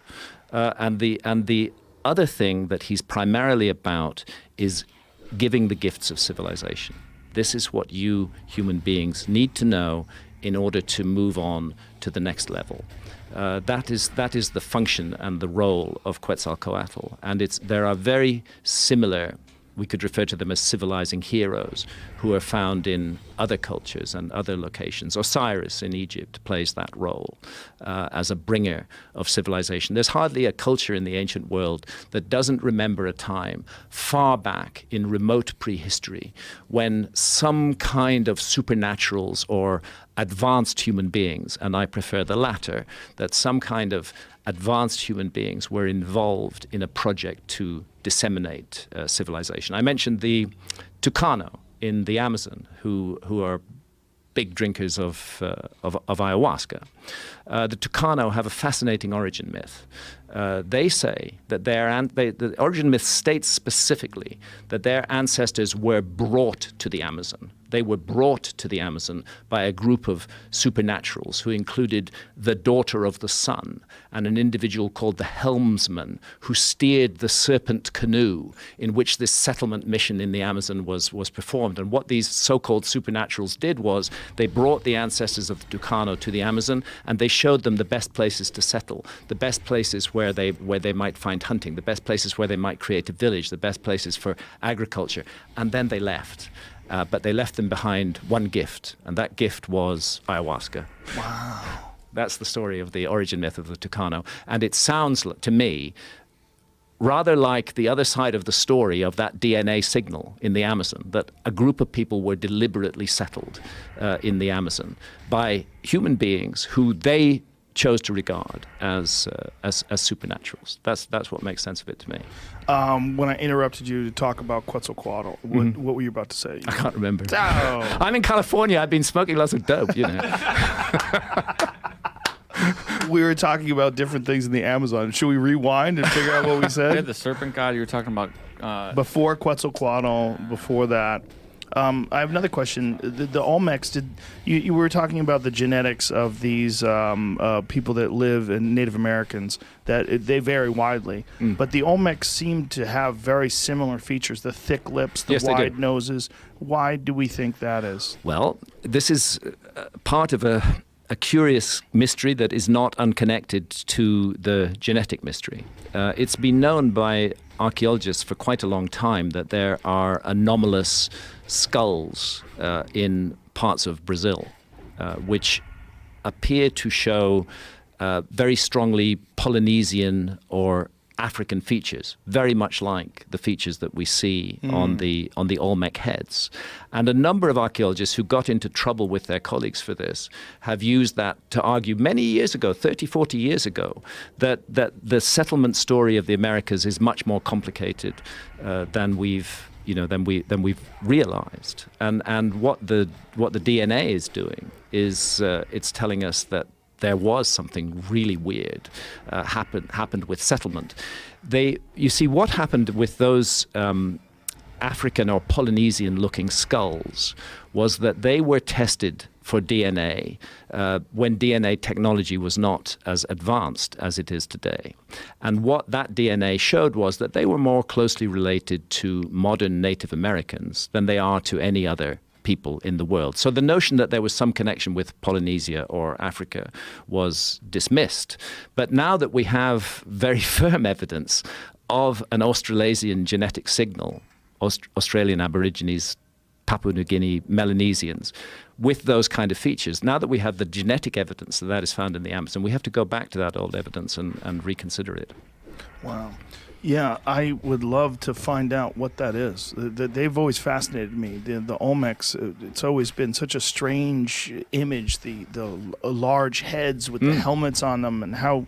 Do they universally look like that? I mean, all of the features are very, very similar. Wow. They're very, very, very similar. And always with the helmets. And almost always. I won't claim that every single Olmec head has a helmet of it, because I think I've seen one that didn't. It's quite a while ago since I explored the Olmec area. But what's fascinating about them is they are supposedly the first high civilization of Central America, that they create structures on a massive scale, that you can see connections between them and the later Maya. That whole mystery of the Mayan calendar was clearly inherited from the Olmecs. It wasn't something the Maya made up. The Olmecs used that same symbolism. So the Mayan calendar is actually an Olmec calendar. And if we then consider the possibility that the Olmecs may just be the latest, the earliest surviving manifestation of that calendar, it could go back much further than that. Do you plan on having any debates with people that oppose these ideas? Well, it was interesting on your very show, Joe, to have the debate that involved Michael Shermer, who's the editor of The Skeptic magazine, and some colleague of his who came in online, who I got a bit annoyed with, and myself and my great friend and colleague, the genius Randall Carlson, and I felt that was a very useful debate. I felt that it's possibly the first time that those of us on the alternative side of the argument about history were given an opportunity really to put our evidence forward and to confront so-called skeptics. Well, so-called, that's what he calls himself, Michael Shermer, with this evidence. And obviously I'm biased, but I don't feel that he fielded the situation particularly well. I don't think mainstream archaeology came out of that looking really good. I think it came out of that looking rather ignorant and uninformed. And a man like Michael Shermer, who is a professional skeptic, cannot begin to match the knowledge of a man like Randall Carlson, who has devoted his whole life to walking the walk of the geology of the end of the Ice Age in North America. And that showed on that debate. So I think the debate was worth doing. I think it showed that the alternative side isn't just wishy-washy stuff out there on the fringes of things, that there are those of us working in this field who are using really solid information and who our project is to rewrite history. And we're not going to do that with slight information. It has to be solid information. I think we had the opportunity on your show to say that solid information is there. I'm not claiming it was a complete victory for the alternative side. Michael Shermer is a smart guy, and he put forward some good arguments too. And there were constructive aspects of that debate, which I appreciated. I'd like to see much more engagement and much more positive approach. I wish the skeptics, welcome to their skepticism, but I wish they'd be less hateful, less full of derision, less despising. Well, they're so defensive with their ideas. And so defensive with their ideas when the possibility is there for a constructive debate, you know. Well, what's interesting to me is that as this evidence piles up, and it seems to be continuing to pile up, as more like these impact sites and more of this ancient civilization material gets unearthed, it's almost insurmountable. Yeah, it's almost, and this is how paradigms shift. I mean, everybody's familiar with the concept of a paradigm shift, and there's a book called The Structure of Scientific Revolutions by Thomas Kuhn, which outlines what a paradigm shift is, where an established model in some discipline of science that has been in control of people's thinking for a very long time suddenly falls apart. And it doesn't fall apart suddenly. What happens is that there's an accumulation of evidence which that model cannot explain. That paradigm cannot explain it. It seemed like a great paradigm at one point, but then it doesn't explain this. And then it doesn't explain like the paradigm that says that megalithic architecture is only 6,000 years old and that the first megalithic architecture was in Malta. That can't explain the massive megalithic site of Göbekli Tepe in Turkey 5,500 years before that. It's evidence like that, the slow accumulation of evidence that the existing system cannot explain, that at an eventual point, no matter how strongly the advocates of the existing system hold on to it, no matter how determined they are in their defense, no matter what dirty tricks they may choose to deploy to undermine their opponents, sooner or later the evidence overwhelms them and the paradigm goes down and you have a new way of thinking. And that is the story of science, and it is a story that I think we're at a tipping point in our understanding of the past of the human species. I am not saying that I am 100% right.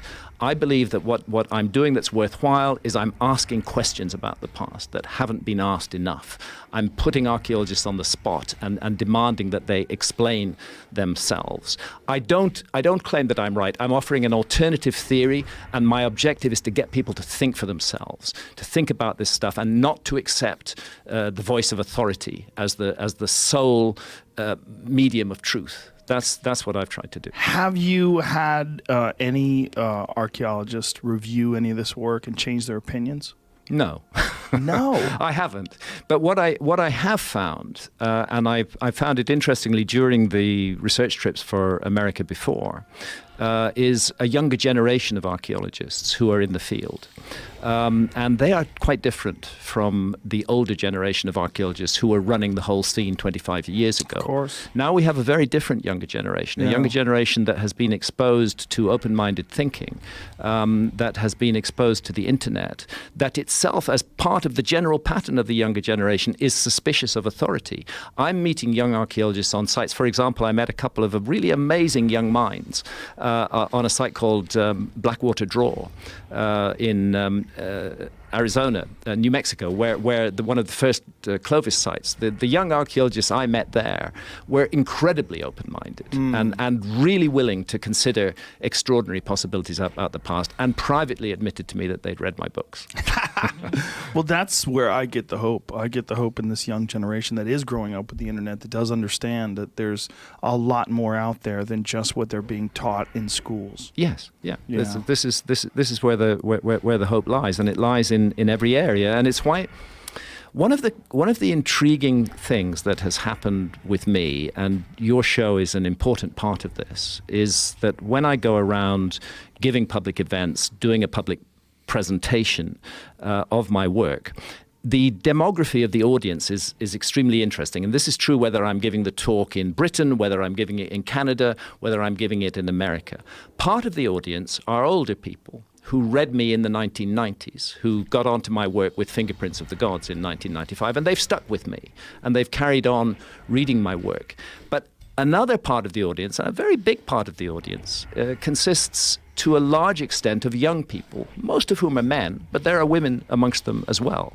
And what those mainly young men come up to me and say at the end of the event is, we first encountered your work on Joe Rogan's show, and it completely opened our minds. It changed it. I've had so many young men say, this has changed my life. And then I asked myself, well, why should a different take on the past change people's lives? Why should people feel that their lives have been changed by a different take on the past? Which I add they would not know about unless you'd had the good grace to bring me on your show. These ideas would not be known, but they are known because of the amazing outreach of your show. And the answer to that question, why does it change a person's life, is that once we realize that we have been misinformed about our past, that everything that we've built our idea of who we are upon and of where we're going as a culture may be founded on falsehoods and perhaps even deliberate lies, once that is realized, then all the questions about the nature of the society we live in become open. And people, young people, are feeling the need to take an independent path, not to follow the path that has been set down for them by previous generations. And in some way, and I'm very gratified to hear this, the fact that I'm an elder now, I'm 69 next birthday, the fact that You look great. Thank you.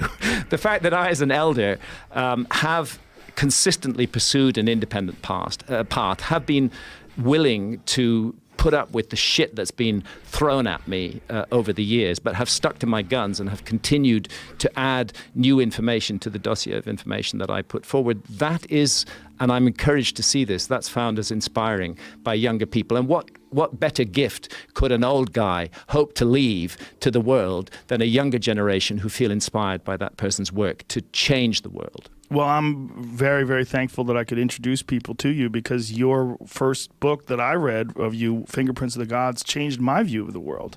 I mean, I remember putting that book down after I was finishing, going, "Wow! Like, if he's right, like this whole thing is a mess." Yeah, a complete mess. Because our idea of who we are is very much founded in our idea of who we were, and I think one of the mistakes that's made in our civilization is that. We are very conceited, we're very big-headed, and we tend to view the whole story of history as though it's a project that leads to us, that we're what it's all about. And I think what is how can I put it, undermining of the existing system about a new take on the past is the notion that we're not what it's all about at all. That there may have been an earlier civilization that reached a high level of advancement, perhaps different from ours, but nevertheless an advanced civilization, which was just taken out of the story completely by a global cataclysm. Then we suddenly realize that in a way we're here accidentally, that it's not been a process that's been all about us, and that if we've been misinformed about how we got here, then we need to get the true information about what's going on. So these are, in a way, profoundly revolutionary ideas. They do lead people on a path of inquiry that leads to questioning of everything. And our fears that you were just discussing earlier about how soft we are in comparison to past civilizations in terms of like our ability to live off the land, that's one aspect that bothers me. But one of the big ones that bothers me is the fact that everything is digital. All of our information is stored on hard drives. You bet. And if that goes down, there's not much left. You have paper books and a few thousands of years. Imagine what would be left. Yeah, we would lose all of our advancement. Well, I can speak to this at a personal level. There was a time when I was an excellent map reader. I could navigate anywhere with maps. My wife Santha and I did huge journeys in Mexico back in the early 1990s in really cheap hire cars with maps, and we found our way everywhere without any problem. Today, I can hardly use a map. The skill of using a map has lapsed within me. Why? Because of GPS. GPS technology has come along, and it always tells me where I am. And being a bit lazy, I just accept that technology. But then I had cause to ask myself this just the other day. Supposing all those satellites go down and there's no GPS, is the whole industrialized human race is going to suddenly be lost? All those Uber drivers who don't know their way from A to B and who rely entirely on their GPSs, they won't know where they're going. And it's true with digital data. The digital data, unlike print data, is very fragile and requires programs in order to access and interpret it that are much more complicated than simply cracking the code of a lost language. I mean, the programs vary between different phone platforms. Exactly. They vary in computer platforms. Yeah. It's so fragile, and it's so, I don't know if there's any precautions that have been taken place to preserve this information in case of, like what Robert Schoch described, coronal mass ejection or something crazy. Take down all the satellites. Yeah. No, I don't think preparation has been made, and and it's very clear that preparation is not being made for the risk of another cosmic impact. And again, a point that I'd like to make about this is that we are in a sense in a place where history can repeat itself, that there are certain cycles at work. The work on the comet impact 12,800 years ago has very clearly and specifically identified the debris trail of that comet, and that debris trail is the Taurid meteor stream. And it's called the Taurid meteor stream because it appears to emanate from the region of the sky in which the constellation of Taurus sits. It doesn't. It's within our solar system. It's an optical illusion. The Taurid meteor stream is a giant complex of debris. It is 30 million kilometers wide. What you had was an original comet that might have been 100 to 200 kilometers in diameter, a small moon, which fragmented and broke up into multiple parts. And those parts began to spread out along the whole orbit of the Taurid meteor stream and to widen. The whole thing widened, so it's like a giant tube of debris. And the evidence and the argument is that 12,800 years ago, several large bits of that debris fell out of the Taurid meteor stream and impacted with the Earth. The problem is that the Taurid meteor stream still exists, and our planet still passes through it twice a year. And those passages take place in June and in November, and each passage takes 12 and a half days.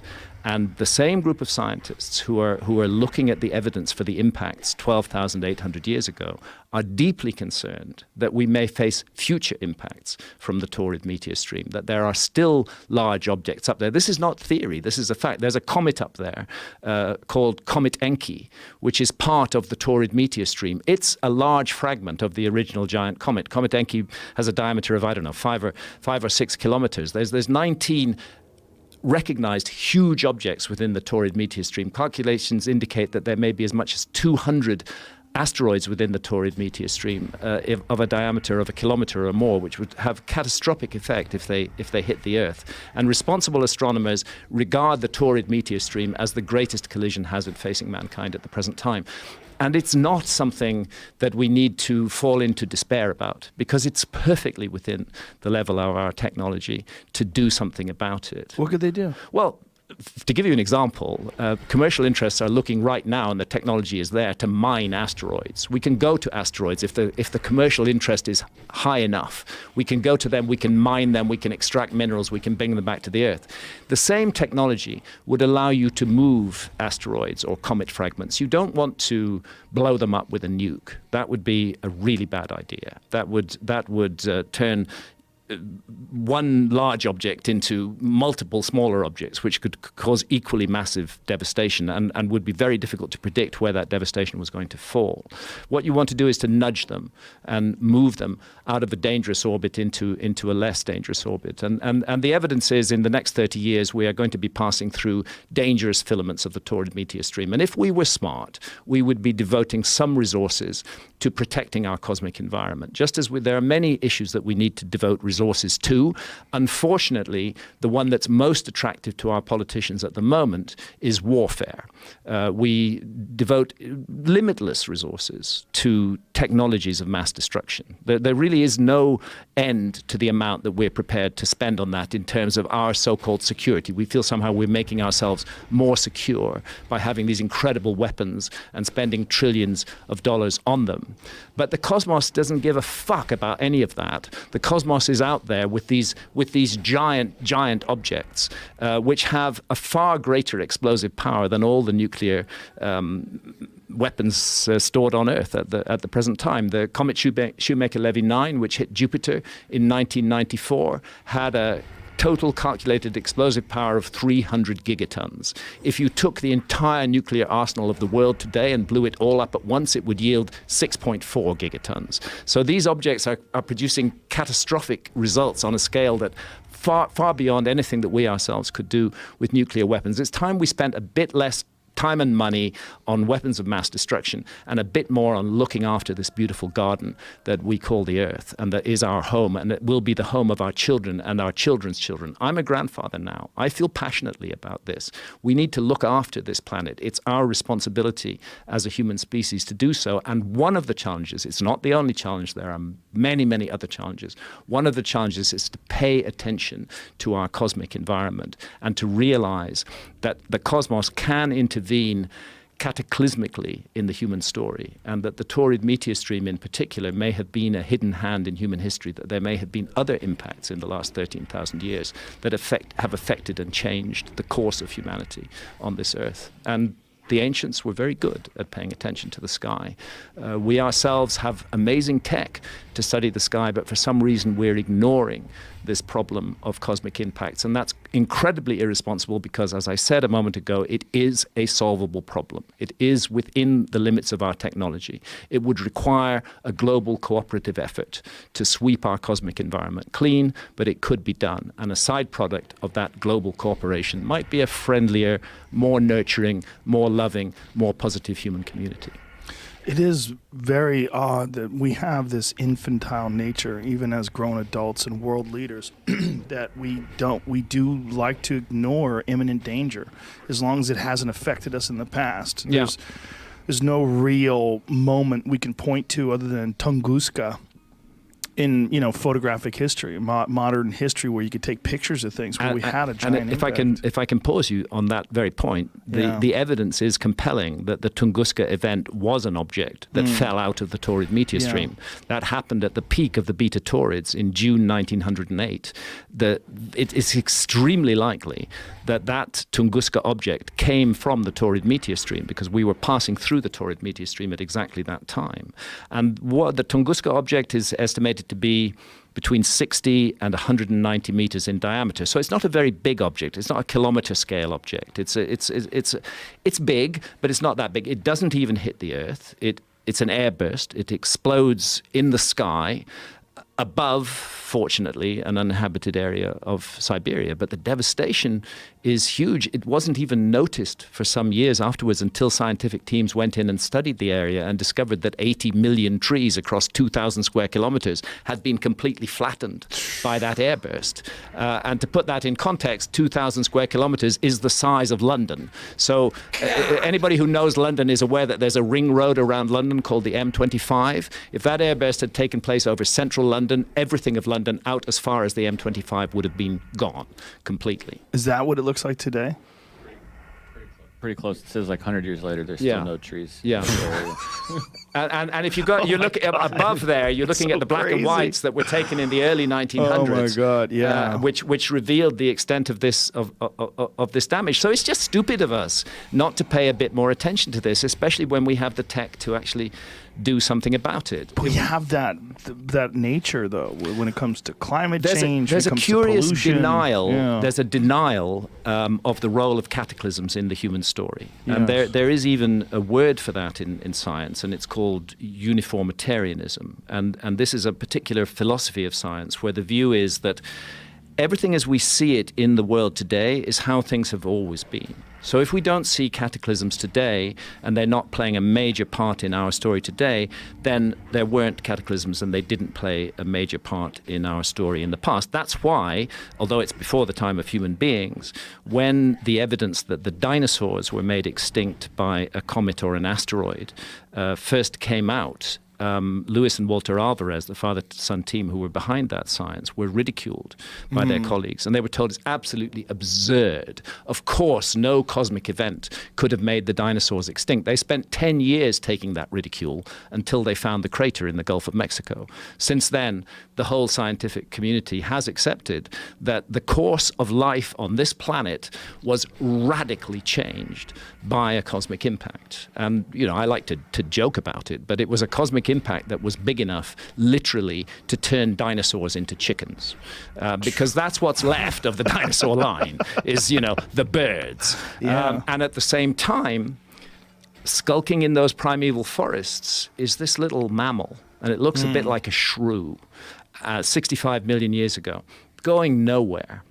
The dinosaurs rule the earth. Then the cosmos intervenes. The dinosaurs are swept out of the way. And what happens? The mammals start to evolve very rapidly. And they start to occupy niches that were previously closed to them.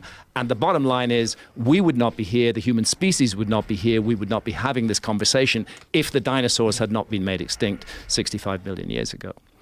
So these are world-changing events, and my argument is that such a world-changing event occurred between 12,800 and 11,600 years ago, and it's high time we paid more attention to it. Is there any evidence that there was other species of human beings that existed in the Americas? Like we're finding in Russia, and there's many of them that are being discovered all over the world now, these subspecies of human beings. Yeah. This is an issue that I go into in America before. And what first drew me into it was Denisova Cave in Siberia. I think everybody's heard of the Neanderthals, and these days I think everybody's heard of the Denisovans as well. A lot of people haven't. I guess a lot of people haven't. But first of all, let's take the Neanderthals. Okay. For a long time, it was held that the Neanderthals were stupid, primitive subhumans, shambling, lacking symbolism. Turns out that that's not true at all. The latest scientific evidence on the Neanderthals is that they were symbolic creatures, that they did do art, that they were in every sense human, and they were in every sense human because anatomically modern humans interbred with Neanderthals. You can't interbreed with another species. They clearly were human beings, but they looked rather different from us, and that's why certain populations in the world today still have 3 to 5% of Neanderthal DNA. Then in Russia, in Denisova Cave, they find a single pinky bone from a little finger, and they do the DNA testing on it. They're able to get a complete genome from it, and what they discover is this isn't a Neanderthal. This isn't an anatomically modern human being. This is another human species who they named the Denisovans. They think they're more closely related to Neanderthals than they are to anatomically modern humans, but they're clearly another human species. And they also interbred with anatomically modern humans. And Denisovan DNA survives, interestingly enough. It survives predominantly in Australasia, in Papua New Guinea and amongst Australian Aborigines. So as part of the research for this book, I went to Denisova Cave. I had an amazing, actually just incredible trip to Russia. I hadn't expected it to be like that at all. Siberia, I mean, America is vast, but my God, crossing Siberia, this is endless rolling plains, this just vast area. How did you cross it? We took a car. You can't travel independently in Russia. It's very difficult. You have to get permission, and you have to state in advance where you're going to be stopping off at. So what I found, and I just did so through the internet, was a local guy called Sergei Kurgin, who had a little tour business in Siberia, in the city of Novosibirsk. I got in touch with him. He found a translator who would translate my emails, and I said, we want to make this journey to Denisova Cave. And can you set this up for us and get all the permissions? And he did. And so we flew into Novosibirsk. Sergei and his translator, who turned out to be a Russian student who spoke good English, joined us. And we did this immense journey across Siberia. How long did it take? Oh, it took us 3 days to get to Denisova Cave. 3 days driving every day? 3 days of driving every day. Some stopping off along the way. Incredible hospitality of the Russians that we were amongst. Very independent people who are living out there in the wilderness and who actually do know how to survive. It's the first time I've ever drunk milk fresh from the cow. Literally milked right out of the cow and poured down my throat. How was it? It was delicious. And the cream, I mean, thick cream. Very, so there was a lot of things about Russia that surprised me. Denisova Cave is a fascinating, beautiful place to visit. It's another example of a missing chapter in the human story that is beginning to be pieced together. It's obvious now that we were not alone, that there were multiple other human species who were human enough to interbreed with us and leave DNA. And this Denisovan species was only discovered in, like, was it 2000 something? Very recently, the 2000s. 7 or something. It's a very recent discovery. And did they leave behind art? Did they leave behind art? Better than that. They left behind certain physical objects which are extremely hard to explain. One of them is a green stone bracelet. And that bracelet is in the form of a torque, which was therefore slipped on sideways onto the hand. It's not a full ring. And a hole has been drilled through the bracelet, and from that hole it's been possible to reconstruct that a pendant was hung.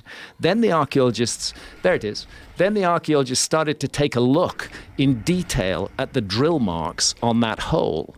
And what they discovered was a huge anomaly, that was drilled with a stable, fixed drill, and it was drilled at extremely high speed. This is thought to be 40 or 50,000 years old. There is not supposed to have been any such technology in that period that was capable of drilling with a stable fixed drill, and yet there it is, and there it appears. So there are also incredible, very fine needles, bone needles that the Denisovans made, very long ones, which suggest that they were stitching very heavy stuff together. And the suggestion has been, were they making skin boats, for example, to use to navigate? That would explain how they managed to get themselves to Australia, which is where the largest amount of Denisovan DNA survives today. There's one of those needles. So there are indications of strangely out of place technology amongst the Denisovans, which is 20, 30,000 years earlier in the human story than it should be. Those kind of needles, that kind of bracelet, you could expect to find them in what archaeologists call the Neolithic, but to find it in the Paleolithic is very puzzling and very odd, and it suggests that the Denisovans were certainly not shambling subhumans, that they were refined creatures. Can you find out what year they discovered the Denisovans, Jamie? Can you Google that real quick? I want to say it's in the 2000s, but I mean, imagine that human beings have been around for this long. Here we are in 2019, and within the last decade or so, they figured this out. Yeah, we're discovering new stuff about ourselves. We're discovering that our story is much richer, much more textured, much more layered than we thought it was. It's not a simple story. It's a very complicated story, and we ourselves are a hybrid species. We are the result of interactions with all kinds of different looking human beings, and the end result is ourselves. So it's not just that we carry Neanderthal or Denisovan DNA. In a sense, we are Neanderthals and Denisovans, and they are part of the anatomically modern human heritage. So you make a good point. The fact that this is only being discovered now, and that it's an incredibly important, I mean, it completely rewrites the story of our ancestry.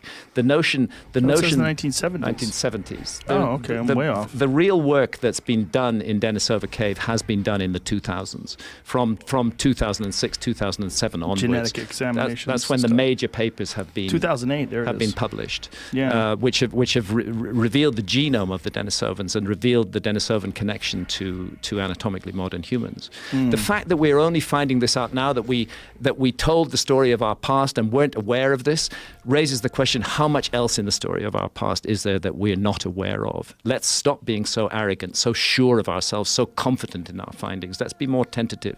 Let's keep an open mind and see where it takes us. That's the main message that I have from all of this. And I think, and I hope that this will be an effect of this book. I'm not kidding myself that the archaeologists are going to jump on board overnight, particularly so since I'm very critical of American archaeology in this book. And I'm critical of it specifically and explicitly because of the dominance of the Clovis first model for so long, which prevented other research taking place. And I have to say, archaeologists like to insult me by calling me a pseudoscientist.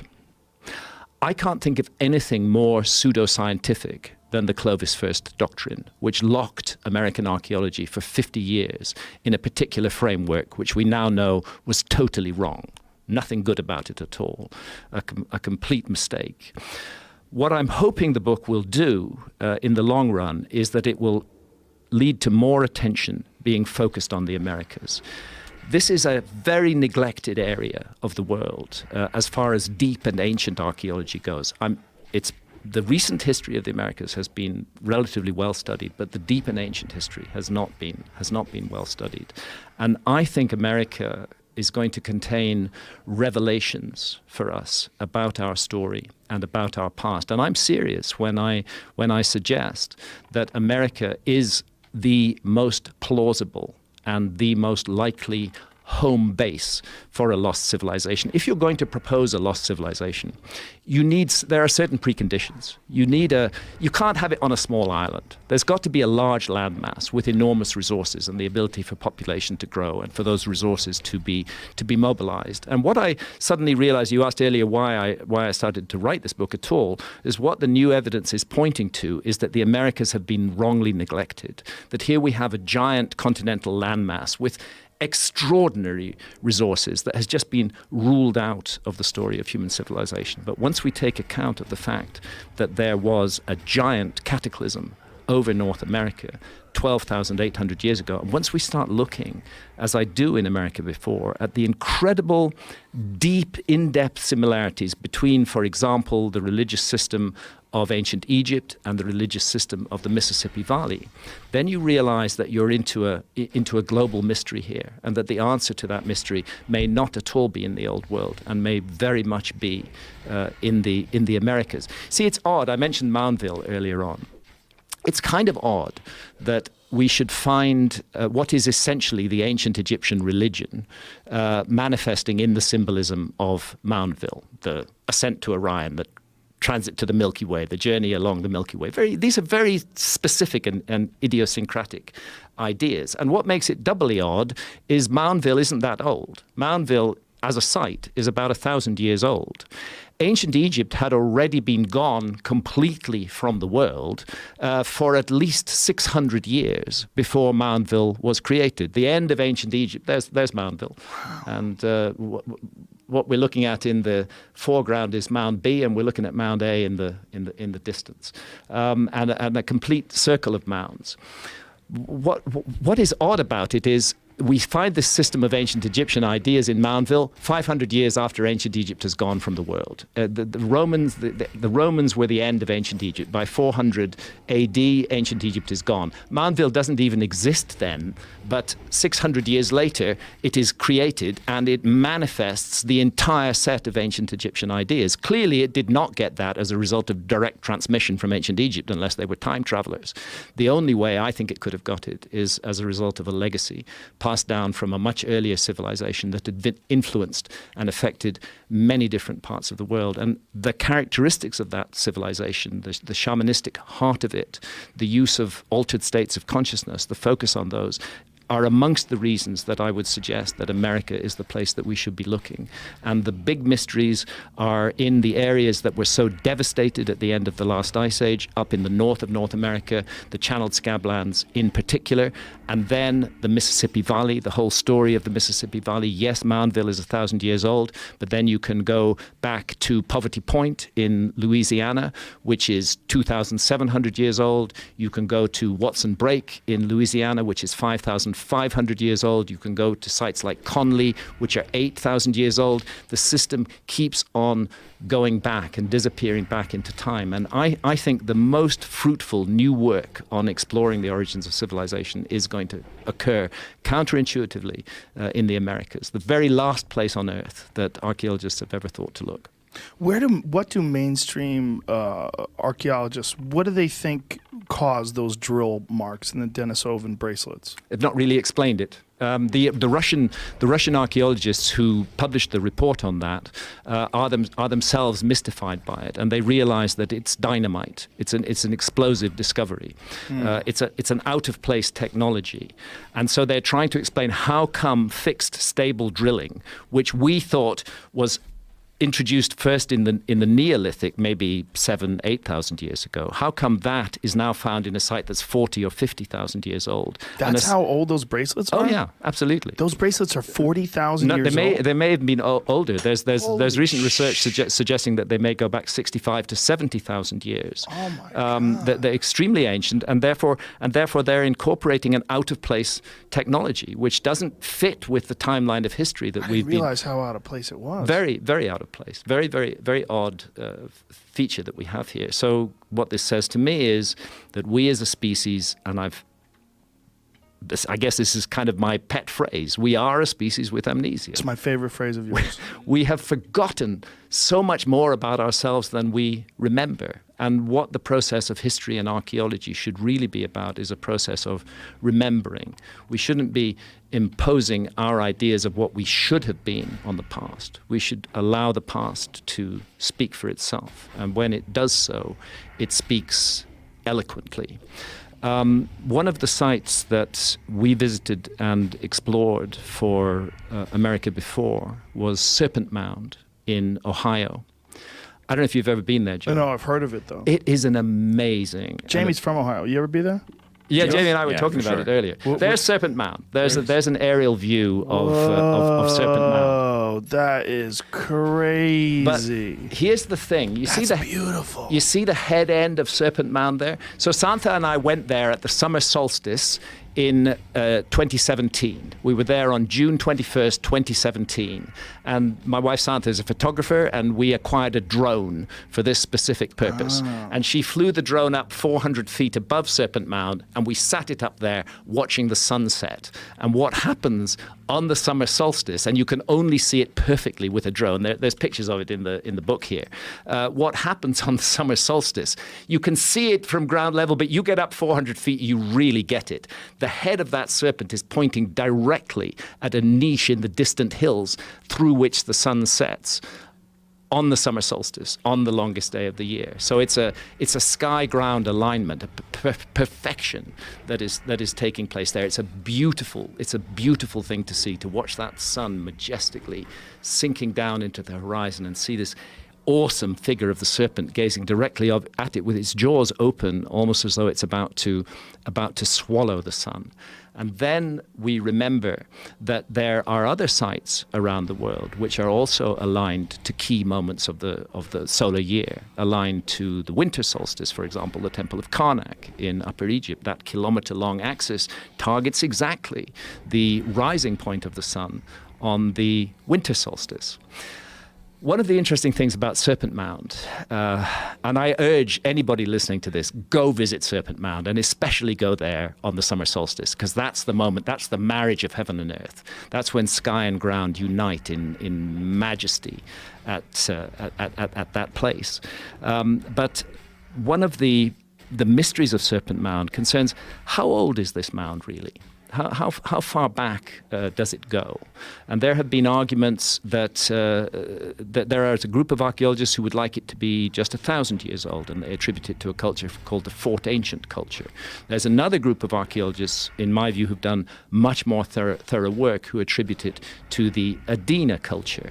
The thing about which goes back to 2,300 years ago or so, there's evidence for an earlier construction enterprise. It looks like the site has been continuously reconstructed and remodeled, as we would do with any sacred site. If it begins to wear down, you remodel it. And then you get later organic material being introduced to the site that may give you the impression that the site is only that old. What's intriguing about Serpent Mound is it stands on a natural ridge. And that natural ridge, and this is entirely an accident of heaven and earth, that natural ridge, the head end of it, if you like, is naturally oriented to the summer solstice sunset. Somebody, a long time ago, noticed that natural orientation, and they decided to monumentalize it. Here was a place where earth whispered to sky. The earth, in her own nature, looked directly at the place on the horizon where the sun was setting. This was a highly significant place. This place mattered. So they then created Serpent Mound on top of it. They memorialized it. They turned it into a special place that human beings had a hand in making to honor the marriage of heaven and earth. And what I found researching this book is that Serpent Mound is not alone in that respect. A lot of people are puzzled by Stonehenge in England. Stonehenge is built on Salisbury Plain. And there are two kinds of big megaliths at Stonehenge. One of them are called Sarsens, and the other are called the Blue Stones. The Blue Stones, we know for sure, were brought a long way. They were brought from Wales to Stonehenge, a distance of about 150 miles. The Sarsens are found in abundance on a place called the Marlborough Downs, which is about 20 miles from Stonehenge. But until very recently, it was thought there were no Sarsens on Salisbury Plain at all, and archaeologists couldn't understand why Stonehenge wasn't built on the Marlborough Downs, where the big Sarsen stones, the 20, the 30-ton megaliths, were available locally and didn't have to be brought there. Very recent research, 2018 research, has provided the answer that two of those Sarsens were naturally in position all the time at Stonehenge, and they are Sarsen Stone 16 and the Heel Stone.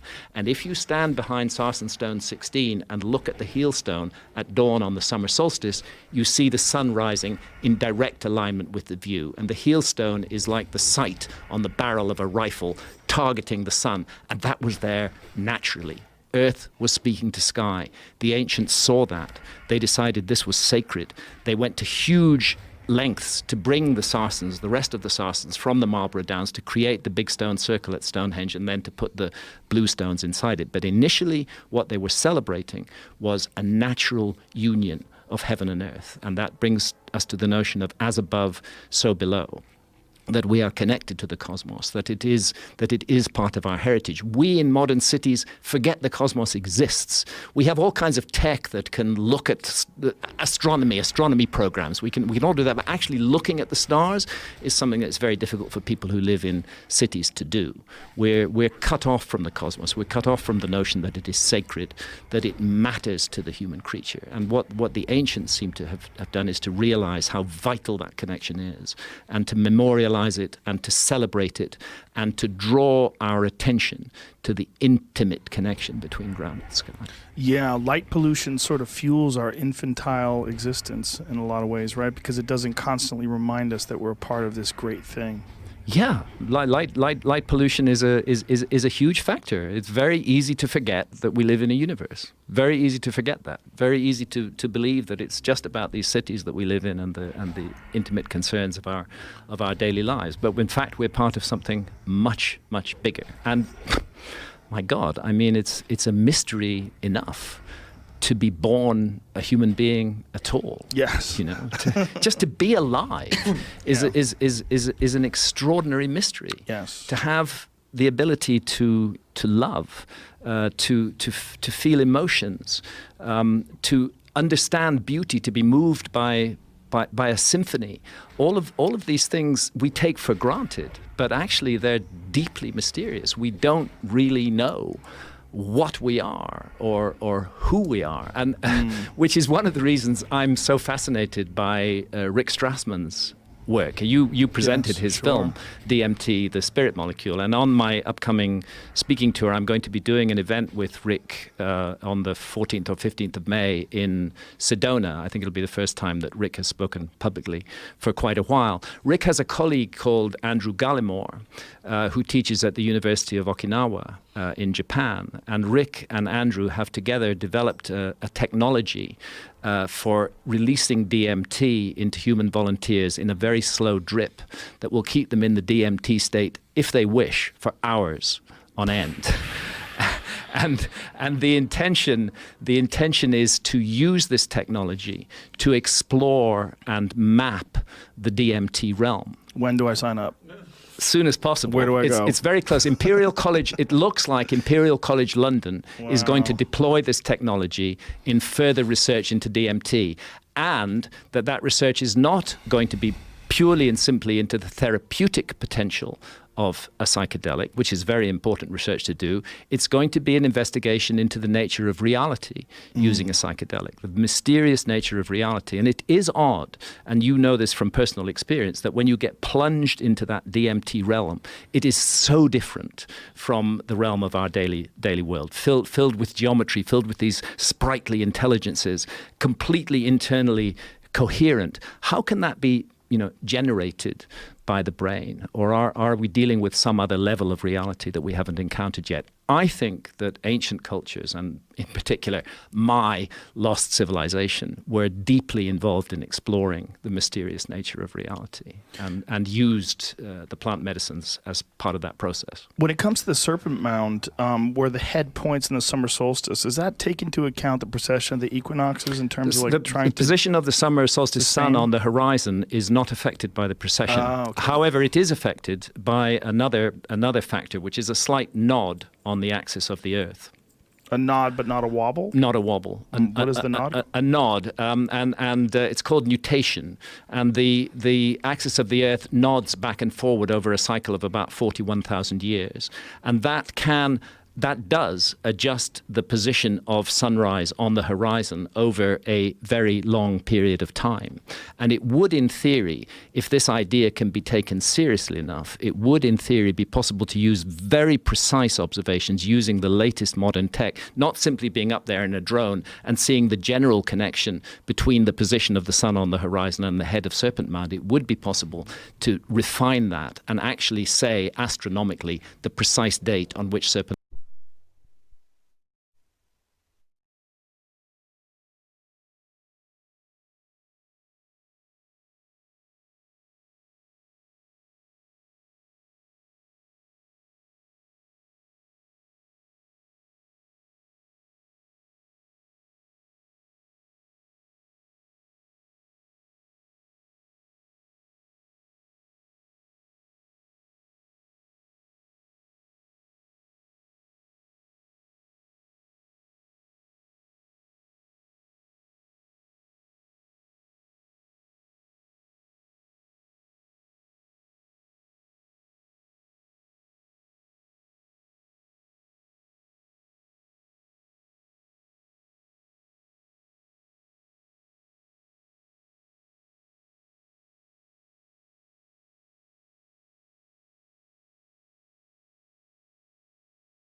Mound must have been first created to precisely target the rising sun on the equinox. Wow.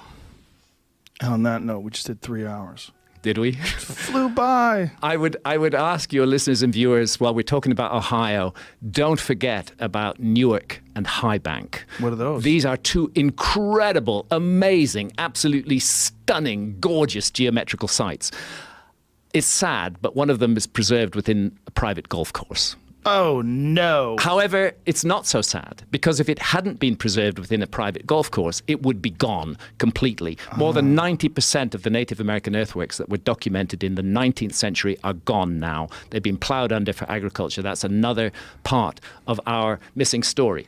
There we're looking at Newark. See that octagon and circle combination? That's repeated at another site called High Bank, which is 60 miles away. And the octagon circle... Go back to that, Jamie. Give me a large image of that. So you is see, this an overlay, or is that what it actually looks like? That's what it actually looks like. That's a graphic based on it. Well, the octagon circle combination in the top left of the image are best preserved. The other bits are not so well preserved. And the reason the octagon circle are best preserved is because they're in a private golf club.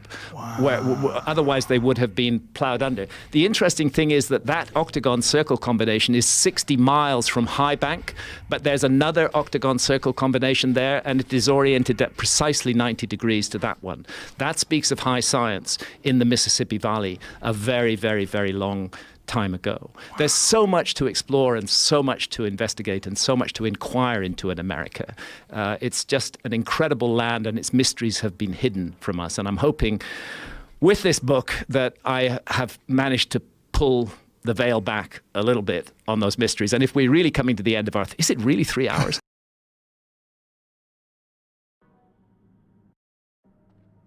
This show is brought to you by Onnit. Onnit supplements, the best supplements on planet Earth. What do you need, man? Maybe at work right now, you need a little brain supercharge. So get that freaking Alpha Brain. Alpha Brain Instant. Powder goes into your water. How about your joints are hurting? We got some krill oil, joint oil. We got earth-grown nutrients. We got protein powder. We got it all.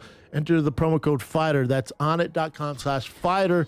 10% off the entire damn site. What do you need, man? You need supplements, you need fitness gear, you need steel club maces, sandbags. How about on-demand training? You can't go to a gym right now? Maybe your state's locked down. Do it. Get shredded at home with Onnit 6 barbell on-demand training, the Onnit 6 kettlebell training, Onnit 6 bodyweight streaming fitness. Son, get it right now. Battle ropes, onnit.com/fighter for 10% off the entire damn site.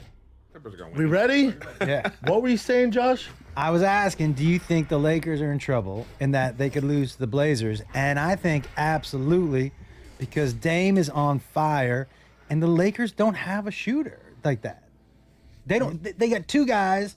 When you only go for two guys, and we found that 3 is the magic number, right, generally, and then you just got to hope somebody comes through, and Kuzma's not the third. I'm with you. Eric Griffin's going to chime in. Eric Griffin's here, ladies and gentlemen. Hey, guys. One of my favorite people. What's up, dog?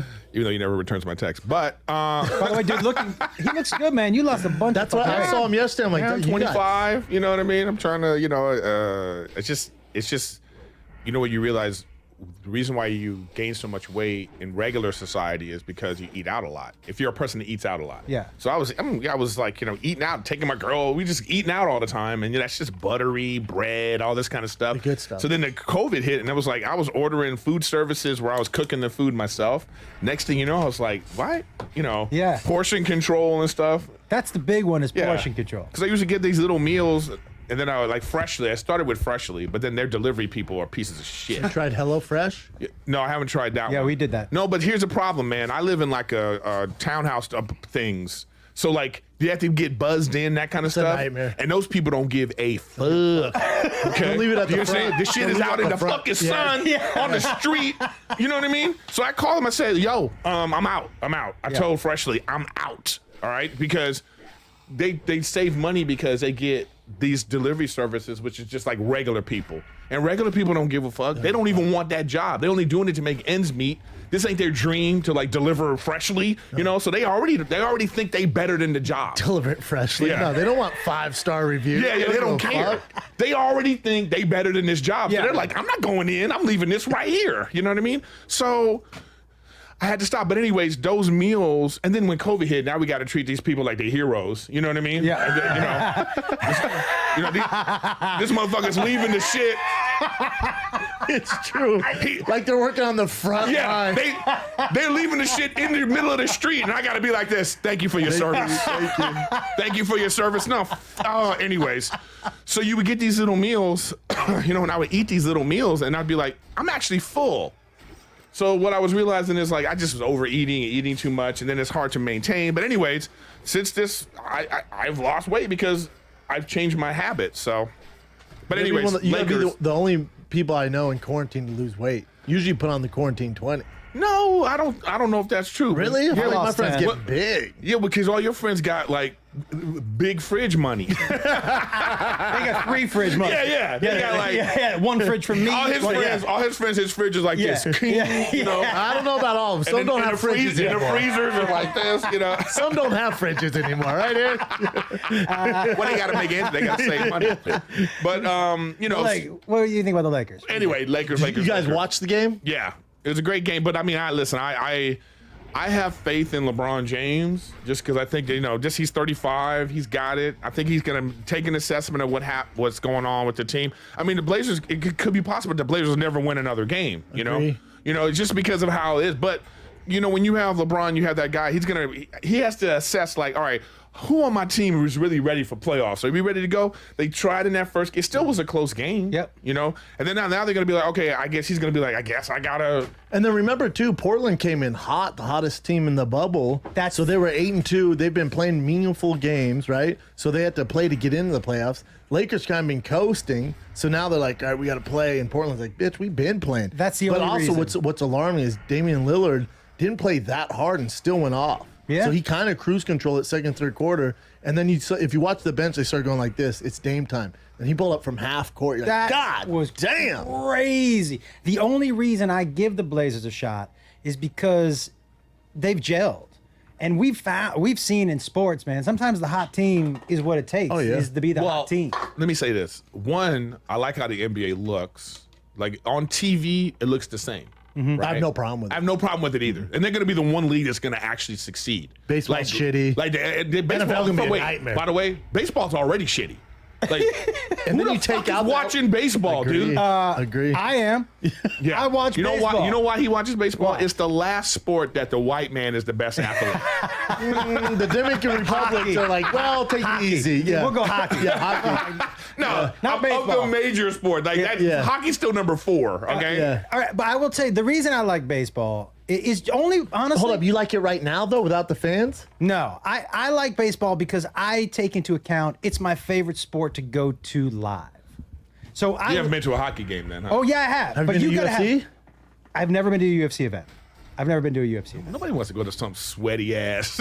No, now you definitely can't. Yeah. UFC live's pretty intense. It's pretty dope. But is it good? I think hockey's probably the best live. Hockey's great live. I agree, but I think basketball's great too. It depends. Hockey depends on your seats. If you're up close and you can see how fast those dudes move, because on TV you don't get a feel for how fast they move or how big they fucking That's not the reason. I think hockey to me is the more engaging sport at any level.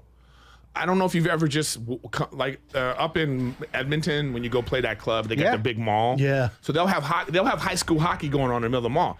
And I find myself sitting there like, because you got all this time. It's captivating. And it's captivating. Yeah. Hockey's a captivating sport no matter at any level. Mm-hmm. Like even I'm talking about women's, men's, it doesn't matter, little kids. There's something about the way it flows that it's great. Unlike other sports, like basketball, there's such a difference between men's basketball and women's basketball, just athleticism, that it doesn't look the same. Even in baseball, softball versus baseball, just because of how they're pitching, the ball, it doesn't, there's something that looks different about, like, in the different levels too, like, even in basketball, like Division I basketball versus, like, you say you're watching Division III basketball, you start to see the difference. In hockey, it flows so great that it's just a captivating thing. But baseball, here's what it is. First of all, I was born with basically. It was the first thing I played. All my brothers played. My dad played. Yeah. But what I like, I love. The reason I like it is because I like being outside at the game. I like the pace of it. I like that I can sit and talk to you for half an hour, look back at the game, and be like, I didn't miss anything. And it's the same inning. Yeah. I didn't miss anything. Yeah, Like, but you're not watching on TV live, for not 4 live. hours. I like to go. Yeah. For me, Yeah. I love going. It's too why long for me. I like will agree, baseball. but this is the too only long. sport that when you say you go to the game, the funnest thing about it is not watching the game. Not until like the 7th or 8th or 9th. Beer, your friends. Then they It's have to sing camaraderie. to remind you you're at a game. No, no, I like it more. I like the pace. I like the fact that there's no clock. I like all of that. Like for me, that's what You I mean do like. everything that makes it boring is what you like you about love it? it. That's everything. You do just like. said I like that it's slow. I like that it's of it's white not guys. captivating. I like that there's plenty of white No, guys. man.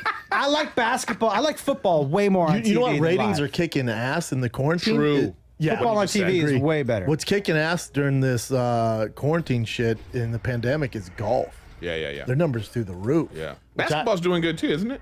I don't know. But here's the difference. This is why those It's picking up, but it start off bad. This is why those numbers are a little. I would say the NBA in numbers in general. Like so, golf numbers are up, but I would tell you the NBA isn't targeting the old white dudes. Like most of the people who are watching the NBA may not be watching it. NBA's trying to appeal to social media. They're listening to a lot of social media. But it's a younger. They're appealing to a younger crowd. But they did a great job. I love the Yeah, and so I think I don't mind it. The golf is indicative of who is still watching TV, and that's older white fair. dudes. Yeah, do you know what I those mean? are the only people that watched I'm Dying Up Here. That's what on Showtime. Yeah. I got 70-year-old guys coming up to me. Love that show, buddy. Really? You're really good on I that. love that show. Yeah, but I'm just, that's what I'm saying. So it's the same kind of thing. It's Yeah. like people it's that the watch demo. golf. Yeah. But you know what? Listen, let me just finish one point about the NBA, how it looks. And why they're playing the way they're playing to me is because like we don't know. We're looking and it looks the same to us. Mm-hmm. The camera angles, I love every choice they've made. Okay, it looks like what it is, right? The names on the jerseys you don't have an issue with. You support all that. I think that's crazy. It doesn't matter. I mean, it's like, that's a whole other. Let me get into that. That's a later. whole. I know. Sorry. It's a whole other issue. But what I'm saying is, what we're forgetting about for them, there's no one there. Yeah. And this is like a schoolyard basketball game. It's a pickup game. It's a pickup game. It's almost like the Lakers like, who got next? Yeah, we got next. We got next. The Lakers are like, we got next. Yeah. And they're playing like that. To me, this is the most captivating basketball 'Cause they're trying to impress I've each other. ever seen. I agree. It's the best we've ever seen. And this is why I think the Blazers can win. Because, you know why? Because of Carmelo Anthony. How dare you? I'll tell you why. Talking about the guy who's wide open. Listen. I'll tell you why. He was drafted with Dwayne Wade, with Chris Bosh, with LeBron James. He's the one that never succeeded the way they did. This is his chance. That's fair. But I don't This know. is his time to no, the dude's He hits balling, big man. he The does dude's hit big balling. shots, but I don't. Anyone you talk to says it when they play with Carmelo in the gym or whatever. Says he's the most talented guy on the court. Listen, man, when he was at his peak, he could get you from anywhere. We took with us to the back to the Western basket. Conference Championship. Yeah. with back, the Nuggets. Back to the basket. He could drive past you. He could rise up over you. Like as an offensive weapon, he was His defense, unstoppable. He didn't try on defense. I don't know if what do you think right now he is on the team? You think he's the third option? Oh yeah. Yeah, man. Or- No. Forget about all what you're saying right now.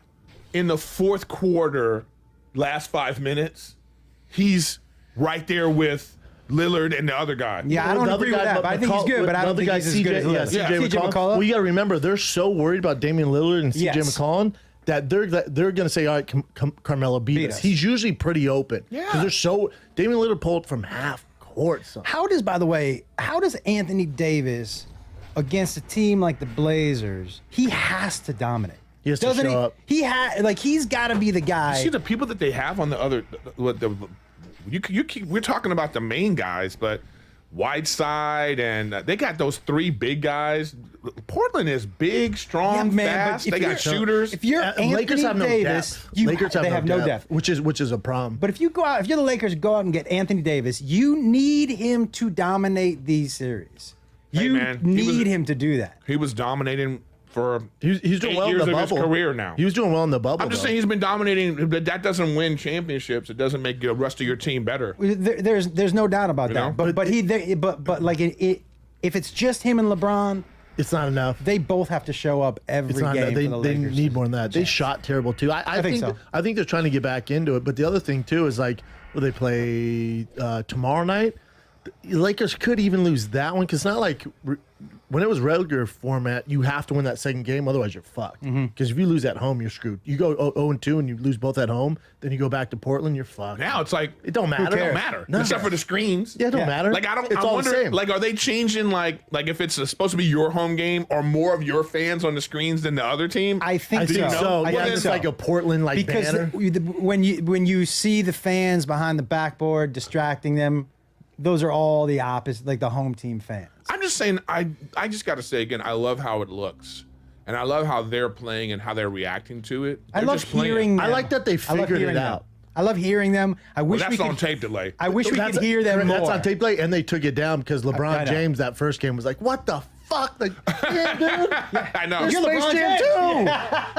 Yeah. Yeah, the people who were made Space Jam would call the NBA like, "Hey, But- we but- can't have him." And they're all Chinese. But I'd say this, man. I think this is the only sport that's going to really succeed. Because, like, Well, UFC's kicking ass. no, I'm talking about Major sport? the sports that people actually care about. But, That's fair.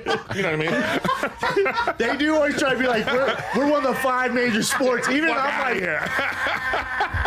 take it easy. Yeah, Take slow it it easy. down. Slow it down. Yeah, Slow it down. UFC's up there with that one where the curling. You know what I mean? Like, You throw it in your face.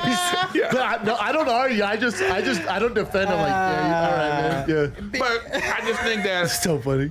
like football, all these networks that are talking about football, they are fooling themselves. What do you mean? It's going to be a disaster. There is, With to no me, crowd? there is no way football is going to be able to go on. You're crazy. Why not?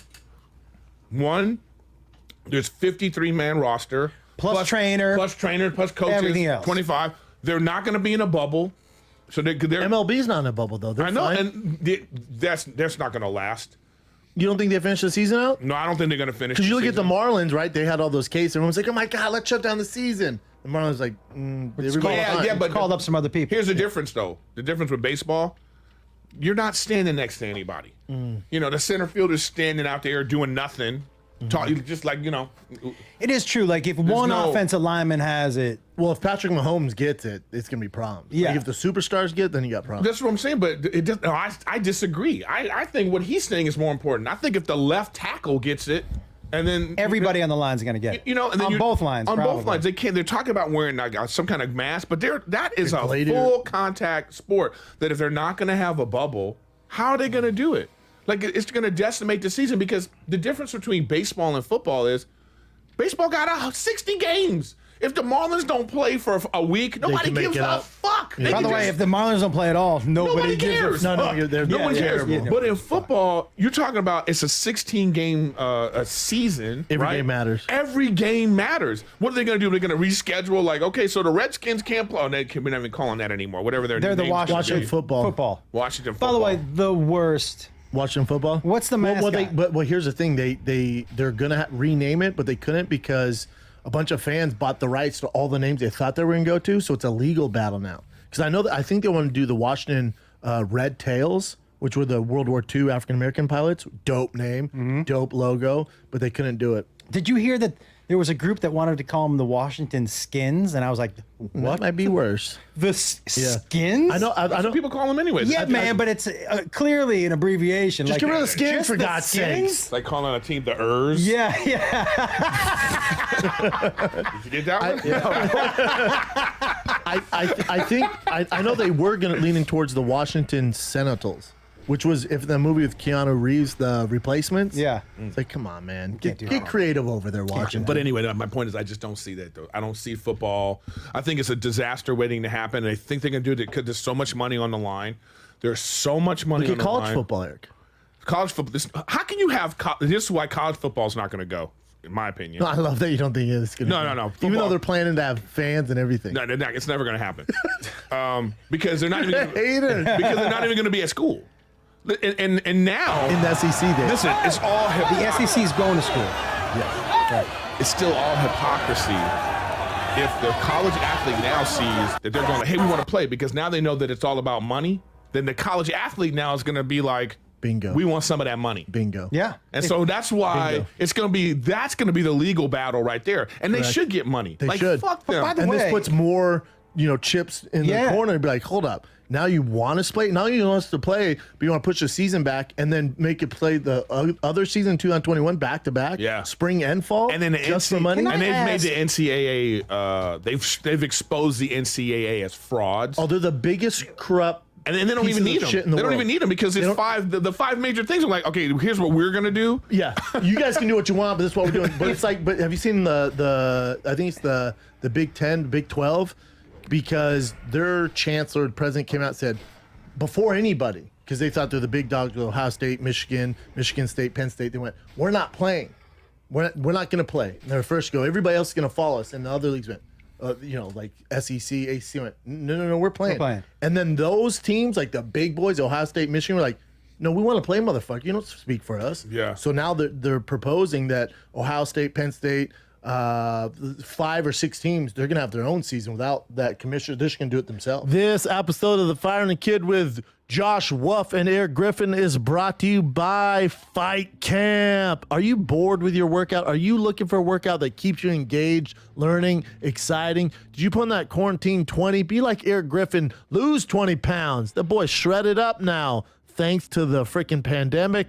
And also, a lot of people are losing weight with Fight Camp. It brings the boxing gym to your freaking living room. No need to get a boxing membership. Nah, do it all from your garage or from your gym at home, man. If you're ever done boxing, kickboxing, or thought about maybe I want to try it, but you're too busy, well, now you can do it. Check out Fight Camp. They provide everything to start boxing from home. That means home boxing equipment along with new boxing and bodyweight workouts released every single work. It's the perfect at-home workout for anyone, for men, women, families, great for all fitness levels. You guys are going to freaking love it. It's great for kids. My little dude on there doing work, man, getting a workout and burning some energy, all right? Learn from 6 highly qualified trainers ranging from pro MMA fighters to moms who know how to freaking kickbox, all right? And they're also former world champions, just not like regular moms teaching. We're talking about world champions, son. There's a 12-week starter program teaching you fundamentals of boxing while you get a great workout every freaking time. Access over 400 different workouts for all fitness levels and skills. Learn new skills and continuously get better and shred some pounds. Try Fight Camp workouts for free. Just download the Fight Camp app, select the workout of your choice. Fuck this is that a great way to test shit! your Fuck that shit! Fuck that shit! Yeah, racism sucks! Racism sucks! Racism sucks! Fuck that shit! Fuck that shit! Fuck that shit! I'm tired of this shit! I'm tired of this goddamn shit! Tired of these centuries of motherfucking racism!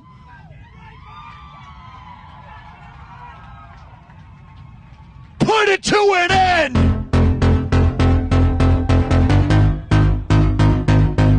Put it to an end! Put it to an end! Put it to an end!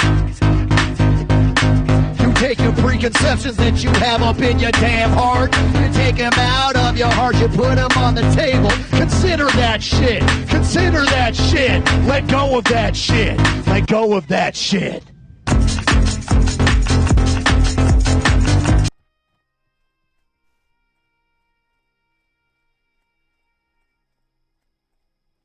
There and defend that statue. The way she described it sounded like we were just going to go tailgate this thing. Who is this chick? She's the hairdresser. Cosmetologist, dick. Cosmetologist, it's just a name they created for whores in high school to sound like they were fucking astronauts. Who tailgates a protest? The Grassis and the DeFrancescos cordially invite you to...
Time is money, friend.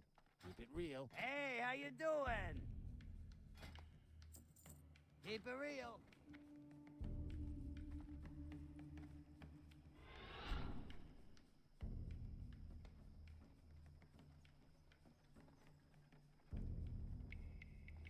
Hey, how you doing?